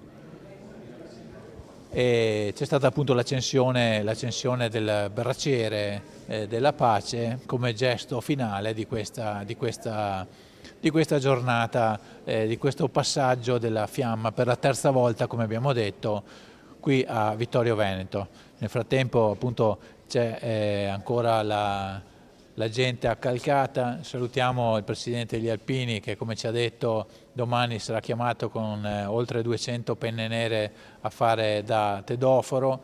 Mi raccomando che c'è anche neve, occhio che non si scivoli, perché adesso andate a allenarvi, bravi, bevete qualcosa di caldo perché domani ne avete bisogno, e mi raccomando, occhio al ghiaccio e alla neve, per questo nuovo impegno anche dell'Associazione Alpini.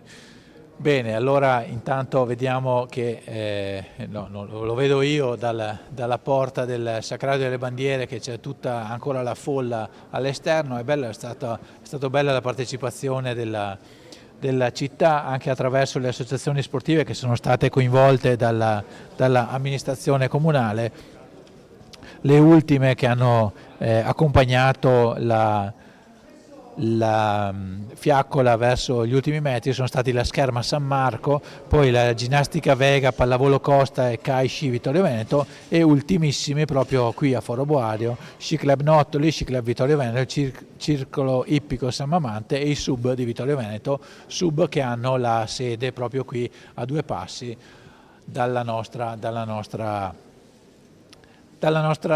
Sacrario delle Bandiere. Tutti mi fanno segno che è arrivato Francesco Introvigne, l'avevo visto anche perché è alto 2 metri e stavo finendo una frase. Allora, Presidente Introvigne, quando uno è Presidente si continua a chiamare Presidente, giusto? Sì, dai, Presidente emerito, qualcuno past President, insomma lo spirito rimane quello, la funzione cambia. Io comunque continuo a chiamarla Presidente. Siamo qui in un momento così, diciamo, istituzionale, in un luogo così istituzionale, al termine di un momento istituzionale. Qual è il passaggio della fiaccola olimpico? Lei è stato un grande sportivo, anche diciamo, arbitro a alti livelli di calcio, per cui è un uomo di sport.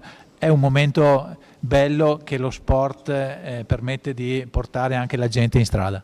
Assolutamente sì, ma coinvolge tutta la cittadinanza, il popolo, la nostra nazione nello spirito della sportività in assoluto. Tra l'altro io sono un tedoforo del 2006, ma onore vuole che lo faccia anche domani a Pieve del Cadore. Abbiamo sentito. Difatti di fronte a me c'è Maurizio, l'attuale presidente di sezione, con il quale condivideremo anche questa bella esperienza. Ma in questi giorni, che per altri versi sempre negli alpini sto girando l'Italia, ecco, ci dica perché gira l'Italia per gli alpini. Insomma, aver raccolto anche 1400 volontari tra gli alpini che danno una mano per l'organizzazione di queste Olimpiadi non è da poco, poi in tutti i vari ambiti, i vari settori, i vari servizi, anche questa è una soddisfazione, dimostra la nostra disponibilità nel fare gratuitamente. E la città ha risposto bene nonostante il maltempo, c'era tanta gente lungo le strade per una cosa che di fatto è semplice, è solo una fiamma che passa portata da persone qualsiasi, la gente però va in strada, prende freddo e acqua, è bello questo, no? Certo, ma io credo che sia proprio nella semplicità il valore di questo evento, di questa manifestazione, nel senso che è molto coinvolgente, c'è un filo diretto anche di sentimento ed animo e quindi questo è il bello, è alla portata proprio del popolo, delle città comune ed è anche una condivisione nello spirito proprio quello di unire i popoli nella pace soprattutto, ed è lo spirito anche che noi vogliamo perseguire. Bene, grazie a Francesco Introvigne, buon trasporto della fiaccola per domani. Ho già raccomandato a Maurizio Casetti di stare attenti perché sta nevicando, anzi tra l'altro abbiamo detto che a Vittorio Veneto, la tappa di Vittorio Veneto ha portato la neve a Cortina, quindi abbiamo portato bene. Ci voleva perché ne sentivamo fortemente la mancanza, del resto avere le Olimpiadi sulle nostre Dolomiti senza neve sarebbe stata una mezza tragedia se non anche più, quindi ben venga la neve, noi affrontiamo anche questi sacrifici volentieri perché guardiamo al futuro attraverso anche questo nostro modo di vivere il territorio. Bravi, grazie, viva sempre gli alpini, grazie agli alpini e risalutiamo Francesco Introvigne, buon lavoro per domani. Grazie Alessandro, buon lavoro a voi. Grazie allora a Francesco Introvigne che con gli alpini domani andrà a portare la fiamma. Nel frattempo ci ha raggiunto un'altra tedofora, presentati. Ciao, sono Eleonora. Ecco Eleonora, tu che tratto hai fatto più o meno? Io ho fatto qua in via Galileo Galilei. Ok, raccontaci, sei una sportiva tu?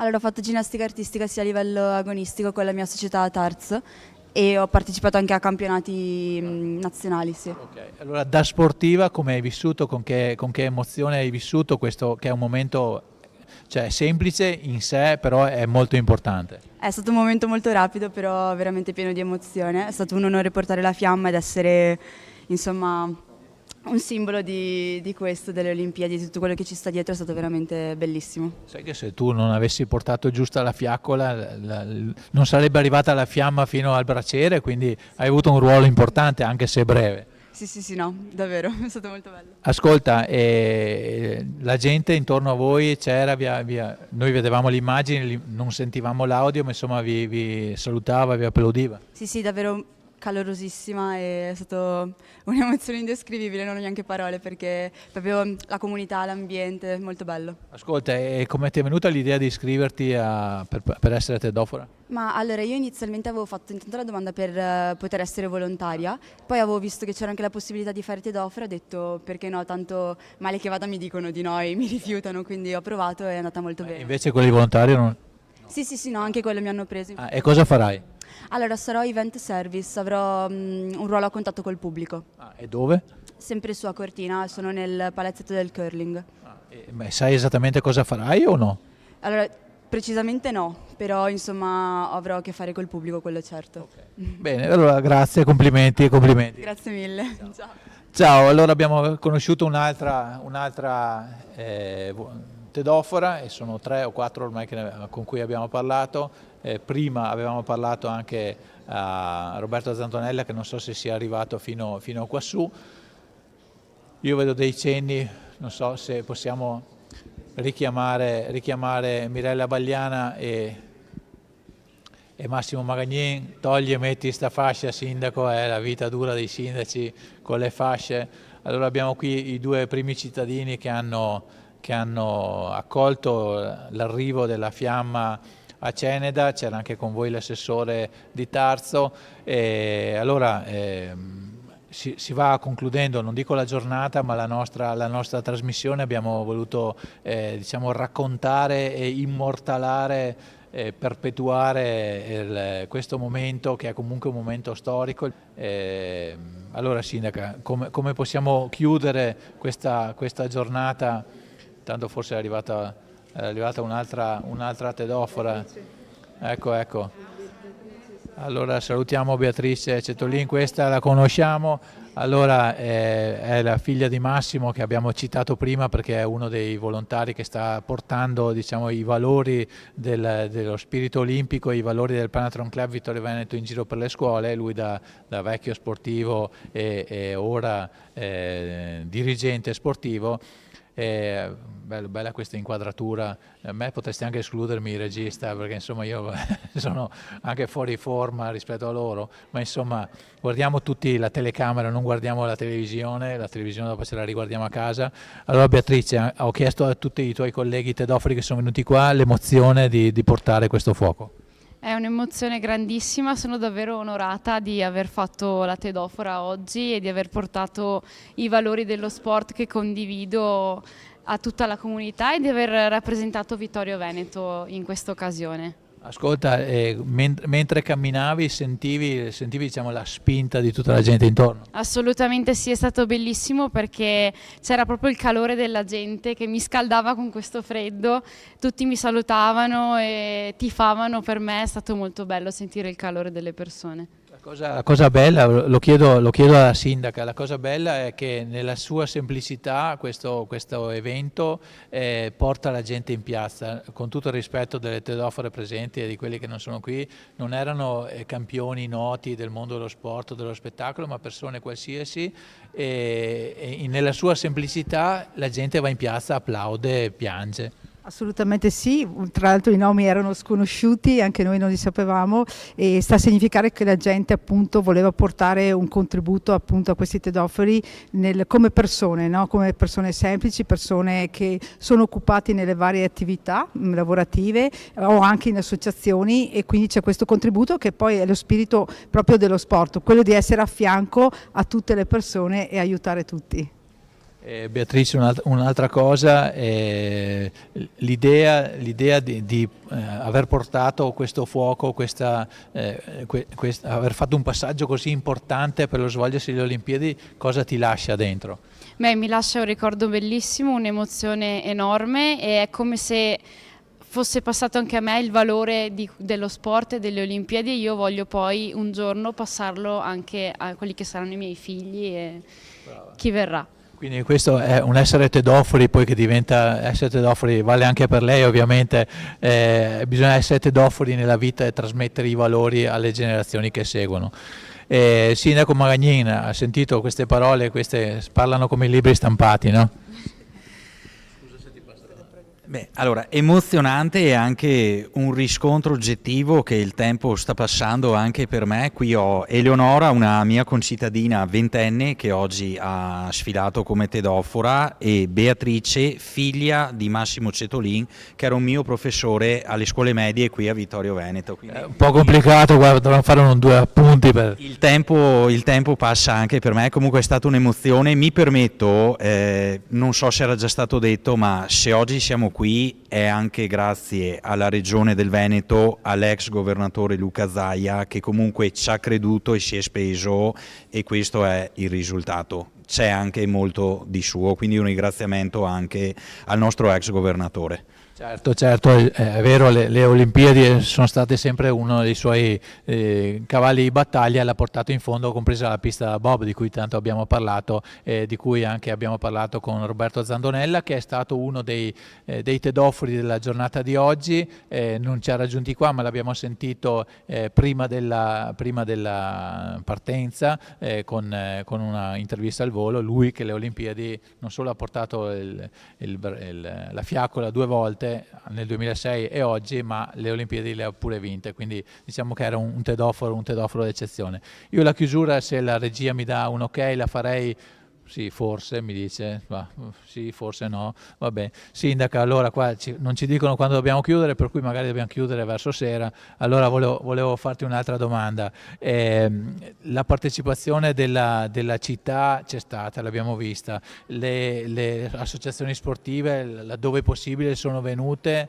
Vittorio Veneto si conferma sempre più città sportiva. Assolutamente, l'abbiamo sempre detto, Vittorio Veneto è città di sport per lo sport, a fianco agli sportivi e a fianco anche a chi non fa sport, proprio con l'aiuto, con il sostegno. Vittorio Veneto si caratterizza per essere anche una città, voglio dire, che in queste Olimpiadi potrà avere un ruolo essendo vicina a Cortina. Noi speriamo che appunto qualche atleta magari che gareggerà nelle gare di Cortina possa arrivare anche a Vittorio Veneto, poterlo incontrare, e quindi Vittorio Veneto è all'interno delle Olimpiadi e affronta e andiamo avanti con lo spirito olimpico per tutta la città.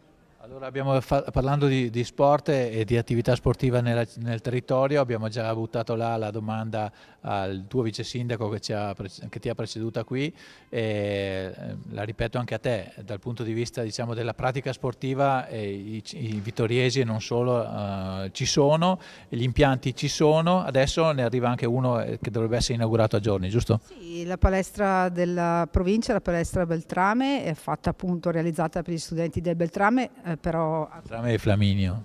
Esatto, bravo, Beltrame e Flaminio, giustamente, insomma un'altra palestra provinciale che però dà un forte contributo anche nel nostro territorio, perché sappiamo appunto che nel pomeriggio o alla sera questa palestra può essere usufruita anche dalle nostre associazioni sportive, e quindi un ulteriore impianto sportivo in città che ci dà anche respiro, ripeto, per tutte le associazioni che ci sono. Gli spazi non bastano mai, ma insomma questo sarà un enorme contributo che arriva, e quindi grazie alla provincia e al comune di Vittorio Veneto, ricordiamo l'amministrazione Miato, insomma, che ha investito circa 500.000 euro per la realizzazione di questa palestra. Anche questo è essere sportivi, no? L'amministratore che ringrazia l'amministratore precedente per quello che ha fatto, e questo è spirito olimpico, se mi consentite. E a proposito di impianti, l'ha già accennato Marco Dus, ma ci sono anche degli obiettivi importanti per il futuro, no? Sì, noi in città stiamo appunto tra virgolette prendendo per mare tutti gli impianti sportivi. Abbiamo l'importante appuntamento con le piscine,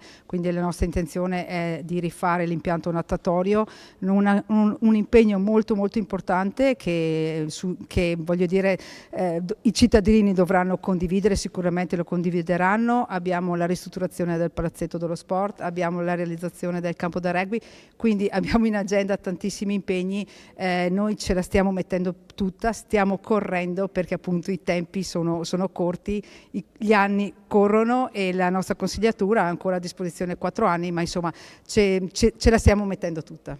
Ascolta Sindaco, un'altra cosa, dopo è sempre in attesa che la regia ci dica quando possiamo andare in conclusione. Comunque fuori dal Sacrario delle Bandiere abbiamo visto installata, adesso si intravede un pezzetto, questa Olimpia, questa diciamo, opera di Maurizio Armellin che rappresenta dei volti, 5 volti che rappresentano le persone, diciamo le etnie che ci sono presenti sulla terra, i 5 colori che sono i 5 colori dei cerchi olimpici che rappresentano i 5 continenti, quindi un'opera diciamo molto simbolica che mi è stato detto che potrebbe finire in un impianto sportivo, no? Se posso avrei anche da suggerire dove, ma sentiamo te. No, beh, innanzitutto vorrei ringraziare Maurizio Armellin, l'artista che ha realizzato questa importante opera. Il contributo di Metal Monde. Col contributo giustamente di Metal Monde, opera significativa come hai detto tu che rappresenta l'universalità, i 5 continenti, eccola che stiamo vedendo.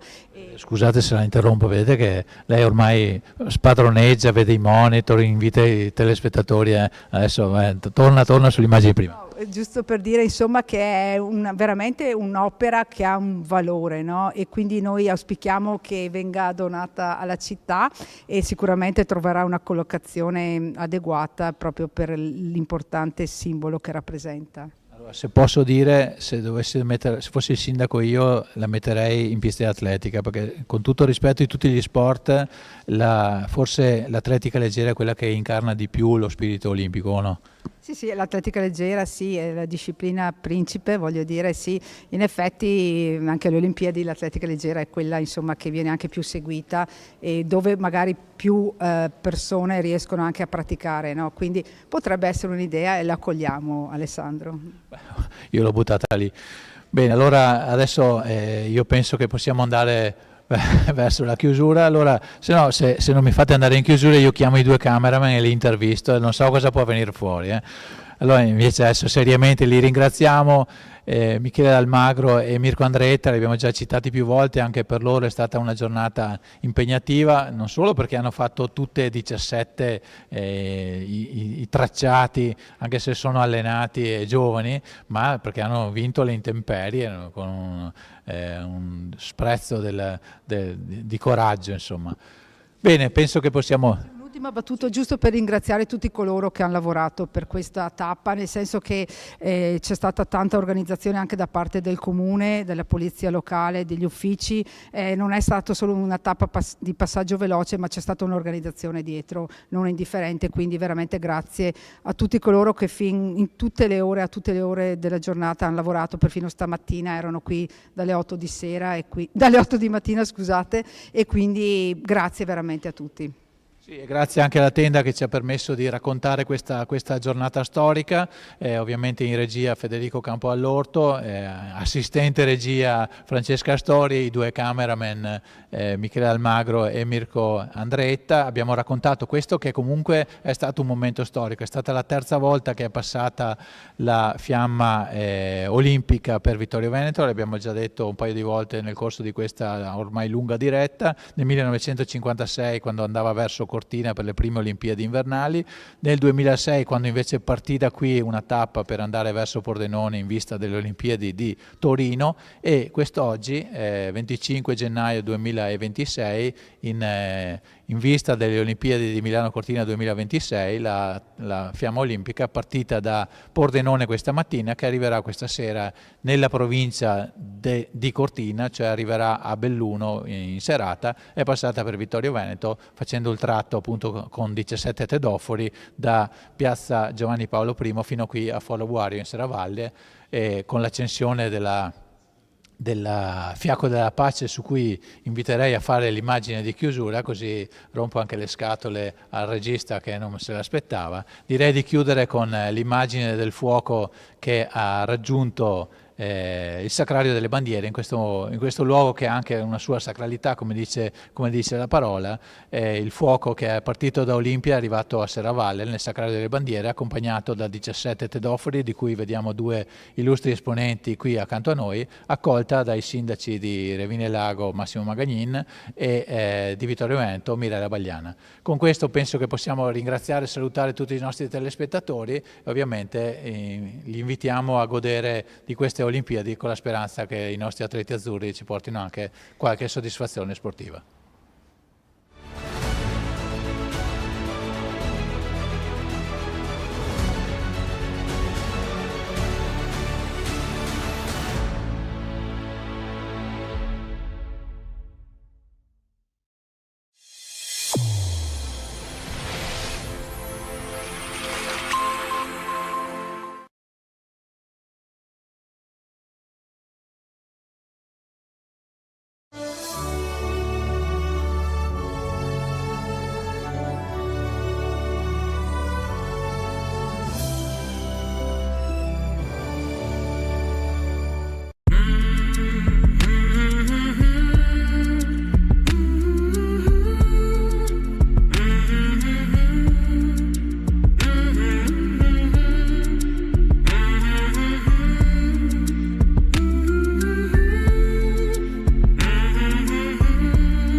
La tradizionale bandiera di Serravalle torna a sventolare in piazza Flaminio grazie a Serravalle Viva. Come è andata? Come si è arrivati alla giornata odierna? Non è stato difficile, noi abbiamo sempre avuto in carico il simbolo di Serravalle, la nostra bandiera, a cui siamo affezionatissimi. Se non sbaglio, mi dicono i miei predecessori, ne avevamo già usate 2. Durano circa 10-12 anni, però con il vento di Serravalle si logorano facilmente. Anche l'ultima che avevamo in gestione noi era stata riparata più di una volta, ma ormai era arrivata alla fine. Non è stato per nulla difficile per noi decidere di affrontare la spesa, che comunque è importante perché stiamo parlando di 100 metri quadri di bandiera e con dei tessuti tecnici importanti. Quando abbiamo deciso, è stato proposto di fare una raccolta fondi, io ero scettico, ma quando una volta istituita mi sono accorto che dopo 2 o 3 giorni avevamo raggiunto quasi la totalità della spesa, è stata una cosa veramente grande. Sapere, lo sapevamo già, ma vedere che i serravallesi, i vittoriesi, i nostri amici hanno di tasca loro contribuito volentieri a questo acquisto ci ha dato un'enorme gioia e anche una spinta per continuare. Adesso la genesi è stata lunga perché l'abbiamo dovuta richiedere, è stata fatta su misura, finalmente siamo riusciti a portarla in questa giornata particolare che coincide anche con una prima pedonalizzazione della quale non eravamo al corrente, ma crediamo che da cosa nasca cosa e anche questo può essere un contributo di tutti per la nascita e per la rivitalizzazione, se ne fosse bisogno, del nostro quartiere. Quindi una partecipazione corale nel creare questa nuova bandiera, un nuovo simbolo diciamo per Serravalle, che ha visto oggi una partecipazione veramente notevole da parte del pubblico che ha voluto prendere parte a questo momento inaugurale. Non siamo stupiti della partecipazione odierna, ma è sempre bello vedere l'attaccamento. Nel discorso introduttivo alla cerimonia ho proprio parlato di questo spiccato attaccamento dei serravallesi per Serravalle, di Vittorio Veneto per Serravalle, e quindi questa per me è stata solo una grandissima conferma.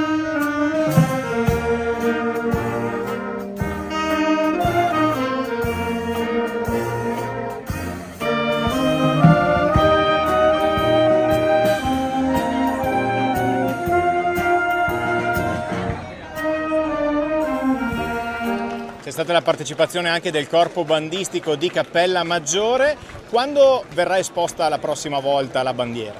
Allora, noi non abbiamo un elenco di eventi, naturalmente adesso con l'avvicinarsi dei festeggiamenti di Sant'Augusta daremo sicuramente molto spazio, un contributo importante per la bandiera. Naturalmente noi dobbiamo personalmente ritirarla ogni sera, anche perché appunto sappiamo che a Serravalle, specie la sera e al mattino presto, il vento è molto forte, per cui è anche un dispendio di tempo e di energie. Comunque la nostra bandiera è sempre a disposizione, in primis per le nostre manifestazioni, ma anche a chiunque ne volesse avere la concessione per un giorno o per 2 giorni. Quindi sicuramente le prossime manifestazioni, che sono veramente dietro l'angolo, saranno e vedranno la nostra bandiera protagonista.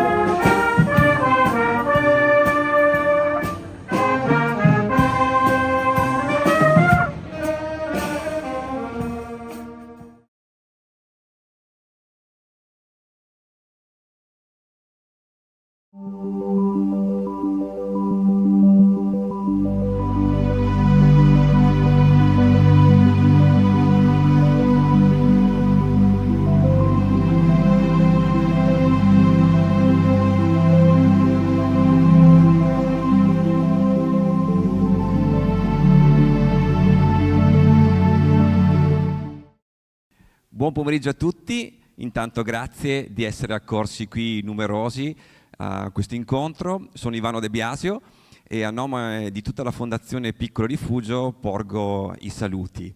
Ringrazio tutti, amici, i nostri uomini e donne che sono venuti qui della comunità del Piccolo Rifugio ad incontrarsi e ad incontrarci.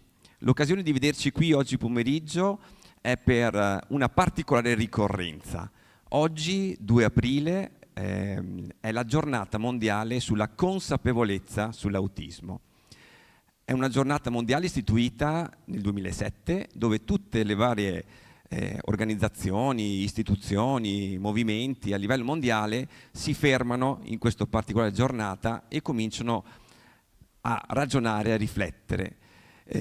Su questa consapevolezza mi soffermo momentaneamente su questo sostantivo femminile per ribadire com'è importante essere consapevoli, il che vuol dire leggere in maniera attenta e puntuale la realtà che ci circonda, di questi uomini, di queste donne, di queste famiglie, dei loro genitori, di tutti coloro che affrontano quotidianamente questa sfida.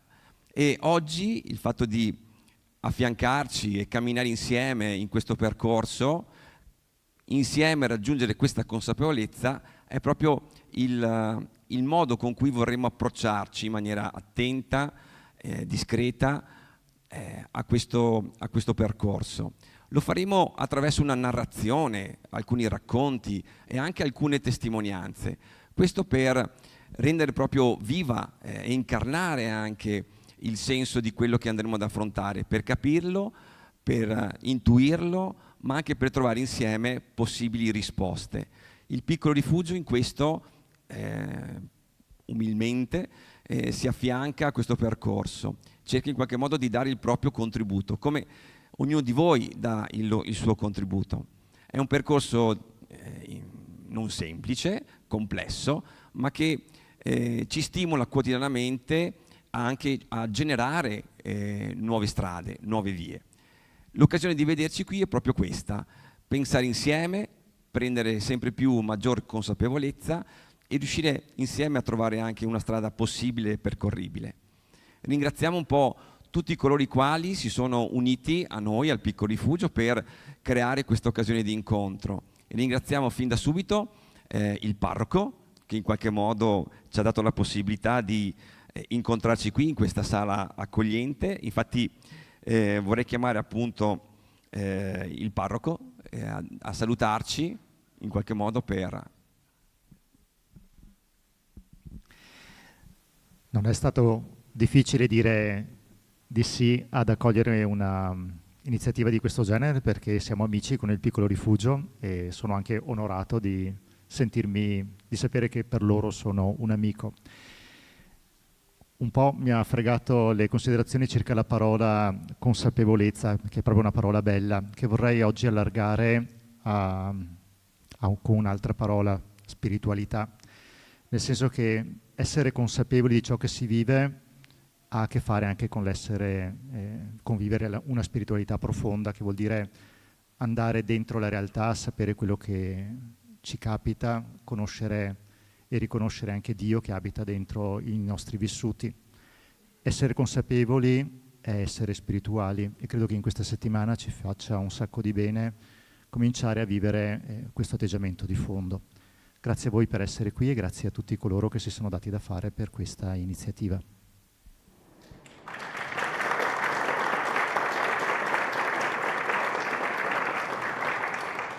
Grazie Don Andrea, ci sentiamo di casa allora. Dunque abbiamo anche la presenza qui oggi di Stefania Trevisan, che è la vice sindaco di Susegana, che chiediamo di salutarci. Grazie mille, buon pomeriggio a tutte e a tutti. E innanzitutto vi ringrazio per l'invito ad essere qui. Io approfitto per portarvi i saluti da parte mia, chiaramente del sindaco e di tutta l'amministrazione comunale. Un po' chi mi ha preceduto ha parlato di consapevolezza, ecco, quindi mi aggancio un po' anch'io a questa parola. Essere consapevoli, lo dicevamo prima, lo diceva Don Andrea, significa vivere e conoscere realmente quello che si vive. Credo che sia molto importante anche dal punto di vista, diciamo così, della dimensione politica di ognuno di noi, nel senso che essere consapevoli, richiamare questa parola, la consapevolezza, significa anche richiamare un'attenzione su qualcosa di importante, ovvero i diritti che queste persone hanno e che hanno le loro famiglie che sono state colpite da questo disturbo dello spettro autistico. Ecco. Quindi momenti come questi sono davvero, davvero importanti, perché sì, oggi in tutto il territorio nazionale ci sono moltissime celebrazioni a riguardo, però lo sguardo deve essere posto al futuro e non fermarci solamente, diciamo così, alla giornata di ricorrenza. Ecco. Io vi auguro una buona visione, un buon pomeriggio e niente, vi faccio sapere che come amministrazione, ecco, ci siamo. Grazie mille.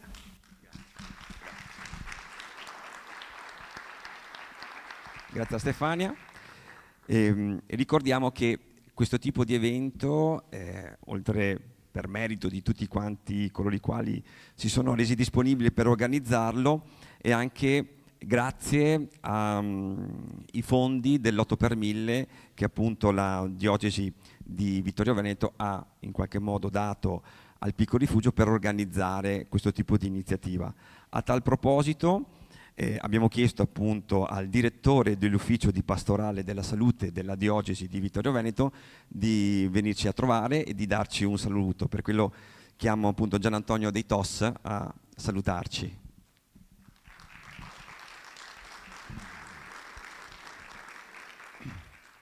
Grazie di questo invito, siamo, come posso dire, orgogliosi di poter essere tra di voi oggi. Io in particolare porto l'abbraccio di Monsignor Vescovo e della Chiesa diocesana, della diocesi di Vittorio Veneto. Sapete che il Vangelo ha uno sguardo particolare verso le persone che portano con sé la fragilità e la vulnerabilità. E a voi famiglie in particolare, che con tanta cura e tanto amore custodite nel vostro seno questi ragazzi speciali, perché sono dei ragazzi speciali, è vero? Che stanno tra l'altro crescendo anche di numero, perché io, quando ero direttore dell'azienda sanitaria, mi stupivo del vedere che di anno in anno cresce questa sindrome, questo spettro cosiddetto, no? Voi sapete che c'è, no? È una situazione di fragilità che però ha tante variabili, tante situazioni che cambiano, no? Dalle forme più facili, più semplici, alle forme molto più complesse. No? Sono 600.000 le famiglie in Italia che hanno un ragazzo con questo tipo di problematica. Uno ogni 77 ragazzi è portatore con varie forme, no? Con varie sfumature di questa sindrome, no? Di questa condizione. E solo nella nostra Marca noi ogni mese, in provincia di Treviso, abbiamo 12 nuove diagnosi. Quindi vedete come cresce sempre più, no? Probabilmente non è soltanto il fatto che aumenta questo tipo di queste situazioni, ma forse anche noi diventiamo sempre più capaci nel fare una diagnosi precoce. Una volta, cioè, ci si limitava a parlare di disturbi cognitivi in senso generico. Oggi sempre più ci si raffina, no? E si riesce anche a fare una diagnosi che sta entro il primo anno di vita. Questo è importante perché una diagnosi precoce vuol dire anche un trattamento precoce e anche quindi un contenimento di questi sintomi. Questo per quanto riguarda quello che può fare la medicina. Ma in realtà quello che conta, al di là di quello che può fare la scienza, quello che conta è la capacità che abbiamo di accogliere questi ragazzi, queste persone, no? Di farle sentire tra di noi, con noi, come noi, no? E questa è una cosa straordinaria che io ho visto crescere negli anni, no? Grazie al piccolo rifugio, per esempio, no? Che da sempre si fa carico di queste situazioni, ma non solo, molte situazioni stanno crescendo sempre più, per fortuna sia a livello locale sia a livello nazionale, e sempre più si entra nella mentalità di creare una società, un modo di vivere che sappia tenere accanto queste situazioni, farle crescere, dare autonomia sempre di più. È una grande speranza, sapendo che per chi è anche credente, no? Dentro questa realtà della fragilità umana si nasconde anche in qualche modo l'amore di Dio, no? Il fatto che il Signore ha uno sguardo speciale, particolare per tutti quelli che in qualche modo sono portatori di questa fatica, di questa sofferenza. E in questo contesto anche la Chiesa nostra assicura anche una presenza che vuole essere concreta, vuole essere fattiva, ma anche una presenza con la preghiera, da questo punto di vista, nel ricordare tutti noi in questi momenti non sempre facili. Grazie.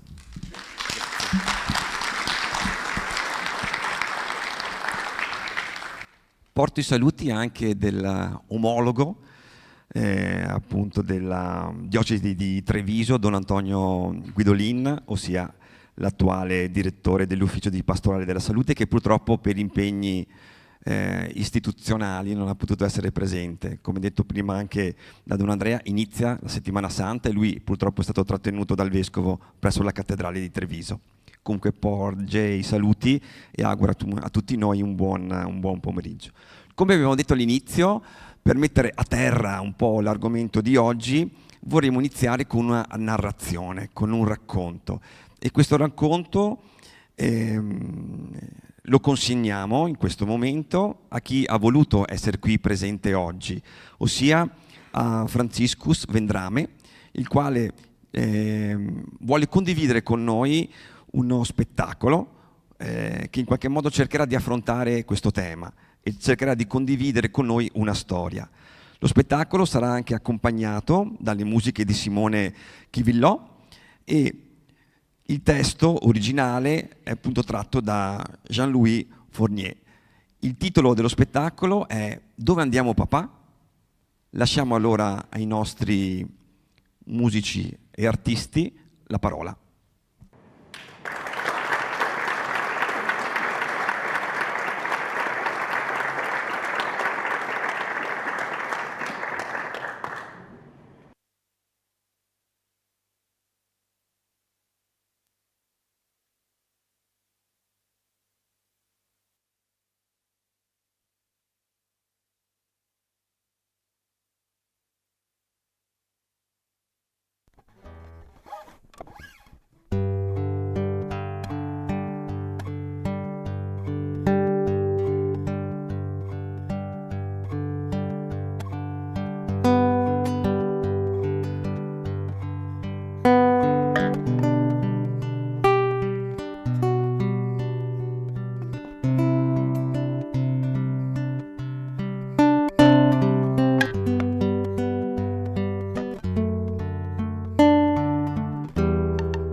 di fronte a un neonato rimaniamo estasiati.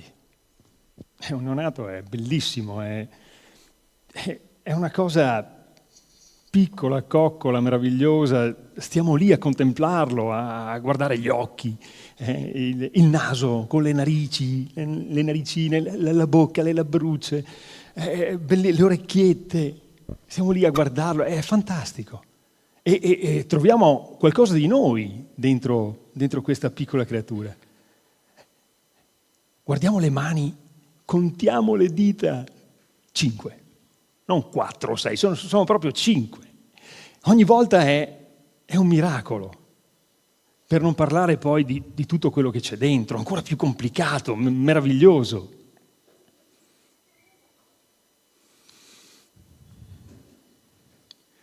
Fare un figlio significa rischiare. Non sempre si vince, eppure continuiamo a farne. Ho letto da qualche parte che una donna qui sulla Terra mette al mondo un figlio ogni secondo. Ogni secondo, sono 60 figli al minuto, 3600 figli all'ora. Cioè bisogna trovarla e dire di smettere subito.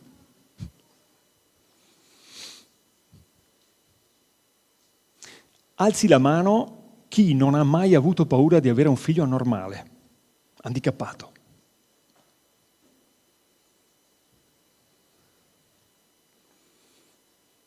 Nessuno, o quasi.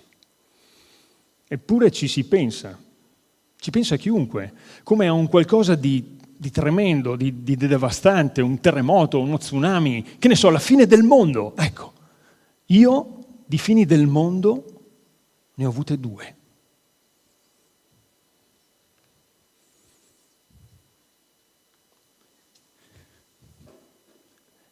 Se un figlio che nasce è un miracolo, un bambino handicappato è un miracolo alla rovescia.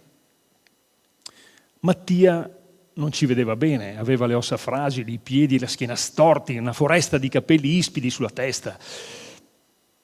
E non era bello, no, ma quello che è peggio è che era triste. Farlo ridere, no. Ripeteva tutto il giorno la stessa litania, oh là là Mattia, oh là là Mattia, oh là là Mattia. Poi a volte aveva delle crisi di pianto lancinanti, come se soffrisse per non riuscire a comunicare con noi. Ma noi abbiamo sempre avuto il sospetto che lui si rendesse conto del suo stato. Probabilmente pensava, dai, se l'avessi saputo non sarei certo venuto al mondo, no?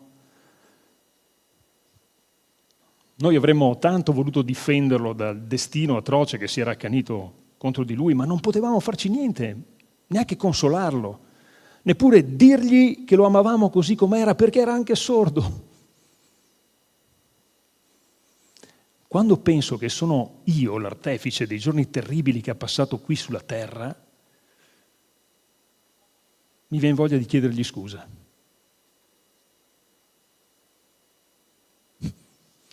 Tommaso invece fin dal primo giorno che ha messo piede in macchina chiede ossessivamente: dove andiamo papà?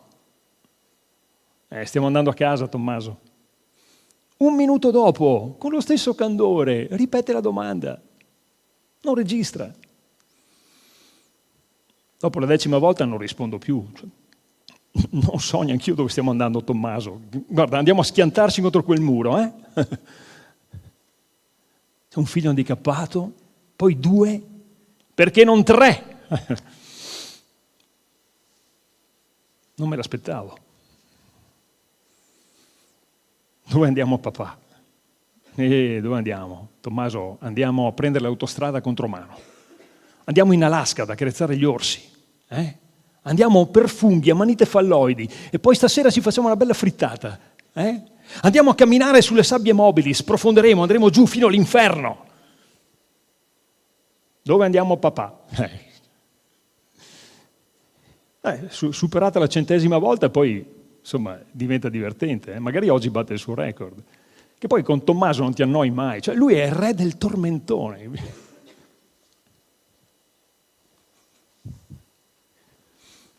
Un bambino handicappato non ha una vita molto divertente. Fin dall'inizio per lui si mette male, fin dal primo giorno in cui vede chine sulla sua culla, 2 facce che lo guardano stravolte. Il papà e la mamma. Siamo stati noi a farlo? Non hanno l'aria proprio soddisfatta, eh? A volte litigano tra di loro, si danno la colpa a vicenda e chiamano in causa, dopo attenta disamina dei reciproci alberi genealogici, un bisnonno, un vecchio zio alcolizzato, a volte si lasciano.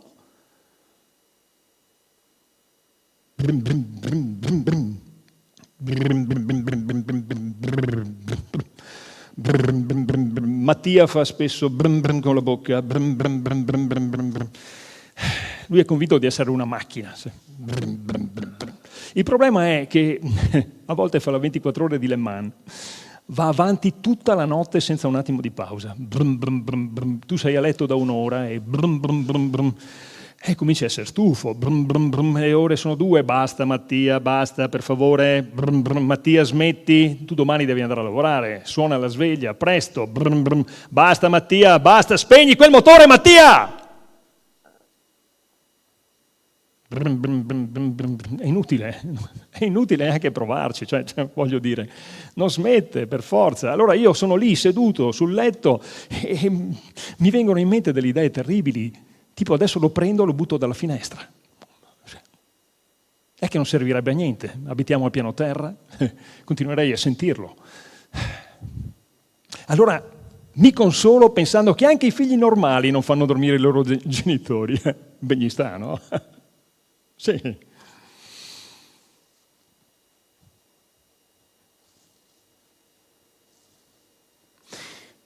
Quando è nato, Tommaso era una meraviglia. Biondo, con gli occhi scuri, sorrideva tutto il tempo, lo sguardo vispo. Io non dimenticherò mai la gioia che ho provato quando l'ho visto per la prima volta. Piccolo, fragile, prezioso, con questi capelli finissimi, sembrava un cherubino del Botticelli. Ho detto agli amici che finalmente capivo cosa volesse dire essere padre di un figlio normale. Che cosa volesse dire avere un figlio normale. Ma abbiamo cantato vittoria troppo presto. Tommaso si ammala spesso, dobbiamo ricoverarlo in ospedale diverse volte. Un giorno il medico curante ha finalmente il coraggio di dirci la verità. Tommaso è handicappato come suo fratello.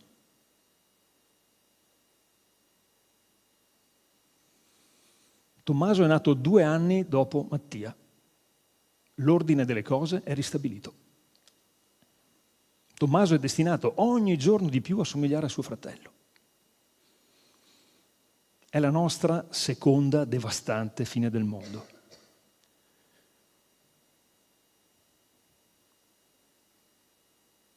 Certo che con noi la natura non ci è andata leggera. Neppure il più cinico degli sceneggiatori avrebbe pensato ad una scena del genere dentro il suo telefilm, pur di caricare di pathos l'eroe e di strappare lacrime agli spettatori, no? Avrebbe evitato per non scadere nel ridicolo, diciamolo, no? Per non caricare troppo la mano.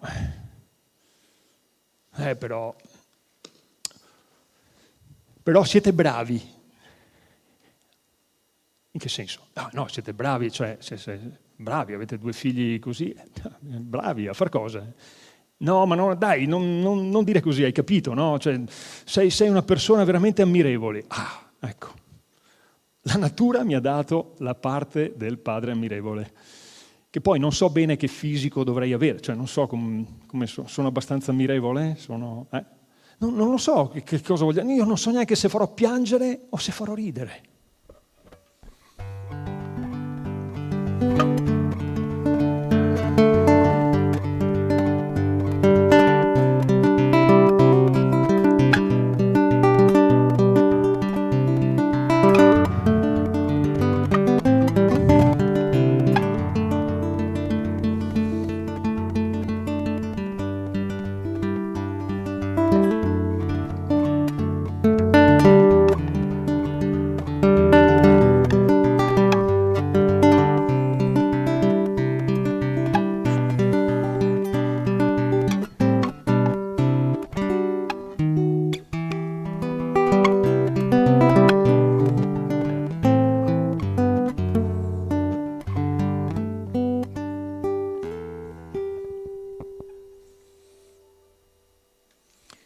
Dove andiamo, papà?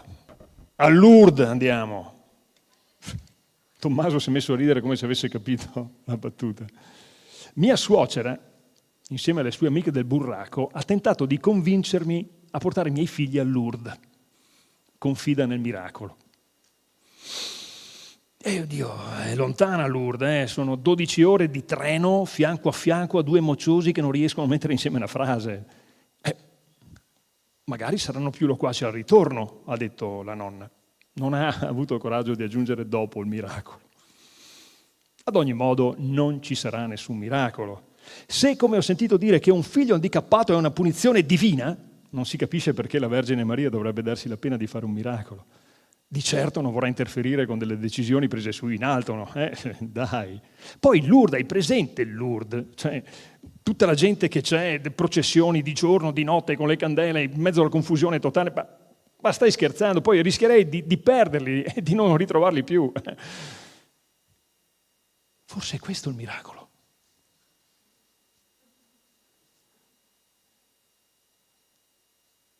Quando hai un figlio handicappato, devi essere pronto a sentirti dire un sacco di idiozie. Intanto ci sono quelli che pensano che te lo sei meritato. Vabbè, una volta un tizio che non doveva volermi un gran bene mi ha raccontato la storia del giovane seminarista che stava per prendere i voti, quando si innamorò di una ragazza, al punto tale che lasciò il seminario, si sposarono, ebbero un figlio, handicappato, chiaro, no? Se l'era cercata. Poi ci sono quelli che invece ti dicono, ma sai, magari non è neanche colpa tua, cioè, magari è per colpa di tuo padre. Mio padre, come ho fatto a non pensarci prima? Ma certo, mio padre. Mio padre una volta l'ho incontrato una notte in un bar, era un luogo che frequentava assiduamente, e l'ho incontrato in sogno e gli ho fatto conoscere i miei figli, perché lui nella realtà non li ha mai conosciuti, è morto prima che nascessero. Papà, ehi papà, cosa c'è? Guarda, ma chi sono? Sono i tuoi nipoti, papà, Mattia e Tommaso. Come ti sembrano? Uno schifo.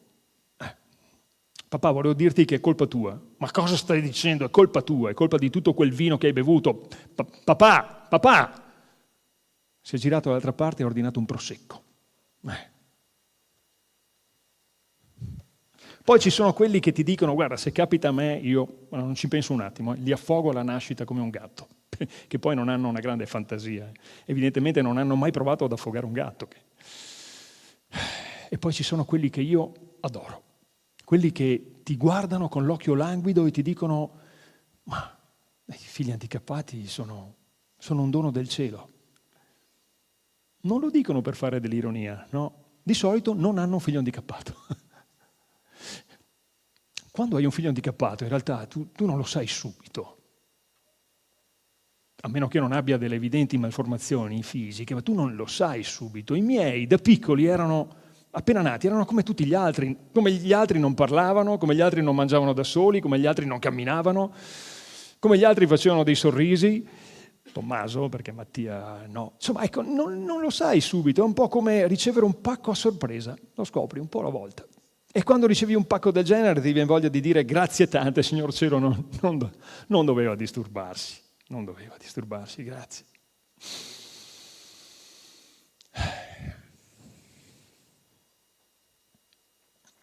Quando è nato, Tommaso ha ricevuto un bellissimo regalo. Era un set formato da un piatto, da un cucchiaino, un bicchiere, tutto in argento, bellissimo. Sul bordo del piatto erano incise delle piccole conchiglie di San Giacomo e anche sull'impugnatura del cucchiaio. È stato il suo padrino a fargli questo regalo. All'epoca uno dei nostri migliori amici e direttore generale di una grande banca. Poi Tommaso ha cominciato a crescere e il suo handicap si è rivelato e non ha più ricevuto regali dal suo padrino. Se fosse stato normale, probabilmente avrebbe ricevuto, che ne so, la macchina fotografica, la penna stilografica per le grandi occasioni, la racchetta da tennis. Ma siccome non era come tutti gli altri, non doveva aspettarsi niente. Insomma, ecco. Non c'è da prendersela neanche col suo padrino, ci mancherebbe. Probabilmente si sarà detto: la natura non ha fatto regali a questo ragazzo, non vedo perché glieli devo fare io. Ecco, a parte che Tommaso non avrebbe neanche saputo cosa farsene di tutta quella roba. Adesso il cucchiaio e il bicchiere, sinceramente non ricordo che fine hanno fatto, però il piatto ce l'ho ancora, lo uso come posacenere. Mattia e Tommaso invece non fumano, non saprebbero neanche da che parte cominciare, però con loro abbiamo dei seri problemi di dipendenza dalle droghe. Tutti i giorni diamo loro dei sedativi per tenerli tranquilli.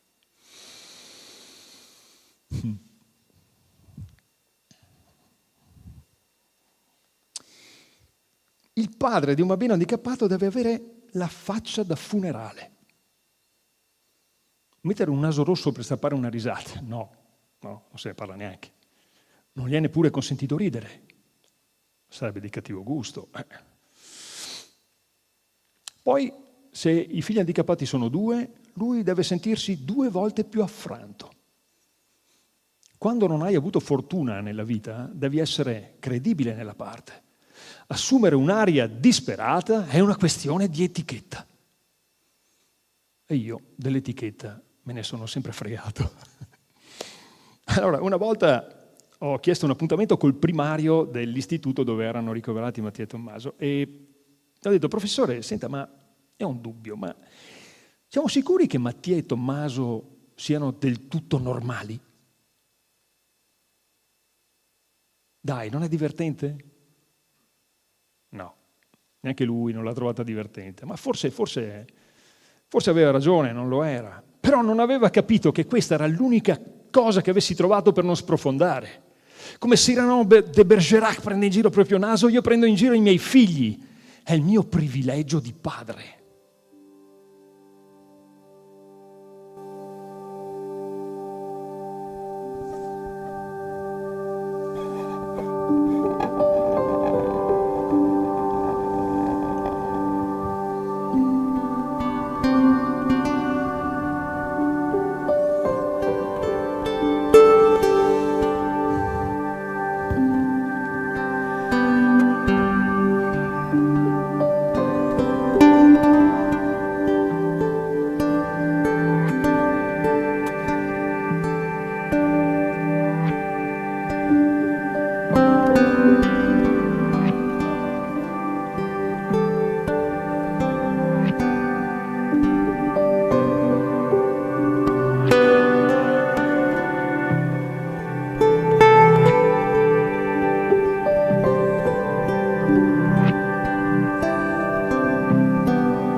Un giorno entro in un negozio di giocattoli, eravamo sotto Natale, il periodo era quello, entro, mi piacciono un sacco i negozi di giocattoli, e le gru, le macchine da movimentazione terra, tutti quei giocattoli mi piacciono un sacco. Un commesso mi si avvicina, molto zelante, e mi chiede quanti anni hanno i suoi figli. Io sventatamente rispondo, Mattia 11 e Tommaso 9. Per Mattia il commesso mi consiglia il set del piccolo ingegnere, tutto necessario per realizzare una ricetrasmittente dalla batteria al microfono. Invece per Tommaso un bel gioco didattico, la cartina dell'Italia in 3D, tipo puzzle, con tutti i pezzi da mettere al loro posto, le montagne, le città, i fiumi, i laghi.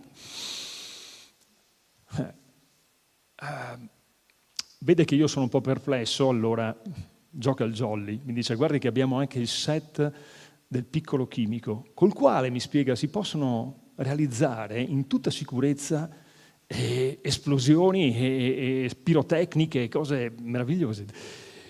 Ok. Ora, intanto per un attimo cerco di capire come potrebbe essere una radio montata da Mattia, Ho la cartina dell'Italia assemblata da Tommaso. Ma a questo punto perché non regalare ai miei figli il set del piccolo kamikaze? La cintura col tritolo, il detonatore, così per risolvere il problema definitivamente. Comunque ho ascoltato il commesso molto, molto gentile e poi ho fatto la mia scelta. Come ogni anno ho comprato un orsacchiotto per Tommaso e un'automobilina per Mattia. Sono andato alla cassa, il commesso non ha commentato, ha impacchettato le cose e poi mentre uscivo mi ha detto buon Natale. Buon Natale. Mattia e Tommaso non hanno mai creduto in Babbo Natale e neanche nel Bambin Gesù. Non lo so, evidentemente avranno avuto i loro buoni motivi. Non hanno mai scritto una lettera per ricevere dei regali, peraltro sapevano che il santo bambino, insomma, quando fa i regali bisogna stare attenti, bisogna diffidare un po'. E niente, a casa nostra non c'è mai stato l'albero di Natale, per esempio, non l'abbiamo mai fatto, non abbiamo mai dovuto raccontare la solita storia per nascondere il fatto che eravamo noi a comprare i regali, non ci sono mai state candele accese in casa, si sa mai. Danno fuoco alle tende, quei due lì. E niente, ma non ci sono mai stati occhi sgranati, sguardi pieni di meraviglia, no. Natale era un giorno come tutti gli altri a casa nostra. Cioè.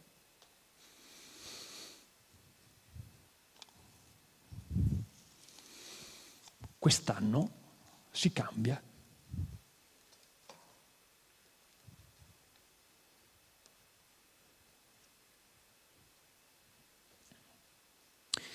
Per un periodo abbiamo avuto una governante a domicilio che si occupava dei bambini. Lidia, veniva dalla Moldavia, era bionda, un po' grezza, gli occhi azzurri, i modi da contadina, insomma, però con i bambini era fantastica, una miniera di buon senso, lei li trattava come se fossero normali. Sì, a volte li riprendeva anche quando combinavano qualcosa, così, normali. Ricordo che una volta avevano combinato non so che disastro e li ha ripresi dicendole ma allora avete la paglia al posto del cervello? Ecco, questo era il problema, hai capito? Cioè, Mattia e Tommaso avevano la paglia al posto del cervello. Aveva ragione Lidia. È la sola diagnosi esatta che sia mai stata fatta nei loro confronti. Neanche i medici se ne erano accorti.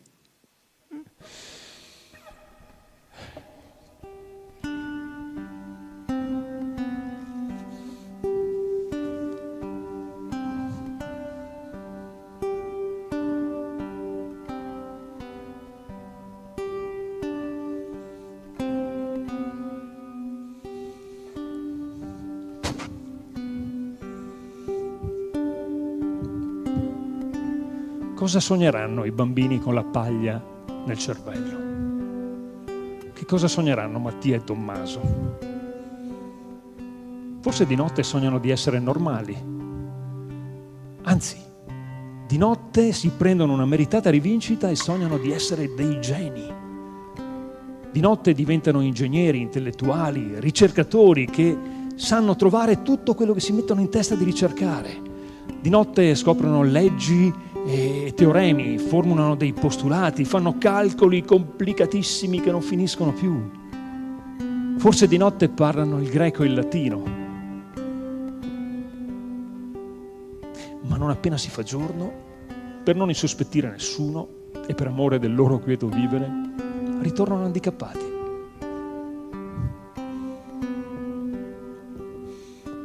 Se qualcuno gli chiede qualcosa fanno finta di non capire per non essere costretti a rispondere. Poi di giorno non hanno voglia di andare a scuola, di imparare i compiti a memoria, di fare le operazioni. Del resto li si può anche ben capire, cioè dopo aver trascorso tutta la notte sopra i libri, di giorno senti il bisogno di rilassarti un attimo, no? E così fanno gli ebeti.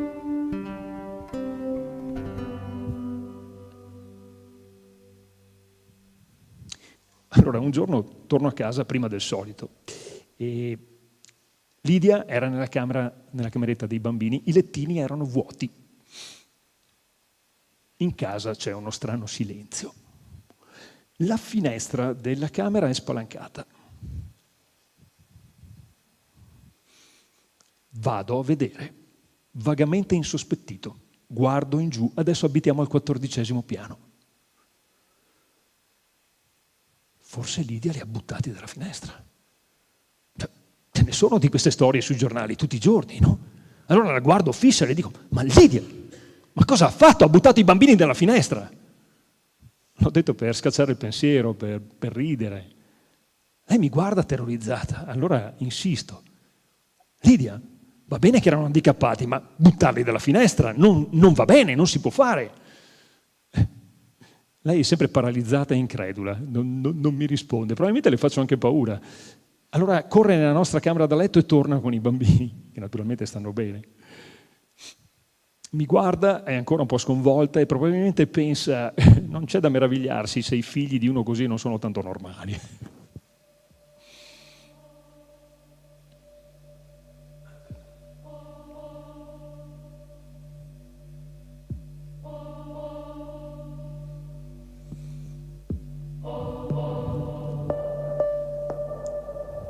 È autunno.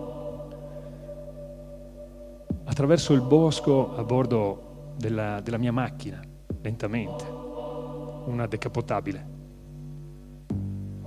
Mattia e Tommaso sono seduti dietro. Il paesaggio è meraviglioso, è stupendo, il bosco è un tripudio di colori, sembra di stare dentro un quadro di Watteau. Bellissimo. Non posso dire a Mattia e a Tommaso: guardate che bello. Loro non perdono tempo a guardare il paesaggio, se ne fregano. Non potremo mai contemplare insieme un bel panorama. Non metteremo mai piede in un museo. Non conosceranno mai Watteau. Molte delle cose belle che aiutano gli uomini a vivere meglio, a loro sono precluse. Però gli restano le patate fritte. Quelle le adorano, soprattutto Tommaso che le chiama le fitte.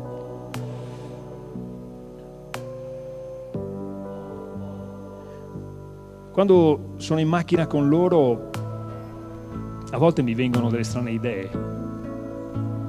Mi verrebbe voglia di prendere 2 bottiglie, una di butano e una di whisky, e di scolarmele una dietro l'altra. Dico sempre che se avessi un grave incidente, forse sarebbe meglio per tutti, soprattutto per mia moglie. Sono sempre più intrattabile e i bambini crescendo sono sempre più difficili da gestire. Allora chiudo gli occhi e spingo il piede sull'acceleratore e cerco di tenerli chiusi il più a lungo possibile.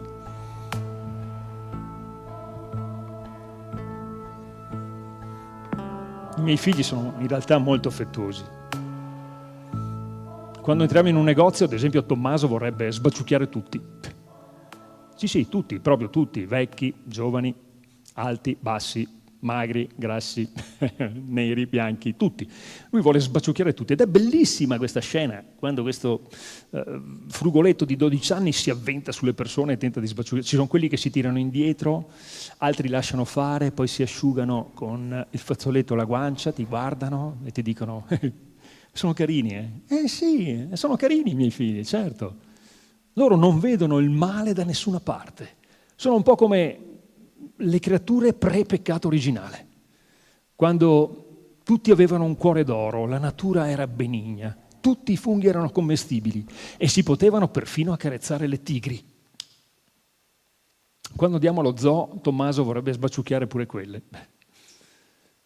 Quando tirano la coda al gatto, stranamente questo non li graffia. Probabilmente pensa: dai, insomma, non ci stanno tanto con la testa, sono handicappati, insomma, bisogna capirli, no? Chissà se la tigre reagirebbe allo stesso modo se loro tirassero la coda. Credo che la prossima volta che andremo allo zoo faremo questo esperimento. Prima avviso la tigre,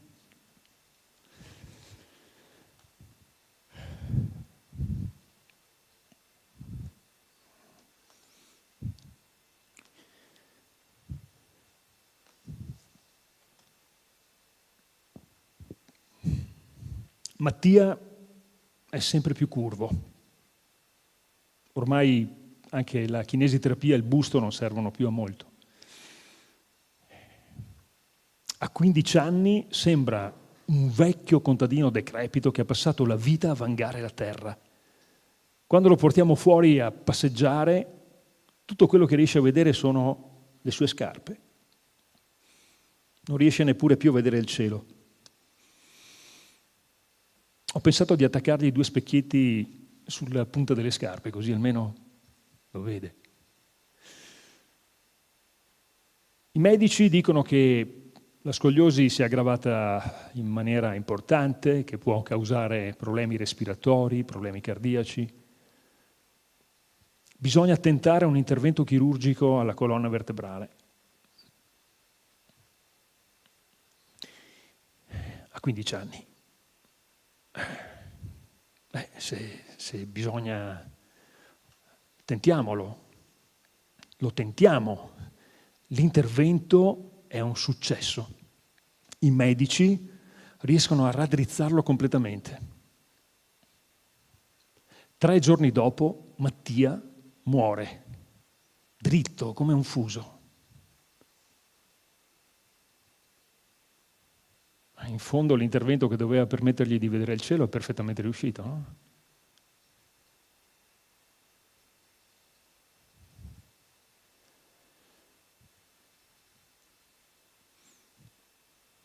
Non bisogna pensare che la morte di un bambino handicappato sia meno straziante. È straziante come quella di un bambino normale. È terribile la vita di chi ha fatto un breve passaggio qui sulla terra solo per soffrire. Si fatica a trattenere il ricordo di un suo sorriso.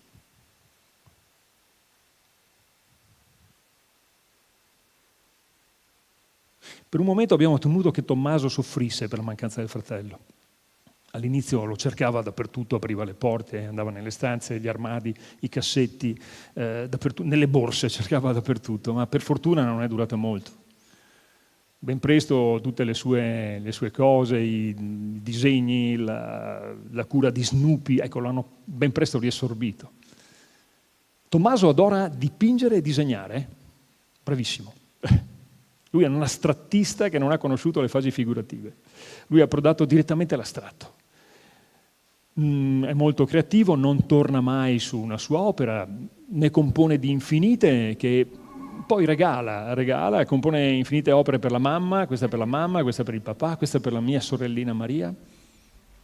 E quando l'ha finita la regala e se tu gli dici che è bello, sembra felice.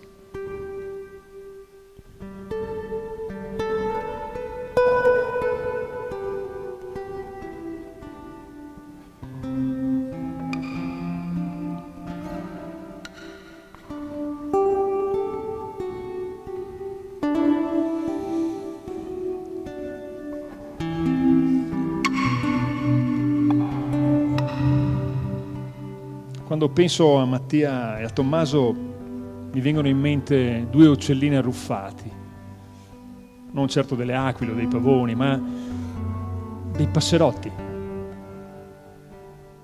Dai loro giacconi blu scuro spuntavano 2 zampette da canarino.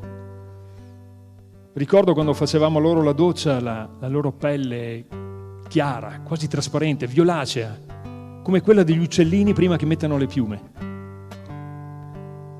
Degli uccellini avevano anche il cervello. Mi mancavano solo le ali. Peccato. Tommaso avrebbe potuto tagliare la corda molto prima e lasciarsi alle spalle un mondo che non era fatto per lui.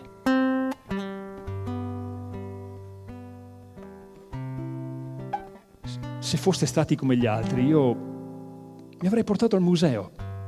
Avremmo guardato insieme i quadri di Rembrandt, Monet, Turner e di nuovo Rembrandt.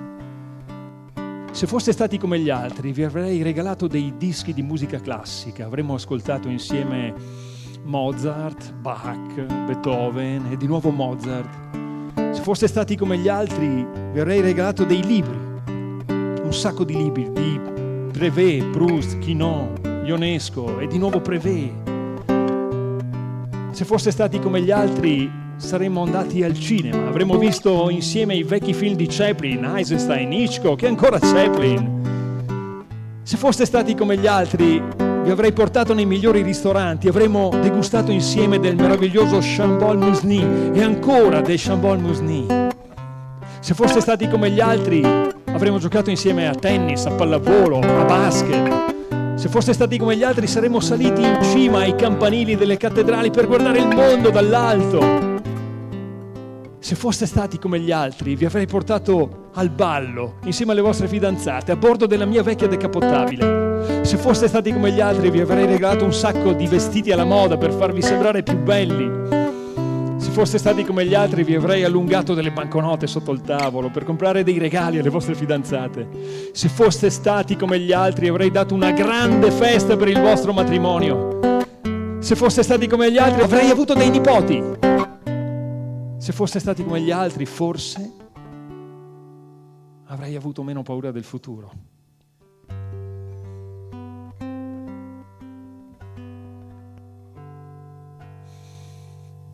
Ma se foste stati come gli altri, sareste stati come tutti, no? Magari non avreste combinato un granché a scuola, non avreste trovato lavoro, che ne so, magari sareste diventati dei delinquenti, avreste truccato il tubo di scarico del motorino per fare un chiasso assordante per le strade. Magari sareste diventati dei fan di Achille Lauro. Magari avreste sposato una cretina, magari avreste divorziato, forse avreste avuto dei figli handicappati. Insomma, l'abbiamo scampata bella, eh?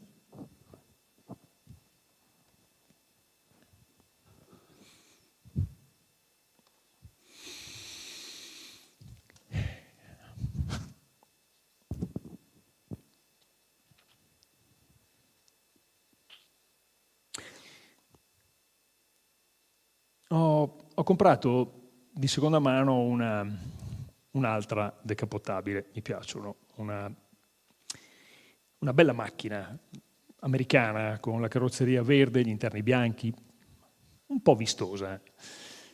Decidiamo di inaugurare questo acquisto andando in Portogallo e con noi viene anche Tommaso, vedrà l'oceano. Dopo una notte trascorsa in Spagna, l'auto scivola silenziosa sull'asfalto e ci porta fino a destinazione, in Portogallo.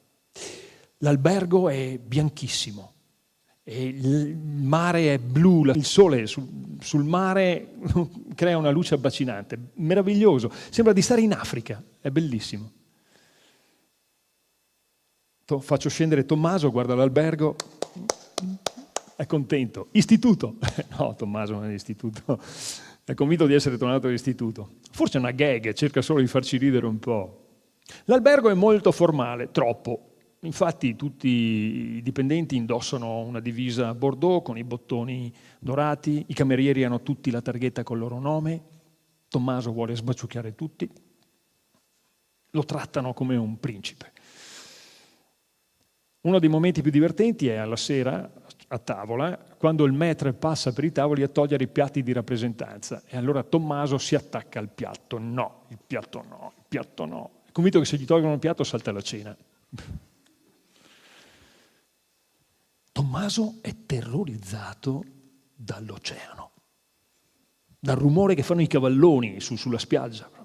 Terrorizzato. Allora cerco di aiutarlo a vincere questa paura, lo prendo con me sotto braccio, entriamo camminando pian pianino, lui si aggrappa a me, buca quasi la pelle, non dimenticherò mai la faccia terrorizzata di Tommaso dentro l'acqua. Un giorno trova finalmente il modo di porre fine a questo supplizio.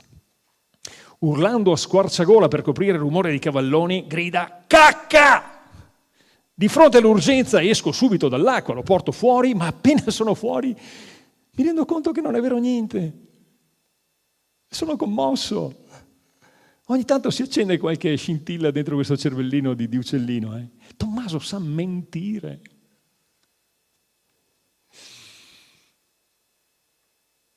Si sentono certe madri sospirare davanti alla culla del loro bimbo. Che bello! Pensa se rimanesse sempre così, se non crescesse mai.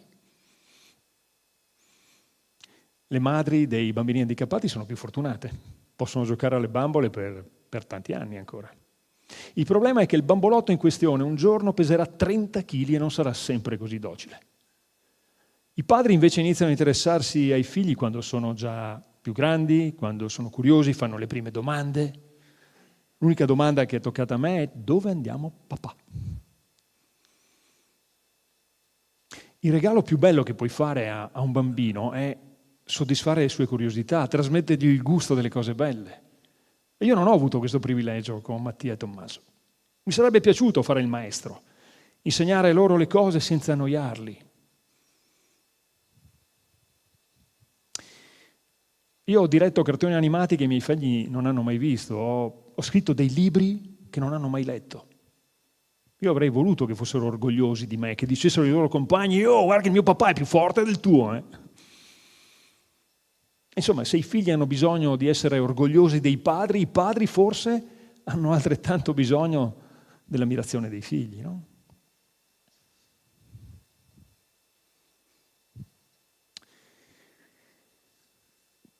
Tommaso non sta bene. Ultimamente neanche i tranquillanti servono più a molto.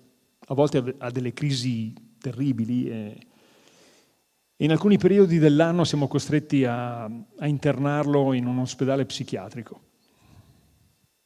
La prossima settimana andremo a trovarlo, così pranzeremo insieme. E visto che sarà di nuovo Natale, ho detto all'educatrice che mi piacerebbe portare dei regali per gli ospiti. Ma cosa? Mi ha detto che ultimamente ascoltano musica di ogni tipo, anche musica classica. Un ragazzo che è figlio di genitori musicisti, lui ascolta Mozart tutto il giorno.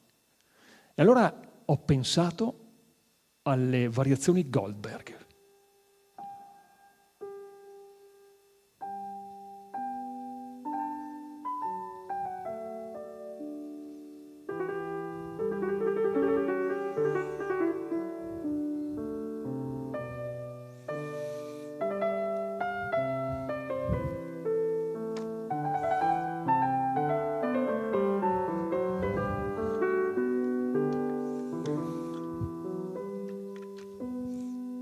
Una musica che Bach compose appositamente per il conte von Kieserling, che non era proprio un tizio molto tranquillo. E l'ospedale è pieno di conti von Kieserling, quindi forse Bach farà bene.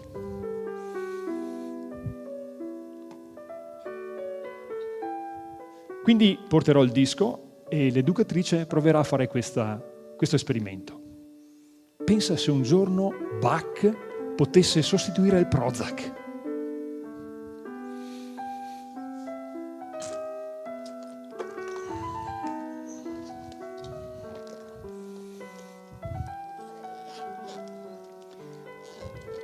Adesso quanti anni hanno i tuoi figli? Cosa diavolo ne frega di quanti anni hanno i miei figli? I miei figli sono senza tempo. I miei figli sono senza tempo. Mattia non ha più un'età e Tommaso è entrato nel 100° anno di vita. Sono due vecchietti ingobbiti, non ci stanno tanto con la testa, ma sono sempre gentili e affettuosi con tutti. I miei figli non hanno mai saputo quanti anni avessero. Tommaso continua imperterrito a mordicchiare un vecchio orsacchiotto. Non sa di essere diventato vecchio, non gliel'ha detto nessuno.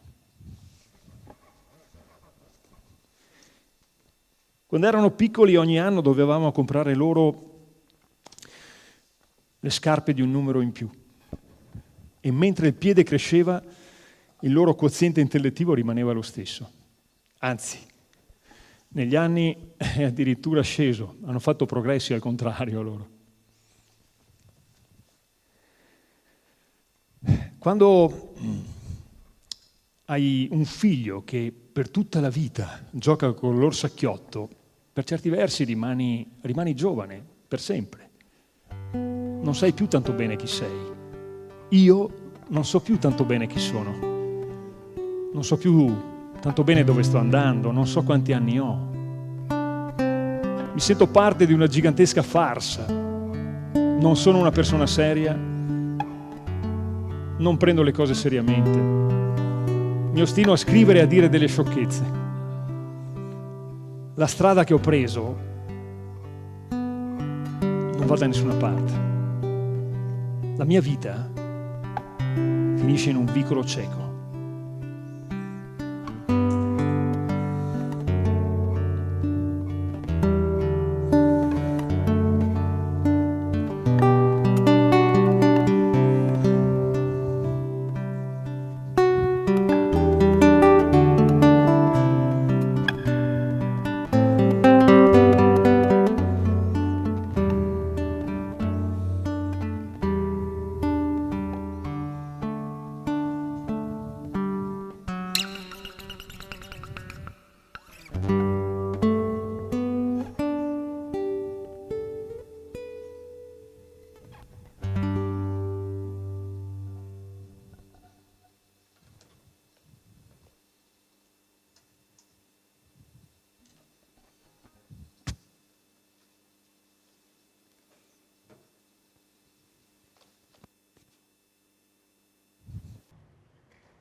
Grazie Simone Chivilò alla chitarra, il maestro di musica che mi ha accompagnato. Grazie Simone, grazie a voi, siete stati meravigliosi. Grazie.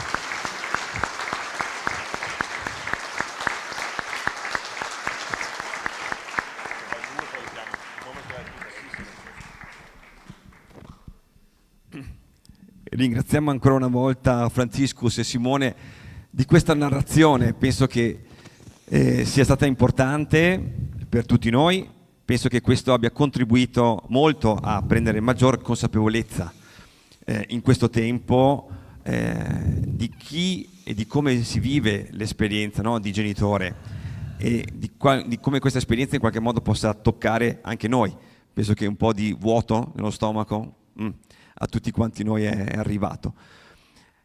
Vorremmo continuare questo tipo di incontro qui oggi, anche condividendo altre esperienze e altre narrazioni.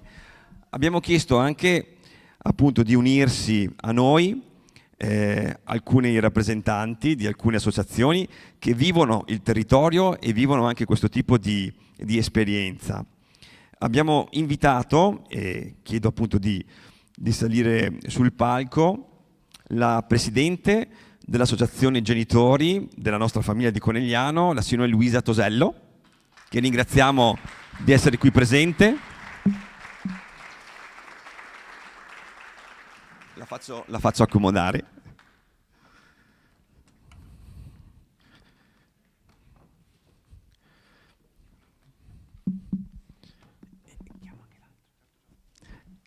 E appunto insieme a Luisa abbiamo chiesto anche a Teresa Bernadello dell'associazione ANXA di Treviso di unirsi a noi. Ben arrivata. Prego, prego. Ci sediamo insieme.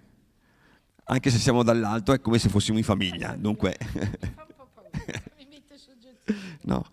abbiamo chiesto appunto alle presenti qui di condividere un po' la loro esperienza, anche facendo parte appunto di alcune associazioni, così per portare un po' anche il loro punto di vista e anche, non so, una reazione un po' a caldo rispetto a quanto abbiamo ascoltato e visto in questo spettacolo. Dunque, do a voi il microfono per una condivisione.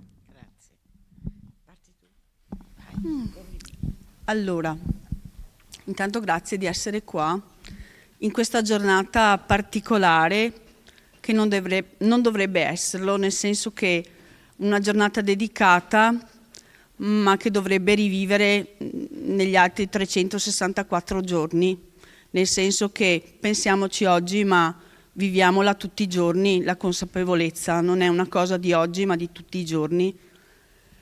E da mamma, allora parlerei prima della mia esperienza di mamma, perché se io sono la presidente dell'associazione, questa roba così ridondante, è perché comunque io sono una mamma, prima di tutto.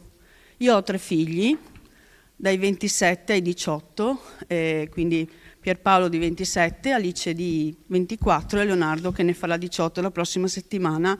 E Leonardo è il brigante che mi ha catapultato nel mondo nel mondo che ha un po' descritto il monologo di prima.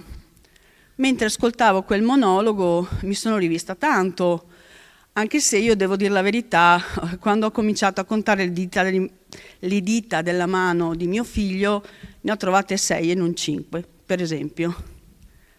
E mano a mano che cresceva abbiamo scoperto tanto di lui e ci ha fatto scoprire tante cose che non ci saremmo mai aspettati di scoprire. Ci ha fatto diventare, dopo un grande spavento, dopo un grande dolore, nel sentire parole che non avevamo mai sentito prima, lui non era il primogenito, per cui le differenze si notavano piano piano, però insomma la vita va avanti e bisogna viverla pienamente tutti i giorni, anche perché la fortuna di Leonardo è di avere fratelli, per cui noi genitori dobbiamo esserci per Leonardo e per i fratelli, perché siamo una famiglia ed è già una grande fortuna non essere scoppiati ed essere ancora qua a battagliare fra di noi, anzi più andiamo avanti più battagliamo fortunatamente. E io mentre ascoltavo le parole di prima ero molto toccata da una parola che mi urtava un pochino, devo confessarlo, che era handicappato. A me questa parola lacera profondamente.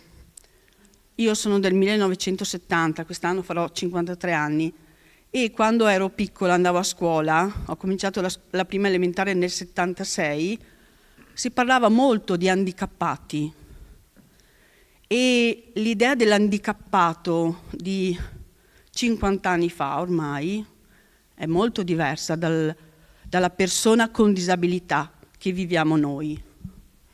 C'è stata una grande evoluzione culturale, c'è tanto da fare, ma è stato anche fatto tanto.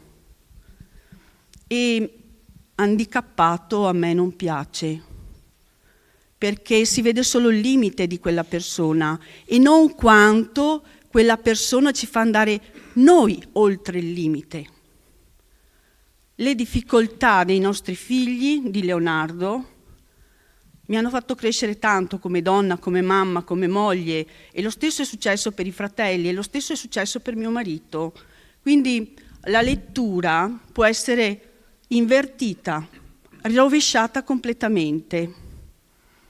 Credo che non è da augurare a nessuno, ma la disabilità è anche una grande opportunità di crescita.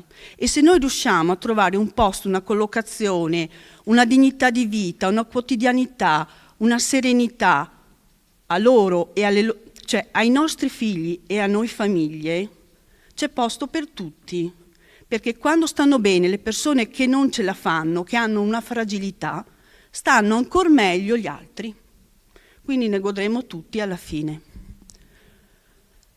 Leonardo per tanti anni, per alcuni anni perlomeno, noi siamo di Istrana, quindi è stato seguito dalla nostra famiglia di Treviso, ha fatto le scuole elementari e poi siamo usciti nell'universo mondo della scuola. Adesso lui frequenta la scuola superiore. È un ragazzo che riassume in sé tante diagnosi, non ha una diagnosi sola. Probabilmente quella dell'autismo è quella che è arrivata dopo e non c'è neanche scritta sulle carte alla fine, perché lui ha una sindrome genetica molto rara e poi ha questo grosso problema comportamentale, questo ritardo cognitivo che ci mette a prova tutti i giorni, ma che ci ha fatto anche incontrare tante grandi opportunità. Leonardo va a scuola tutti i giorni e al sabato non sta neanche in classe per la maggior parte del tempo perché non riesce. Ma per noi famiglia è importante che lui trovi un equilibrio con i suoi pari e quindi se riesce a stare 10 minuti in una mattina in classe sono 10 minuti fantastici e se i ragazzi della sua classe, i suoi compagni lo vanno a trovare nella sua stanza, nella sua classe, lui li riconosce, ci fa festa, ma la cosa che io ho chiesto come mamma è non mandate ai docenti, non mandate ai ragazzi, lasciate loro liberamente di scegliere, di andare e lo fanno tutti i sabati. Io sono grata a questi ragazzi, io non li conosco nome per nome, ma vedo i loro occhi buoni e il loro atto sincero, quindi credo che fondamentalmente siamo passati da quell'handicappato, quindi da quell'essere al di fuori di, ad aver creato in tutto questo tempo, con grande fatica, comunque una comunità accogliente e attenta. Però questo succede se lo facciamo tutti insieme, non può esserci uno che lo fa più dell'altro. Tutti dobbiamo metterci in rete, si può sbagliare, si può vincere, ci sta nel gioco della vita. E quindi credo che per noi, perlomeno con grande difficoltà, niente da dire, ci sono momenti in cui non vorremmo proprio saperne della disabilità di Leonardo, perché io dico sempre che non me ne faccio una ragione, a me non piace vedere tutti i limiti che lui ha, però scelgo ogni giorno di accoglierlo e di volergli bene per come è, perché non è un giocattolo sbagliato, non è un qualcosa di rotto, lui è fatto così, rientra nella normalità dell'essere umani, non è diverso, cioè lui è diverso, ma fa parte della natura dell'uomo. Paradossalmente fanno parte tutti della natura dell'uomo, anzi molto spesso portano a galla quelli che sono poi anche i tesori umani più preziosi che noi abbiamo. L'istinto di Leonardo nel trovare le persone e nel scegliere le persone che più opportunamente gli servono, fra virgolette, è un istinto da seguire sempre. E mi fa soffrire tanto, però mi dà anche tante opportunità di crescita Leonardo. E questo ha fatto sì che nel tempo comunque abbia anche pensato che l'esperienza che noi viviamo come famiglia deve diventare più ampia. Ecco perché a me, per esempio, stamattina sono andata alla camminata in blu e non solo a Treviso con Leonardo e ho detto, io qua più che blu vorrei vedere un arcobaleno di colori, perché tutto sommato siamo tutti uguali e tutti diversi. E quindi una disabilità di un tipo non è così differente da un altro tipo, perché al centro deve esserci la persona. Infatti io direi che più che altro dovremmo essere, la consapevolezza di essere persone dovrebbe essere al centro di questo, persona. E poi ci sono altre due parole forse che mi girano spesso in testa ultimamente, che sono sguardo. Sguardo perché? Perché noi come genitori o come familiari ci sentiamo lo sguardo della comunità attorno, a volte lo sentiamo pesante su di noi, lo sentiamo giudicante, a volte lo sentiamo di compatimento, lo sentiamo di di cosa non giusta, cioè lo senti che non è lo sguardo bello, accogliente, lo senti che non... Però siamo noi che poi dobbiamo andare incontro a quello sguardo e spiegare che forse non c'è proprio così tanto da compatire e che abbiamo trovato un equilibrio nel nostro essere comunque differenti, ma all'interno di un'umanità di cui dicevo prima. E l'altra cosa di cui appunto mi gira spesso in testa è il valore. Noi per primi dobbiamo essere consapevoli del valore che rappresentano i nostri figli, che rappresenta Leonardo, perché lui è un valore. Se io come mamma e come anche credente, perché poi c'entra anche questo fortunatamente, riesco a vedere il valore di Leonardo, ecco che quel valore fa migliorare tutto il contesto. Anche perché il Signore ci ha detto ama il prossimo tuo come te stesso, ma non ci ha detto come l'ha fatto il prossimo tuo. Quindi insomma questa è una grande lezione per me come mamma e come donna. E questo ha fatto sì che nel tempo io mi relaziono con Dino Mulotto, che vedo qua davanti, nel coordinamento, con le associazioni, eccetera, perché è importante essere rete fra genitori. Quello che io ho imparato, le lezioni più importanti che io ho appreso e che apprenderò sicuramente nel futuro, io le ho tutte imparate ascoltando altri genitori più grandi di me, più avanti di me nella storia dei loro figli. E io non so se ne faccio tesoro, ascolto, metto da parte, quando serve ho le perle nello zaino, o perlomeno non ho la soluzione, però ho degli input su cui lavorare, credo per tutti noi genitori, familiari, educatori, operatori, è importante mettere queste perle nello zaino e farle diventare ricchezza. Non ho altro da dirvi.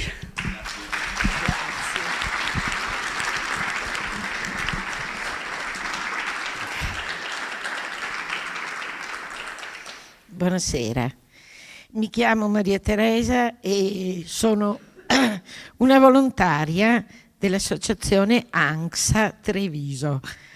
ANXA, come ci tengo a dire, mi ha commosso molto il discorso di Luisa, perché io non ho figli o parenti autistici, ma sono 30 anni che li frequento, faccio volontariato e mi hanno dato tanto, perché essere vicina a loro e alle loro famiglie ha cresciuto il mio essere, ho capito.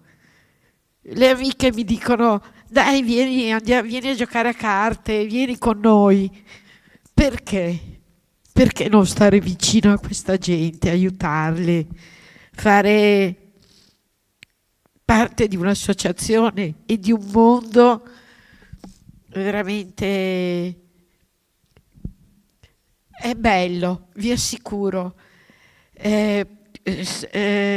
Cercare di comprendere, perché l'autismo, noi come ANXA abbiamo cambiato.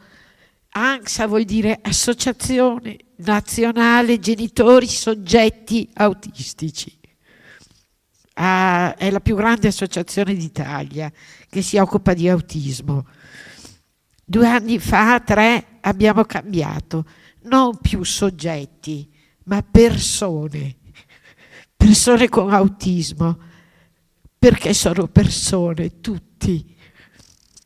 E io penso che aiutare gli altri sia una cosa che ti riempie il cuore.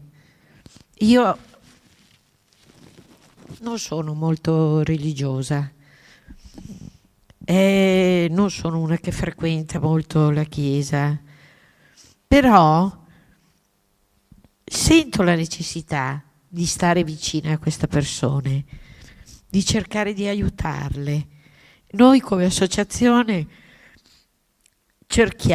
abbiamo costruito un ambiente sereno per i ragazzi. Noi adesso abbiamo aperto già da 3 anni, 4, una pasticceria dove i ragazzi, 7-8 ragazzi, finita la scuola non avevano nulla da fare, o andavano al liceo ma non erano abbastanza gravi, o stavano a casa, bei ragazzi, sani, ma diversi. Ma i diversi bisogna cercare di capire. Noi dobbiamo cercare di capire loro, non perché loro devono capire noi. Siamo noi che dobbiamo cercare di entrare nel loro mondo, confrontarci con loro e cercare di capire le loro esigenze. Adesso abbiamo bambini dai 4 ai 9 anni. È un laboratorio, si chiama i Minions. E li facciamo 2 pomeriggi alla settimana, li facciamo giocare, gli insegniamo a vestirsi, li portiamo in piscina, cerchiamo di dare gioia e sollievo alla famiglia, perché purtroppo non è vero che tutte le famiglie accettano il fatto di avere un ragazzo diverso. Qualche famiglia non lo accetta.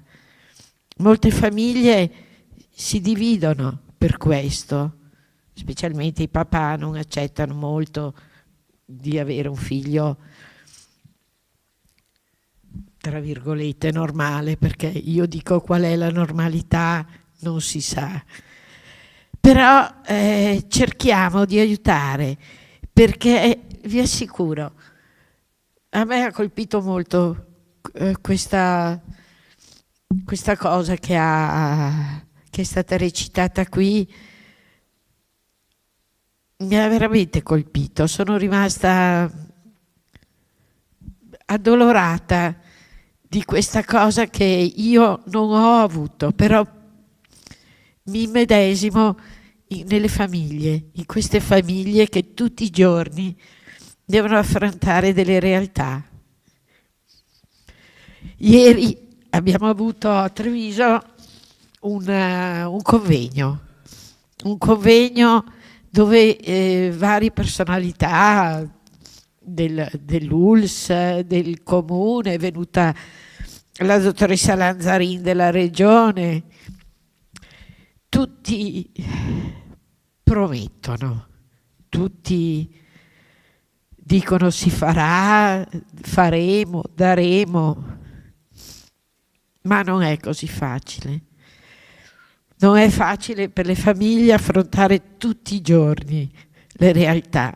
Il Covid ci ha messo davanti poi delle realtà veramente molto dolorose, famiglie che non ce la facevano, famiglie che non ricevevano lo stipendio da 6-7 mesi e avevano i figli che dovevano essere accompagnati, portati fuori. È stato molto doloroso e questo ci ha fatto capire molte cose, che è molto importante stare vicino alle famiglie, aiutare i ragazzi sicuramente, ma le famiglie hanno bisogno di essere supportate e sostenute, questo sì. Scusatemi la mia commozione, ma prima la PS, poi quello che ha detto Luisa mi ha toccato tanto, proprio. E io sono solo una volontaria, ma ritengo di essere molto fortunata di essere vicina a queste persone. Grazie.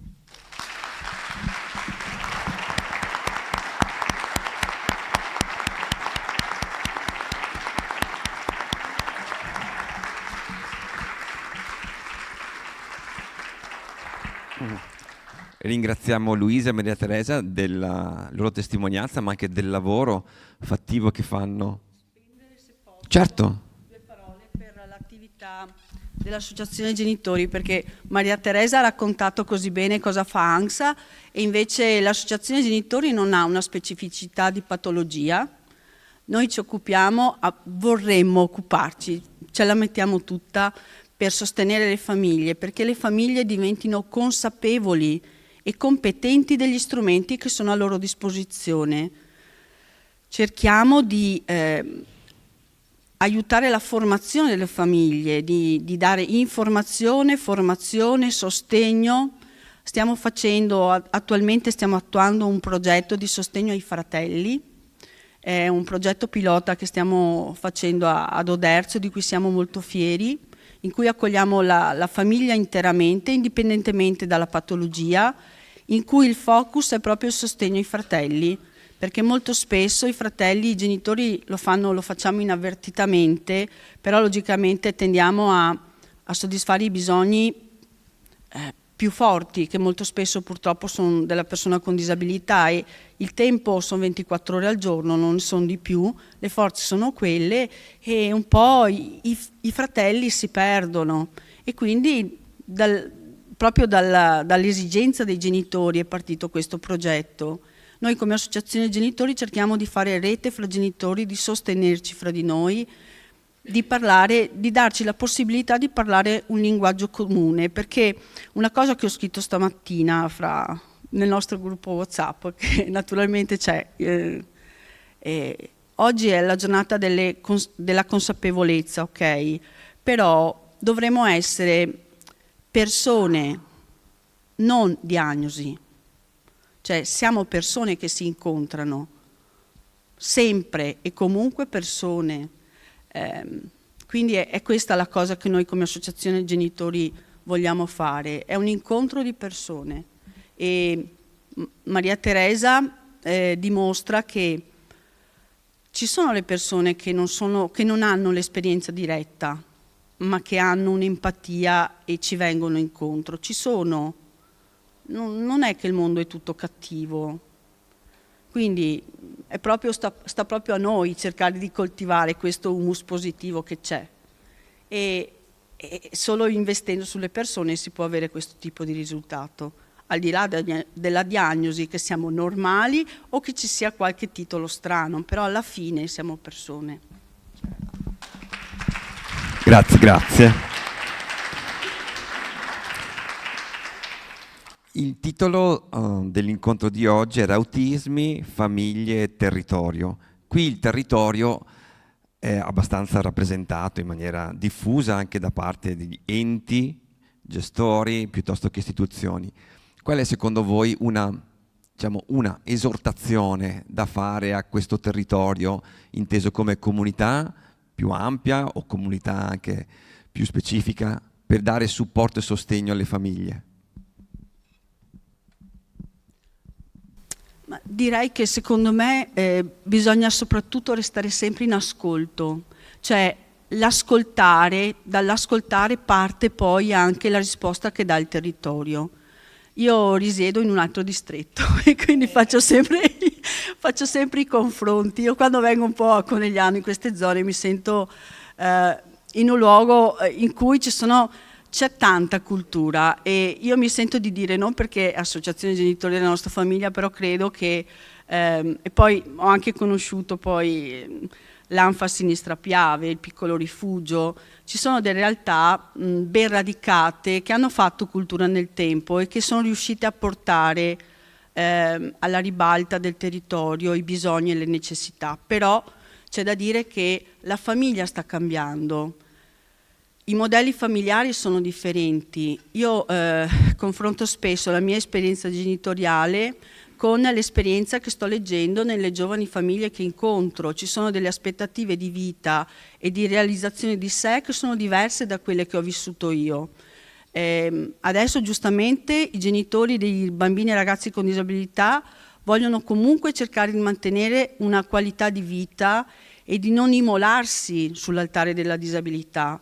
Per cui è importante che il territorio vada a sostenere proprio i servizi rivolti alla famiglia, gli asili nido, l'accesso alla scuola materna, alla scuola elementare. Stiamo però notando, e anche ieri, in questi giorni, abbiamo fatto un po', si dice una pachea, dei convegni, eccetera, e la cosa che è emersa un po' in tutti gli incontri di questi giorni è che sta venendo meno la sensibilità nel prendersi cura dell'altro. I nostri ragazzi più giovani non si approcciano più alle professioni sanitarie, al prendersi cura dell'altro. C'è la propensione sempre più scarsa, sta venendo meno questa attitudine verso l'altro. E io da mamma un po' così ho ragionato. Quando io ero piccola dovevamo star bene tutti e c'era un senso di comunità, io mi sacrifico un pochino per star bene tutti. Era una cosa che veniva molto naturale. Adesso invece la cultura è, prima di tutto devi stare bene tu.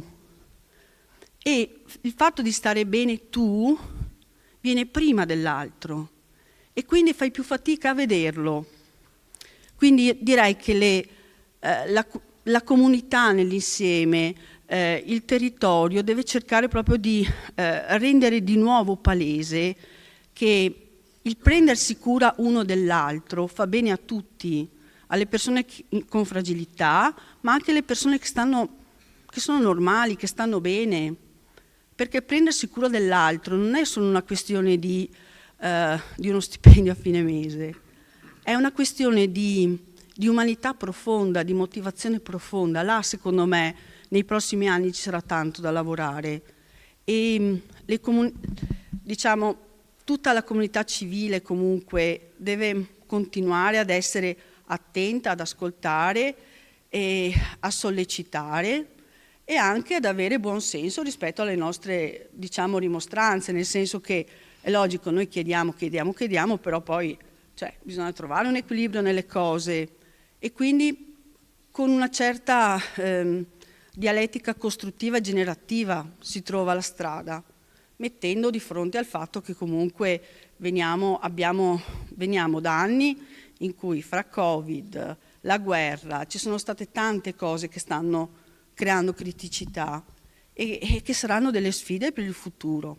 Per cui insomma, però dobbiamo entrare in partita, starci e mettercela tutta tutti. Grazie. Prego. Maria Teresa. Io penso che è importante continuare a combattere con le istituzioni in primis perché io capisco che per loro non è sempre facile, però promettono. Io dico solo questo, dopo non so se è il 6º piano di zona che frequento, sono invitata come associazione, lo scorso anno io mi sono alzata e ho detto, signori, noi chiedevamo queste cose 20 anni fa. Sono 20 anni che noi chiediamo queste cose e non le abbiamo ancora avute.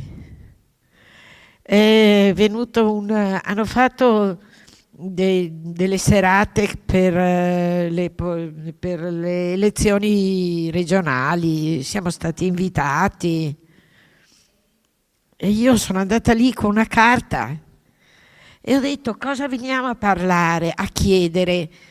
Noi queste cose le abbiamo chieste in regione, le abbiamo chieste sempre 20 anni fa, 10 anni fa, 5 anni fa.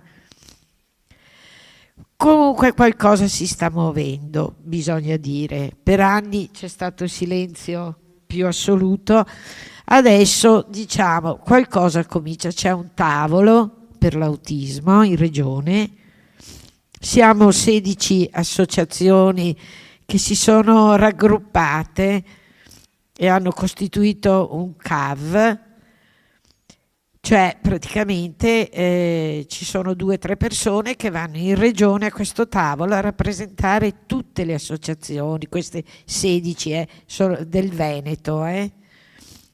E qualcosa si muove lentamente, ma bisogna non perdere mai la speranza di poter arrivare un giorno a far capire a questa gente che non è che le necessità non ci sono e lo Stato deve provvedere ad aiutare questa gente, deve, perché hanno diritto di avere supporto, di avere, per esempio il Covid, quando siamo stati in lockdown, ci telefonavano, manderemo, faremo.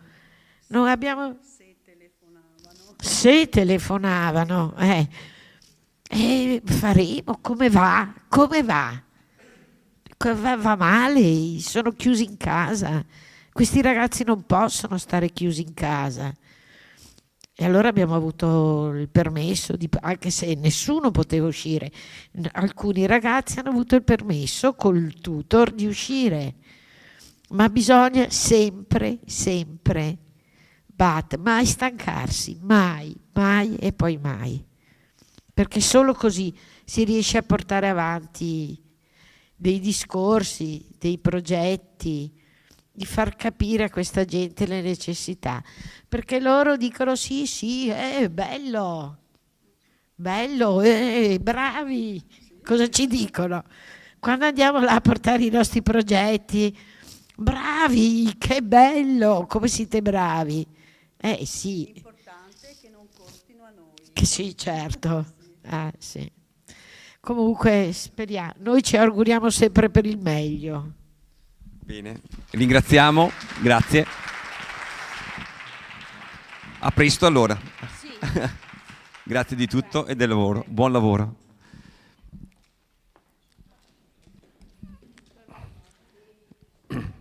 Stiamo giungendo al termine di questo nostro incontro, però vorrei chiedere aiuto ai miei colleghi educatori per presentare un attimo, velocemente, prima di congedarci, un po' l'esperienza del piccolo rifugio.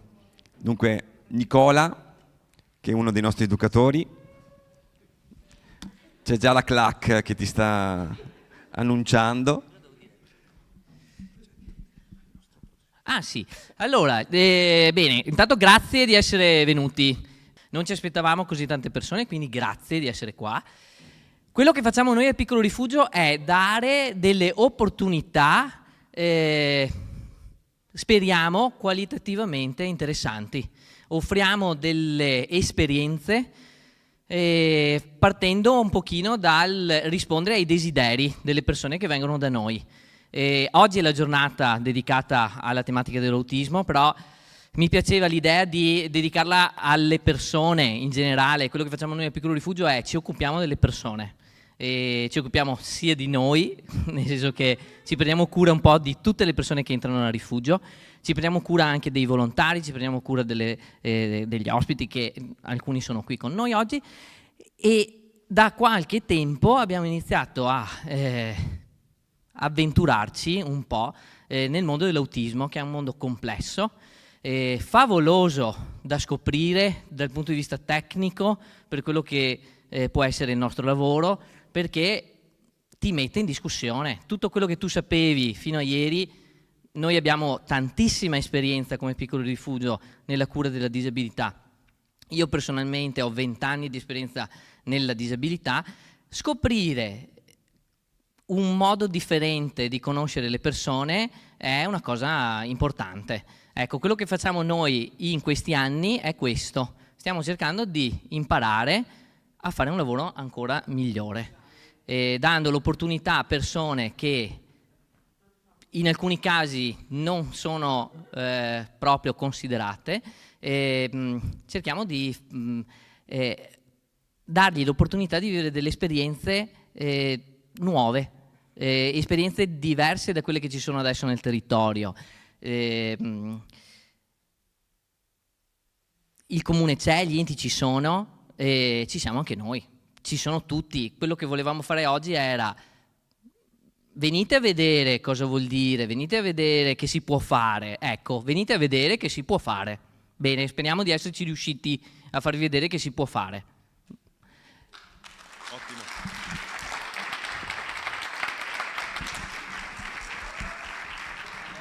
Grazie Nicola. Bene, siamo giunti al termine di questo nostro incontro. Ringraziamo ancora tutti voi per essere stati qui insieme a noi. Ringraziamo chi ci ha allietato dello spettacolo con il nostro Franciscus e Simone. Dunque un applauso ancora per averci stimolato e aiutato a prendere questa maggior consapevolezza. Ringraziamo anche Tenda TV che ci ha in qualche modo accompagnato in questa giornata. Per chi volesse c'è la possibilità di rivedere lo spettacolo nei canali YouTube in modo da poter in qualche modo apprezzare maggiormente anche il contributo dello spettacolo. Grazie appunto alla presenza del comune di Susegane che ci ha aiutato e accompagnato in questo percorso, alla diocesi di Vittorio Veneto che ha reso possibile, grazie ai fondi dell'8 per 1000, questo tipo di incontro. Grazie ancora a tutti, arrivederci.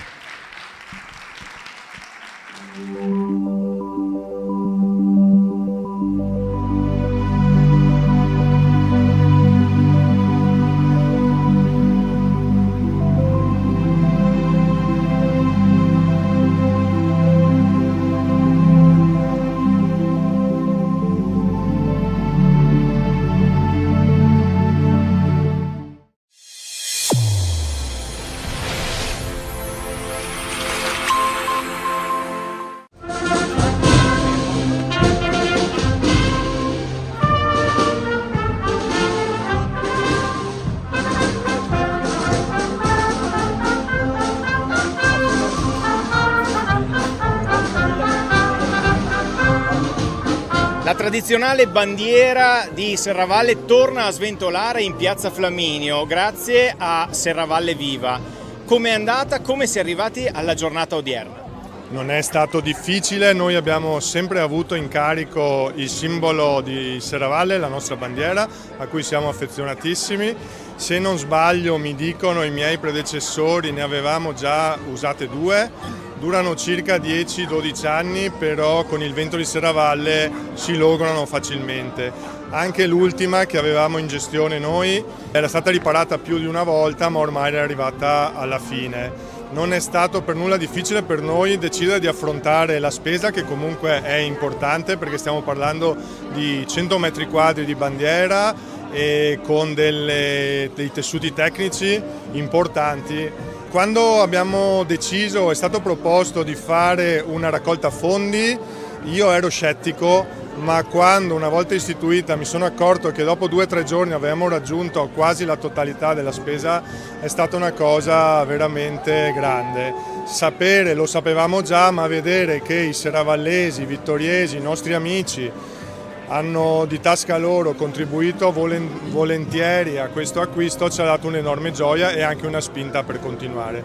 Adesso la genesi è stata lunga perché l'abbiamo dovuta richiedere, è stata fatta su misura, finalmente siamo riusciti a portarla in questa giornata particolare che coincide anche con una prima pedonalizzazione della quale non eravamo al corrente, ma crediamo che da cosa nasca cosa e anche questo può essere un contributo di tutti per la nascita e per la rivitalizzazione, se ne fosse bisogno, del nostro quartiere.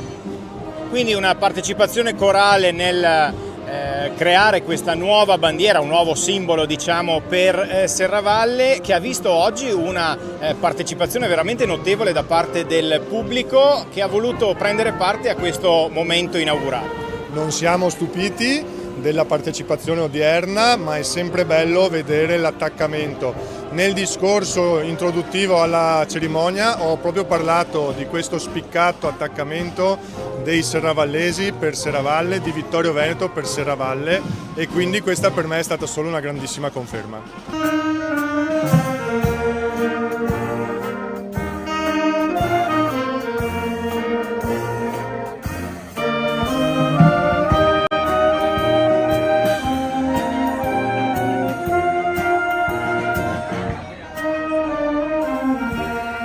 C'è stata la partecipazione anche del corpo bandistico di Cappella Maggiore. Quando verrà esposta la prossima volta la bandiera? Allora, noi non abbiamo un elenco di eventi, naturalmente adesso con l'avvicinarsi dei festeggiamenti di Sant'Augusta daremo sicuramente molto spazio, un contributo importante per la bandiera. Naturalmente noi dobbiamo personalmente ritirarla ogni sera, anche perché appunto sappiamo che a Serravalle, specie la sera e al mattino presto, il vento è molto forte, per cui è anche un dispendio di tempo e di energie.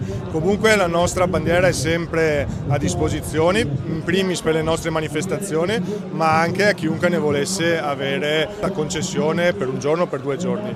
Quindi sicuramente le prossime manifestazioni, che sono veramente dietro l'angolo, saranno e vedranno la nostra bandiera protagonista.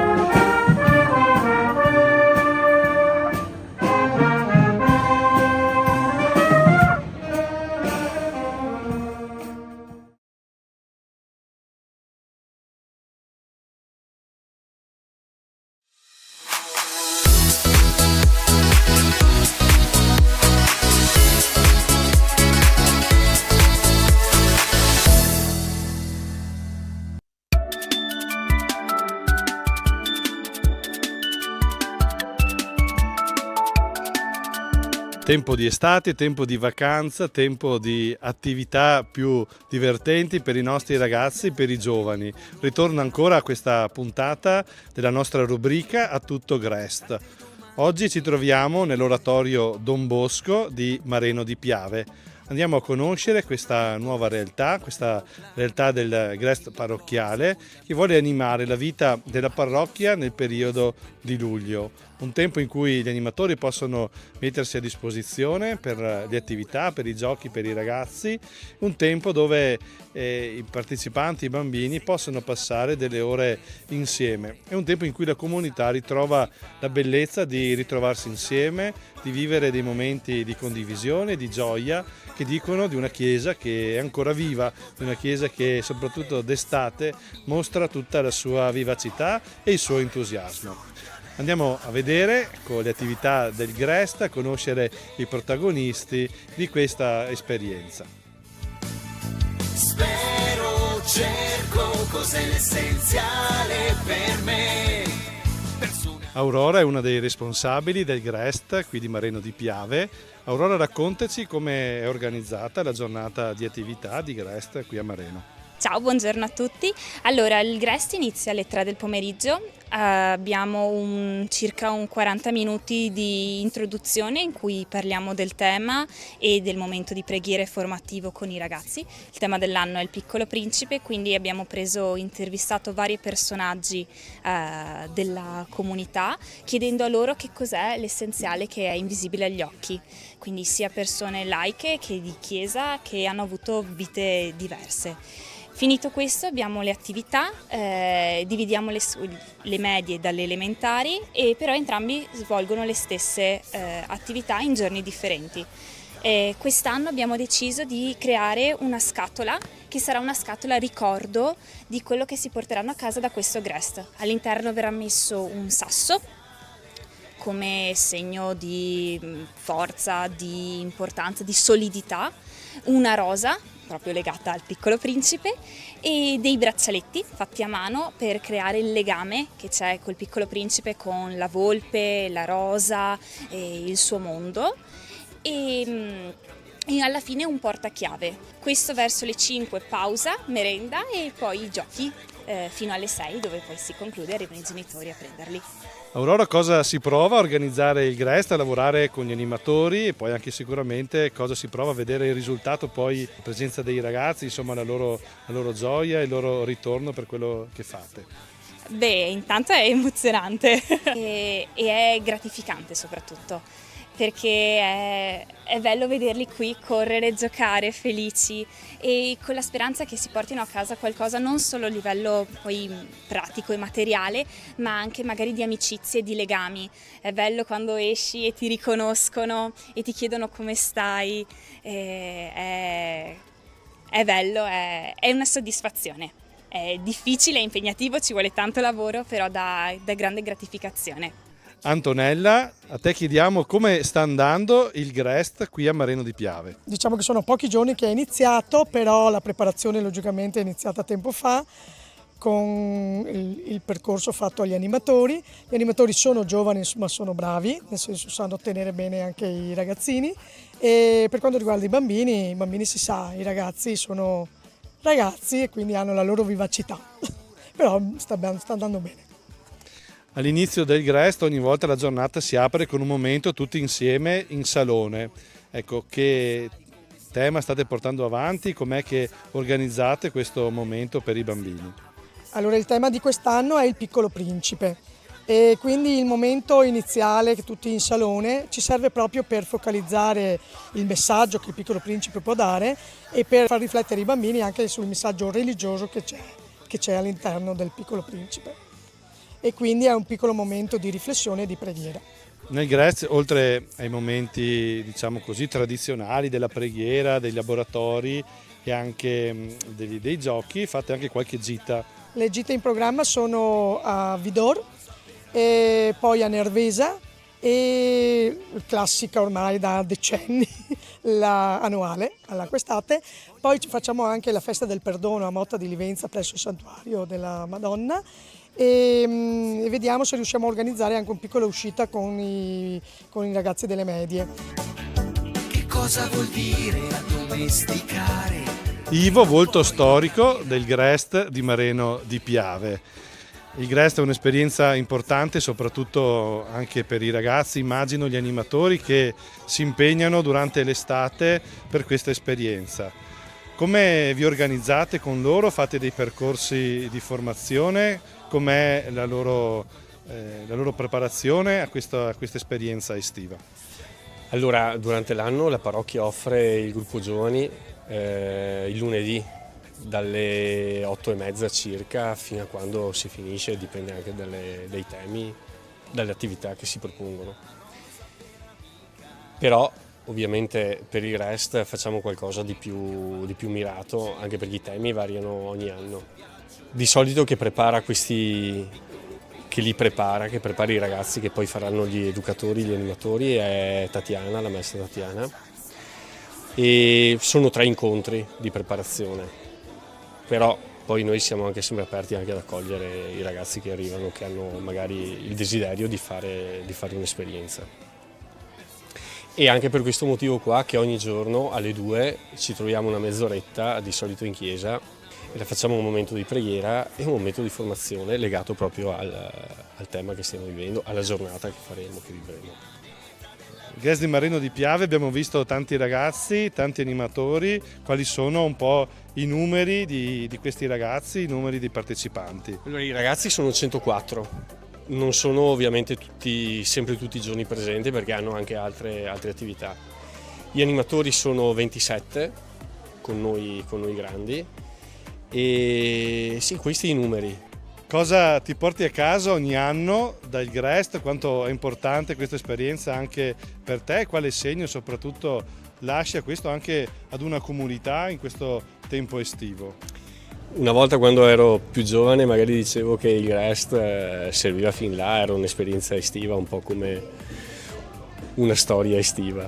E invece no, il GREST può essere un'occasione valida per incontrare genitori, ragazzi che non si vedono durante l'anno e un'occasione opportuna per seminare bene, fare del bene, anche evangelizzare se serve. Quindi io mi porto a casa sempre la gioia dei piccoli e dei grandi.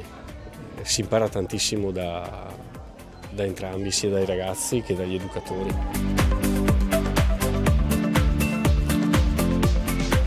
Alberto, il GREST di Mareno di Piave. Perché venire al GREST?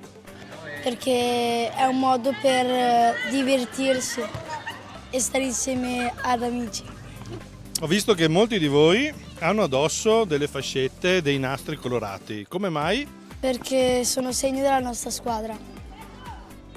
Voi animatori siete tra i protagonisti di questo GREST. Elison, come sta andando questa esperienza?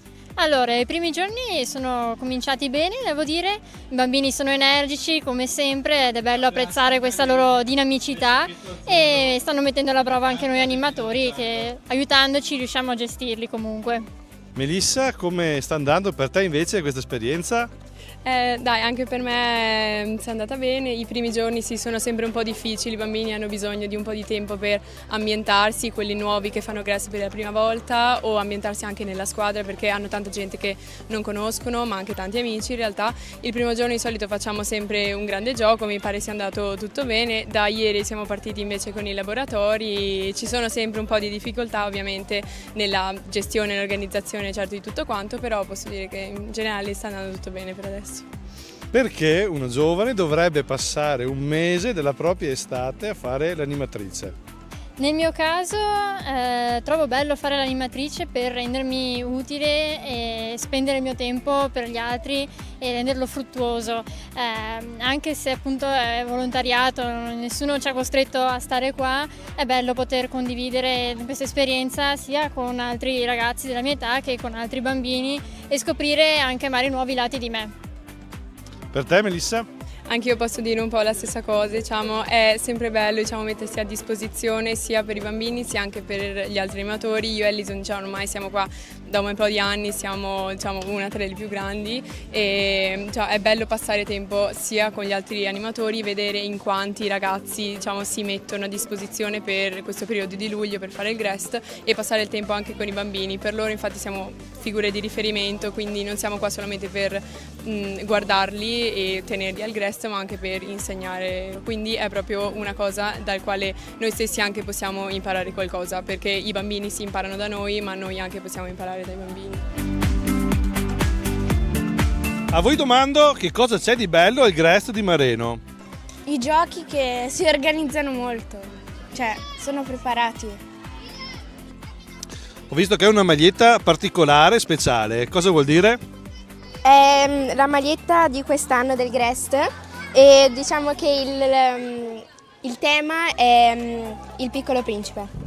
Perché venire al GREST?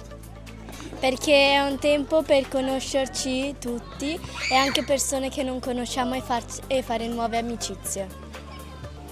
Perché è un posto dove possiamo rincontrarci con i nostri compagni di classe, soprattutto quando sei alla fine della terza media o della quinta elementare, per rincontrarli. Daphne, hai questa bellissima scatola che avete preparato, a che cosa serve? Per mettere dentro delle cose che faremo nei prossimi giorni. E oggi cosa state facendo? Stiamo creando delle rose.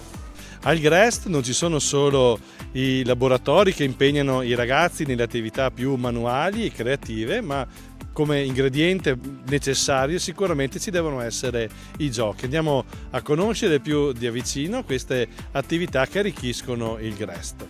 Nicola, responsabile dei giochi, delle attività sportive del GREST di Mareno di Piave, quali sono i giochi che preparate per i vostri ragazzi? Beh, si passa dai giochi più comuni, come può essere il calcio, la pallavolo, al rubba al fazzoletto, se no adesso abbiamo anche inventato il gioco del tris con i cinesini, altrimenti abbiamo anche il gioco aquilone, il gioco dei birilli, il bowling. Quali sono i giochi o qual è il gioco che piace di più ai bambini? Beh, penso che questa sia una domanda abbastanza facile. La palla avvelenata è il gioco che ogni volta li entusiasma incredibilmente. Nicola, come sta andando il GREST? Come ti trovi in questa esperienza? Beh, questi primi giorni stanno andando molto bene, sono molto felice, vedo l'emozione dei ragazzi, sono proprio contenti di essere qui. Anche noi animatori cerchiamo appunto di aiutare, di trasmettere la nostra felicità, la nostra passione per quello che stiamo facendo, ci stiamo impegnando. E sicuramente si vede nei voti dei ragazzi che ci mettete impegno e passione. Chloe, questo è il tuo primo GREST o ne hai fatti altri? È il mio quarto GREST, quindi ne ho fatti già tanti e mi è piaciuto tanto. Allora ogni anno torni in oratorio durante l'estate per questa esperienza. Che cos'è che ti piace di più del GREST? Mi piacciono i bambini che sono sempre molto gentili, danno una mano a tutti e gli educatori e chi lo organizza. Don Mario, parroco di Mareno di Piave e di Soffratta, Ogni anno arriva l'estate e arriva il Grest. Questo momento ravviva le nostre comunità, le parrocchie. Cosa vuol dire vivere questa esperienza all'interno dei nostri oratori? Vuol dire aiutare i ragazzi a vivere con una certa dignità il tempo che hanno libero, perché soprattutto i ragazzi adolescenti non sanno dove andare, non sanno cosa fare, e questo è un problema. Arrivando qua si impegnano e quindi danno anche un po' di senso a questo tempo libero. Gli animatori non solo vivono l'esperienza del Grest, ma anche il mese prima sono preparati con l'incontro di formazione e poi preparano tutto il materiale che è necessario per fare bene il Grest. Ecco, quindi l'attività non è soltanto quella del Grest, ma anche del mese prima. Appena finita la scuola, insomma, fanno tutto questo. Don Mario, un'estate particolare questa forse, no? Da parroco, dato che con settembre, ottobre, insomma con il prossimo autunno ci sarà anche un cambio, ecco, all'interno di questa parrocchia e sarà affidato un altro incarico al nostro Don Mario. Mi sono messo a disposizione del Vescovo e con Don Alberto abbiamo parlato insieme, ci conosciamo da tantissimo tempo e quindi vedremo cosa poter fare. Ecco. Grazie e un saluto magari ai nostri telespettatori. Ai telespettatori, queste cose guardatele con attenzione e approfittatene, perché i ragazzi possono imparare come si fa un Grest, i genitori possono capire cosa si fa un Grest, e quindi saluti a tutti quanti e ci rivedremo più avanti. Siamo arrivati alla fine della nostra puntata di A Tutto Grest, questa rubrica che ci accompagna durante questa estate. Ricordo che potete rivedere questa puntata sul sito www.latendatv.it e anche sul sito dell'Azione. Da Mareno di Piave, dall'oratorio Don Bosco, un saluto a tutti.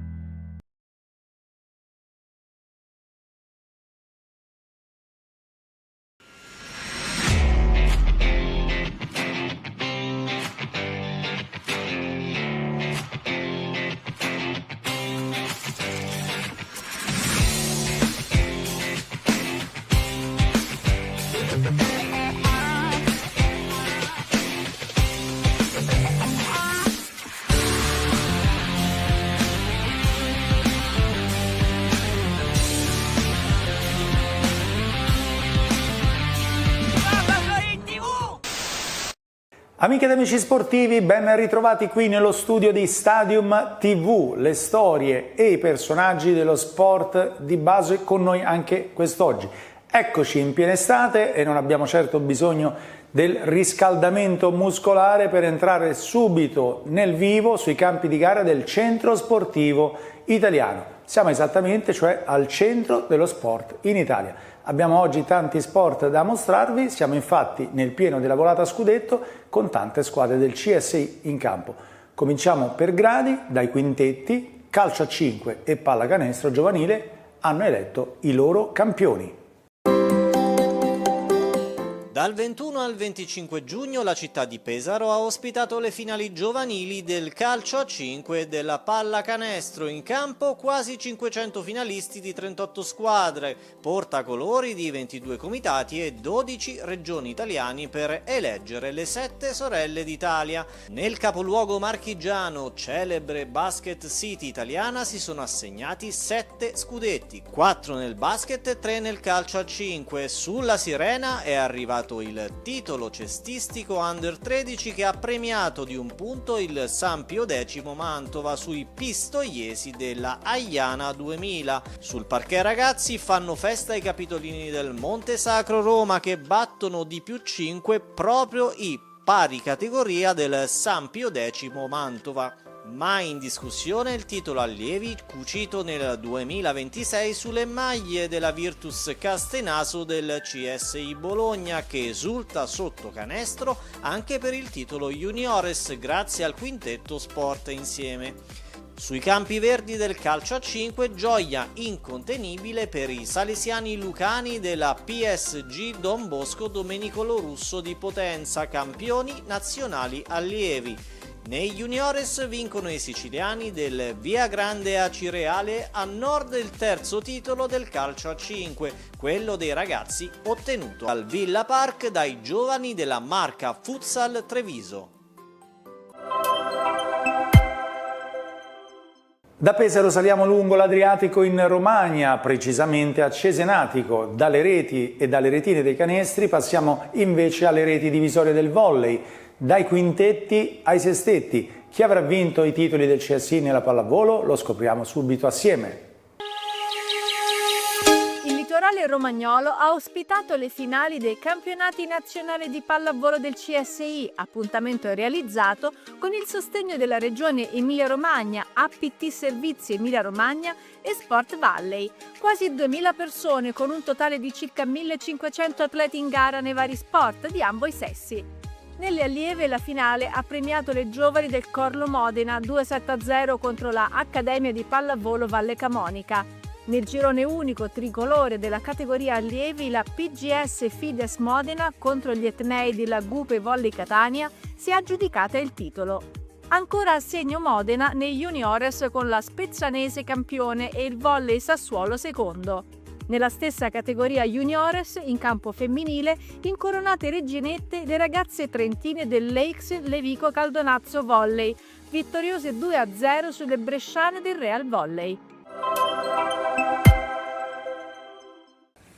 E rimaniamo ancora nella pallavolo, ma semplificata e solo per donne, ma che dico, solo per mamme. Si chiama infatti Mamanet, è uno sport sociale dedicato alle mamme sportive, coloro che vogliono cioè tornare a giocare ma senza gli eccessi dell'agonismo e riscoprendosi in forma, cariche di energia, valorizzando se stesse. Vediamo insieme. Molto di più di una semplice competizione sportiva. È stato un momento storico per una disciplina in continua crescita, capace di coinvolgere tantissime donne accomunate dalla voglia di fare sport, stare insieme e condividere emozioni autentiche. La solita rete ed i sestetti della pallavolo, c'è però anche il classico terzo tempo cestistico da apprezzare. 12 squadre da tutta Italia, dal Salento alla capitale, e 140 circa le donne e mamme che si sono affrontate nelle bollenti palestre di Cesenatico per aggiudicarsi il titolo di campionesse nazionali. In campo non solo agonismo e voglia di vincere, ma anche tanti sorrisi, rispetto, fair play e tanta voglia di costruire una comunità in cui la donna possa tornare a valorizzare il proprio posto, non solo nella società ma anche nello sport. È stata la squadra delle Giannet di Forlì ad aggiudicarsi la prima edizione del campionato in arancio-blu, dimostrando grinta e spirito di squadra. Al secondo posto le romane dell'Icaro, terzo e quarto posto a Forlimpopoli con le Pink Ladies terze e le Mamasitas quarte. Il cammino è appena iniziato, ma una certezza già c'è. Il Mamanet ha trovato nel CSI una casa e il CSI ha trovato nel Mamanet una disciplina capace di trasmettere entusiasmo, valori e una straordinaria voglia di stare insieme in nome dello sport. E il 1 luglio si è concluso un altro campionato nazionale di pallavolo. In campo, sempre a Cesenatico, c'erano i sestetti delle categorie Under 13, ragazze e ragazzi. Sempre Cesenatico, sempre profumo di scudetto all'Eurocamp quartier generale delle finali CSI dei campionati nazionali di volley, appuntamento realizzato col sostegno della Regione Emilia-Romagna, APT Servizi Emilia-Romagna e Sport Valley. Dal 27 giugno turnover sotto rete, negli stessi impianti pallavolistici in scena sono entrati i sestetti qualificatisi alle finali Under 13, ragazze e ragazzi. Oltre 600 atlete ed atleti schierati in rappresentanza di 49 squadre di 12 regioni CSine. 10 squadre finaliste nel 6 contro 6 Under 13, torneo in cui la finale del Palapip ha sorriso al tie break alle Volley Castelvetro 2-1 opposte alle Lariane della Polisportiva Sant'Agata Como. Vince un altro titolo Trento nella pallavolo CSI. Il sestetto della ATA Trento Volley vince al tie break contro la PGS Jolly Castagnole di Alba. Nella categoria ragazzi misto 6 partite giocate e 6 vinte per la Mape Volley Catania. A punteggio pieno in campo maschile dopo 6 gare tra andata e ritorno il percorso reggiano della Volleyball San Martino, che si cuce addosso lo scudetto ragazzi perdendo un solo set, convincendo in ogni gara sia negli schemi che nei fondamentali di attacco e difesa. E dai primi di luglio la rete della pallavolo ha passato poi il testimone a quelle del calcio. Vediamo ora i primi gol scudetto del calcio a 5 e nel calcio ad 11. Tifo, bandiere, colori anche a Cesenatico. Non saranno i mondiali di calcio, ma è la stessa carica emotiva umana prodotta in Romagna dal pallone CSI che a Cesenatico ha assegnato 6 scudetti, 3 nel calcio ad 11 e 3 nel calcio a 7 per le squadre delle categorie ragazzi, allievi e juniores. 41 squadre finaliste, 17 nel calcio ad 11 e 24 nel calcio a 7. A sfilare le bandiere di 10 regioni con predominanza lombarda e piemontese. Gli scudetti del calcio a 7 sono andati tutti a Milano, quello allievi ai Diavoli Rossi, quello juniores alla ASD Ganna e quello ragazzi alla Fenice. Nel calcio ad 11 vince ancora Milano nei juniores con lo scudetto cucito sulle maglie della Sams, mentre fa doppietta il CSI Caserta con le formazioni della Macerata Campania Academy, che conquistano sia il titolo allievi sia quello ragazzi. Riconoscimenti al miglior portiere, il capocannoniere, il miglior giocatore, il fair play ed il player of the match come nella Serie A Anylive. La Lega Calcio Serie A ha infatti collaborato col CSI nell'organizzazione delle finali nazionali ragazzi, fornendo alle squadre le divise da gioco, palloni e fasce da capitano, tutte a sostegno della campagna antidiscriminazioni Keep Racism Out.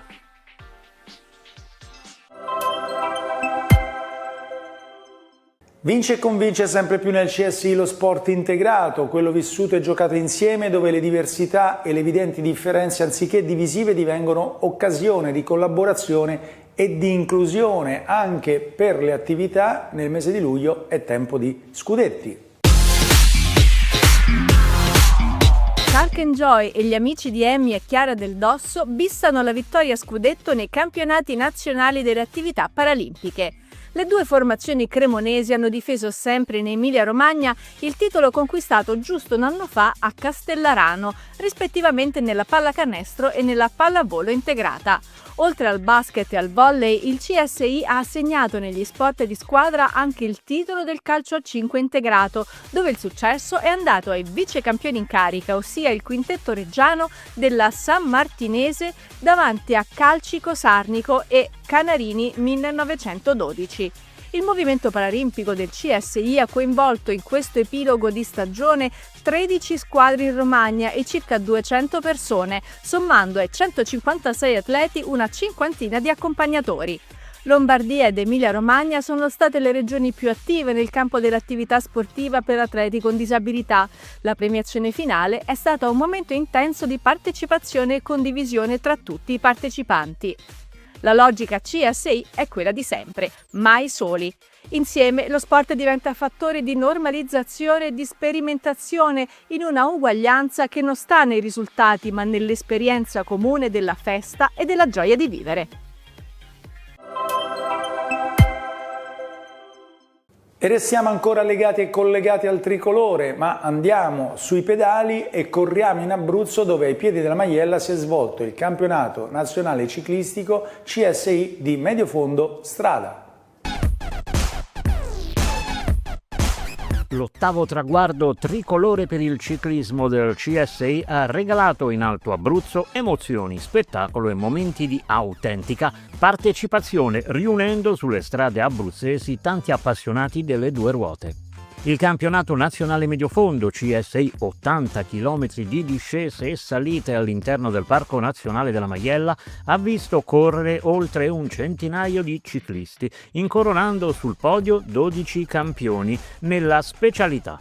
Il più veloce di giornata è stato il 38enne sannita Davide Messina, tra i 4 protagonisti della fuga giusta di giornata. Il portacolori della ASD Messina 1925 di Benevento ha vinto il titolo CSI nella categoria M2.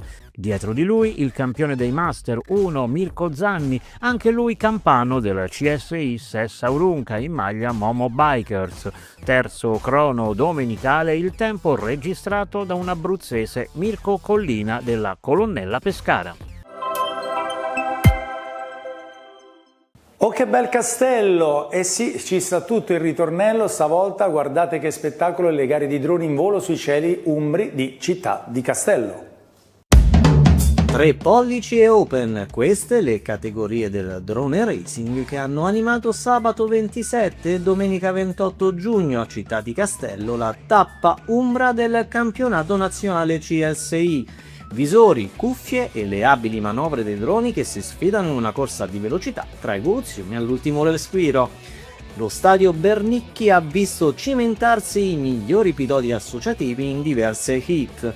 Riflessi fulminei, traiettorie spettacolari, qualche inevitabile crash e il power energetico ad accompagnare i piloti nel pomeriggio umbro tra la curiosità di tanti presenti. Davvero suggestiva al tramonto della giornata l'ultima appendice della gara, disputatasi in notturna con le varie porte illuminate a LED. Eliche e visore a riposo adesso fino al weekend del 18-19 luglio, quando vicino a Fano, a Monteporzio, ci sarà la finale nazionale con l'assegnazione dei titoli sul circuito disegnato dal DRF Val Cesaro. E adesso rinfreschiamoci un po' tuffandoci nel bellissimo Mar Ligure, si nuota in acque aperte. Cuffia e boetta pronta per centinaia di nuotatori. Si è svolta a metà giugno a Bergeggi una delle manifestazioni natatorie più importanti del calendario italiano. A Imponente, l'evento in acque libere organizzato da Stile Libero ASD con il patrocinio ed il contributo del Centro Sportivo Italiano, dell'area marina protetta di Bergeggi e di Avis Vado Ligure. Da sempre la manifestazione offre diverse possibilità di partecipazione, pensate per coinvolgere il maggior numero di atleti, indipendentemente dall'età, dall'esperienza e dalle capacità tecniche, accomunati dalla passione per il nuoto in mare aperto e dalla possibilità di gareggiare in totale sicurezza. Più di 300 i partecipanti, provenienti anche da alcuni paesi europei, una sessantina quelli impegnati nella tappa del campionato CSI. In gara a Imponente 2026 anche una quindicina di atleti con disabilità intellettivo-relazionale, una manifestazione che ha avuto anche un ottimo riscontro di pubblico in un contesto naturale e splendido, davanti all'isola di Bergeggi. Dalla Liguria alla Toscana poca strada. Tanta ne ha fatta invece la Coppa della Pace. Vediamo insieme nel prossimo servizio. Lo sport come linguaggio universale di pace, inclusione e comunità. Il Centro Tecnico Federale di Coverciano e lo Spazio Reale di Campi Bisenzio hanno ospitato a giugno le finali regionali di calcio a 5 e di pallavolo Coppa della Pace. L'iniziativa ideata e promossa dall'Associazione Le Scintille di Maria ODV insieme al CSI Toscana. Nel calcio ha vinto la squadra di San Piero a Sieve, mentre nel volley il successo è andato alle Barbagianni della Diocesi di Volterra. Ora le due squadre vincitrici si prepareranno per la trasferta a Meggiugori per l'evento finale in programma dal 30 luglio al 2 agosto. E come sempre sul finale di puntata ci sono gli appuntamenti del mese. Ce n'è uno particolarmente importante perché, lo sappiamo bene, il gioco in estate si trasforma e si svolge nei centri estivi, si avvicina un'estate di sport e inclusione per migliaia di ragazzi, voucher per le famiglie più in difficoltà. Di nuovo Fondazione Conad, ETS e Centro Sportivo Italiano rilanciano il torneo nazionale estivo degli oratori. E anche noi di Stadium TV siamo Tutti in Gioco, collegati ora con la direttrice di Fondazione Conad ETS, Maria Cristina Alfieri. Ciao Cristina, come stai anzitutto? Ed è tutto pronto anche quest'anno? Ciao Felice, innanzitutto un saluto a tutte e tutti coloro che ci stanno ascoltando in questo momento. È un piacere tornare anche quest'anno a commentare questa nostra iniziativa che è partita con grande entusiasmo come tutti gli anni e che siamo orgogliosi come Fondazione Conad ETS di sostenere insieme al Centro Sportivo Italiano. Ecco, nello specifico si tratta appunto di tanto gioco, passione, amore e attenzione soprattutto ai più piccoli, dagli istruttori ai parroci, dagli educatori agli animatori, un approccio allo sport soprattutto come veicolo di cambiamento positivo.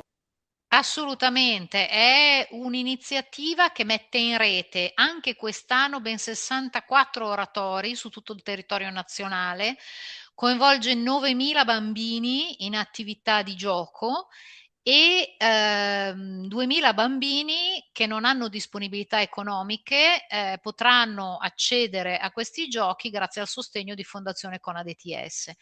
In ogni oratorio faremo tutta una serie di attività appunto grazie al personale del Centro Sportivo Italiano che intratterrà i bambini in tanti tipi di iniziative sportive diverse.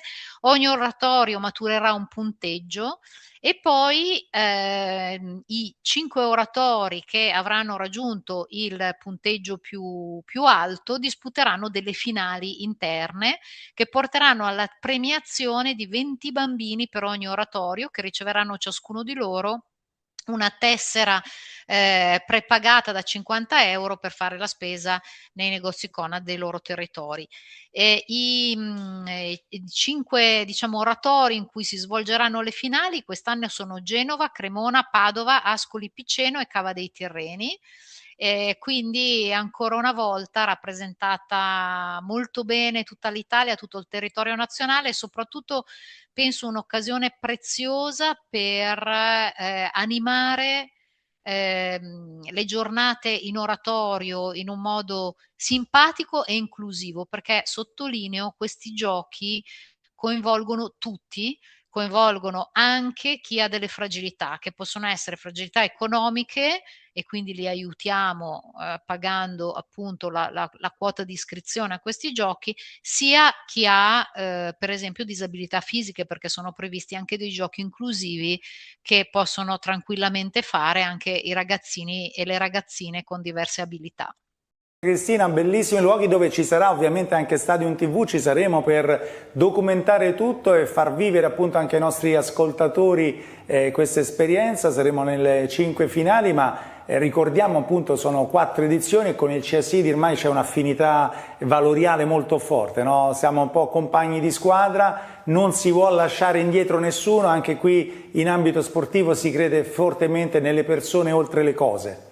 Esatto, noi abbiamo pensato a questo progetto insieme e ci siamo rivolti subito per sviluppare il Centro Sportivo Italiano proprio per l'affinità valoriale che dicevi, perché comunque organizza delle attività sportive che impiegano lo sport non in chiave competitiva ma in chiave valoriale, cioè lo sport come strumento di inclusione, sport come palestra di allenamento e di sviluppo di valori positivi, e quindi questo ci piaceva tantissimo.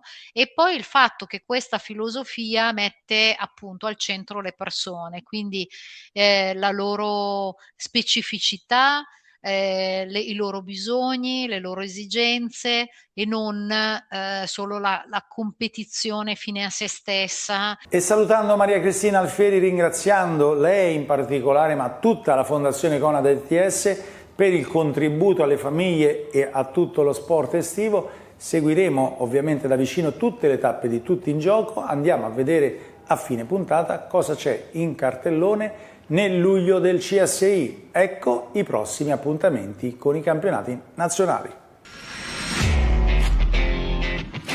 Dal 9 al 12 luglio la fase finale del campionato nazionale di calcio a 5, a 7 e a 11 e di pallacanestro riservato alle categorie Open e Top Junior si svolgerà nel territorio del Monferrato piemontese e nello specifico nelle città di Asti, Canelli e Nizza Monferrato. Cava dei Tirreni attende il grande volley dilettantistico nazionale, il CSI Cavese, sabato 4 luglio presso la sala conferenze del complesso monumentale di San Giovanni ha presentato ufficialmente le finali dei campionati nazionali Top Junior Open di pallavolo in programma sul territorio metelliano dal 9 al 12 luglio. Il 12 luglio all'Aquila si terrà la cicloturistica alle pendici del Gran Sasso, valida come campionato nazionale di escursionismo MTB CSI. L'organizzazione è a cura del comitato CSI di L'Aquila in collaborazione con la ASD Sport and Events. L'itinerario prevede partenza e arrivo presso il campo da rugby di Paganica. Domenica 19 luglio in terra Ciociara, altre maglie tricolori ciclistiche CSI in palio. A Serrone, in provincia di Frosinone, si terrà la cronoscalata Serrone, valida come campionato nazionale cronoscalata CSI. L'organizzazione è a cura della ASD Ciclistica Ciociara, percorsi lunghezza 8 km e 11 km con pendenza media dell'8%. La corsa in montagna eleggerà i campioni CSI 2026 in Friuli a Tarvisio. La prova individuale si svolgerà il 18 luglio con partenza e arrivo presso la telecabina del Monte Lussari e tutte le categorie in gara.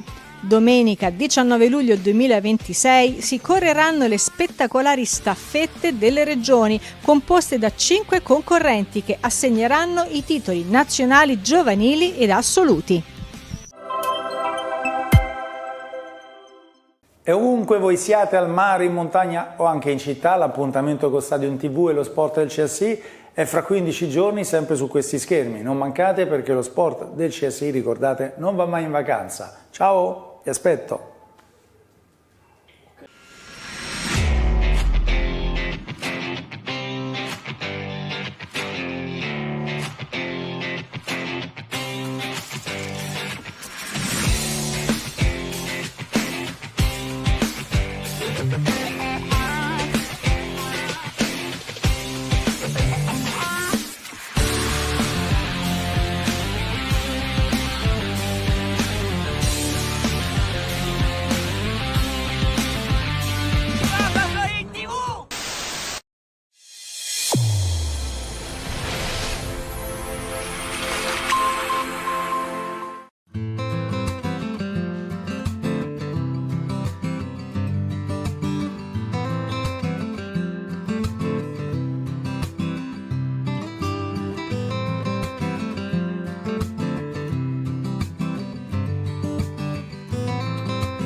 Cari amiche e cari amici della Tenda TV, ben ritrovati. 4 passi il nostro programma, l'avete visto settimana dopo settimana, che vi porta alla scoperta delle bellezze del territorio vittoriese. Siamo qui sempre con Silvia Bevilacqua, storica dell'arte, che ci porta alla scoperta appunto di questi luoghi che molto spesso sono dei veri e propri scrigni che noi andiamo ad aprire e a così curiosare. Ecco, dove andremo in questa puntata, Silvia? Buonasera a tutti. Allora, noi andremo a Sant'Augusta, che è uno dei luoghi, insomma, comunque conosciuti, frequentati, ma proprio per questo lo abbiamo indagato, lo abbiamo analizzato bene e lo abbiamo sezionato in modo da dare valore ad ogni aspetto di questo luogo e a tanti aspetti, certo non a tutti, della sua lunghissima storia. Un luogo caro ai vittoriesi, ovviamente non ha bisogno di presentazioni, ma con questo tipo di prodotti video, quindi con questi piccoli documentari, vogliamo far sì che queste bellezze vadano anche al di fuori dei confini, ovviamente, del territorio vittoriese. La storia di questi video dedicati a Sant'Augusta è una storia che parte da lontano. Sì, ormai parecchi anni fa c'è stato l'intervento qui a Vittorio Veneto di TV2000 per fare proprio un servizio su Sant'Augusta.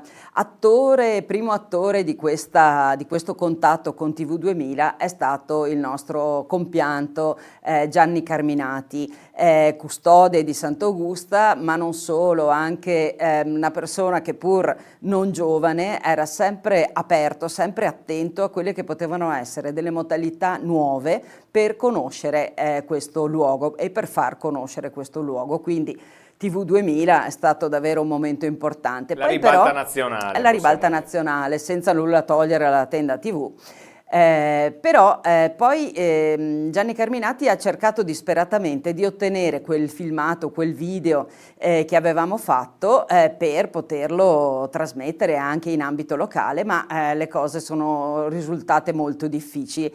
E allora lui non si è sicuramente scoraggiato e allora ci ha proposto di fare un video praticamente uguale, anzi più lungo. Lui voleva un documentario che durasse davvero più di un'ora e mezza. L'abbiamo un po' convinto il fatto che insomma a livello di comunicazione bisognava forse essere un po' più sintetici ed è stato fatto questo video. Ma poi non ci siamo fermati e soprattutto Gianni non si è fermato ed è nata l'occasione, proprio in occasione, scusate, il bisticcio dei lavori PNRR che hanno permesso il recupero del portico di Sant'Augusta e di una porzione di affreschi all'interno della cappella di Sant'Augusta, si è pensato di fare una cartina curata appunto da Bags for Dream per animarla, renderla animata attraverso dei video. I video sono diventati 23, quindi è un'analisi molto completa della salita, della discesa,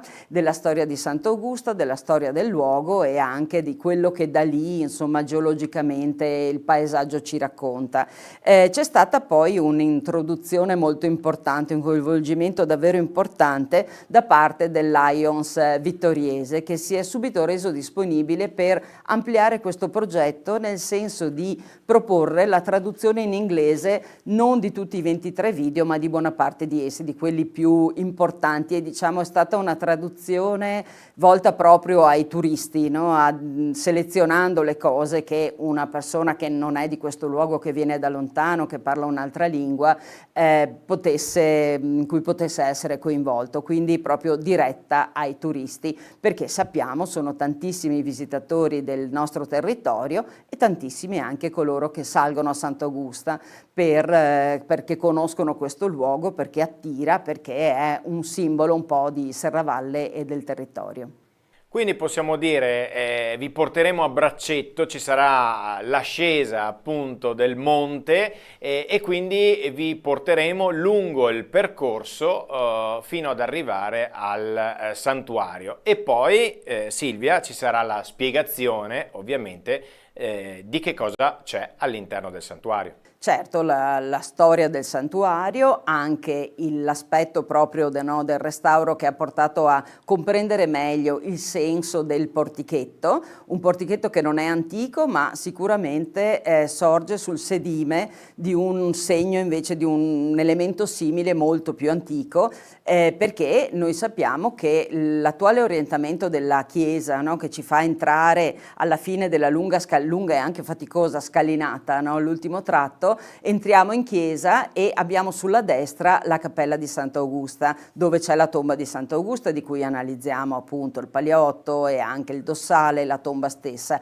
ma in realtà quella era il presbiterio dell'antica chiesa, che quindi era orientata a 90 gradi rispetto alla precedente, e l'ingresso avveniva presso un portichetto sotto il quale ad esempio c'è un pozzo molto antico e l'acqua era assolutamente un elemento importante per i pellegrini che arrivavano lì, quindi sicuramente aveva una centralità, e questo è un altro elemento che ci racconta, anzi questo orientamento diverso, questa apertura della chiesa diciamo sul lato sinistro rispetto all'attuale, alla posizione centrale dell'ingresso attuale, dovrebbe essere probabilmente rivalorizzata proprio per questioni anche di salubrità e conservazione del luogo e dei suoi affreschi quattrocenteschi. Ovviamente anticipiamo già ai nostri telespettatori che ci sarà anche un'ulteriore puntata in cui andremo a vedere un po' il contesto in cui si inserisce ovviamente il santuario di Sant'Augusta, e quindi con l'inserimento anche di, parlo della chiesa di Santa Giustina e di altri luoghi del sacro che stanno attorno, giusto Silvia? Sì, abbiamo in qualche modo creato proprio pensando ai turisti, a tutti i visitatori, turisti non intendo solo turisti stranieri o da lontano, ma anche un turismo di prossimità che è così importante. C'è un percorso in salita molto importante, il Sacromonte, che ci permette di raggiungere il santuario, ma poi c'è anche una discesa, diciamo, sul lato nord verso Santa Giustina, dove incontriamo anche la chiesa di San Vincenzo Ferrer, dove incontriamo anche la chiesa un'altra piccola chiesetta poco sopra Santa Giustina, e la chiesa di Santa Giustina, proprio a chiudere un cerchio, un percorso, tenendo conto che non è una nostra invenzione, ma prima della costruzione della grande scalinata di Sant'Augusta della metà del 1600, la strada preferenziale per salire a Sant'Augusta partiva proprio dall'antico monastero di Santa Giustina, quindi è una ripresa e una riqualificazione dal punto di vista storico anche del percorso verso nord, diciamo. Questo però sarà appunto la prossima puntata, quindi vi abbiamo già anticipato anche la prossima puntata. In questo caso il grazie, l'abbiamo già detto, va a Gianni Carminati, e poi insieme a te chi ci sarà nei video? Ecco, nei video sono divisi tra me e Cristina Falsarella, con cui abbiamo condiviso questo progetto fin dall'inizio e tanti altri progetti di questo tipo, e ovviamente il restauro del portichetto e tutto il progetto PNRR è stato seguito dall'architetto Susanna Maset, il restauro dei paramenti murari, ma il restauro anche dell'affresco all'interno della cappella di Sant'Augusta curato da Emanuele Aruggio, la parrocchia che si è fatta, la parrocchia in questo caso di Serravalle, che si è fatta capofila di tutto un progetto, e non dimentichiamo l'intervento del Lions vittoriese, in particolare in quel momento dobbiamo un grazie a colui che era il presidente, quindi a Giovanni Barbantini. Poi questo progetto è stato portato avanti dai suoi successori con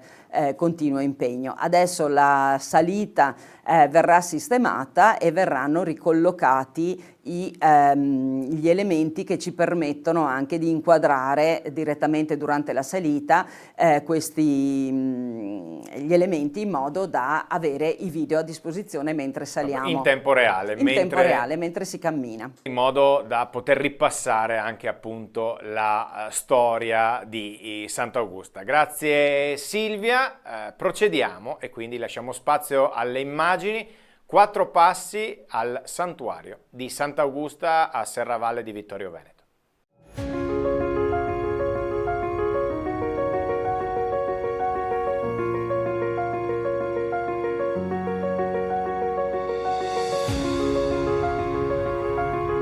La chiesa di Santa Maria Nova sorge nel centro di Serravalle, ma ha un diretto legame anche con il santuario di Sant'Augusta.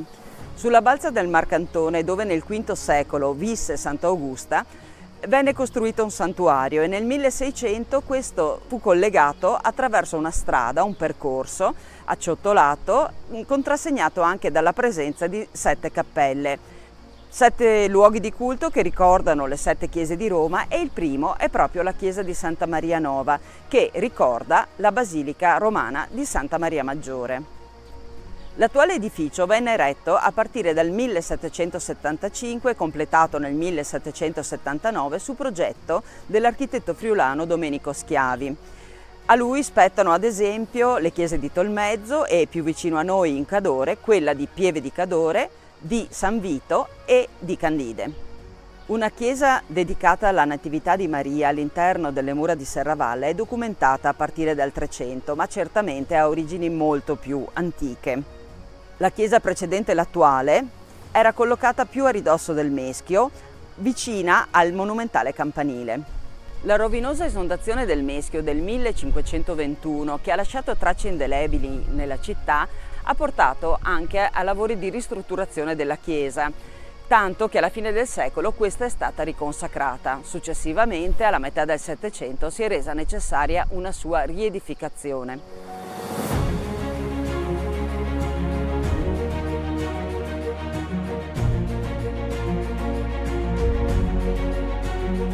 L'interno è ad aula unica, ampio, solenne.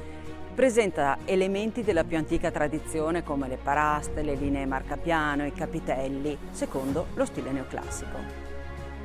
Furono qui accolte le più pregevoli opere d'arte appartenenti all'edificio precedente, quindi tra tutte ovviamente la pala dell'altare maggiore, opera di Tiziano Vecellio del 1547. Nel presbiterio hanno trovato posto anche le antiche portelle dell'organo, opera di Francesco da Milano del 1527. Sono 4 tele che sono state ricucite a formare 2 riquadri. Un'altra opera che proviene dal precedente edificio è la pala con l'incoronazione della Vergine e le sante Augusta e Elena. È opera del Pomarancio, quindi di fine Cinquecento, ed è un dono della famiglia Minucci. L'altare dei battuti risale al 600 ed è opera di Francesco Cavrioli, uno scultore nato a Serravalle, famoso per le opere che ha lasciato nella Basilica della Salute di Venezia. Vennero realizzati anche nuovi altari e nuove tele. Tra tutte ricordiamo la Madonna della Salute, opera del pittore bellunese Clemente Doglioni.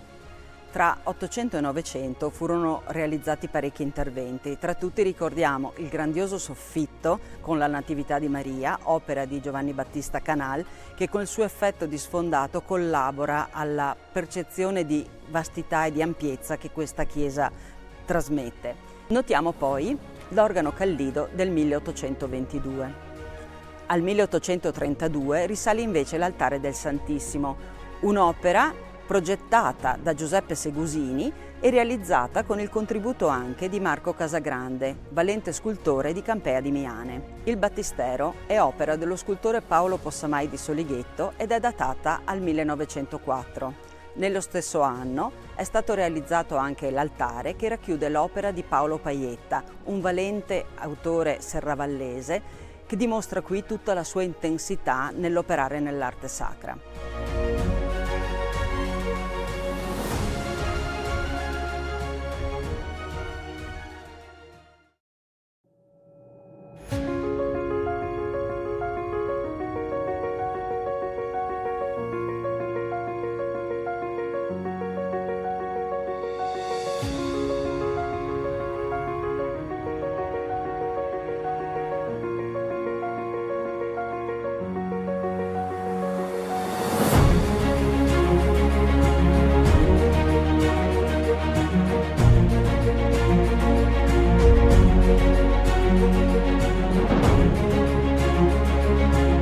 Ci troviamo ai piedi della scalinata che conduce al santuario di Sant'Augusta. Siamo nel cuore di Serravalle, uno dei 2 centri storici che costituiscono l'attuale città di Vittorio Veneto. Anticamente l'accesso a questo santuario non avveniva per mezzo di questa scalinata, che è stata realizzata negli anni 30 del Novecento grazie alla munificenza di Bortolo Gei.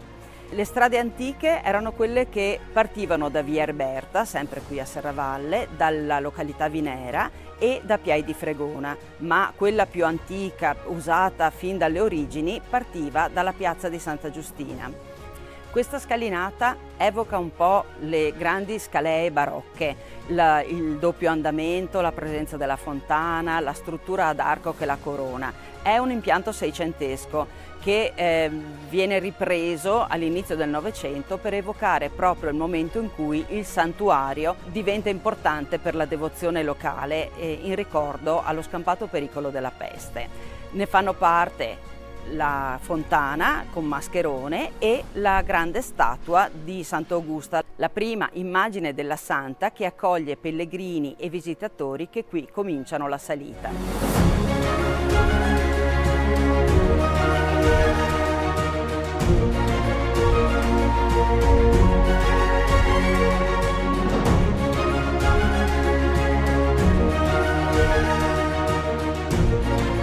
Percorsi i gradini della scalinata che ci conducono verso il santuario, siamo accolti da Sant'Augusta.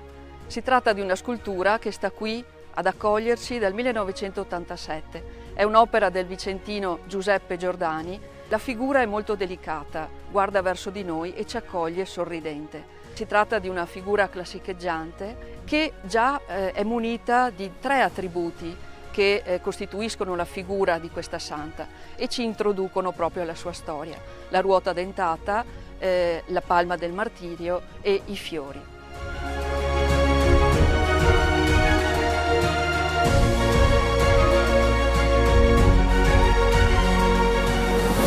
Con gli arconi e la statua della santa si conclude la porzione voluta dall'ingegner Cordusio. Da adesso cominciamo a percorrere la scalea seicentesca che viene introdotta da un percorso a zigzag ad acciottolato.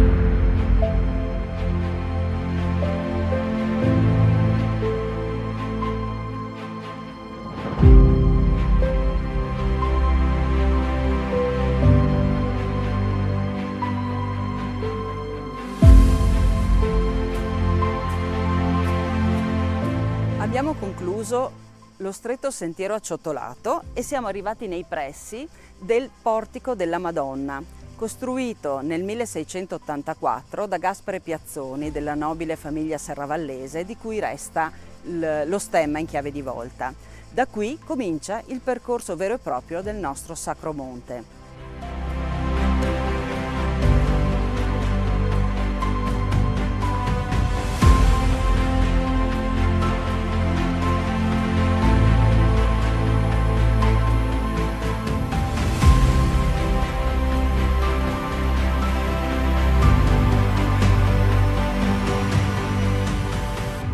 Lasciato il portico della Madonna, abbiamo raggiunto la cappella di San Giovanni. In questo percorso noi incontriamo 6 cappelle. Sono frutto di un voto che la comunità di Serravalle ha fatto nel 1630, quando imperversava la peste, la famosa peste manzoniana. Venezia aveva fatto il suo voto solenne promettendo di erigere una grande chiesa, quella che noi conosciamo come la Madonna della Salute, e aveva invitato tutte le città sottoposte al suo dominio a fare le stesse scelte di devozione, a trovare delle modalità di devozione. La comunità di Serravalle decise di ricostruire il santuario di Sant'Augusta e di realizzare questo percorso devozionale per ascendervi. 7 chiese evocano le 7 chiese di Roma. Il percorso delle 7 chiese, noto già dal VII secolo, aveva avuto importanza nel corso del Medioevo e poi era stato riaffermato da San Filippo Neri in età controriformistica. Visitare le 7 chiese, la confessione, l'Eucaristia promettevano l'indulgenza dai peccati. Con lo stesso senso, qui a Serravalle viene costruito questo percorso.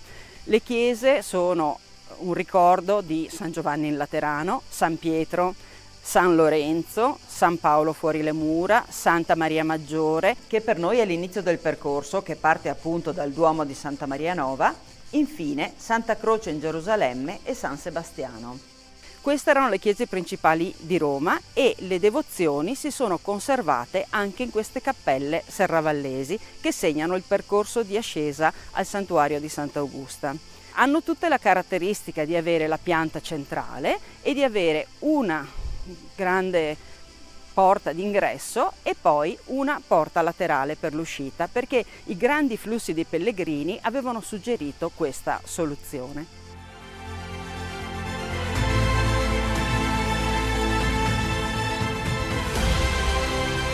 Quello che stiamo percorrendo è in realtà un sacro monte. I sacri monti sono delle strutture devozionali che nascono tra Lombardia e Piemonte dal 400 al 700.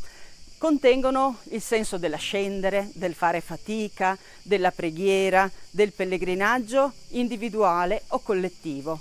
Anche questo allora è un sacromonte, perché noi stiamo salendo, facendo fatica, incontrando immagini di santi da pregare e pensando poi all'immagine più importante, quella di Sant'Augusta, e alla sua memoria.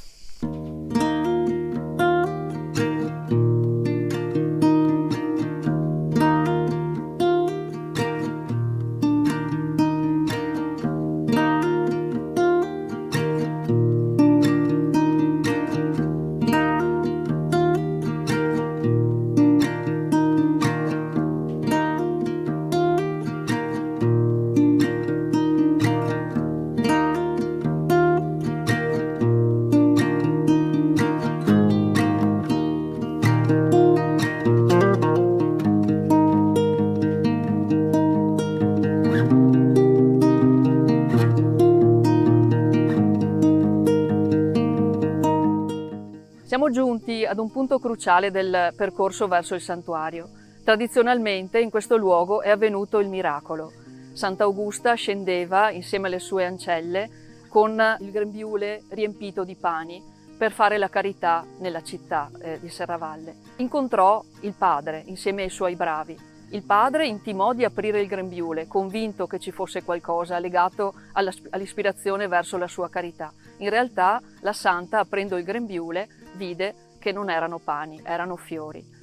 In questo luogo c'è questo segno ottagonale a terra e è impossibile non vederlo passandoci, è al centro del passaggio dei pellegrini, ma dal 1954 è stata eretta anche una cappella con un'immagine di Elio Casagrande che ricorda proprio il miracolo e una iscrizione che dice: aperse il manto, i pani erano fiori.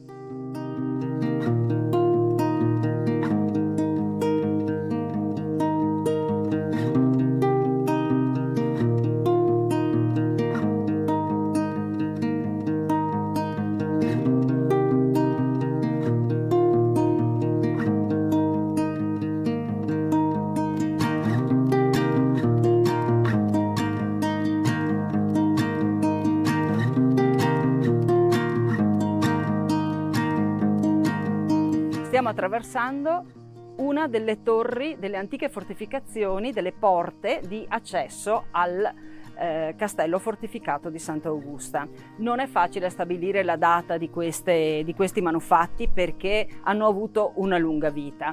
Esistevano 3 porte di accesso, questa, quella meridionale, verso Serravalle Vinera, un'altra che non esiste più verso Pradal, e poi nella zona soprastante il santuario esisteva una serie di fortificazioni per la strada che conduceva verso Piai e Fregona. La traccia più importante di quelle fortificazioni è la cosiddetta Turris Nigra, la Torre Nera, ma che è una fortificazione di età veneziana e che era alta però fino a 40 metri e quindi da lì si dominava davvero tutto il territorio circostante.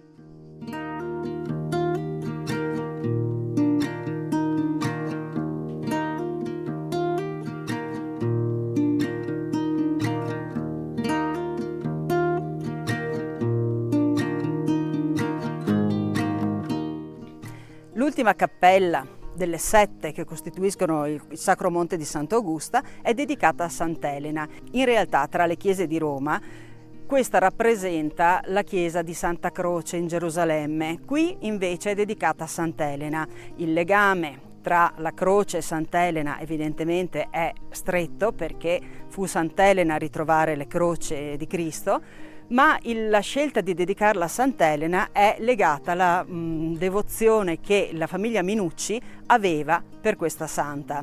Questa cappella dei Minucci è stata poi curata a lungo dalla famiglia di Giacomo Camillo De Carlo, che viveva nel palazzo dei Minucci di Serravalle, e le tracce archeologiche qui intorno attestano che questa chiesa sorge sui resti di un'antica torre di fortificazione, forse proprio di un'antica torre del castello di Madrucco.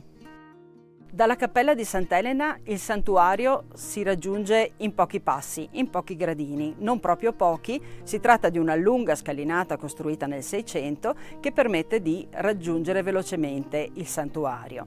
Abbiamo quasi concluso il nostro percorso, manca quest'ultimo strappo e molti di coloro che durante l'anno in tutte le ore del giorno salgono verso Sant'Augusta lo fanno anche per mantenersi in forma, sfruttano questo percorso per la propria salute fisica ed è uno sforzo ed è una sfida percorrere quest'ultima scalinata saltellando in velocità tra un gradino e l'altro.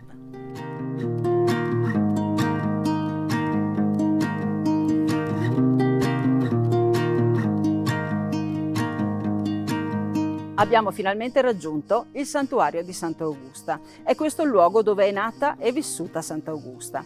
Siamo nell'anno 410. Il padre di Augusta si chiama Matrucco, della madre non ci è giunto il nome. Sappiamo che questa bambina nasce, ma la madre muore pochi giorni dopo a causa del parto. Augusta viene allora affidata a una nutrice che si chiama Cita e questa nutrice è di religione cristiana e educherà a questa fede questa bambina.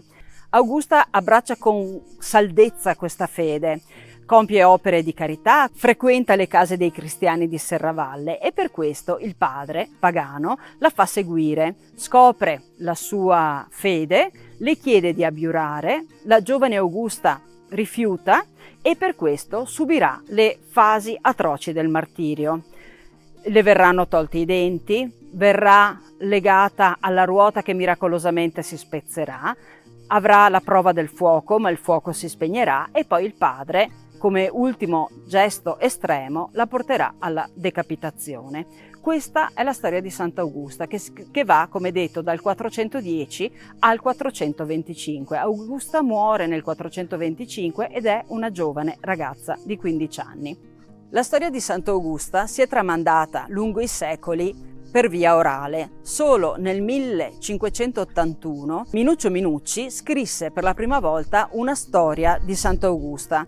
È un testo abbastanza breve, secondo gli schemi dei testi cinquecenteschi agiografici, poi ne farà l'anno successivo una versione in italiano. Seguiranno poi nel 600 e nel 700 altre storie, ma sempre modellate su questa prima narrazione di tardo Cinquecento. Importante ricordare questo periodo, questa data, perché la storia viene scritta nel momento della Controriforma ed è una storia che viene scritta ben più di 1000 anni dopo gli avvenimenti. Come detto, la fonte che ci racconta la storia di Sant'Augusta è una fonte tarda, però essa raccoglie aspetti devozionali ma anche aspetti che si legano davvero alla storia di questo territorio. Innanzitutto cominciamo con Matrucco. Matrucco è un re goto, è un re di una popolazione barbarica, è un re che si stabilisce in questo oppidum, in questa fortificazione che sorge su una balza del monte Marcantone, che chiama sua figlia Augusta. Non le dà un nome austriaco, un nome tedesco, ma gli dà un nome che vuole celebrare la romanità. Questo forse è un'indicazione di tutti quei popoli che erano stati chiamati proprio dal mondo romano a gestire, a controllare i confini. Un impero romano con dei confini troppo vasti che non riusciva più a controllarli, che si fida dei condottieri che hanno sotto di loro, al loro comando, delle armate e che possono controllare una porzione di territorio. Forse questo è Matrucco. Altre cose importanti riguardano la società del tempo. La madre di Augusta muore di parto, una cosa molto comune. Viene nutrita da una donna che si chiama Cita. Cite in friulano è la pentola, è quella che sta sul focolare. Allora questo nome, più che essere forse un nome proprio di persona, ricorda l'idea di qualcuno che gestisce la casa, che gestisce il focolare. Poi abbiamo il fatto che questa nutrice è cristiana e noi sappiamo che nei primi secoli il cristianesimo si diffonde proprio nei villaggi. Augusta viene battezzata da un eremita. Gli eremiti nel territorio all'epoca, nei primi secoli, erano davvero molto diffusi. E poi questa Augusta che scende e va nelle case dei cristiani, non solo nelle chiese. Certo, il culto nel 410 era libero, ma c'erano ancora delle piccole comunità che si ritrovavano in quelle che l'archeologia ha chiamato le domus ecclesiae, luoghi di ritrovo per le piccole comunità. Il culto per Sant'Augusta, potremmo dire, inizia con Matrucco. È il primo che si pente delle proprie azioni e fa costruire una chiesa, un sacello, per conservare le spoglie della propria figlia. Da quel momento la devozione potremmo dire che è ininterrotta, ma ci sono dei punti fermi. 1199 i trevigiani mettono a ferro e fuoco questo territorio e in quell'occasione i serravallesi nascondono le preziose reliquie di Sant'Augusta, che verranno poi dimenticate, perse, non si sa più dove sono state nascoste. Nel 1450 finalmente il podestà di Serravalle, Soranzo, decide di mettere a posto i ruderi del castello e la cappellina che qui esisteva. In quell'occasione, è il 27 marzo 1450, vengono scoperte le spoglie di Sant'Augusta e anche nei giorni successivi si fanno altre scoperte importanti di altre reliquie, in particolare quelle di San Biagio e di San Pellegrino. Nel 1450 abbiamo quindi l'erezione della nuova cappella di Sant'Augusta, che resterà tale fino al 1630, quando viene fatto il nuovo santuario. Altre tappe importanti però da ricordare sono nel 1521, quando viene rinnovato il voto e si ottiene l'indulgenza per tutti quelli che contribuiranno alle necessità del santuario. Siamo in un momento molto delicato, 1521, da pochi anni Lutero aveva tuonato contro proprio la pratica delle indulgenze. Nel 1642 si completano le cappelle che abbiamo incontrato lungo il percorso. Nel 1754 il vescovo Lorenzo da Ponte ottiene l'approvazione formale del culto da parte di Papa Benedetto XIV. Altra tappa importante è il 1968, quando Albino Luciani, vescovo allora di Vittorio Veneto, riconferma la pratica delle indulgenze. Nel frattempo le devozioni, le feste vengono celebrate solennemente. Ci sono i panegirici, che sono delle occasioni di predicazione di personaggi anche importanti, tra cui Papa Sarto, che verrà qui a predicare, momenti di catechesi, di educazione, ma anche occasione di raccolta di offerte per il mantenimento del santuario. Non dimentichiamo che lo stabilirsi del 22 agosto come data della morte di Sant'Augusta viene stabilito nel corso del Cinquecento e la data scelta non è chiaro da dove venga questa tradizione. Ricordiamo però che nell'antichità il 23 di agosto era la festa dei Volcanalia, cioè la festa dedicata al dio Vulcano, per la quale si facevano i grandi fuochi per ricordare proprio la fucina di Vulcano.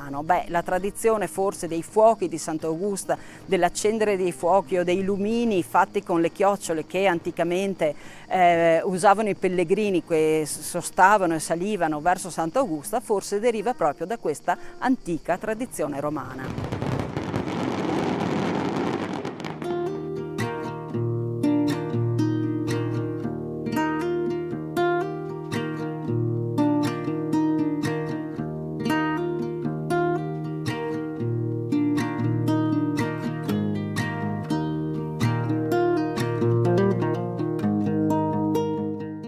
Siamo entrati nel santuario, lo osserviamo nel suo aspetto seicentesco e la parte decorativa risale però a interventi successivi databili anche alla fine dell'Ottocento.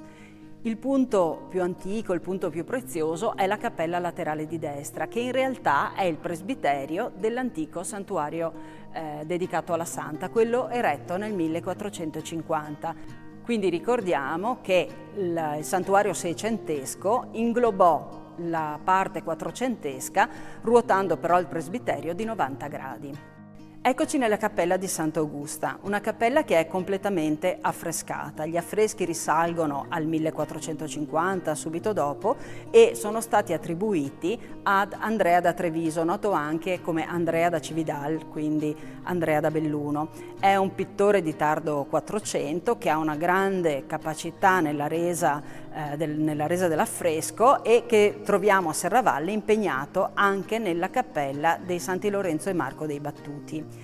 Perché questa cappella si lega proprio alla presenza dei battuti, questa confraternita testimoniata a Serravalle fin dalla fine del 200, che sarà incaricata della gestione e della cura di questo santuario dalla sua costituzione, quindi 1450, fino all'arrivo di Napoleone, dove il patrimonio tolto alle confraternite passerà alle opere pie. Successivamente, con il concordato del 1929, il santuario ritornerà alla parrocchia. Nel 1937 verrà istituita la figura del rettore del santuario. Sulla parete di destra di questa piccola cappella, seppur frammentario per l'inserimento di alcuni elementi come una finestra e un tabernacolo per gli ex voto, abbiamo l'immagine di Sant'Augusta. Sant'Augusta si rivolge ai fratelli battuti, che sono spinti in avanti, portati verso Sant'Augusta da San Lorenzo. E dietro alla figura di San Lorenzo abbiamo i serravallesi, quindi qui si costituisce una gerarchia. È San Lorenzo, il patrono dei battuti, che presenta i battuti alla Santa, e dietro stanno gli altri cittadini di Serravalle. Interessante qui riconoscere l'iconografia di Sant'Augusta. Sant'Augusta è una giovane, e giustamente sappiamo essere morta a 15 anni, bionda, perché figlia di un re Matrucco che viene dal di là delle Alpi. Veste degli abiti molto sontuosi, perché un mantello rosso e una veste verde, e il mantello è foderato di pelliccia, ed ha la corona in testa. Questi sono i suoi attributi regali. Lei è figlia di un re e pertanto principessa. Sulla parete di fondo la lunetta è campita dalla presenza del Cristo crocifisso con le immagini degli strumenti della passione. Questa si chiama l'Arma Christi ed è un antichissimo modo di raccontare la passione di Cristo attraverso proprio gli strumenti didascalicamente narrati. Ci sono i dadi, ci sono le vesti, i flagelli, colui che proferisce ingiurie, la scala, il velo della Veronica. Questo antico modo di raccontare la passione di Cristo verrà nel Settecento abbandonata a favore del sistema delle 14 stazioni della Via Crucis. L'altare dedicato a Sant'Augusta in questa cappella laterale è una struttura abbastanza complessa. Innanzitutto vediamo in primo piano questo altare che raccoglie le ossa della Santa e di altri santi con la sua mensa a forma di sarcofago, la tipica forma riservata ai martiri, di cui notiamo qui le palme del martirio. Si tratta di un'opera in marmo di Carrara e in marmo rosso di Francia, realizzata nel 1889 dal marmista e artista Arcangelo Zanette, a cui dobbiamo diverse opere importanti nel nostro territorio. Il secondo elemento invece è un dossale in pietra dorato con pesanti dorature che è datato 1476 e firmato da un artista che chiamiamo Giovanni Antonio da Marcador. Nel 1476, siamo quasi alle soglie del Cinquecento, questo artista riprende stilemi, modi che sono ancora del periodo gotico e organizza una perfetta narrazione della storia della fede del cristianesimo, mostrando la crocifissione, l'annunciazione, mostrando i santi cari alla devozione locale. L'elemento più prezioso è sicuramente l'arca di Sant'Augusta, che sorge dietro, a ridosso proprio dell'altare del 1889. Si tratta di un'arca sostenuta da colonne. Siamo in periodo veneziano, i veneziani avevano normato le tipologie anche delle tombe e le tombe sostenute da colonne erano riservate solo ai santi e ai beati. Qui abbiamo al centro l'immagine della Madonna col bambino in trono, l'immagine di Sant'Augusta e quella della sua nutrice Cita.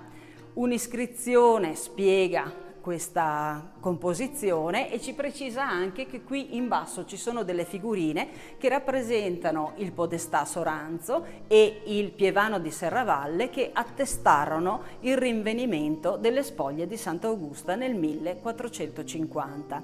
Interessante è la presenza delle colonnine perché si è sviluppata intorno ad esse una devozione. Coloro che passano all'interno di queste colonne avranno la guarigione dal mal di schiena. Un altro elemento interessante, più tardo, è questo piccolo sacello. La statua è del Possamai e venne portata in processione qui nel 1925 e questa piccola struttura in ferro battuto racchiude una piccola cassa che si dice sia il luogo dove sono state trovate le spoglie di Sant'Augusta, ma probabilmente insomma questo non è così certo. Interessante è che qui questo segna il luogo dove fu trovato il corpo di Sant'Augusta e anche qui un'altra devozione taumaturgica, mettendo la testa all'interno di questa finestrella per ammirare, per onorare il luogo dove fu trovata la santa, si ottiene la guarigione dal mal di testa. La cappella di Sant'Augusta è il cuore del santuario. Qui troviamo l'arca della Santa e il sacello con l'urna. Questo spazio per noi si fa libro e così le pareti, gli intradossi e le vele del soffitto divengono pagine aperte sulle scritture, sulla devozione locale, sulla committenza. L'intervento pittorico risale alla metà del 400 ed è assegnato al pittore Andrea da Cividal di Belluno, noto anche come Andrea da Treviso. Un artista che si attarda ai modi del gotico in una narrazione pervasa di naturalismo e di eleganza nella resa di ogni dettaglio. Concentriamo la nostra attenzione sull'affresco che raffigura l'incontro dei battuti e dei notabili serravallesi con Sant'Augusta grazie alla mediazione di San Lorenzo, titolare della confraternita. Come sappiamo, l'arte è espressione del pensiero, ma è anche materia ed è su quest'ultimo aspetto che ora poniamo l'attenzione. Questo affresco si era ricoperto di efflorescenze che provocavano un vasto sbiancamento superficiale. Sono problemi che ricorrono negli affreschi antichi e hanno come causa l'umidità. In questo caso non si tratta però di umidità di risalita, il problema è probabilmente causato dal microclima interno. Piccolissime gocce d'acqua si posano sulla superficie come una rugiada, innescando poi reazioni chimiche e fisiche che compromettono la materia del dipinto e perciò la lettura dell'immagine. L'opera è stata salvata nel 2023 grazie ad un intervento di restauro manutentivo. Dopo le indagini chimico-stratigrafiche per il riconoscimento dei sali presenti, le efflorescenze sono state accuratamente rimosse. La pellicola pittorica è stata consolidata e ogni lacuna risarcita a stucco con sabbie, polveri di marmo e diversi tipi di calce. Da ultimo c'è stata l'integrazione pittorica ad acquerello, perciò rimovibile, al fine di dare all'immagine una lettura più completa possibile. Oggi apprezziamo finalmente questa vivida scena. Ecco Sant'Augusta. Le lettere che compongono il suo nome sono delineate in bianco ai lati dell'aureola, come nei dipinti medievali. È una principessa, ha la corona sul capo, la veste è di un verde brillante, il mantello rosso con i risvolti in pelliccia. I membri della confraternita dei Battuti di Serravalle indossano il saio bianco e hanno il flagello legato alla cintola. Sono quasi tutti incappucciati, il loro stendardo processionale, svolazzante, raffigura la Madonna, fulcro della loro devozione. I notabili di Serravalle, raccolti in preghiere e trattenuti da San Lorenzo, attendono di presentarsi ad Augusta. L'opera si raccorda con le altre qui presenti. Sulla volta vi sono gli evangelisti e l'agnello mistico, sulla parete di fronte la Madonna col bambino in trono, mentre sulla parete di fondo ecco l'Arma Christi, Cristo crocifisso e ad uno i simboli della passione. Restaurare è un processo minuzioso che ha bisogno di competenze tecniche, di manualità, di pazienza e soprattutto della sensibilità del restauratore. Ma solo così le opere, pur senza perdere i segni del tempo, tornano a vivere e potranno avere un futuro.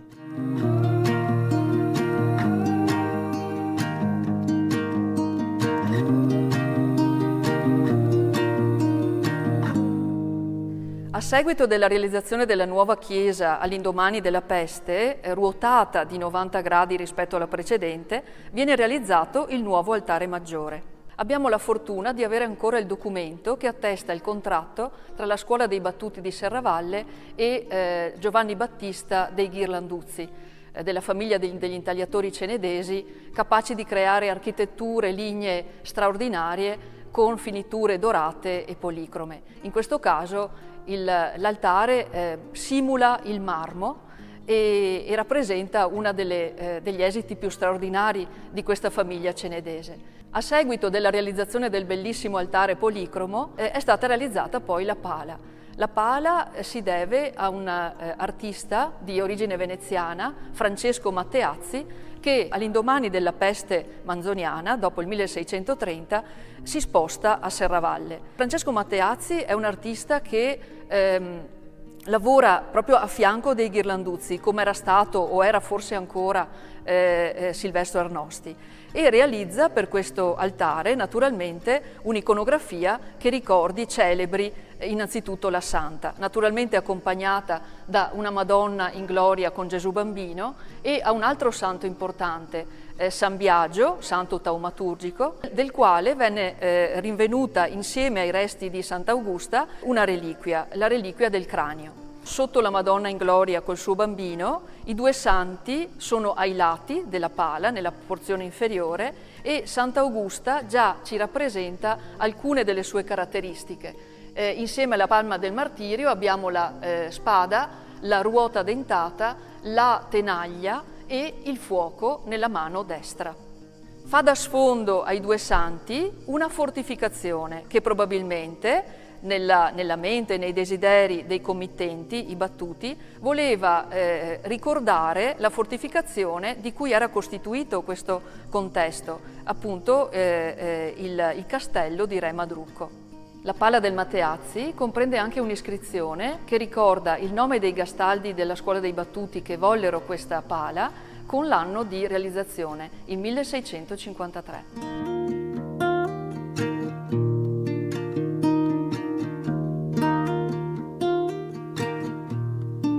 All'interno del patrimonio storico-artistico di questa chiesa ci sono due manufatti molto particolari che oggi sembrano dei dipinti. In realtà non si tratta di dipinti, ma si tratta di due paliotti che provengono da due delle cappelle che abbiamo incontrato durante il nostro cammino.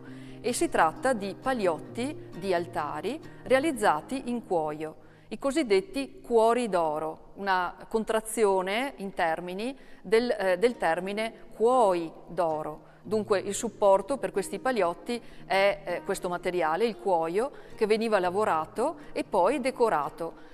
Cuoi d'oro perché molto spesso venivano utilizzati non soltanto i colori, ma anche delle finiture in argento e in oro, e inoltre l'arricchimento della decorazione attraverso l'utilizzo di punzoni metallici che venivano impressi con motivi diversi intorno a un centro e poi a una decorazione circolare. La decorazione di questi paliotti è parlante e consiste solitamente in una decorazione laterale creata appunto con i mezzi di cui vi ho parlato e con un centro che solitamente celebra il santo a cui è dedicato l'altare rispettivo. In questi casi, nei due casi che abbiamo citato, abbiamo un San Sebastiano e un San Pietro che provengono appunto dalle cappelle rispettive.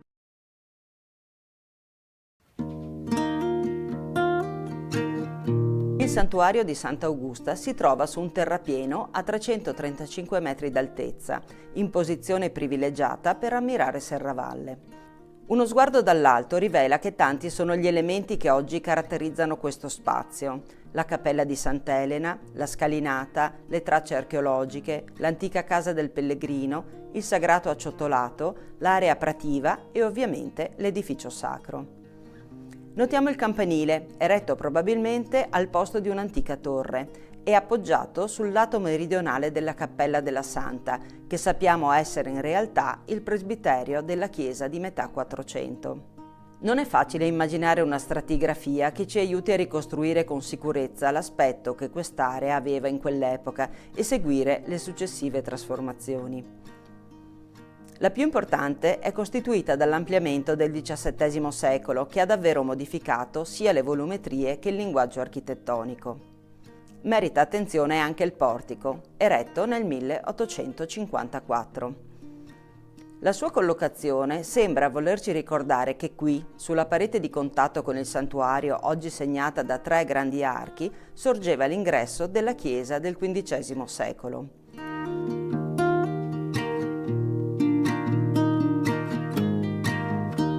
Le forme ogivali, espressione del gusto neogotico che ebbe grande fortuna tra 800 e 900, evocano anche l'epoca in cui quel primo edificio era stato eretto. Un basso muretto, completato da pietre calcaree, lo delimita e sostiene le 10 colonnine in arenaria su cui si impostano gli archi con catene in ferro battuto. Vi troviamo paramenti murari intonacati, il soffitto in legno e la pavimentazione in grandi lastre di pietra della Secca estratta dal fianco destro del lago di Santa Croce. Tanti materiali, ciascuno con un proprio degrado e la necessità di specifiche azioni di restauro affinché l'intera architettura possa essere conservata, utilizzata, valorizzata. Gli intonaci esterni sono stati consolidati e pazientemente liberati dai microorganismi che li avevano attaccati e oggi le 3 facciate splendono. Un'adeguata pulizia è stata riservata agli elementi in arenaria, ripristinando anche la bocciardatura rovinata da scritte e incisioni. Una colonnina rischiava addirittura di perdere la propria funzionalità, ma oggi è solida e in grado di reggere i propri archi. I paramenti interni sono stati liberati dai tanti strati di pittura sovrapposti in più di 150 anni, recuperando le tinteggiature a calce e le semplici decorazioni originarie. Il ferro delle catene e il legno del soffitto hanno ricevuto appositi trattamenti. Qui c'è anche una vera da pozzo in pietra d'Istria, datata 1557. È un pregevole manufatto cilindrico con coronamento ottagonale, dotato di archetto in ferro per sostenere la carrucola. In quest'area non ci sono corsi d'acqua, ma l'acqua è indispensabile per il santuario e chi lo custodisce, come pure per i tanti pellegrini che qui sono giunti nel corso dei secoli. L'opera venne collocata davanti all'antico ingresso della chiesa.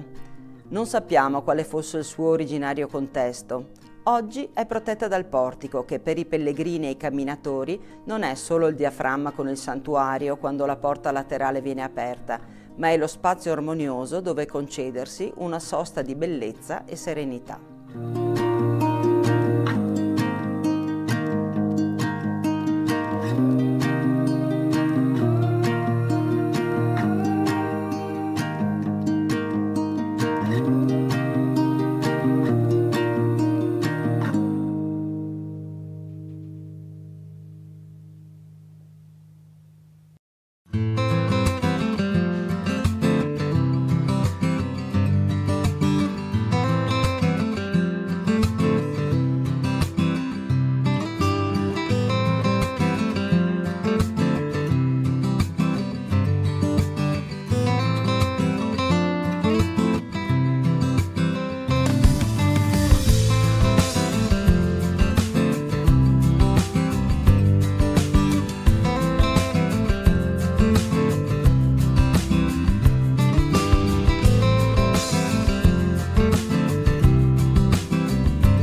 alziamo le mani, senti l'energia, muoviamo le braccia, 1, 2, 3. Carissimi, ben ritrovati in questa nuova puntata di A Tutto Grest, la rubrica nata per raccontare le esperienze estive nelle nostre parrocchie, nelle nostre comunità, in modo particolare appunto i Grest estivi che raccolgono negli oratori ragazzi, giovani, adulti per un'esperienza condivisa di festa e di gioco e di divertimento.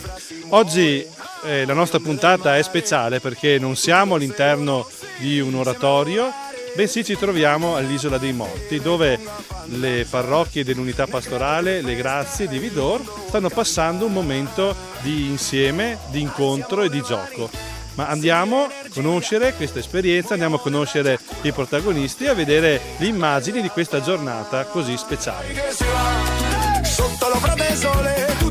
La giornata di incontro dei Grest dell'unità pastorale Le Grazie di Vidor si è aperta con un momento di preghiera che ha dato il là alla giornata, a questo momento di condivisione e di festa, soprattutto tenendo conto della sacralità anche di questo luogo che ricorda appunto i caduti della prima guerra mondiale, un luogo allora che oggi ritorna a vivere con la gioia dei ragazzi, con i loro sorrisi, i loro momenti di festa, ma anche con un pensiero rivolto a chi su queste vie, su questi boschi ha lasciato la sua vita. Don Walter, parroco dell'unità pastorale di Vidor, vero? Siamo qui in una giornata speciale per i vostri Grest. Raccontaci un po' qual è questa iniziativa e come si svolge l'attività nelle tue parrocchie in questa estate particolare. Nell'unità pastorale Le Grazie il mese di luglio è dedicato ai Grest. Da una parte c'è Vidor e Colbertaldo che lo sviluppano nel pomeriggio, dall'altra parte c'è il riferimento a Moriago dove lo sviluppano al mattino. Da anni ormai c'è questa tradizione di vivere, viene chiamata il Palio dei Grest, l'occasione di una giornata insieme, tutta la giornata, in questa occasione qua all'Isola dei Morti, in cui i ragazzi si sfidano in tante abilità, occasione per condividere un momento di gioia e di festa insieme e anche un po' di competizione per vedere chi si porta a casa l'ambito premio di aver vinto il palio quest'anno, insomma. Una giornata speciale quindi oggi, ma dentro un percorso che già da qualche giorno, da qualche settimana le vostre parrocchie stanno vivendo. Qual è il tema che state affrontando insieme e come lo stanno vivendo i ragazzi? Siamo già alla terza settimana di questa esperienza, la tematica è Bella Fra, in riferimento agli 800 anni dalla morte di San Francesco, quindi prendere spunto da alcune indicazioni, alcune testimonianze, alcune esperienze vissute da San Francesco per tradurle poi nella nostra quotidianità, a iniziare dalle giornate del Grest dove cerchiamo sempre di dare degli stimoli per tradurre nella concretezza della giornata questi semplici insegnamenti. È un'occasione anche da vivere come parrocchia perché i due Grest sono ambedue parrocchiali, quindi condividere dei valori e momenti di crescita importanti che culminano poi anche con la proposta di essere presenti alla messa domenicale dove animare la celebrazione per condividere tutto questo anche con le comunità. Allora un'occasione speciale per mettere insieme le varie comunità in un momento di festa, di gioco, di condivisione. Don Walter, quali sono un po' i numeri di questi Grest e di questa giornata? A Colbertaldo e Vidor abbiamo più di 70 bimbi e una quindicina di animatori supportati anche da una decina di mamme che collaborano per i vari laboratori. Dall'altra parte a Moriago abbiamo un 120 bambini iscritti, una quarantina di animatori che coordinano e curano sia i laboratori, le varie attività e i giochi previsti. Giubilate, in libertate. Siamo qui con Andrea, animatore del Grest di Vidor e Colbertaldo. Andrea, prova a raccontarci come si svolge il Grest a Vidor e Colbertaldo, la giornata tipo. La giornata tipo, escludendo il mercoledì, che come oggi siamo in uscita, siamo qui all'Isola dei Morti. Le altre giornate sono strutturate con l'inizio all'accoglienza dalle 2 alle 2:30, dalle 2:30 alle 3:15 facciamo il Don fa il momento formativo dove parla di argomenti che ci aiutano a crescere Dalle 3:15 alle 4:30 c'è il momento dei laboratori, dove i ragazzi si dividono nei 4 laboratori e lavorano in questa ora e un quarto. Dalle 4:30 alle 5 c'è la ricreazione, dove passano il tempo a rilassarsi un po', per poi riprendere dalle 5 alle 6:15 con i giochi, e la chiusura alle 6:15 col ballo. Una giornata impegnativa, piena di attività. Come sono i bambini? Sono contenti di venire al Grest? Sì, io li vedo molto contenti, li vedo molto anche attivi, e quindi è anche bello trovare i bambini che si divertono, che ti fanno passare una bella giornata. Valentina, animatrice, coordinatrice del Grest di Moriago della Battaglia. Raccontaci un po' come funziona il Grest nella vostra parrocchia.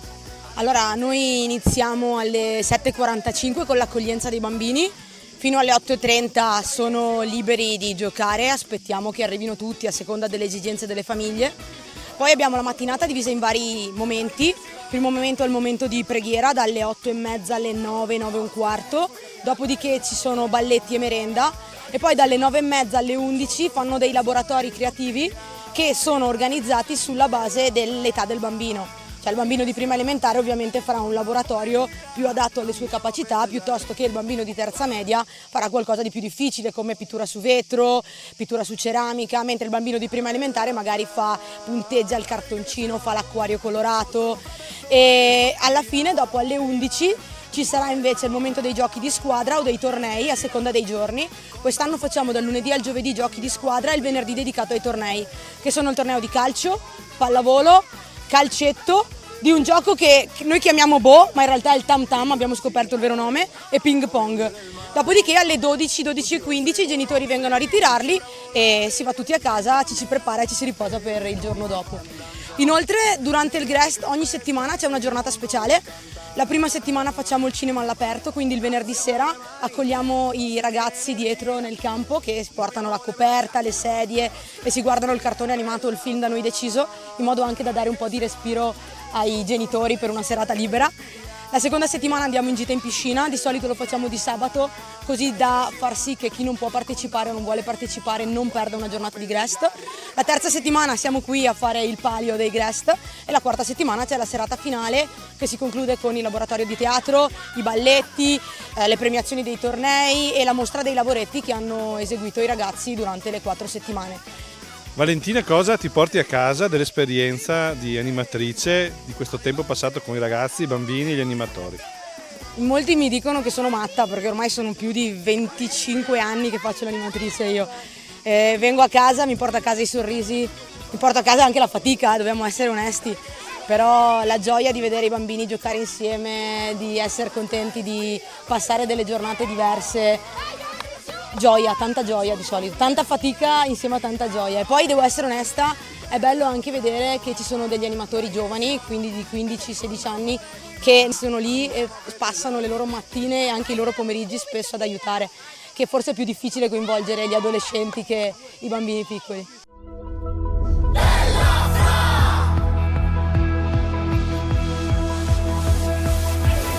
La gioia scoppia tra le mani che battono a tempo di una canzone. Cristina, raccontaci un po' com'è questa giornata, com'è strutturata l'attività, soprattutto dei ragazzi più grandi. Allora, per i ragazzi più grandi abbiamo pensato di fare un gioco nel quale devono trovare gli animatori che sono nascosti e hanno un fischietto. Con il fischietto devono farsi trovare, esatto, però nell'ordine giusto.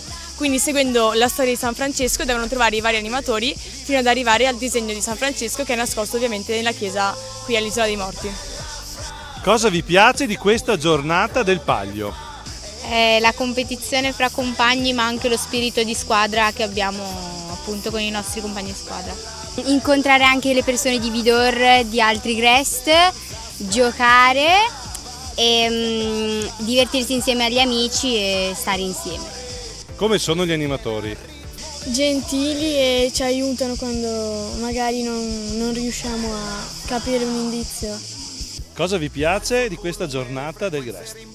Beh, si possono rafforzare le amicizie e quindi è molto bello incontrarsi con gli amici che magari non si vedono da un bel po' e anche la competitività è molto divertente e fa anche bene stare un po' all'aria aperta. Stare tutti insieme e collaborare in squadra. Stare tutti insieme e stare a contatto con la natura. Abbiamo visto in questa giornata tante maglie diverse, colorate e anche con un simbolo, con un logo. Cosa significa, Jonathan? La scritta Bella Fra significa un'amicizia, quando un amico e un altro amico si incontrano e fanno tipo così, il nostro saluto del Grest è questo, fai 1, 2 e poi fai Bella Fra. Eva, cosa ti piace di più del Grest? Allora, mi piacciono tanto gli animatori, stare con i miei amici e i giochi, un po' di velocità, ecco. Allora sei contenta di andare al Grest? Sì, ogni estate infatti ci vado, sono molto contenta. Maddalena, perché ti piace andare al Grest? A me piace molto andare al Grest perché ci sono tutte le mie amiche e mi diverto molto e ci sono dei giochi molto divertenti, è sempre un modo per stare in compagnia e passare il pomeriggio. A me piace stare con le mie amiche e mi piace giocare. Perché mi diverto. Perché si sta in compagnia con gli amici. Per gli animatori, i lavoretti e i giochi. Giochiamo a Yu-Gi-Oh!, ci divertiamo. Da quanti anni vieni al Grest e perché ti piace partecipare? Vengo da 3 anni e mi piace partecipare perché giochiamo tutti insieme e ci divertiamo. Nei tuoi sorrisi, sul tuo volto la sua immagine e in tutto quello che fa. Siamo qui con Laura del Grest di Vidor e col Bertaldo. Cosa vuol dire da adulto aiutare gli animatori e i ragazzi in questa esperienza? Altri anni ho partecipato al Grest, da adulto mi arricchisce sempre le giornate trascorse insieme ai ragazzi e anche agli animatori. Cristina, ti piace fare l'animatrice al Grest? Certo, mi piace un sacco, è molto divertente e soprattutto dà molta soddisfazione con i bambini e con i ragazzi ovviamente. Poi organizzo i giochi, quindi vedere loro che si divertono mi diverto anche io, è davvero molto bello. Tra animatori com'è il rapporto? C'è collaborazione? Sei contenta di questa esperienza? Sì, assolutamente, si impara ovviamente a collaborare, però è molto divertente soprattutto perché ci si conosce, ci si vede ogni giorno e quindi si crea anche un legame molto profondo tra di noi. In questa magica danza. Don Walter, quanto è bello e quanto è importante che delle comunità, dei Grest si trovino insieme a passare una giornata nell'ottica della condivisione, nel gioco, nel divertimento, ma anche continuando a portare avanti quei messaggi che al Grest vengono proposti. Beh, penso sia un aspetto importante, come altrettanto importante, forse non abbiamo accennato, è quello che almeno noi cerchiamo e penso sia un po' dappertutto, una formazione degli animatori unitaria. È da 2 anni che cerchiamo di portare avanti questi incontri di formazione perché il progetto è unitario pur nelle diverse realtà che acquistano sfumature anche diverse, ma l'unicità del cammino assieme pur nella diversità è un arricchimento per tutti. L'idea è nel proseguio anche di individuare altre occasioni da condividere. Si sta pensando al mandato degli animatori in un'unica parrocchia per tutte e 4 le parrocchie ad esempio. Sono iniziative che penso abbiano una prospettiva e abbiano un significato e un valore proprio in riferimento al collegamento con le parrocchie di cui si proviene. Si conclude qui questa 4ª puntata di A Tutto Grest dal Palio dei Grest dell'Unità Pastorale Le Grazie di Vidor. Salutiamo e ringraziamo Don Walter e tutte le comunità che ci hanno ospitato. Si conclude qui anche questo nostro primo percorso di A Tutto Grest. Ci troveremo probabilmente tra qualche settimana con la fine di agosto, i primi di settembre, con i Grest che si sviluppano in quel periodo. Ricordo che potete rivedere questa puntata sul sito www.latendatv.it o sul sito dell'Azione. Un caro saluto a tutti voi. Con tambore e guida andiamo a festeggiare.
La tradizionale bandiera di Serravalle torna a sventolare in piazza Flaminio grazie a Serravalle Viva.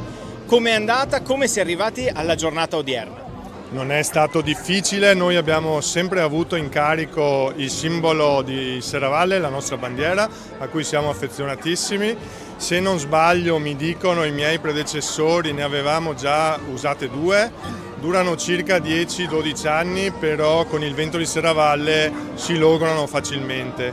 Anche l'ultima che avevamo in gestione noi era stata riparata più di una volta, ma ormai era arrivata alla fine. Non è stato per nulla difficile per noi decidere di affrontare la spesa, che comunque è importante perché stiamo parlando di 100 metri quadri di bandiera e con dei tessuti tecnici importanti. Quando abbiamo deciso, è stato proposto di fare una raccolta fondi, io ero scettico, ma quando una volta istituita mi sono accorto che dopo 2 o 3 giorni avevamo raggiunto quasi la totalità della spesa, è stata una cosa veramente grande. Sapere, lo sapevamo già, ma vedere che i serravallesi, i vittoriesi, i nostri amici hanno di tasca loro contribuito volentieri a questo acquisto ci ha dato un'enorme gioia e anche una spinta per continuare. Adesso la genesi è stata lunga perché l'abbiamo dovuta richiedere, è stata fatta su misura, finalmente siamo riusciti a portarla in questa giornata particolare che coincide anche con una prima pedonalizzazione della quale non eravamo al corrente, ma crediamo che da cosa nasca cosa e anche questo può essere un contributo di tutti per la nascita e per la rivitalizzazione, se ne fosse bisogno, del nostro quartiere. Quindi una partecipazione corale nel creare questa nuova bandiera, un nuovo simbolo diciamo per Serravalle, che ha visto oggi una partecipazione veramente notevole da parte del pubblico che ha voluto prendere parte a questo momento inaugurale. Non siamo stupiti della partecipazione odierna, ma è sempre bello vedere l'attaccamento. Nel discorso introduttivo alla cerimonia ho proprio parlato di questo spiccato attaccamento dei serravallesi per Serravalle, di Vittorio Veneto per Serravalle, e quindi questa per me è stata solo una grandissima conferma.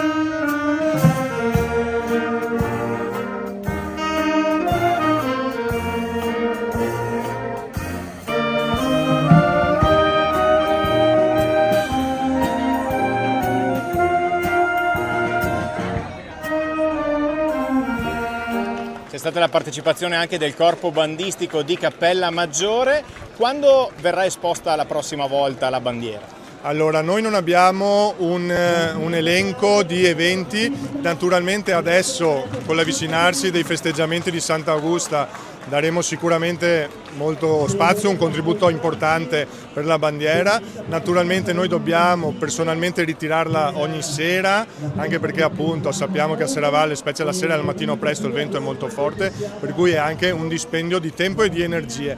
Comunque la nostra bandiera è sempre a disposizione, in primis per le nostre manifestazioni, ma anche a chiunque ne volesse avere la concessione per un giorno o per 2 giorni. Quindi sicuramente le prossime manifestazioni, che sono veramente dietro l'angolo, saranno e vedranno la nostra bandiera protagonista.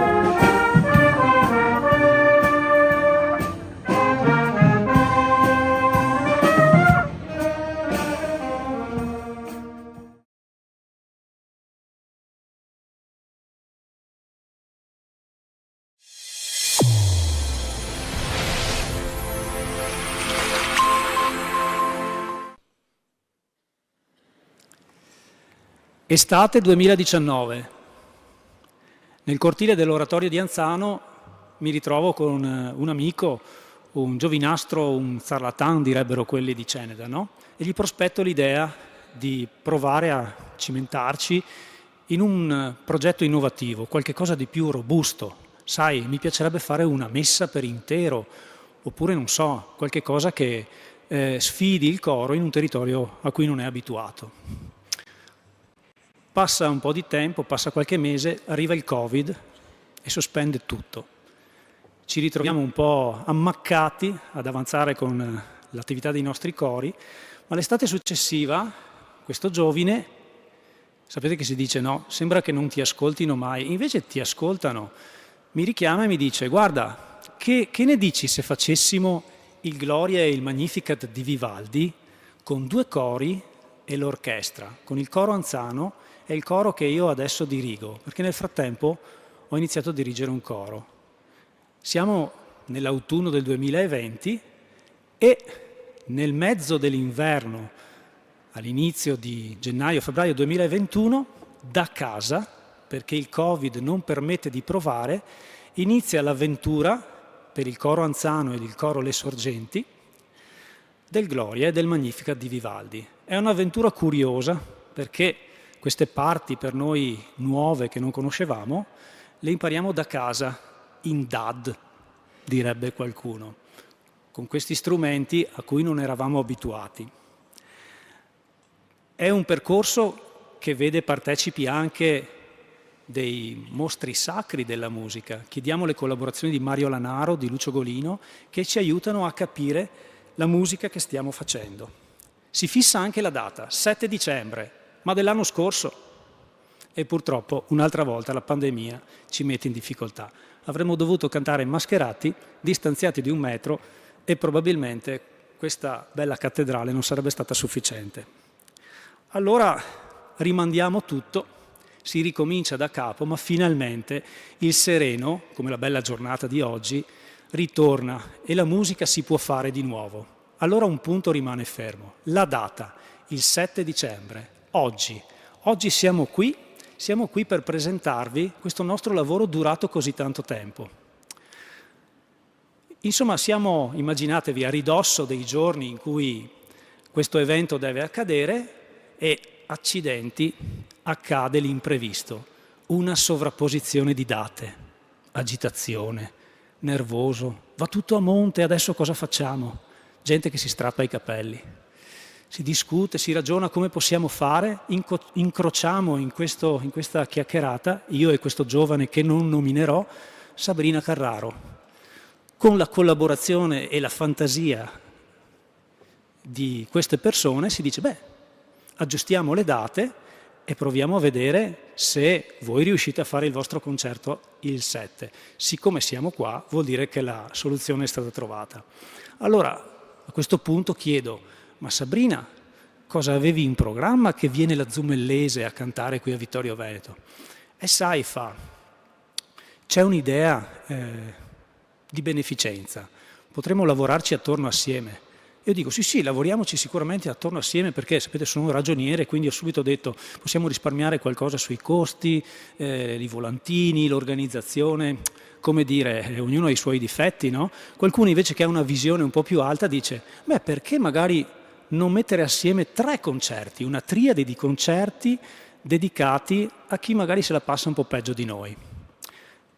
Benissimo, nasce l'idea. L'idea si chiama Voices for Amici di Ampasilava. E io dico, Ampasi che?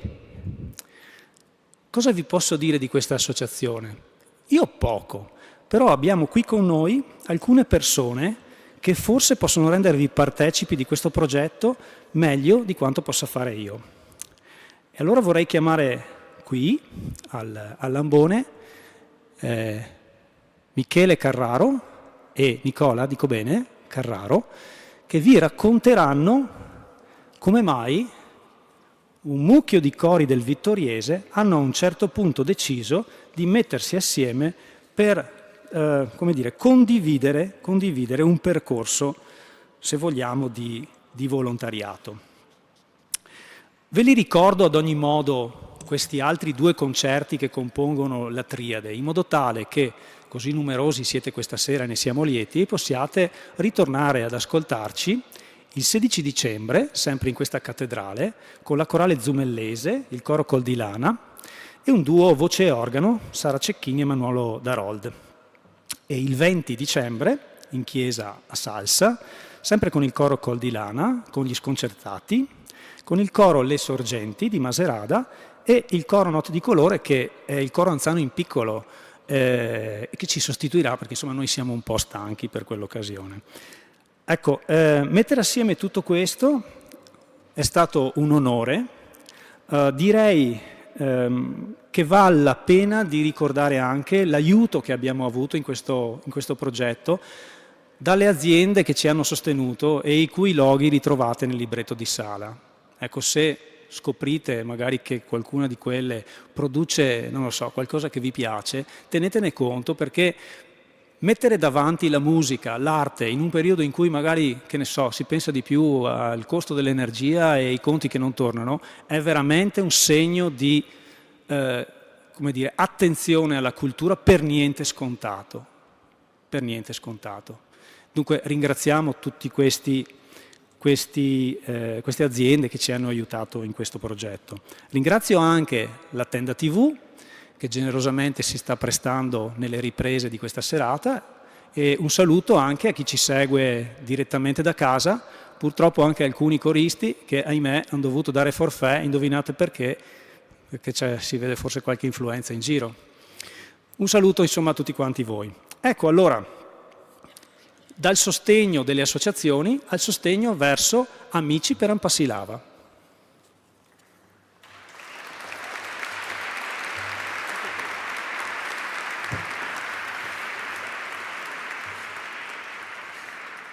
Grazie agli organizzatori, grazie a chi ci ha coinvolto e ci ospita, e grazie soprattutto a voi che siete qui così numerosi questa sera. Essere a Vittorio per noi, intendo dire per Michele ed io, è una emozione particolare. A Vittorio sono nati i nostri genitori, hanno vissuto i nostri nonni. Io, Umberto ed io siamo nati ad Osigo, e queste chiese, questi luoghi fanno parte della nostra giovinezza e della nostra crescita. Michele è nato a Palmanova, ci siamo trasferiti a Torviscosa, dove un altro vittoriese, Franco Marinotti, aveva costruito, o fatto costruire meglio, la società italiana per la cellulosa, la società agricola industriale per la cellulosa italiana, la SAICI, e papà andò a lavorare lì. Ho studiato medicina, mi sono laureato e specializzato in neurologia e ho lavorato per 40 anni all'interno dell'ospedale di Trieste come neurologo. Michele ed io abbiamo due percorsi paralleli, io ho fatto il neurologo, lui ha fatto il nefrologo, basta una lettera e ha cambiato comunque la nostra vita e le nostre attitudini.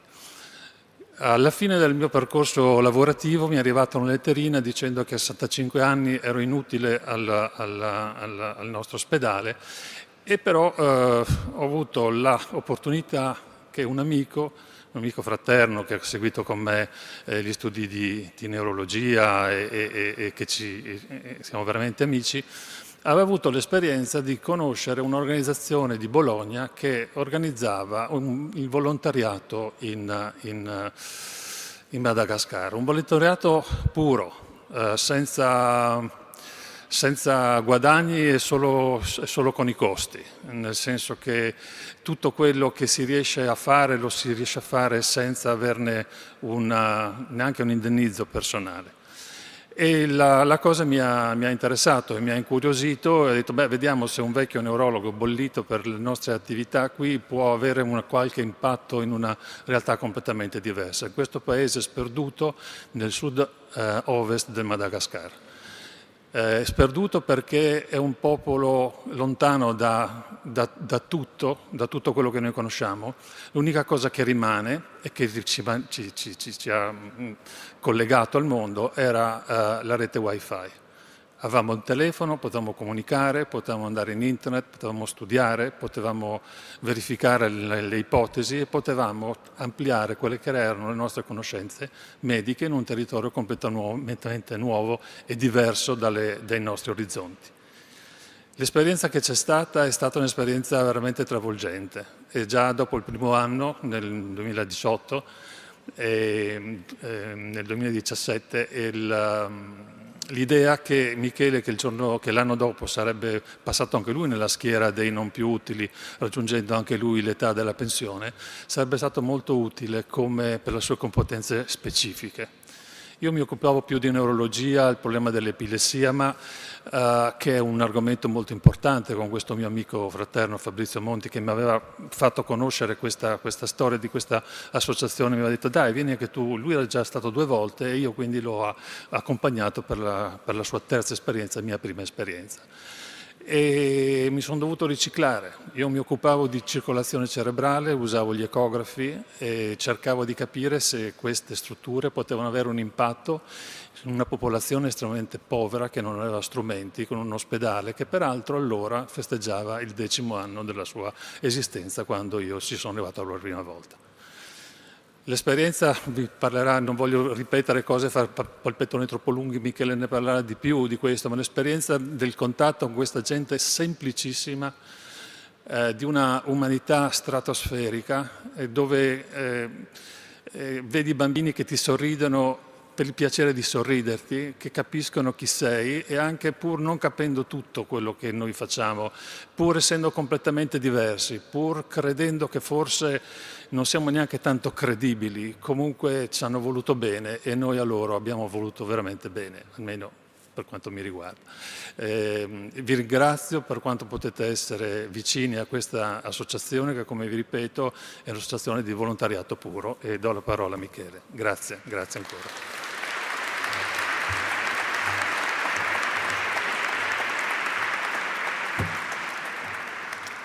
Buonasera. L'Associazione Amici di Ampasilava ha costruito dal 2006 al 2008 un ospedale in una zona desertica nel sud-ovest del Madagascar. Il Madagascar è, facendo una classifica reverse, è l'8° tra gli ultimi paesi del mondo, e la zona dove noi lavoriamo è la zona più ultima dell'ultimo dei paesi in termini economici. Ma nel Madagascar la salute pubblica è a pagamento. L'ospedale è stato costruito in 2 anni e donato allo Stato del Madagascar.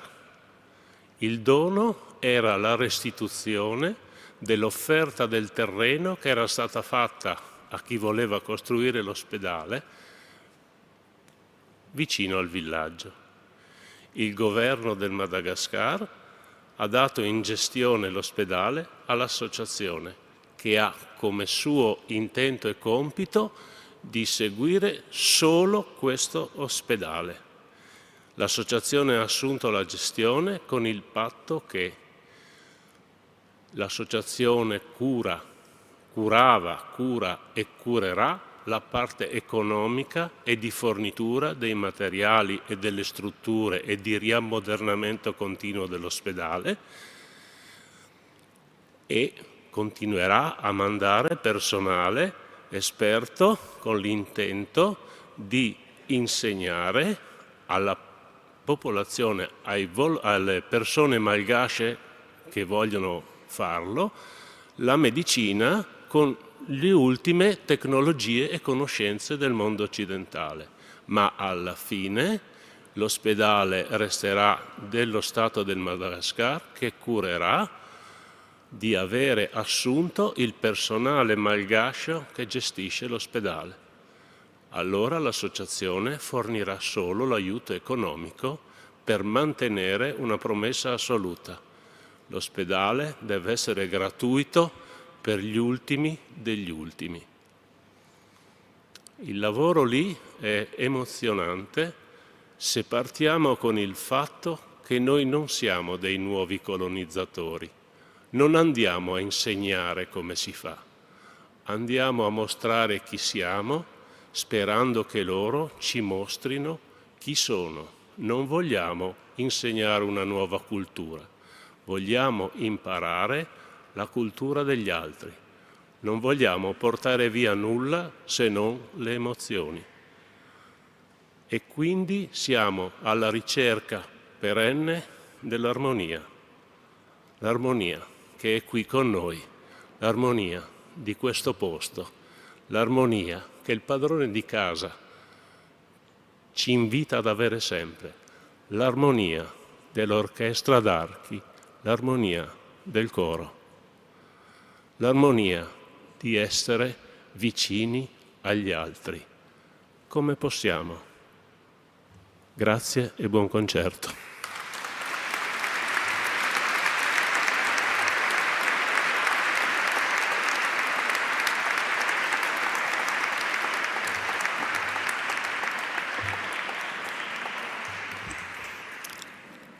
Abbiamo chiuso questo inserto con l'armonia anche rispetto al luogo che ci ospita. E vorrei a questo punto dirvi anche perché abbiamo voluto scegliere questa data. Il 7 dicembre è la vigilia della festa dell'Immacolata, per cui ci sembrava particolarmente adatto il luogo, perché questa è la chiesa di Maria Assunta e gran parte del lavoro che vi presenteremo questa sera è incentrato proprio sulla figura di Maria, e anche la data ci pareva abbastanza azzeccata, perché da un lato ci dà modo di cantare il Magnificat, cantico dal Vangelo di Luca dedicato proprio alla Madre del Signore, ma anche proprio per il luogo appunto che ci ospita. Vorrei per questo chiamare qui a Lambone Don Graziano o Don Riccardo, non so, per magari condividere il loro punto di vista su questo tipo di esperienza.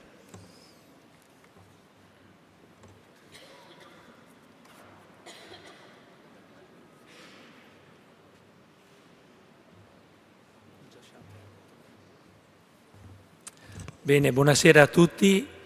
Questa sera mi sembra che a Milano alla Scala si tiene la prima, no?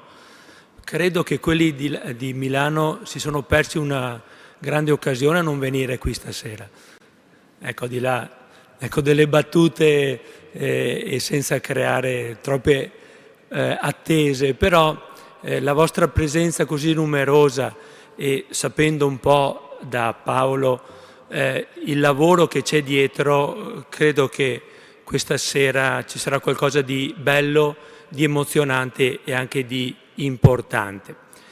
Ecco, ringrazio il parroco Don Graziano della cattedrale e ringrazio ovviamente i protagonisti di stasera, i due cori, il coro Anzano, il coro Le Sorgenti e i giovani archi veneti, insieme poi ai solisti che saranno gli interpreti di questa emozionante serata.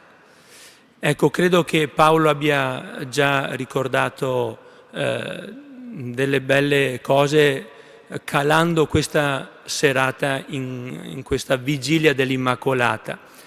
Ecco, credo che in qualche maniera con le debite, diciamo, analogie diventi un'occasione anche di ricordare chi festeggiamo già da questa sera e da domani in maniera particolare, proprio l'Immacolata, una festa cara a noi cristiani.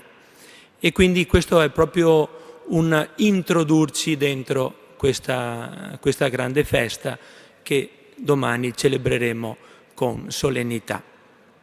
Ecco, grazie quindi a chi ha profuso tanto lavoro per preparare in tutti i settori.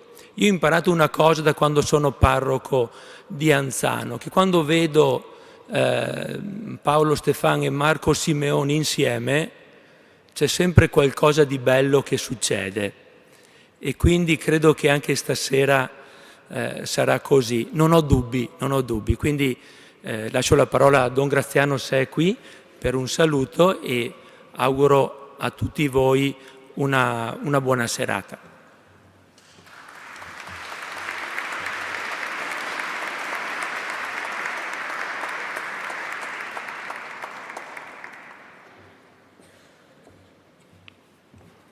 Ho l'impressione che Don Graziano abbia salutato con...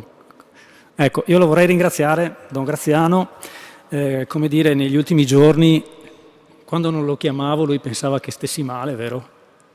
Ci siamo sentiti parecchio e ci ha messo a disposizione questo bellissimo spazio, quindi grazie, e soprattutto domani cercate tutti di venire a messa perché appunto sarebbe importante anche questo.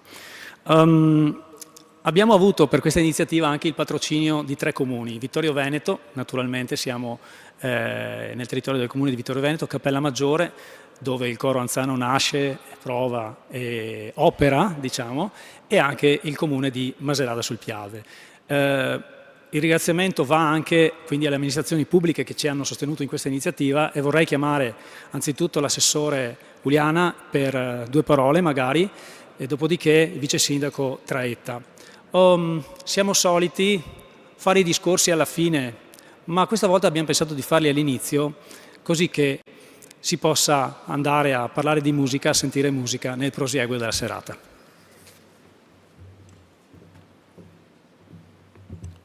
Grazie a tutti quanti voi di essere qui questa sera.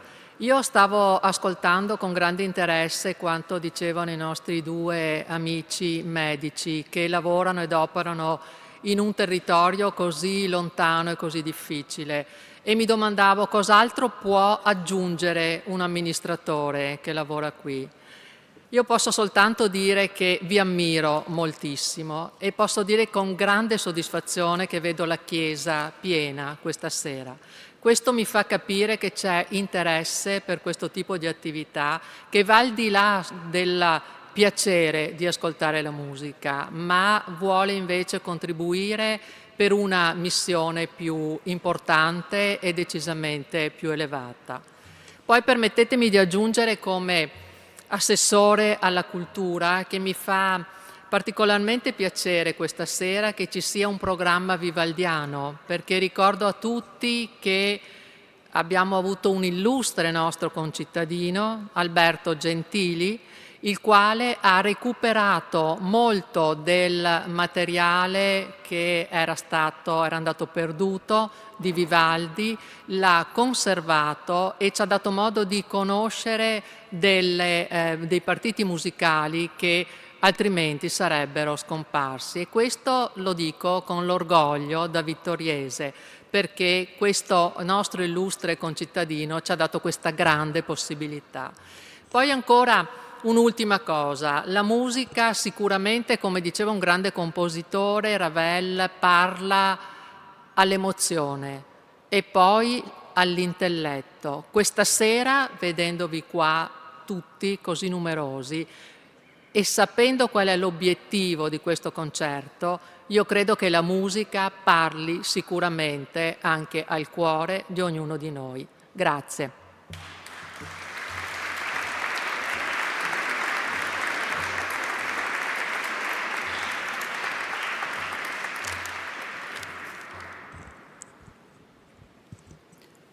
Buonasera a tutti.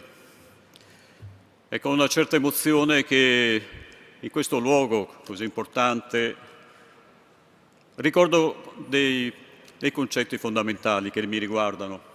Io sono il sindaco del Covid di Cappella Maggiore, quindi ho vissuto in pieno quella che è stata la tragedia, non tanto di chi non se ne è accorto, perché c'è anche chi ha dichiarato di non accorgersi, ma soprattutto di chi ha subito gravemente le conseguenze, sia dal punto di vista della salute, sia dal punto di vista economico. Noi qui stasera siamo per una raccolta fondi molto importante. Prima abbiamo sentito 2 illustri medici che ci hanno parlato di un progetto meraviglioso, un progetto davanti al quale chiaramente ciascuno di noi deve rispetto. Stiamo parlando del Madagascar. Io sono professore di relazioni internazionali e diritto internazionale, quindi nei miei studi questi aspetti sono fondamentali. Tenete conto che il Madagascar ha un reddito pro capite annuo di $454. Il Lussemburgo ha un reddito pro capite di $110.000 annui. Questi sono i raffronti che esistono nel nostro mondo. Io comunque, prima di affrontare queste problematiche, porgo i saluti ovviamente dell'amministrazione che attualmente rappresento come vice sindaco e di Macerata del Piave, purtroppo non ci sono rappresentanti in questo momento, ma che insieme a Cappella Vittorio ha deciso di patrocinare questo importante evento. Questo ospedale, ho fatto delle ricerche in internet perché chiaramente sono curioso, quindi ho voluto vedere di che cosa si parlava. Bene, questo ospedale è l'unico presidio sanitario nel giro di 200 chilometri e garantisce i propri servizi gratuitamente, come è stato detto, per realizzare l'obiettivo di assicurare la salute, che è benessere fisico, mentale e sociale, e non semplicemente assenza di malattia o infermità, e che è un diritto umano fondamentale da tutelare in tutto il mondo. Questo è scritto nell'ambito degli obiettivi che questo ospedale ha. Ma questi obiettivi sono esattamente gli stessi che noi troviamo nella nostra Costituzione. All'articolo 32 della nostra Costituzione si dice questo, che l'Italia considera la salute come fondamentale diritto dell'individuo e interesse della collettività, garantendo cure gratuite agli indigenti. E questi aspetti, secondo me, devono far riflettere. Diciamo che viviamo in un mondo profondamente ingiusto. Secondo un recente rapporto dell'organizzazione internazionale Oxfam, gli 8 uomini più ricchi del pianeta possiedono la stessa ricchezza di 4 miliardi di persone, metà della popolazione del mondo. E l'1% della popolazione possiede la maggior parte della ricchezza mondiale. Quindi la priorità in questo mondo qual è? È evidente. La priorità è chiaramente cercare una redistribuzione della ricchezza che sia più giusta, che non sia a questi livelli. A questo punto io ringrazio il coro Anzano, guidato dall'amico maestro Paolo Stefan, il coro Le Sorgenti, guidati dal maestro Marco Simeoni, l'orchestra Giovani Archi Veneti, guidati dal maestro Lucia Visentin, e tutti coloro che hanno deciso di essere qui questa sera per partecipare a questo momento di solidarietà e cultura. Si diceva di Milano, in realtà qui c'è qualcosa in più, c'è la solidarietà che penso deve essere nei nostri cuori, oltre che nella nostra Costituzione. L'articolo 2 della nostra Costituzione ribadisce che la nostra è una Repubblica che deve basarsi sulla solidarietà economica, sociale e umana. E auguro a tutti una buona serata e ringrazio per l'invito e per questa meravigliosa serata. Grazie.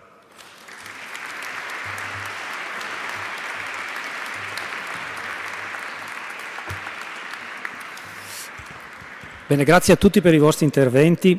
Ricordo che in fondo ci sono delle cassettine e anche dei libri che rappresentano un po' il percorso dell'associazione Apassilava, che se volete potete portare via con un'offerta, imparerete un po' meglio di che cosa si occupa questa associazione e potrete anche contribuire al suo percorso. Detto questo vorrei passare alla musica. Siete contenti, vero?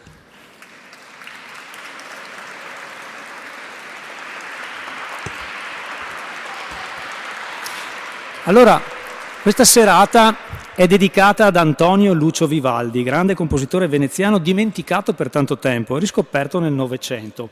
Non mi dilungo tanto su Vivaldi, ma vi ricordo soltanto, ecco, vorrei trasmettervi l'immagine così che dà il connotato alla sua musica. Pensatelo nella Venezia ricca, sontuosa dal grande passato, decadente, ma ancora capace di esprimere cultura con la C maiuscola. Vivaldi era un prete. Il prete rosso lo chiamavano perché era rosso di capelli e noi ce lo immaginiamo così, un po' sopra le righe, impegnato a comporre e a guidare le putte dell'ospedale della Pietà che cantano come gli angeli e suonano il violino. Il suo sacerdozio pare non sia proprio stato di pura vocazione, eppure ci ha lasciato molte opere nelle quali dà spazio al sacro. Convivevano in lui come forse in tutti noi. Umano e divino, sacro e profano. Nella musica di questa sera troveremo una particolarissima sintesi di questa ambivalenza.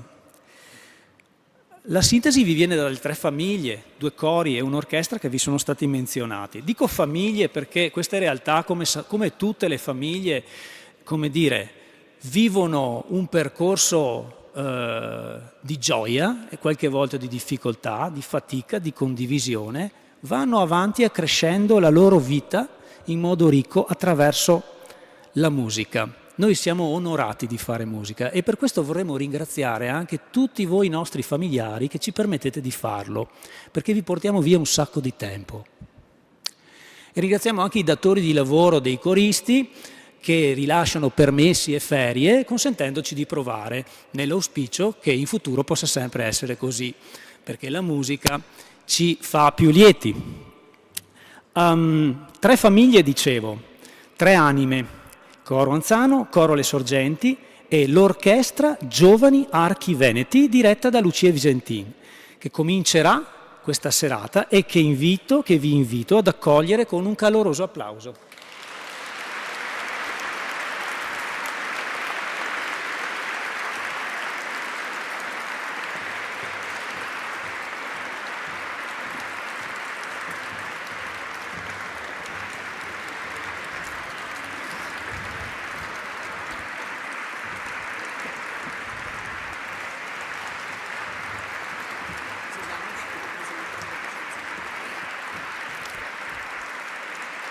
L'orchestra aprirà questa serata con il concerto in Si minore, numero 10, opera 3, RV 580, per 4 violini, violoncello ed archi, nei movimenti allegro, largo, larghetto, largo, allegro. Un'opera che affascinò a tal punto Johann Sebastian Bach che la volle trascrivere e la fece diventare il monumentale concerto per 4 clavicembali e orchestra. È una pagina dalla scrittura estremamente raffinata e complessa, a partire dal primo allegro con l'incalzante motivo dei violini obbligati per continuare con la maestosità del ritmo puntato del movimento centrale e concludere con una giga in turbinoso crescendo. Grande pagina di musica che riprenderà vita grazie ad Alice Bettiol, Francesca Pavan, Teresa Storer, Elisa Bisetto, violinisti, e Marta Storer al violoncello. Una raccomandazione: prima di lasciare spazio alla musica, i telefonini li spegniamo. La seconda raccomandazione è gli applausi solo alla fine. Signore e signori, a voi l'Orchestra Giovani Archi Veneti.